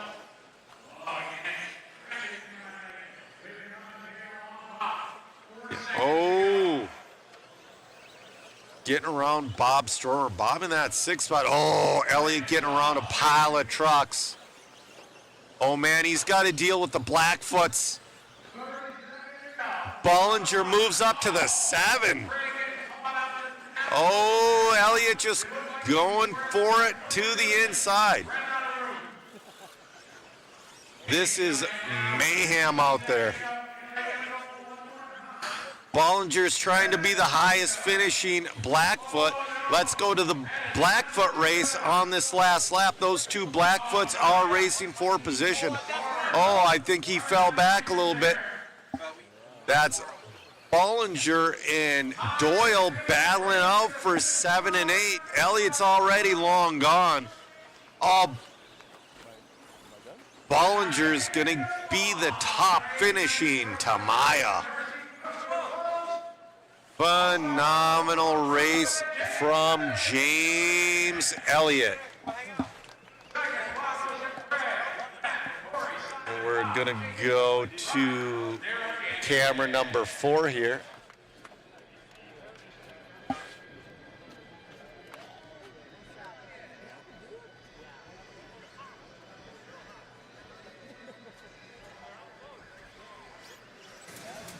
The hot dog man himself. Man, a little bit of a good battle at the beginning there, and then ended up second place, first place. Got caught up with some traffic. How tough is it out there, kind of with the different versions of cars? It's tough. The difference is so much, and the track is kind of loose here. Well, it's a lot loose, so it's a bit of a handful, and plus you got the lappers to deal with. But it's still a blast. It's so much fun. I'm loving it. Well, you got it. Well, I'll be ready. Congrats. Thank you. Yeah. Elliott grabbing that one. Another main up ahead here. Thank you guys for tuning in to the Team Associated Vintage Championships out here in Las Vegas, Nevada at the Orleans. Back to you, Joe. All right, coming up next is going to be your 1991 to 1996 two-wheel drive truck, A main number 1. We're going to have Adam Rails leading us off, followed by Scott Brown, the king. Let's see here. Camera 7 is going to be up. There it is. Yep. Adam Rails wearing my favorite J Concept shirt. Not only do we have Scott Brown in this main, his daughter, Allie Brown, is also in this main. Oh, man. You know, if I were superstitious and I were the King Richard Saxton, I would have the red body on. Yeah, this is going to be a fantastic. I love that yellow chassis under that one truck. Oh, man. There's Rossiter. That's a wheel wiggle. This is, I want to say this was the second biggest class with about 90-some entries. All right, we're ready to start this one. Yep. All right. About ready to get this one fired off. That is Tacoma Scott Brown.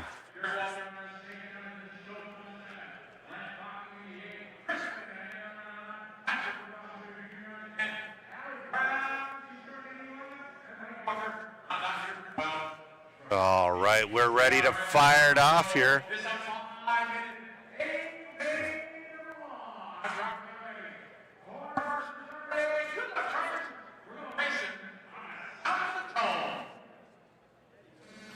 All right, we're off and running.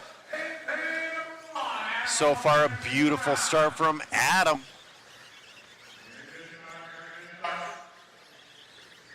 Oh, a little bit of a bobble. Scott Brown all over his rear wheels. All right, Rails needs to take a deep breath and settle in. He's got to kind of like ignore the fact that Scott Brown and Richard Saxton are trying to take everything from him. Oh, Adam Rails going a little loose. Scott Brown was looking to the outside, but he couldn't make anything stick. Oh, and then Antil in that 4th spot. He's right there as well. Ooh, Saxton getting a little loose right there as well. Oh, Scott Brown looking to the outside. We're going to see an outside pass from Scott Brown, I think. But you know what? Here comes Richard Saxton looking to split the both of them. All right. Rails holding off the Wolf Pack. He's got massive pressure behind him. Top 3 are starting to separate from the field a little bit. We got Adam Rails, your leader, Scott Brown in the 2, and the king, Richard Saxton, in the 3. All right, looks like Rails has settled down a little bit. He's driving his line, showing us why he TQ'd this one. Oh, they're coming up to traffic. Oh, he touches a bumper a little bit. They're coming up on a little bit of traffic. 305. Oh, goes wide. Oh, they touch. Here comes Saxton. Rails is going to keep that lead, but now there's a ton of pressure behind him. That puts Anthill right in the mix again as well. Oh, Saxton. Oh, no. Saxton. Brown get hung up. Saxton ends up upside down. Anthill's going to move to that number 2 spot. Wow, we're halfway through this one. I don't know if they can recover. Scott does have a lot of speed out there. All right. Yeah, Nate, you and I would both be in the C or D main, but it's so much fun. I would have a blast in a D main in this one. Rail's starting to walk away a little bit. Our battle right now is for 3 and 4 between Scott Brown and Rich. Oh, they get around Anthill. Scott Brown moves back up into that 2 spot. We got a 3-way battle for that number 2 position going over the double. Oh, nice inside move. Beautiful pass. Man, he can do, it looks like he can do whatever he wants with that truck. 3-way battle for the 2. Oh, Scott looking to get it back, though. We're going to water after this one. Scott looking at the outside, going to the inside. Richard Saxton, he's catching back up to this battle. All right. Oh, Saxton tapped out a little bit. Ooh, Andel getting a little loose. Here comes Brown to the inside. Can't make it stick. Oh, bouncing a little bit. All right. Andel held him off for another lap. We got a minute left to go. 1 minute left to go. We got Andel, Brown, and Saxton battling for 2, 3, 4. Guess who's entering that picture? Patrick Rossiter in that number 5 spots within striking distance. Oh man, we got 35 seconds left to go. Rossiter, there's so much traffic. Scott Brown hanging on to that number 3 spot. Anil in the 2. We'll see if Anil can get around traffic. Oh no, we got one hung up. Nice pass from Brown taking the inside. Brown up to that number 2. You know what? Rails just has to make it across the loop, but is Rails made it around for one more? Oh, wait, no. He might be done. They're all done. Great race, great race. Scott Brown with an awesome pass. Wow. Rossiter made it up to the 4th past the King. Great run from Rossiter. We're going to move to camera number 4 here and get some interviews.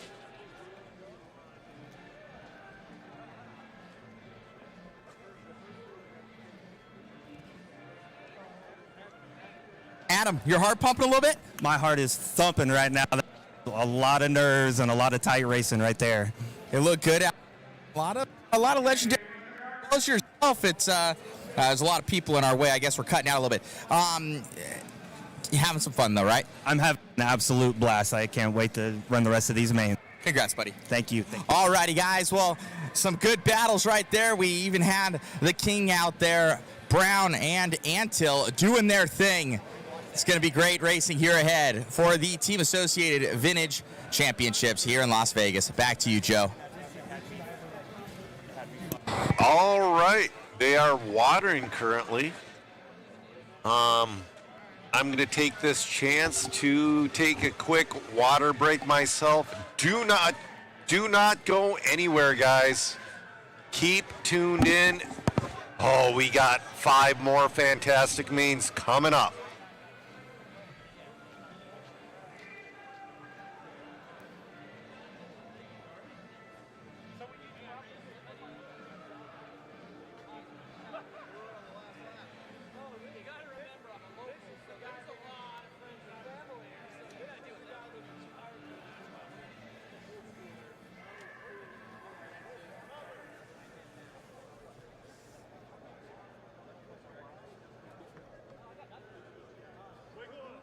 Is that it? You're good.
Penalty left, so everybody's already on the line.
All right, I'm back. I had to use the facilities, and I had to grab a water.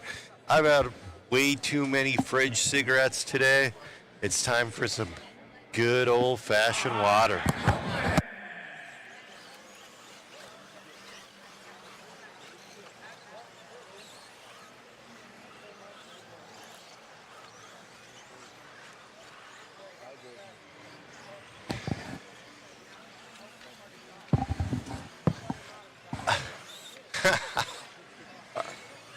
David's saying he literally had three monsters, a cheeseburger, and chicken tenders. He needs a water too. This is your 1983 to 1985 four-wheel drive buggy, brought to you by Old School RC. Guess who's rolling off number 1? It's going to be Jason Ashton, followed by Kevin Barrett, Greg Aranja, Chris Hackinson, our marathon man in 4. Johnny Mears in 5. We're going to go to camera 7. We're gridding up. That's a beautiful car right there.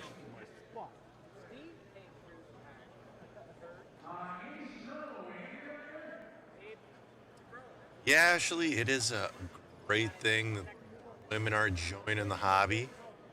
Hackinson's ride. All right, I gotta get this closer to my mouth. Get a little bit of a wheel wiggle there.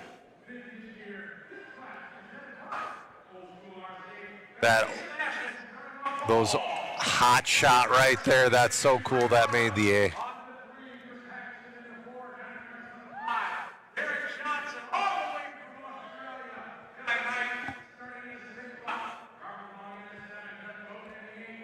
That's correct, Davenport. The original Optima did not have a wing, and that's the way Jason Ashton is driving it.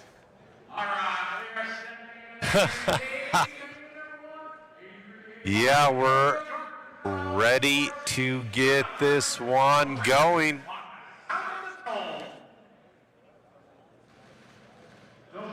Oh, no start, no start, no start. That tone hasn't been working very well.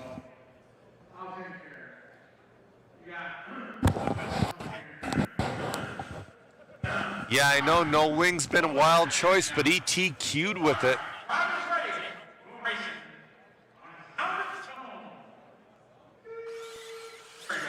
All right, Scotty doing his best tone impression to get us fired off. Nice. Oh, Greg with a beautiful inside pass on Burritt to move to that number 2. Oh, but goes a little wide. Burritt's gonna go back to the 2.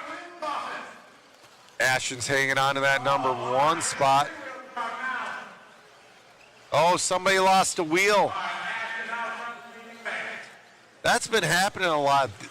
Some of these wheels are held on by these weak Allen head bolts, but Ashton out front already dealing with traffic. Look at that pile of traffic. Oh, he's already got to deal with. Going to the outside of some traffic, he's got to deal with that hot shot. He moves to the inside. Wow, it took him less than a minute to put a third of the field a lap down. We got 4 minutes left to go in this one. Jason Ashton putting on a masterclass right now. Oh, Jason looking inside of more traffic. Wow. I wonder if he's running the full 10.5 in that thing. He's got power. All right.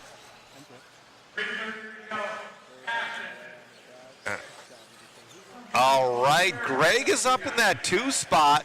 Let's go to that car with the yellow whip antenna. Oh, your third place guy's upside down. Never mind. Commentator curse. Wow, Ashton's putting people laps down. Laps. Yeah, 3rd and 4th right now is the closest. The one with the pink wheels is 3rd, I believe. We'll see. Oh, they touch.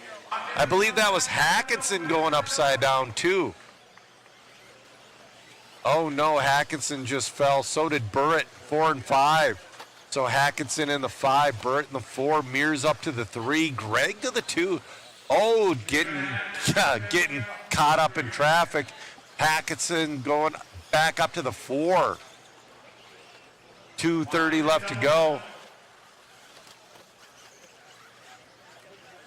Greg Ronja in that 2 spot, doing a great job. Oh, Hackinson with a little bit of a bobble.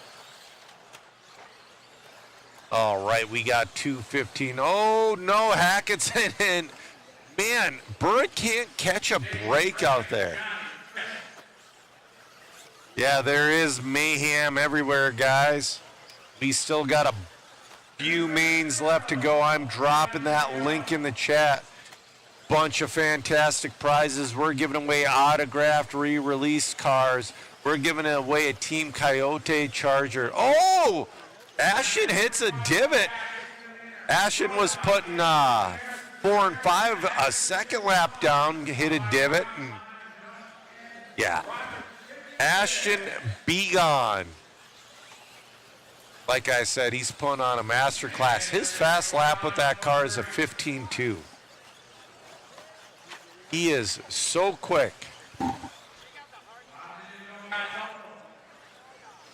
I think, rocking 94 to 98 ran the two-wheel buggy. But that was just A-main number 1. There's going to be more A-mains tomorrow. But stay tuned because 1989 to 1993 two-wheel drive is going to be your last main of the evening. Then we're going to go up to the banquet. Jason Ashton. Look, getting a little hung up with traffic. Man, this is one of those classes where there's large discrepancies. Hackison moving up to that number 3 spot. Great job from our Iron Man of the weekend. Oh, that white car and Chris battling for 3 and 4 right now. This is our battle for third between Mears and Hackison. Hackison cartwheels a little bit. They might get around for a second if they keep it clean. Our battle right now for third and fourth. They're in the middle section of the track into the off cambers over the doubles. Chris goes for the double. They're going to go around for one more. Oh, Ashton's got this one. All right, through the center. Hackison looking. Oh, Hackison doubles over him to the outside. Oh, no. Hackison had it. They touch, and he ends up in that number 4 spot. Wow, great racing. Hackison was not hot at the line. They're battling for 3 and 4. Oh, wait, you're right. He lost. All right. Yeah, the hot shot didn't stand a chance. Like I said, next time one of these vintage races is done, they have to have a Tamiya 2-wheel and a Tamiya 4-wheel class.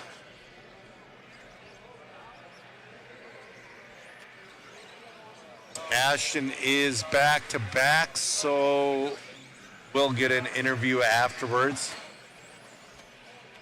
All right, I'm going to drop that waffle link again. We're in race number 7. This is your 1986 to 1988 four-wheel drive buggy, brought to you by One Up Racing.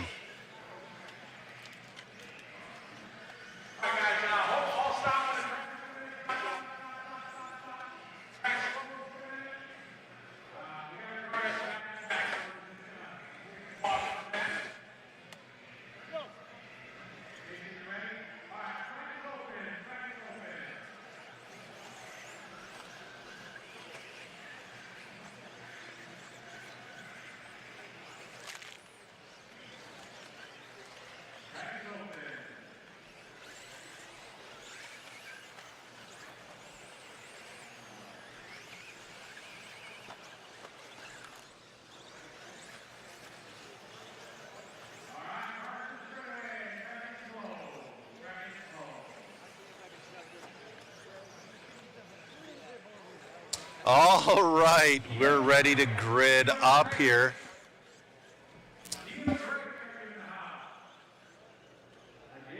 Man, oh man, we're going to go to camera number 7 here.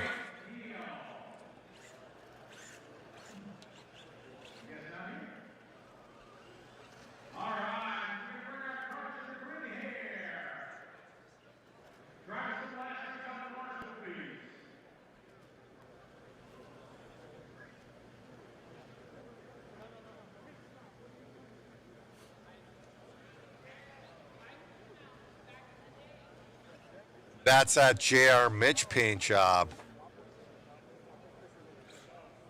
Jason Ashton starting in the 2. No Neil Drake. I wonder where Neil Drake is. Kurt Busch. Kurt Busch has the goosebumps in all 4 corners. That might come back to bite him. There's Robert Ingles.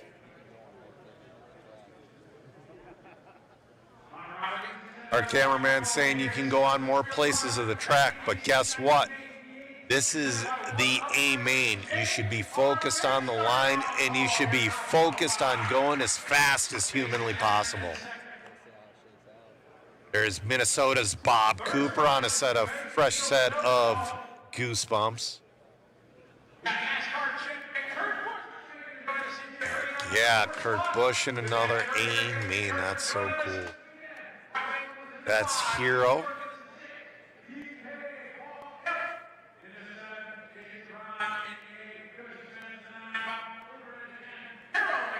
Oh, man.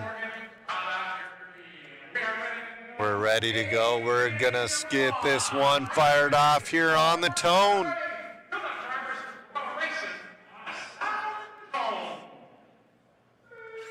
Scotty's doing the tone. He does a good impression. All right, we're off and running. Ashton already putting the pressure down on J.R. Mitch. They were battling in qualifying. They both had a 0. Oh, Ashton upside down. That's going to put Ingles up to the 2. Oh, man, that's a rough way to start. So right now, Ingles, Robert Ingles to the 2. PK Kemp to the 3. Jason Ashton all the way down to the 4. Kurt Busch in the 5. Oh, no. I'm not seeing Kurt Busch right now. Kurt Busch might have tapped out in that last lap. Ash up to the 3. PK Kemp in the 4. Excuse me. Kurt Busch is still in the 5. Nakaya in the 6. Minnesota's own Bob Cooper in the 7.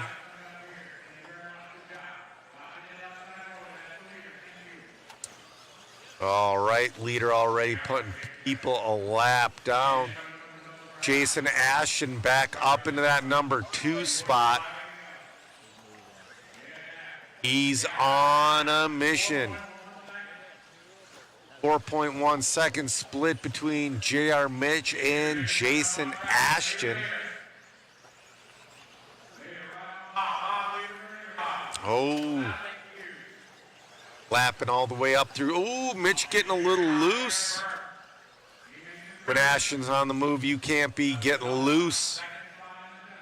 J.R. Mitch with that sweet 50-50 body. Half of it's old school, half of it's his paint.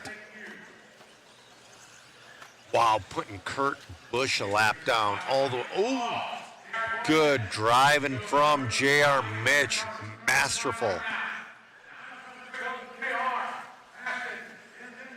Man, it looks like these cars are wandering on the high-speed sections, all of them. Ashton making up some serious ground. Ashton's got to make his way through traffic, but he's closing the gap right now with 2:40 left to go. Kurt Busch has been holding off J.R. Mitch, but it's about time Kurt lets J.R. by. I don't think Kurt will. Oh, he does. Good driving from Kurt Busch.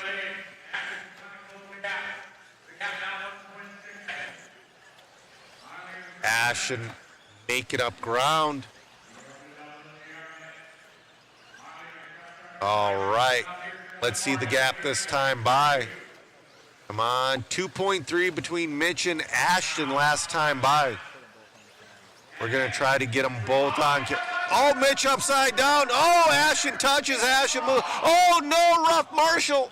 Oh, you hate to see that, but you know what? Jason Ashton to the lead. He's been cleaning up in these mains. 1:45 left to go. He got a little bit of luck. Now it's J.R. Mitch's turn to put his head down and see if he can catch back up. Ingles in that number 3 spot. Oof. Ashton driving smart, single. He does not need to double at this point. Oh, Mitch just got a 14-6. Mitch is driving with intensity, trying to get back to that lead. Now Ashton is being chased. Oh, he's hanging it out. JR Mitch wheeling like a madman. He's got a minute left to go. He's looking at the back of Ashton already. We got 55 seconds. JR Mitch says, I'm coming to take back what's mine. Ashton through traffic. He's going over the double. Oh, JR over clears the double. We got 35 seconds left. Oh, Ashton getting loose. Here comes Mitch. They're in the same corner going through the middle section of the track. Jason trying to hold up. Oh, here comes Mitch as rear wheels. 20 seconds. Oh, Ashton getting loose. Mitch to the outside. Mitch with the outside pass. They throw wheels. Ashton says no. Oh, they're going to go one more. Oh, they're on top of each other. This is going to be their last lap. They touch it. Oh, go, go, go. No, don't give it back. Go. JR Woodpeckers it, and Ashton's going to come around with the win. That was a hell of a race, guys. Dang. Fantastic run. Matt's got to go get a couple of interviews after that one. Oh, Ashton's up again. Ashton's up again. So we're going to get one with JR Mitch at least.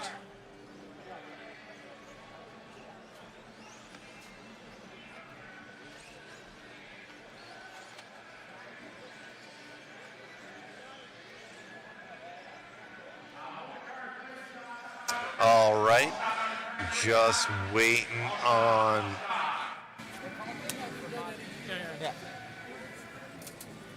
Come on over here. Man, oh man, you had that one.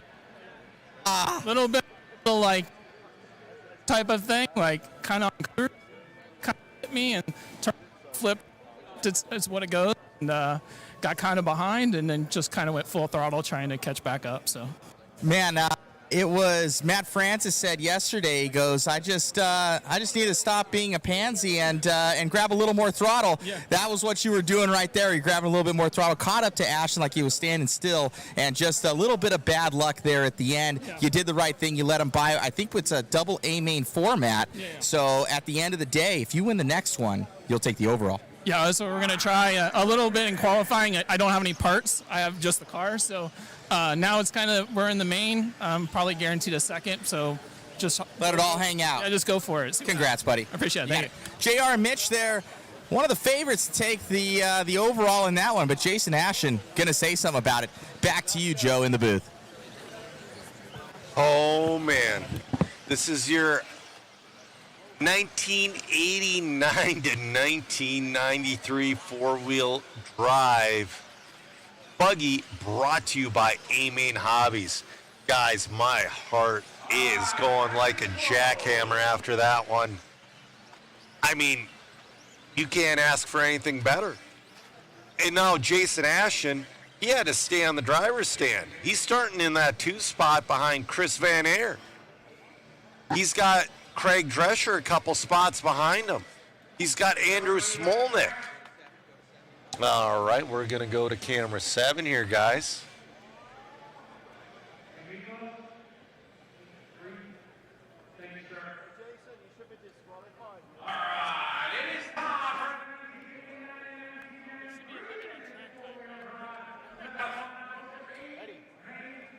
Got a little wiggle from Jack. Craig Drescher. Andrew Smolnick. Lee Broadhurst. Craig Lomax. Got David Burton. We got Jesse Granite. Nice wheel wiggle. Simon Kemp from the UK. Wayne Ash. Also, and Rhett McNair bringing up the rear of the field.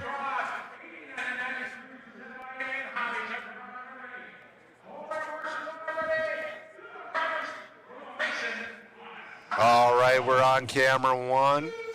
We're off and right. Oh, Ashton got loose. That's all right, though. He held on to that number 2 spot.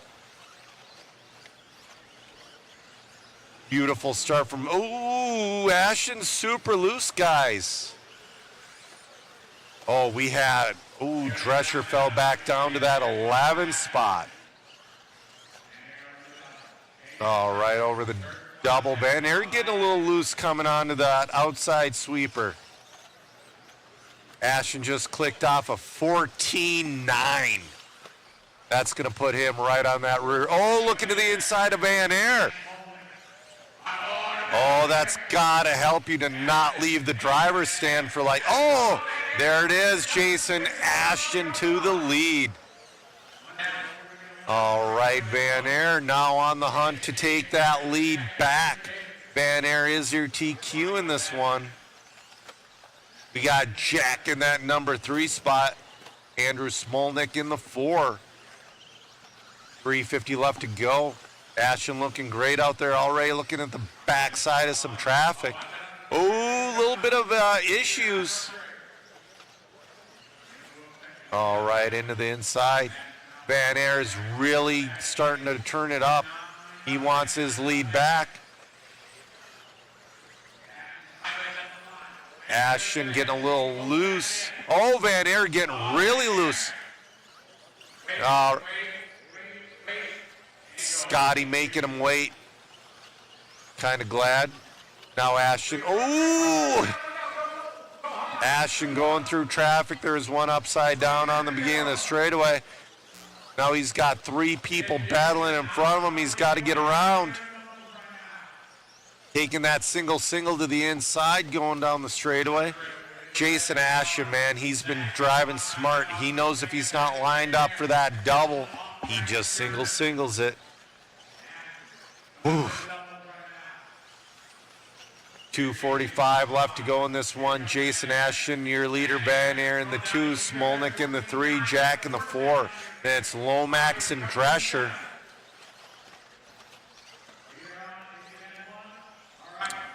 Ashton halfway through this one, your leader. Just came across. Oh, Ashton upside down.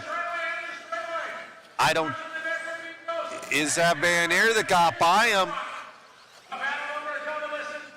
All right, Van Air got by him. Chris takes his lead back. Ashton to the 2 now.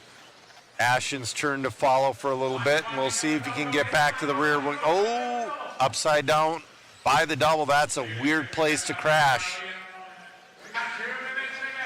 Oh, Ashton closing the gap. We got less than 2 minutes to go. Let's see if Ashton can make it happen again. They're in traffic again. Man, that's got to suck to be constantly in traffic. Leanne, they get by Leanne. All right, 1:25 left to go. Van Air, your leader. Ashton's right on his bumper, but if he keeps doing what he's doing, Ashton won't be able to get by.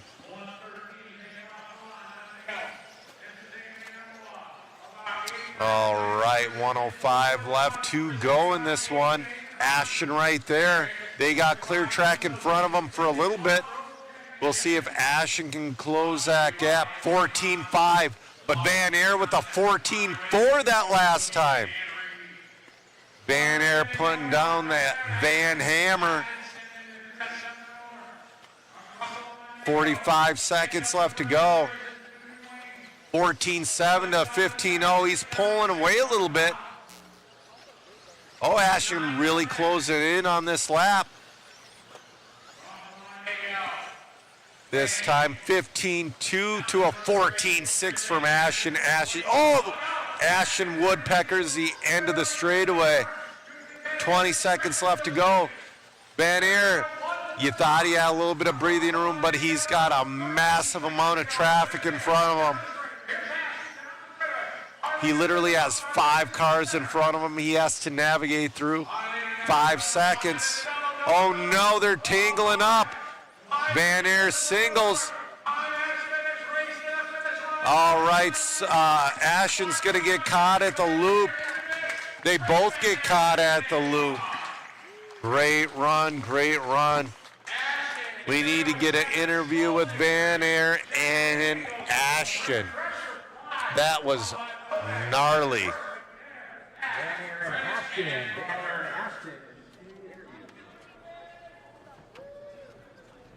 That was race number 8. Good to go. Man, you got the last one. Amazing battle with JR Mitch. And this one almost had it. And then, yeah, another one. I didn't know you were running so many classes this weekend. Yeah, 5. I was hoping to go 5 for 5.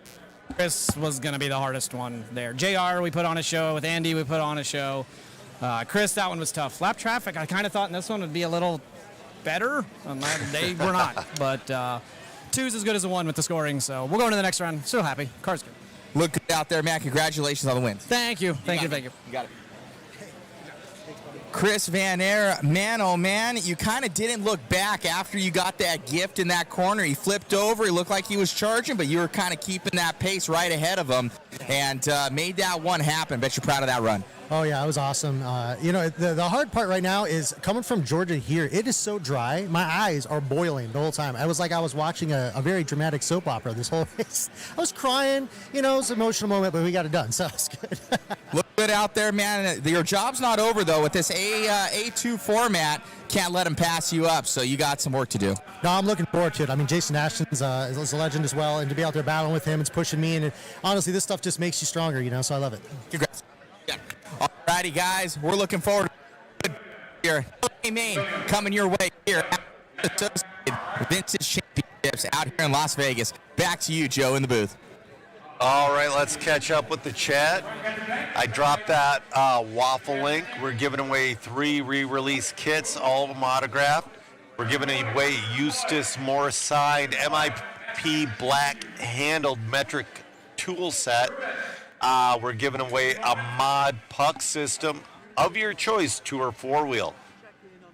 We're giving away a lot of mod swag, a Donathan charge lead. We're giving away a pit tower, guys.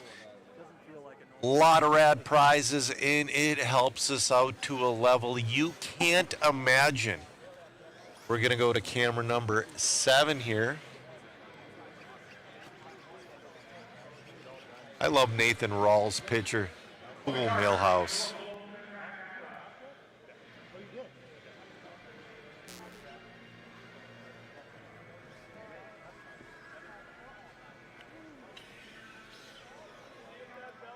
Oh, a little bit of chaos. We don't know what's going on here. Kevin says he feels...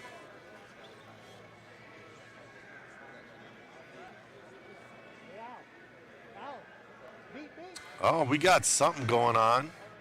You see anything? Oh, Scotty's going on the driver's stand. Oh, man, Scotty's going to have a conversation.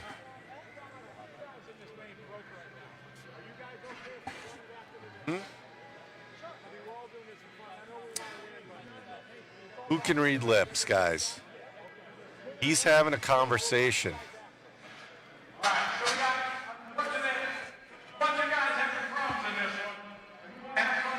Oh, they're stopping this.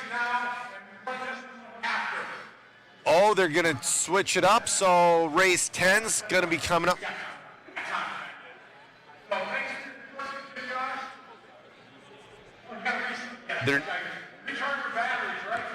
They're not going to run this one. They're going to wait. They're going to flip-flop them, guys. They're going to flip-flop them. So we're going to go to our premier class of the weekend, 1989 to 1993, 2-wheel drive buggy. All right, we're going to 7. Calling an audible.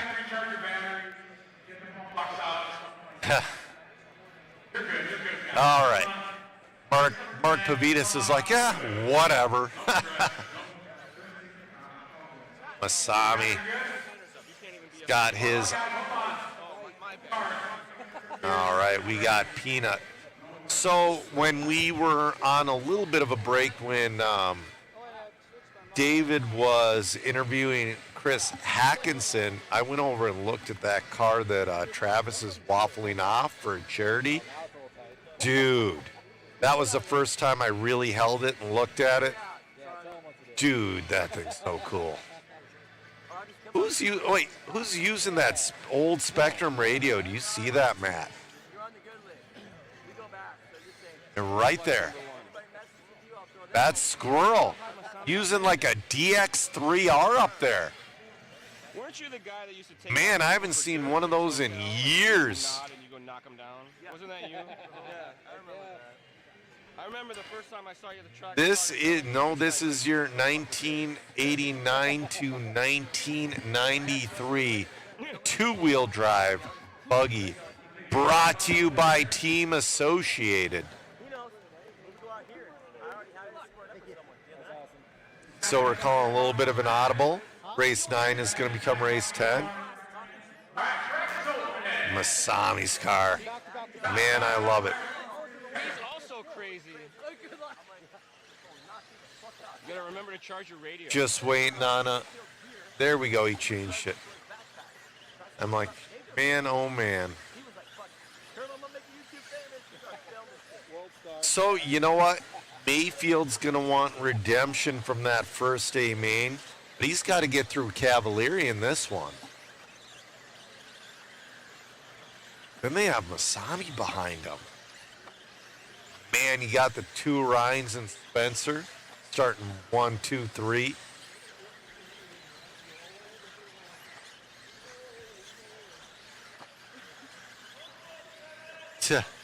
Checker pass the same. It's possibly a DXR4 Pro. Nux Boxing says still using my DX3R. Also, his feelings are hurt. I don't mean to hurt feelings. Masami's using a homemade KO with sticks glued to the side. Just kidding. All right, we're starting to grid up here, guys. Check that out. There's Spencer's ride with that sweet LED antenna. Starting in 2 is going to be Cav. And it's going to be Mayfield. They've been wholesaling that car every single run. Masami giving us a little wheel wiggle.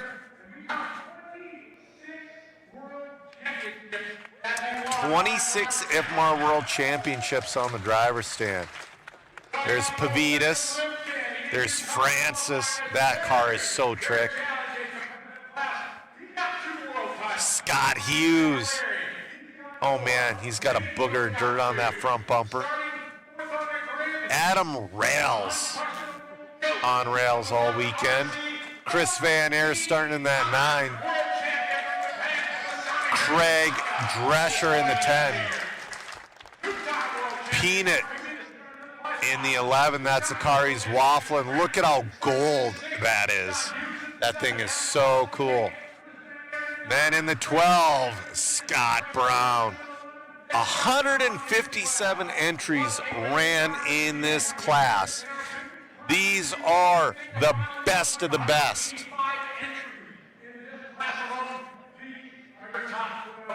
All right, we're ready to fire it off on the sound of Scotty's tone. I'm on one.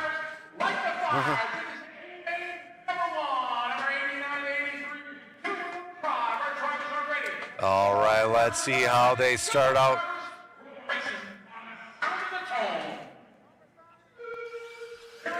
All right, we're off and running. Clean start from our top half of the field.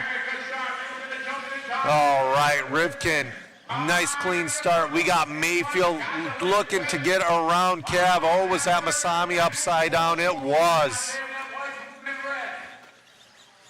We're going to have Francis in the 4, Pavitas in the 5. Right now, though, Mayfield wants to get around Cav for that number 2 spot because he wants to hunt down Spencer. Oh, Mayfield gets super loose. He's got Francis on his rear wing now. Cav has a little bit of breathe. Oh, nice inside move. Francis looking for anything. Man, I think they went a little bit too far on the setup changes on Mayfield's car. All right. Francis in that 4, Pavitas in the 5. Rivkin already pulling away a little bit. Cav in the 2. We got a battle for 3, 4, 5 right now between Mayfield, Francis, Pavitas. Man, Mayfield's got a handful. He's doing everything he can to hold off Matt and Mark. We still got 3:40 left to go in this one. 3:40 left to go. Scott Brown's in that picture too. Oh no, Spencer bobbles. Cav's going to move into the lead. Cavalieri to the lead. Now Spencer's turn to chase a little bit. We're going to see how Spencer's going to take this pass. Last time he got a pass on the outside. We got 3:15 to go on this one. There's a different waffle for the Amescua car. You got to go to Travis's Facebook page. Go to the links. Oh, Cav gets loose. Spencer touches, but he hangs on. Now guess who's back in that picture? It's Mayfield. Spencer gets a little hung up on the grass. Spencer's in the middle of a Ryan sandwich. 2:40 left to go. Oh, Spencer just putting on the pressure. Cav is getting loose on the high-speed exits. Oh, it worked out. Francis is also there as well. 2:20 left to go, 2:20. Cavalieri holding off Rivkin and Mayfield. Hard charging right now. Ooh, Cav getting a little loose, like in the middle of the straightaway. Spencer's like, come on, come on, come on. Because you know what? Spencer's got Mayfield pressing hard too. Cavalieri's fighting that car all the way around the track. Oh, Spencer a little bit of a wheel wiggle. Oh, here comes Mayfield sticking his nose in there. Oh, Spencer to the outside. Mayfield's getting better throughout the run. Wow, three-way battle. Here comes Spencer to the inside. They're side by side. They touch. Here comes Mayfield being like, yes, please. Oh, here comes Mayfield to the inside. Sweet pass on Rivkin. He makes it stick. We got Ryan, and Spencer. 1, 2, and 3. Wow. All right, now Mayfield's going to take... Oh, here comes Mayfield on the tail of Cav. All right, deep breath, deep breath. Spencer's tapping out. We got the Ryan and Ryan show. Mayfield to the inside, Mayfield to the outside, looking for anything. Cavalieri's throwing his elbows. All right, through the middle of the track. We're going to have a few more laps. Spencer back into the picture. 40 seconds left to go. Mayfield looking to the outside. He's diving hard to the inside. Trying to keep his speed up rather than doing the pitch and dive. 25 seconds left to go. Wow. Oh, Mayfield getting a little loose. All right, Spencer looking to make a pass on this one. This is going to be your final lap, guys. Mayfield's going to go for it. Mayfield is all about checkers or wreckers. He doesn't want second place. He's looking for anything. Oh, Spencer and Mayfield touch. Spencer waits. But guess what? Francis is back in the picture. Wow. Cavalieri's going to take a main number 1. Oh, great run, great run. Matt's going to go down and get some interviews. We're going to go to camera number 7 for this one.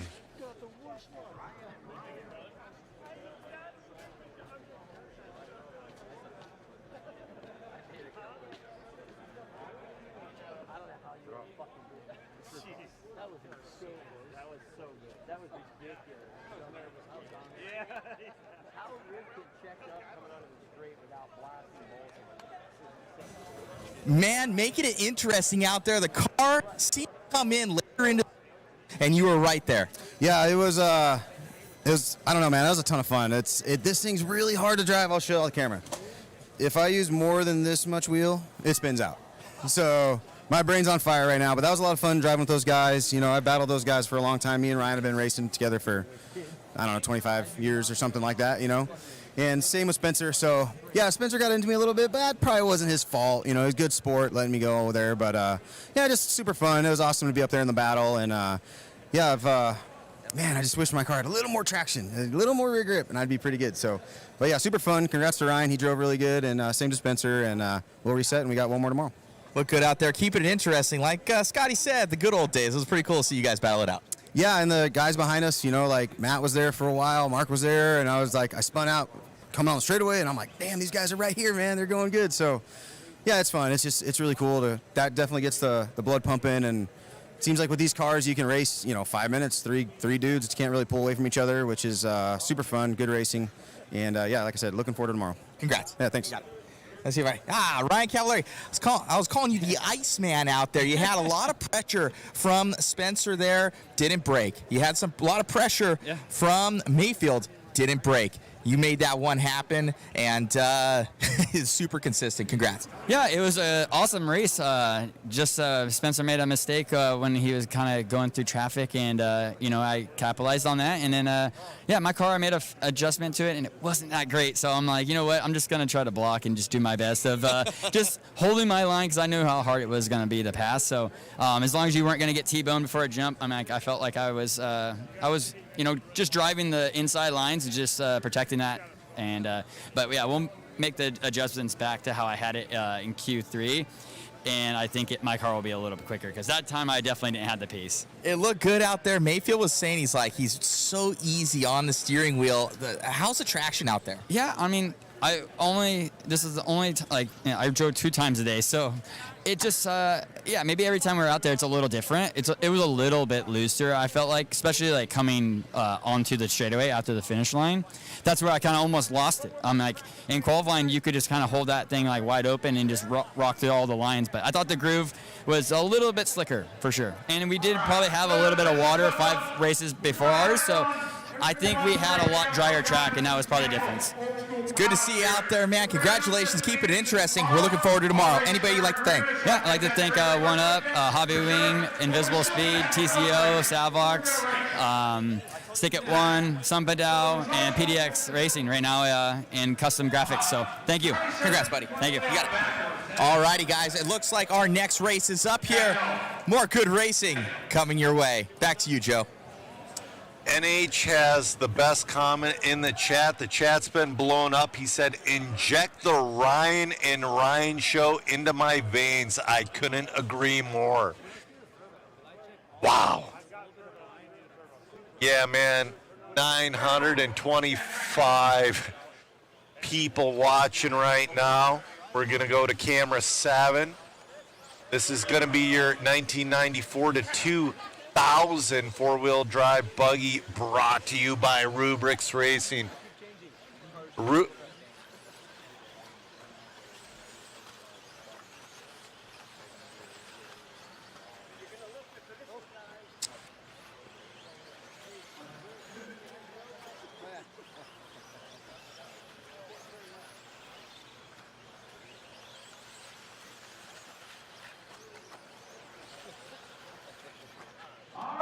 All right, people are lining up to watch this one.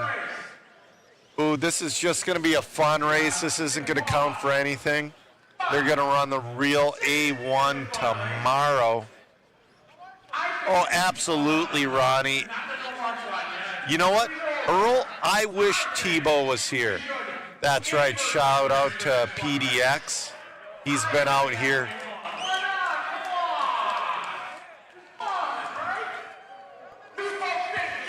All right, RC Car Addict. Scotty getting the crowd going.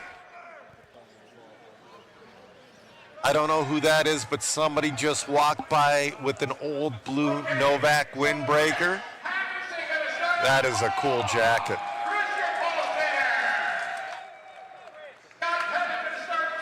There's Hacketson's double X4. That thing's dialed. That's your Rubrix Yokomo, I believe. Another double X4.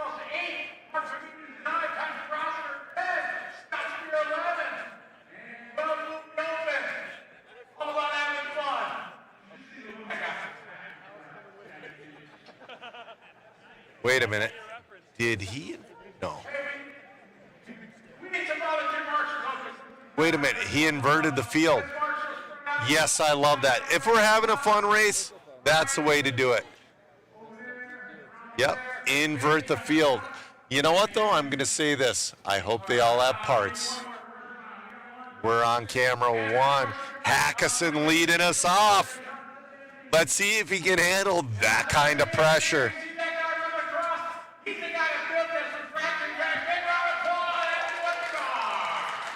That's right. Don't break the bulkhead on the double X4 because he ain't getting another one. Yeah, Rattlesnaker, it is a fun race. It is what it is. I'm going to say that.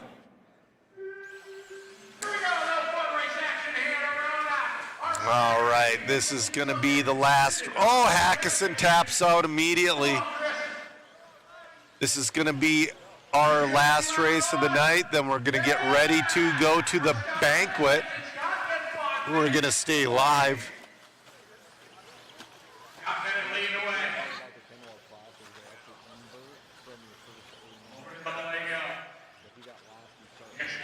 All right, Scott's going to be your leader. Chris Van Aert already through the pack. Same with Al Horn.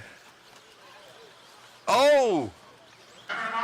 Man, they are driving a little rougher for a fun race. I like it.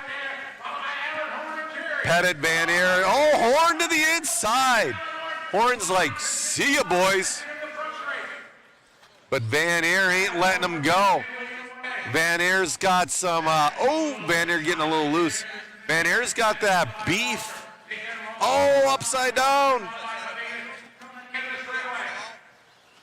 Let's see if the cream will rise to the top. Alan Horn is ridiculously fast. Comes across with the 14.6. Pettit to the 2. Walter to the 3. Rawls in the 4. Oh! Second place taps out.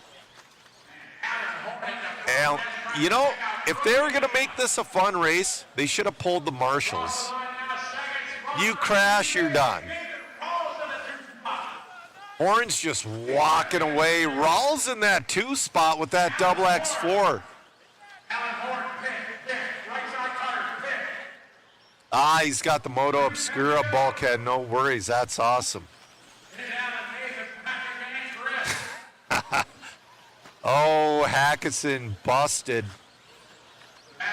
Looks like Matt's might be busted too. Oh, Francis was the one who didn't start. All right. Oh, don't wait. No waiting. Just go. This is a fun race. Just go. Horn walking away. Rossiter up to that 2 spot. Oh. Oh, Rossiter sending it. He went from 3rd to like. Yeah, they're working on that Rubrix car right now. Oh, upside. Oh, mayhem on the front straightaway. Masami's like, I don't want any part of this. Masami's got the raddest pants. Wow. Van Aert back up to that number 2 spot. Spear in the 3. We got 2 minutes left to go. Dave Bowman, you would need 10 Predators to make it through this weekend.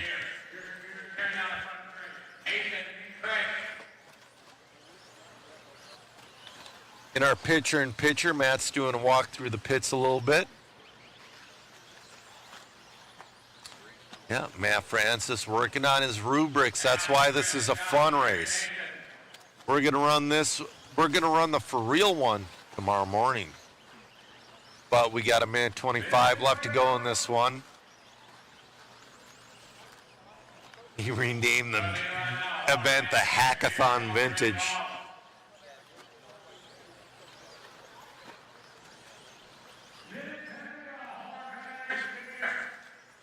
All right, we got a minute 5 left to go.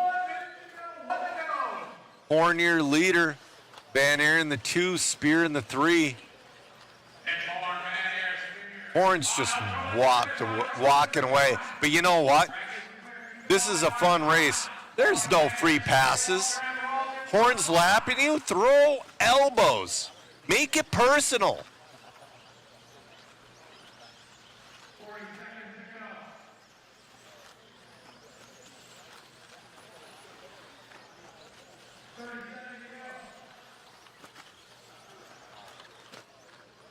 Oh, we got one upside down. That's your leader. He's still got quite a bit of a lead over Van Aeren.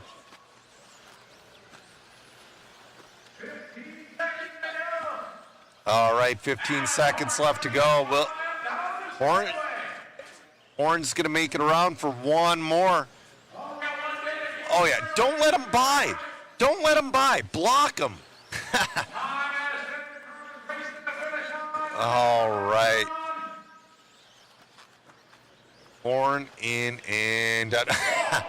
A little bit of a tap to Van Aeren there. Scott Spear in the 3. That was a fun one, guys.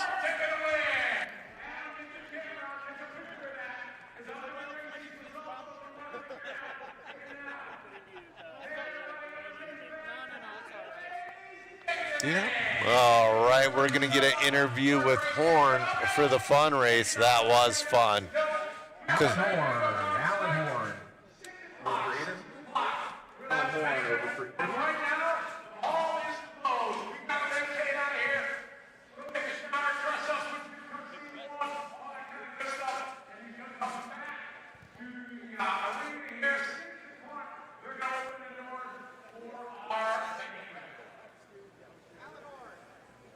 All right.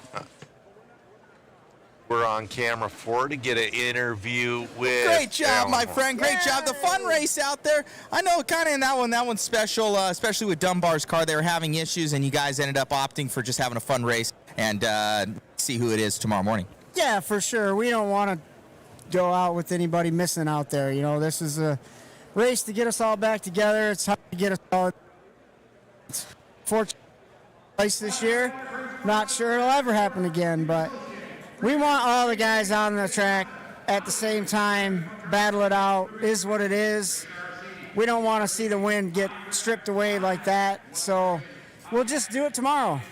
Hey, makes sense, man. It's really cool, you guys. Great job on your run. Thanks. I finally put a run together. Even though it don't count, it was still fun. Congratulations, man, and we'll see you tomorrow. Thanks, buddy. You got it. All righty. Back to you, David and Joe in the booth. From what I hear, we're supposed to be closing this place down at 4:30, so we don't get till 7 o'clock.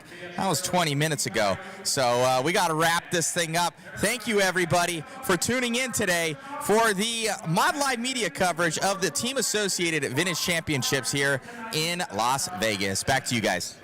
All right, I'm going to drop that waffle link one more time in the chat.